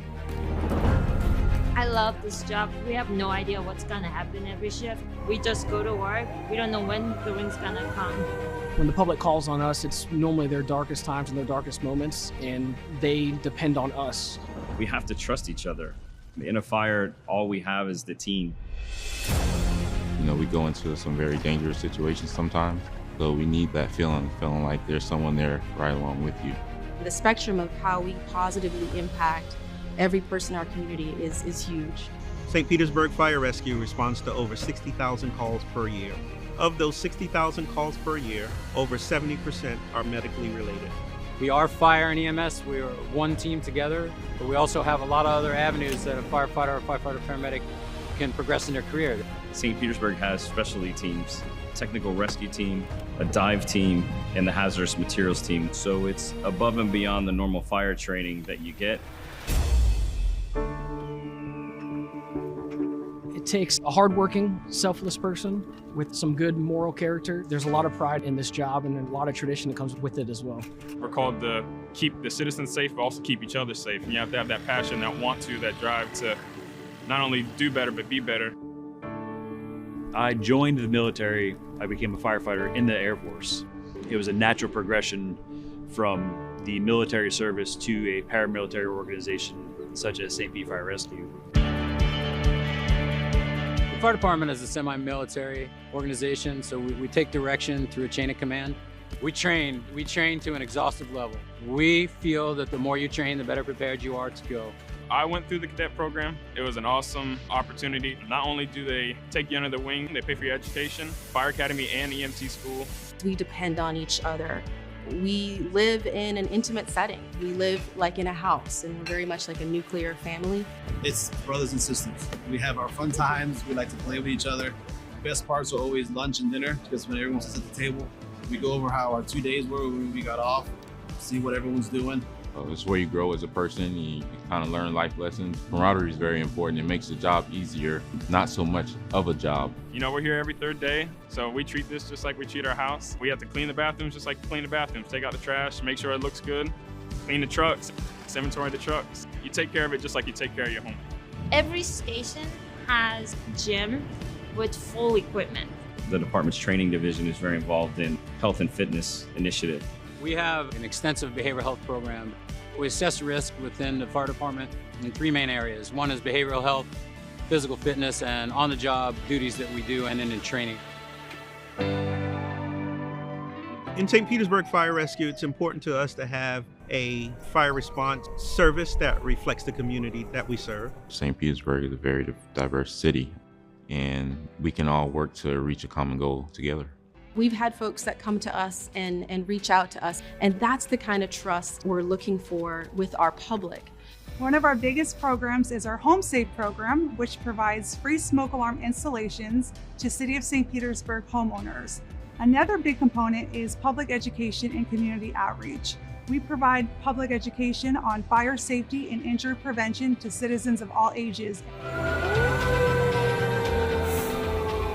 To me, being on the front lines as a first responder, I'm blessed every single day. There's no better feeling when you lay your head down at night and you're like, wow, I really had a hand in helping. It's hard work, but it's hard work towards doing something great. I know for a fact that I work for a really good fire department. It's an extreme honor. You want to do something you love, this is the place. If you want to be the best, this is the place. You can't get any better place to work. I'm Dan Gulick. Join our team. Hola, me llamo Teresa Bieber Rishi. Únete a nosotros. 제 이름은 김희경입니다. 세인트 피터스버그 소방관에 가입하세요. I am Aaron Walton. Join our team.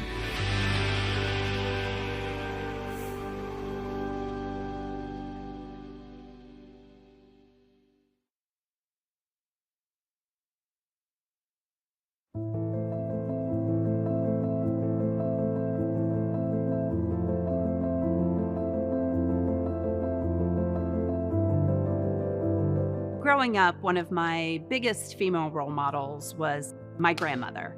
My grandmother was an incredible woman. She was hardworking, she was kind, she was sweet, but she was tough.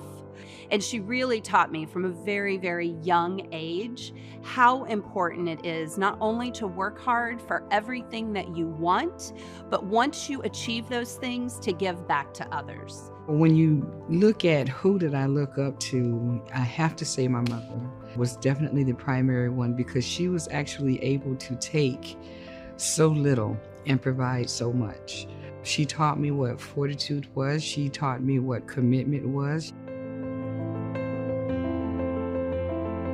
Even in this day and age, it can be really tough for women who are, aspiring to achieve their career goals or their own personal goals for their life. For those of us who are at this level, who have, accomplished some of our goals in life, we have kind of a responsibility to reach our hand out to that next young woman, grab her hand and pull her along. Well, I think growing up, children learn from those who are around them. And even as they're babies, they mimic everything that their parents do and what they teach them. And I think having the positive role models that are necessary to make the right choices in life, role models are helpful.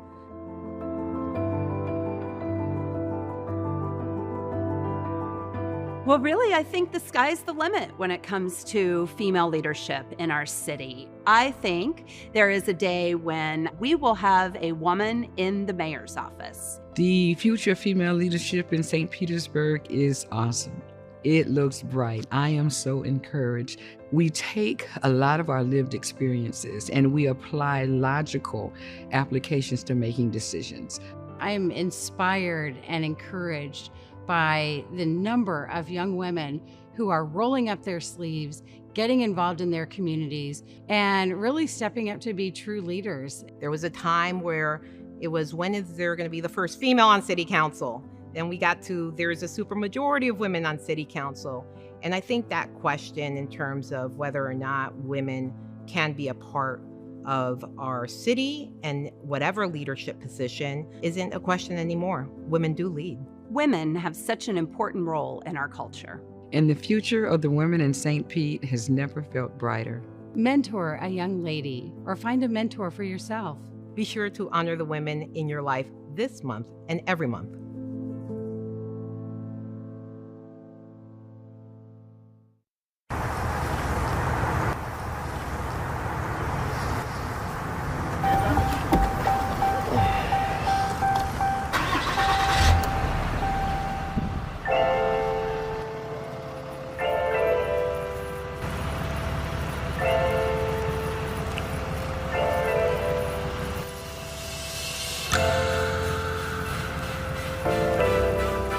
My name is Jacoby Chambliss, and I'm a traffic signal technician here with the City of St. Pete.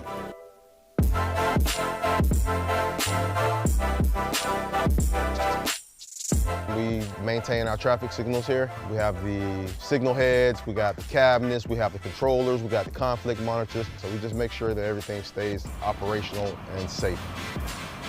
This is a very important job. We make sure that people get to work on time. We make sure you get there safely. That's one of the most important things, is just being safe. Without traffic signals, life would be chaos for us. We come in, we get our orders from our manager. We check our trucks and make sure we have everything we need for today. Our orders can be anywhere from maintaining a cabinet where we go out and clean it out and just make sure all the timing and everything's up to par. From there, it could be calls we get in from citizens saying, hey, you got lights out, and we'll take care of different things. That you got poles that get hit. It's always something different. It's a highly hazardous job. You're dealing with electricity, high voltage you're dealing with, weather. It's a rough job to be out there. You got traffic coming by you, all types of speed.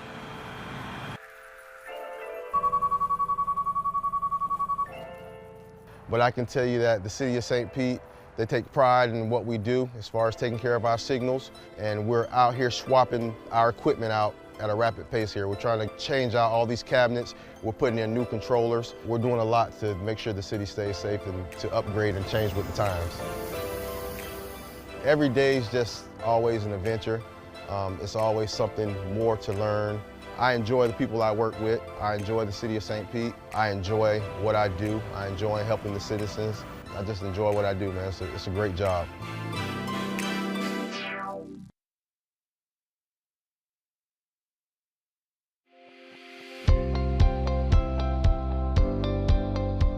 We are here today to celebrate more than $10 million in community funding requests from the federal government that Congresswoman Kathy Castor will be submitting to the federal budget. It's such an exciting time to be in St. Petersburg. The city is growing. There are all sorts of new small businesses opening, but we want to make sure that as the city grows and thrives, that everyone benefits, all parts of the community. These projects are transformational projects, and they really cover so many different facets of the importance of the quality of life in the city of St. Petersburg. These are really going to be transformational. It's amazing the diversity of the impact. Part of this is $5 million for stormwater infrastructure improvements to deal with heavier rains and sea level rise and flooding in parts of our community. Another $4 million is for affordable housing on the Deuces in the Sankofa project, and we know that housing affordability is a major issue in our community. And another $1.5 million is to plan for the conversion of Enoch Davis to a really impactful community center for innovation and opportunity that will be like nothing we've ever seen here in South St. Pete. Collaboration is not something that you always see when it comes to governments working together, but I think City of St. Petersburg has gotten it right. We have in the past been very successful at utilizing federal funding to do the most good for the most residents, and that is what we are intending on doing here today. Having grown up in this neighborhood, I know what this community center means. It's very old, but it still is a hub. You have seniors here, you have young people, you have community groups here, and folks ought to be able to come here and make themselves better, lift themselves up, have the modern tech, have the facilities that are attractive and that you would want to use. And so that kind of impact is going to affect opportunities for young folks and old folks throughout St. Petersburg. So these are steps in the road to progress for St. Pete. Here in Sunshine City, the future is bright, but you've got to make sure that you're lifting everyone.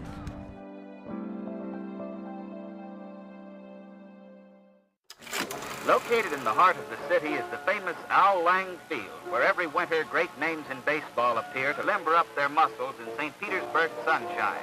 This modern stadium was recently dedicated to Al Lang, St. Petersburg's ambassador to the baseball world. For generations, St. Petersburg has been more than a home to the game of baseball. It's been a sanctuary, a symbol of our collective spirit. The crack of the wooden bat is just as much a symbol of St. Pete as sunshine and brown pelicans. Whether you're a big league baseball player or just a fan who likes to watch the big boys in action, you'll find that a cordial welcome awaits you when you come to St. Petersburg. Spring training, Al Lang Stadium, Hall of Fame players, Negro League pioneers, and hometown heroes, all part of what makes St. Pete whole. Elements that eventually lead to our own hometown team. That Major League Baseball has voted 28-0 to award expansion franchises to Tampa, St. Petersburg, and Phoenix, Arizona.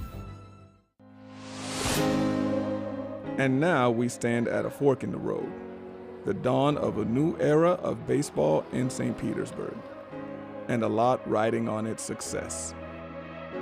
They're more than baseball. They are community. Without the Rays in the community, where would we be? Tampa Bay Rays should stay in St. Pete. They're a huge part of the Canadian culture. Go Rays! It's a family gathering. It's a ministry where you gather together and love on people. Girls like us love the Rays. It's part of our community. It's something that could do. It's fun. The Rays are St. Pete. This project extends beyond a new world-class baseball stadium, beyond the housing opportunities for all, beyond significant cultural benefits, and beyond a district destination for residents and visitors. Baseball is who we are. Let's embark on this journey collectively, ensuring that as our skyline evolves, the spirit of St. Petersburg remains eternally vibrant.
When you look at the top concern for residents in an urban city or even our rural communities, a growing number of Americans list affordable housing at the top of the list. Here in St. Pete, it's no different. I'm standing here at the Shores in South St. Pete with 51 new affordable units made possible by a county-wide collaboration. Understanding the relationship between our quality of life and housing is critical. That's why I'm launching the Housing Opportunities for All plan, an intentional expansion to our existing housing plan that addresses the current state of our city. The plan aims to produce new affordable housing units, preserve existing affordable housing, and protect tenants.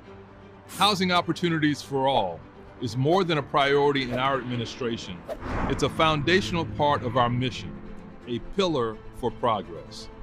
This year, we've designated more than $40 million to build new affordable housing units and plan to help thousands of residents preserve their current homes over the next several years. We've also implemented powerful protections for renters with our Tenants' Bill of Rights. There is nothing more important to me and our City Council than improving the quality of life for the people of St. Petersburg. And these are just a few examples of the impactful work that's underway right now. I will continue to keep you updated on progress made as we help more families settle into their new homes and stay in their current homes. So working together and listening to each other with our eyes on inclusive progress, we will continue to move the needle on affordable housing. To learn more about the Housing Opportunities for All plan, visit www.stpete.org/affordable housing. We are St. Pete.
Well, there were separate facilities. It was total discrimination, really. It was just a second-classness that I wouldn't want to behold or be on anyone, because it wasn't humane. It wasn't human.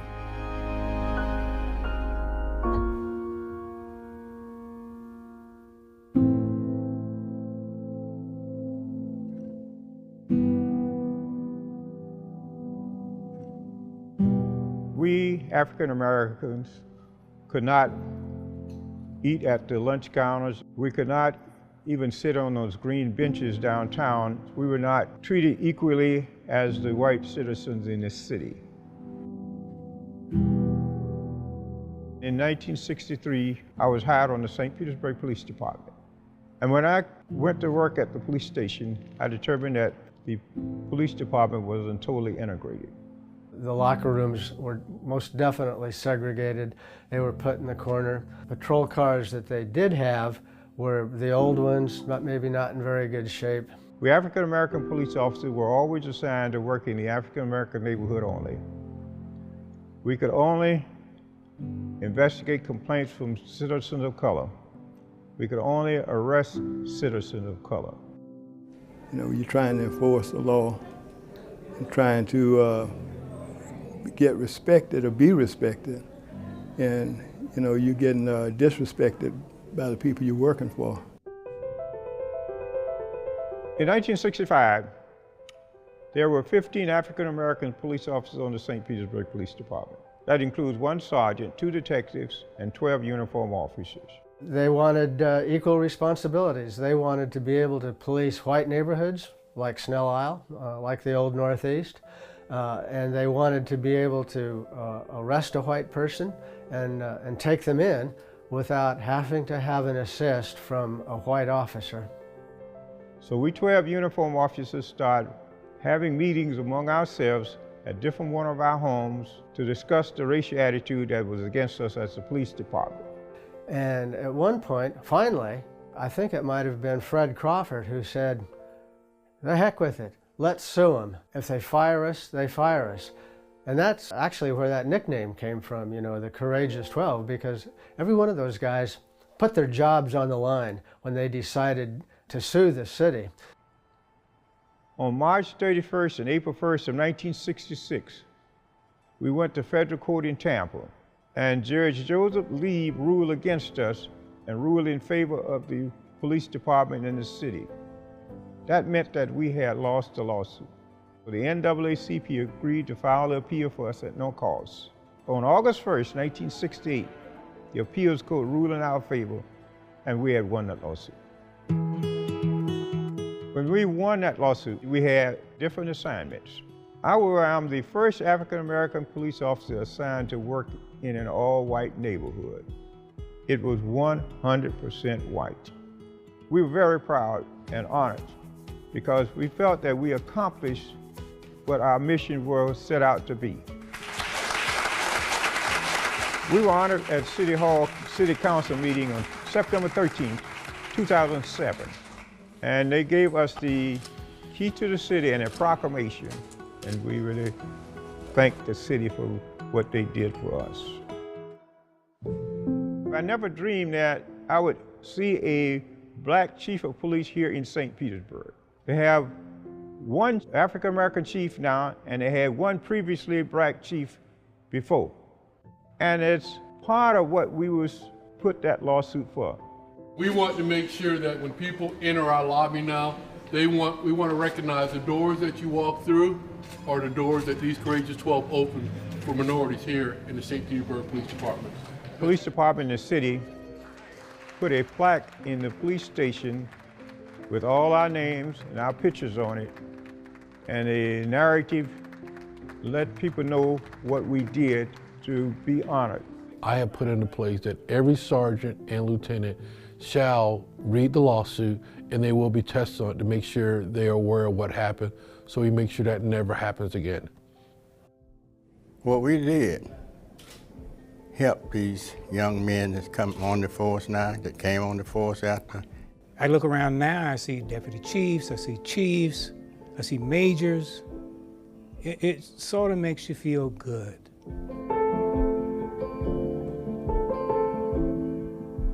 That is the first 4 African-American police officers that were hired on the St. Petersburg Police Department in 1949.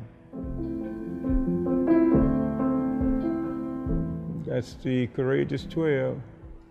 And I see these 12 faces together as unity. We was closer, just like brotherhood, that's what I think of. I'm the last one of the Courageous 12 left. And I think about those 11 other officers that are going on, because we were brothers. We were just like brothers. We were so close. And I am going to carry the banner on for those other officers that are going on. But I tell the younger generation to stand up and for what you got and what you believe in, and stand your ground and don't back down. And think about the Courageous 12 as what we did. We stood our ground and we did not back down.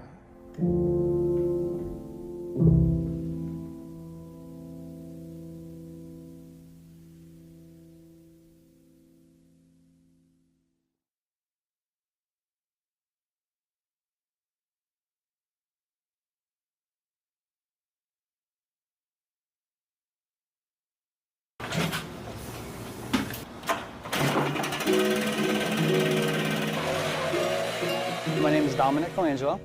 I am the ground maintenance here for Treasure Island, City of St. Pete. And essentially I make sure this place stays, up and running, clean, help with any little things that may go wrong.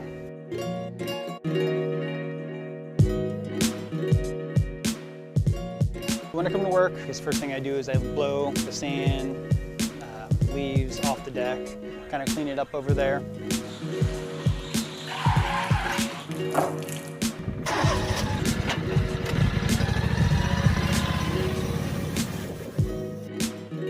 And then after all that's said and done, go down to the beach, make sure everything's all picked up over there, rake the area, make sure it's nice and clean. It's the start of my day. I really do enjoy my job. I get to hang out at the beach all day, meet some interesting people. It's cool. I've had a couple of people come up and they didn't realize this was owned by the City of St. Pete, so we kind of give them the story about it. Mayor John Brown donated this property to the City of St. Pete, and it was basically for the residents, for their families to come to enjoy the amenities that we had here, like the restrooms, the indoor showers, playgrounds. So he donated that for the community. Today's a beautiful day. I love feeling the wind. I love looking at the water when I drive around. It's kind of peaceful. It's kind of like I'm just by myself, getting the job done, but it doesn't feel like work. I like the freedom.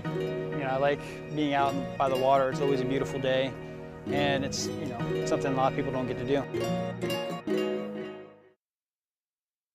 Campbell Park is a beautiful community. It is rich with culture.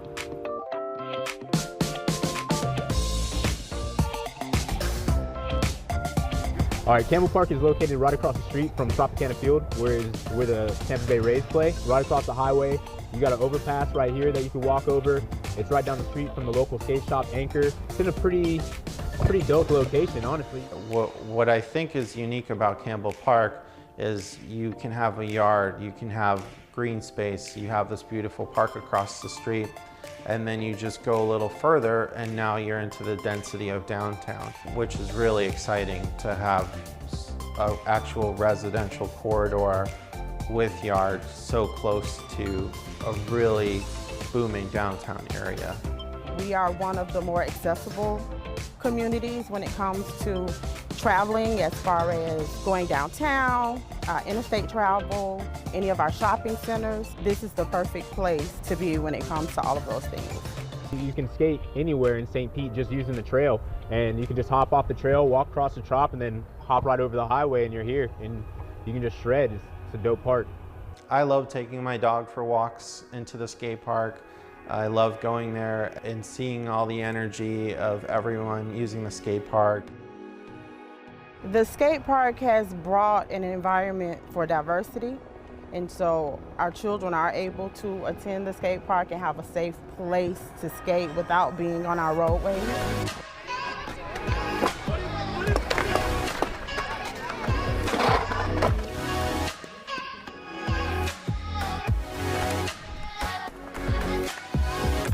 I definitely think that the skate park is going to help change some kids' lives out here, for sure.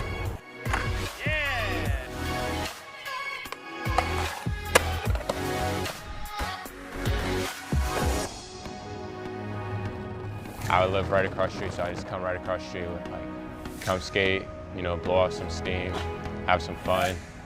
That's what it's all about, having fun. That's what I say skateboarding.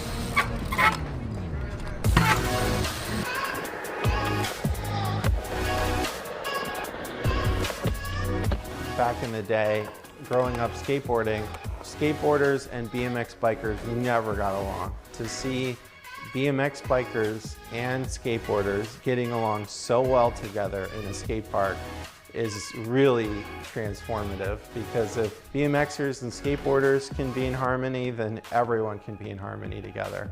Nobody's gonna be like, oh, you're too short to do this, you're too tall to do this, It's more of a, you just come here and you get to do what you do, self-express yourself through the park. Definitely, since the skate park's been built, there's been a lot of more little kids on their sidewalk, practicing how to skate. You see kids riding down the street on the way to the skate park.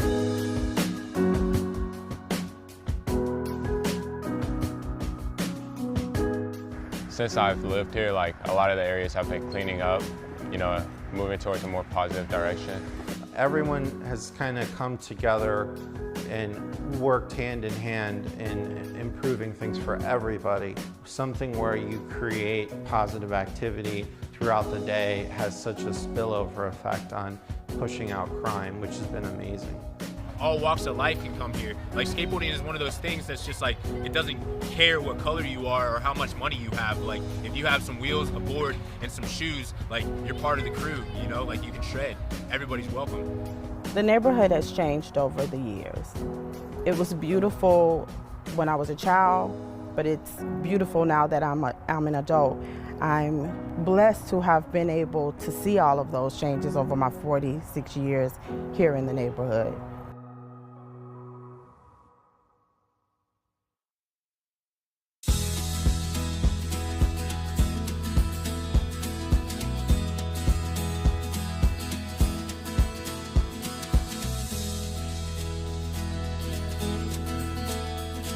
District 8 is located from the interstate to Tyrone Boulevard and runs north to south from Central Avenue to 40th Avenue North.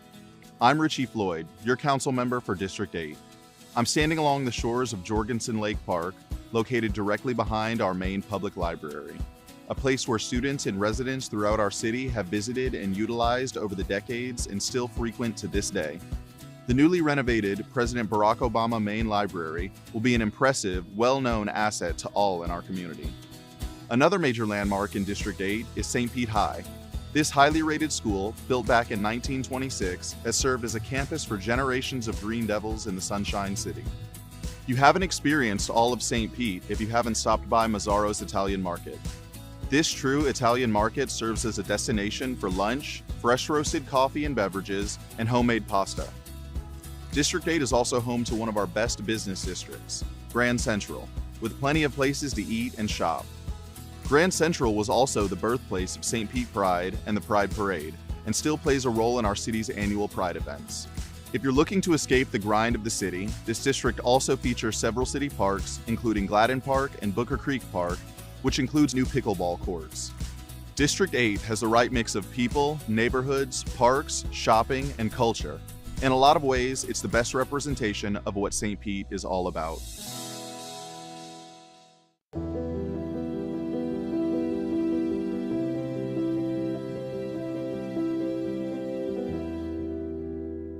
When I decided to transition and retire, and you had told me if I ever retire, you would like to throw your hat in the ring, and I said, there is no ring.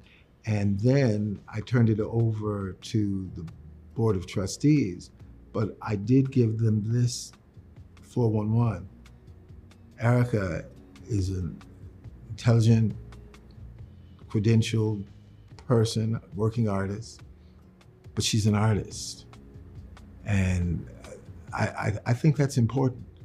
And whatever degree of difference that is, how an artist approaches the thing, that's what I wanted. And you went through the process, and that's what the board agreed on. The future is always bright, but under your tutelage, it's going to be delicious. I thank you for that. No, because my generation, the baby boomers, we don't tend to get off the stage. You got to get the hook. Oh, there's always one other thing we can do. And I'm looking forward to that, seeing what's next. I think we talked about it before, we have the same sentiment about the space and what our job is. My job is to maintain the heartbeat that has already been created in this space. I am not here to alter the heartbeat. I'm here to take this heartbeat and strengthen it and bring a bigger light so that the world can see it as much as I can, and to take that to whatever that next level is. Well, as I told the Board of Trustees, we're getting an A+ candidate that you would normally have to scour nationally. And then she has the added thing of she knows this community and the community knows her. I'm walking in the footsteps of a founder of an organization that is beloved. But I know that I gotta try it. And I know that we can do it.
My name is DeWitt Miller. I work for the city of St. Pete. I'm equipment operator too, operate street sweepers for the city.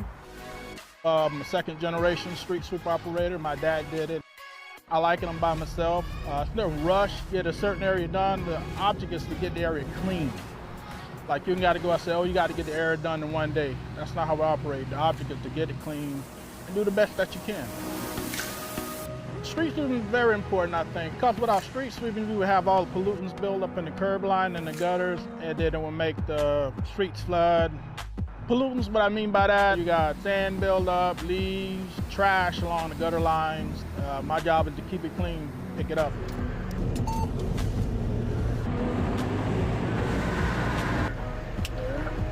On an average day, you might get anywhere from 5 to 15 cubic yards of material. Mileage-wise, you might get anywhere from 8 to 10 miles a day sweeping. Some of the challenges we have to deal with, you have cars that are in your way, you might have trees down, palm fronds, stuff like that. We have to go around some of that stuff. We're trying to get every street in the city swept at least once a month. Enjoy seeing the citizens out, come giving you a high five, telling you what good job you're doing. I just enjoy my job. Well, as a kid, I used to get excited when I see my dad come down the street in a street sweeper. As a kid, one day I would like to do that. So I guess you could say I fulfilled the dream that I always wanted to follow in the footsteps of my dad and drive a street sweeper. Well, I get a sense of pride with every neighborhood I do. I go out and try to give it 100% because I feel like every house that I go past, it's my house. So my job is to go out and do the best that I can. I take pride in that.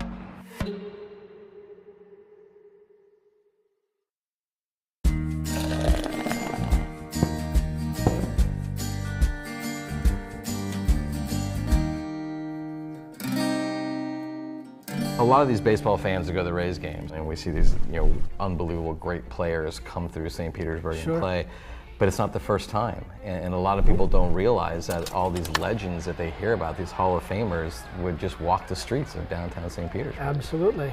I think the first baseball team came here for spring training in about 1914. 1914 was a huge year. It was a huge year for us. in St. Pete when you think about it. So it was the St. Louis Browns, and they played here for a couple of years, but they presaged those Roaring 20s, and part of the Roaring 20s was the coming of the New York Yankees. And they had all the big names. They had Babe Ruth, they had Lou Gehrig. They played here and they partied here at the Gangplank, probably. I'm sure. Babe Ruth and Lou Gehrig stayed at the Florenton Hotel, which is still downtown. And the Yankees played here until I think it was 1961.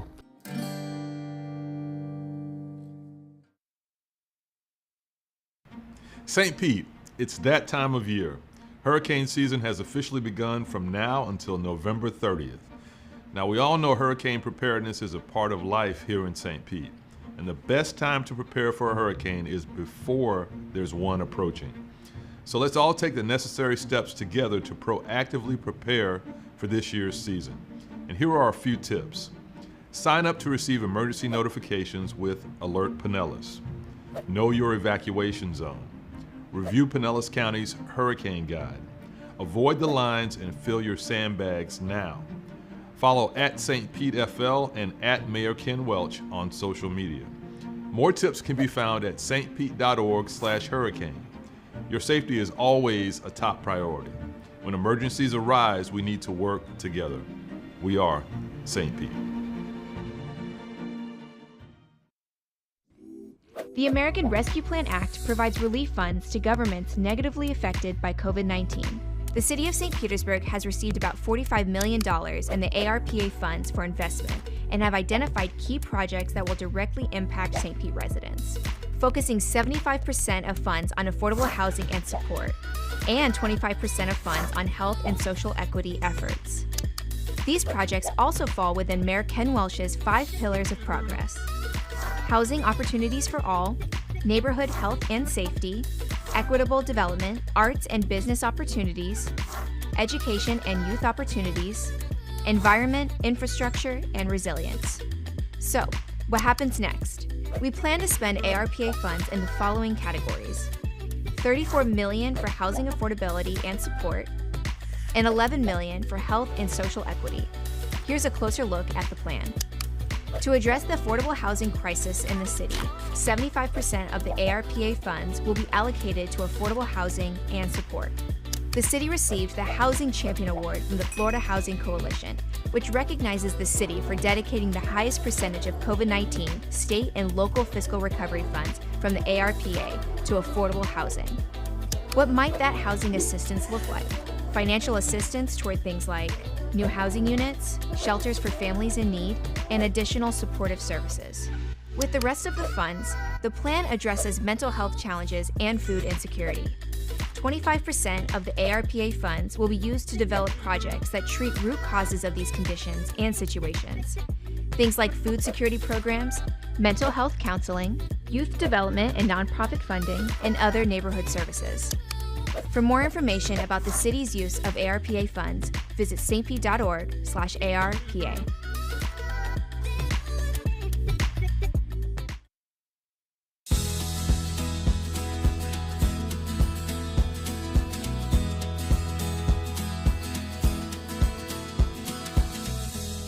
District 5 is at the southern end of St. Petersburg. It's bordered by Tampa Bay to the south, Bogosiega Bay to the west, 4th Street South to the east, and as far north as 18th Avenue South. I'm Deborah Figgs Sanders, your council member for District 5, an immensely diverse district that is home to many of our city's treasures. To get in touch with nature, you can visit Maximo Park or Boyd Hill Nature Preserve to enjoy waterfront access, nature trails, all with family-friendly activities. Then there is Lake Vista's popular walking trail, playgrounds, and a dog park that encourages you to participate in a city initiative known as Healthy St. Pete. Also, education and academic excellence is important for our city. And in District 5, you will find 3 of Pinellas County Schools' finest in Bay Point Elementary, Bay Point Middle, and Lakewood High School. Not to mention the mighty Tritons of Eckerd College, a liberal arts waterfront campus which sits on the Gulf Peninsula of Florida's west coast. District 5 is a diverse makeup of cultures, communities, and socioeconomics that can be seen throughout our neighborhoods. Lake McGorry Shores offers a sense of community, or the pink streets in the Pinellas Point neighborhood that are a unique feature not seen anywhere else in the city. Our growing economy, friendly residents, and beautiful coastline showcases our best about living in St. Petersburg.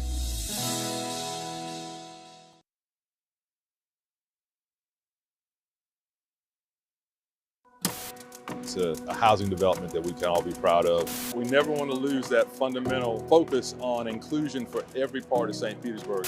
We're also allocating about $1.2 million to address food insecurity. Our rays are here to stay. At the end of the day, we all do better when we all can participate. Momentum begins with one single motion forward, methodically. The intentional motion forward becomes real, tangible, meaningful, because progress matters. We are focused on inclusive progress, and as we see the rapid development in St. Petersburg and Pinellas County, we want to make sure that every citizen has an opportunity to be a part of that. And workforce development means preparing our citizens to take advantage of those opportunities that are coming, whether it's through job training, through soft skill development, or other support, just to make sure that everyone can connect to the jobs that are coming.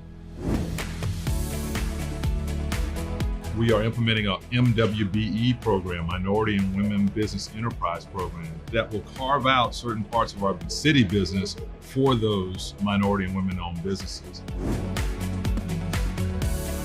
We're celebrating the opening of the Legacy Senior Apartments here at Jordan Park, 60 senior apartments, as well as the redevelopment of over 200 affordable apartments right next door.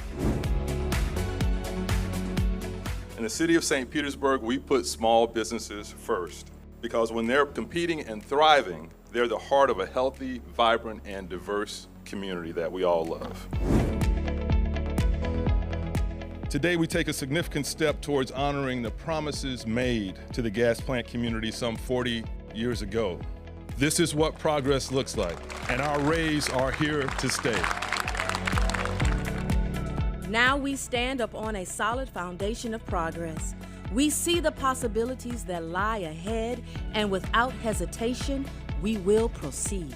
I'm very grateful for the opportunity that the city of St. Pete has provided for me, knowing I can rely on the city when I need it, especially since I'm already a city employee. We almost lost everything during COVID. Without the grant money, I think many of us would have closed our doors. Mayor Welch, he always say, we are St. Pete.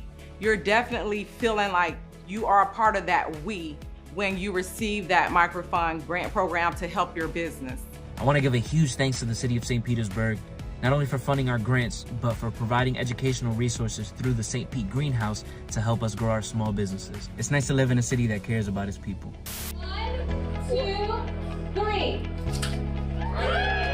We will proceed for a brighter future because progress is paramount, because we are St. Pete.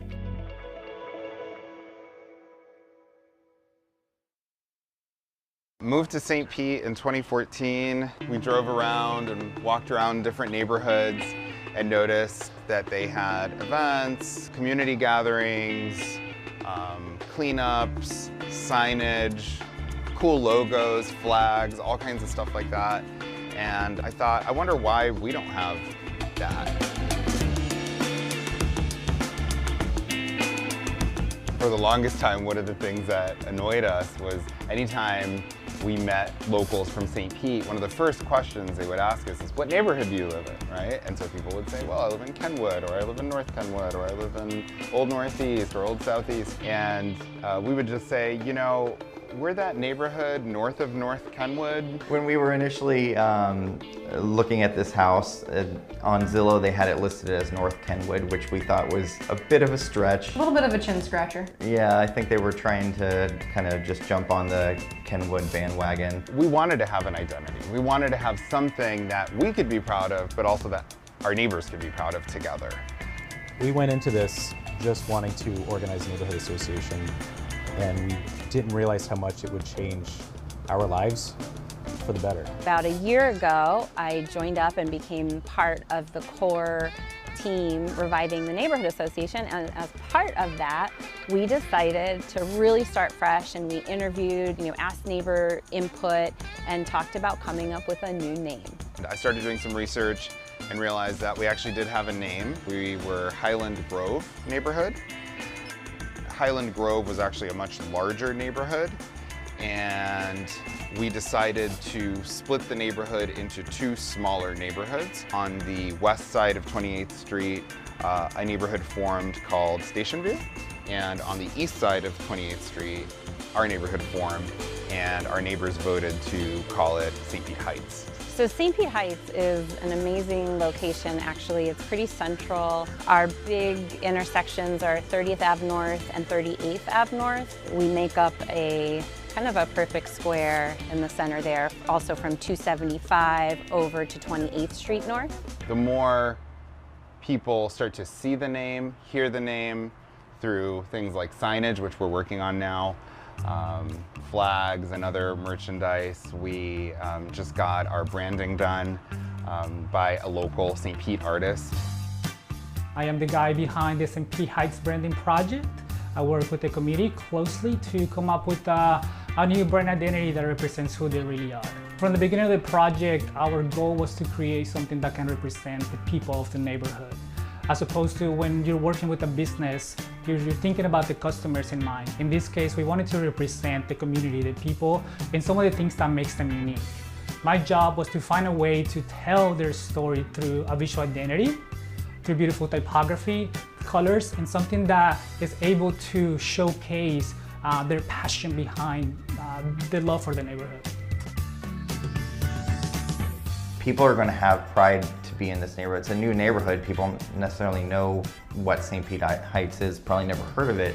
Once they start seeing the logo on signs, flags, shirts, things like that, it'll become more identifiable, and I feel like it'll bring more of a sense of community to the neighborhood. The more they see these types of things, the more inclined they're going to be to care about their neighborhood and to want to feel invested in the community. It'll just be a domino effect where over time it will become bigger, better, and a place that people just love even more.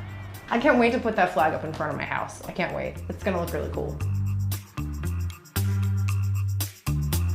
One of the things that we do in the neighborhood association is have care days. There are opportunities for the neighbors to come together and volunteer, oftentimes to beautify, clean up.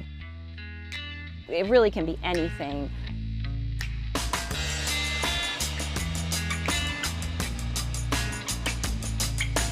But the most recent one we did was a Drains to Bay project, where we put the signs that say Drains to Bay on the storm drains. We did every one in St. Pete Heights. We had a day where we put signs that say Drains to the Bay on all of our storm drains, so people know that any water that go into the storm drains will wind up in the bay, so they're more careful about that. When we do these care days, we're walking around the streets. Like, how often do you just walk around the streets of your neighborhood doing something like cleaning up? Or people notice that. Neighbors notice that and want to know, like, what are you guys doing? And then we get to talk about the neighborhood association. We even had one guy join in. I would say it's very worth it. We've met so many incredible people in our neighborhood that we didn't even know live just doors down from us. Had it not been for the neighborhood association, had it not been for this initiative that we had, none of that would have been possible. And to me, those human connections are really what it's all about.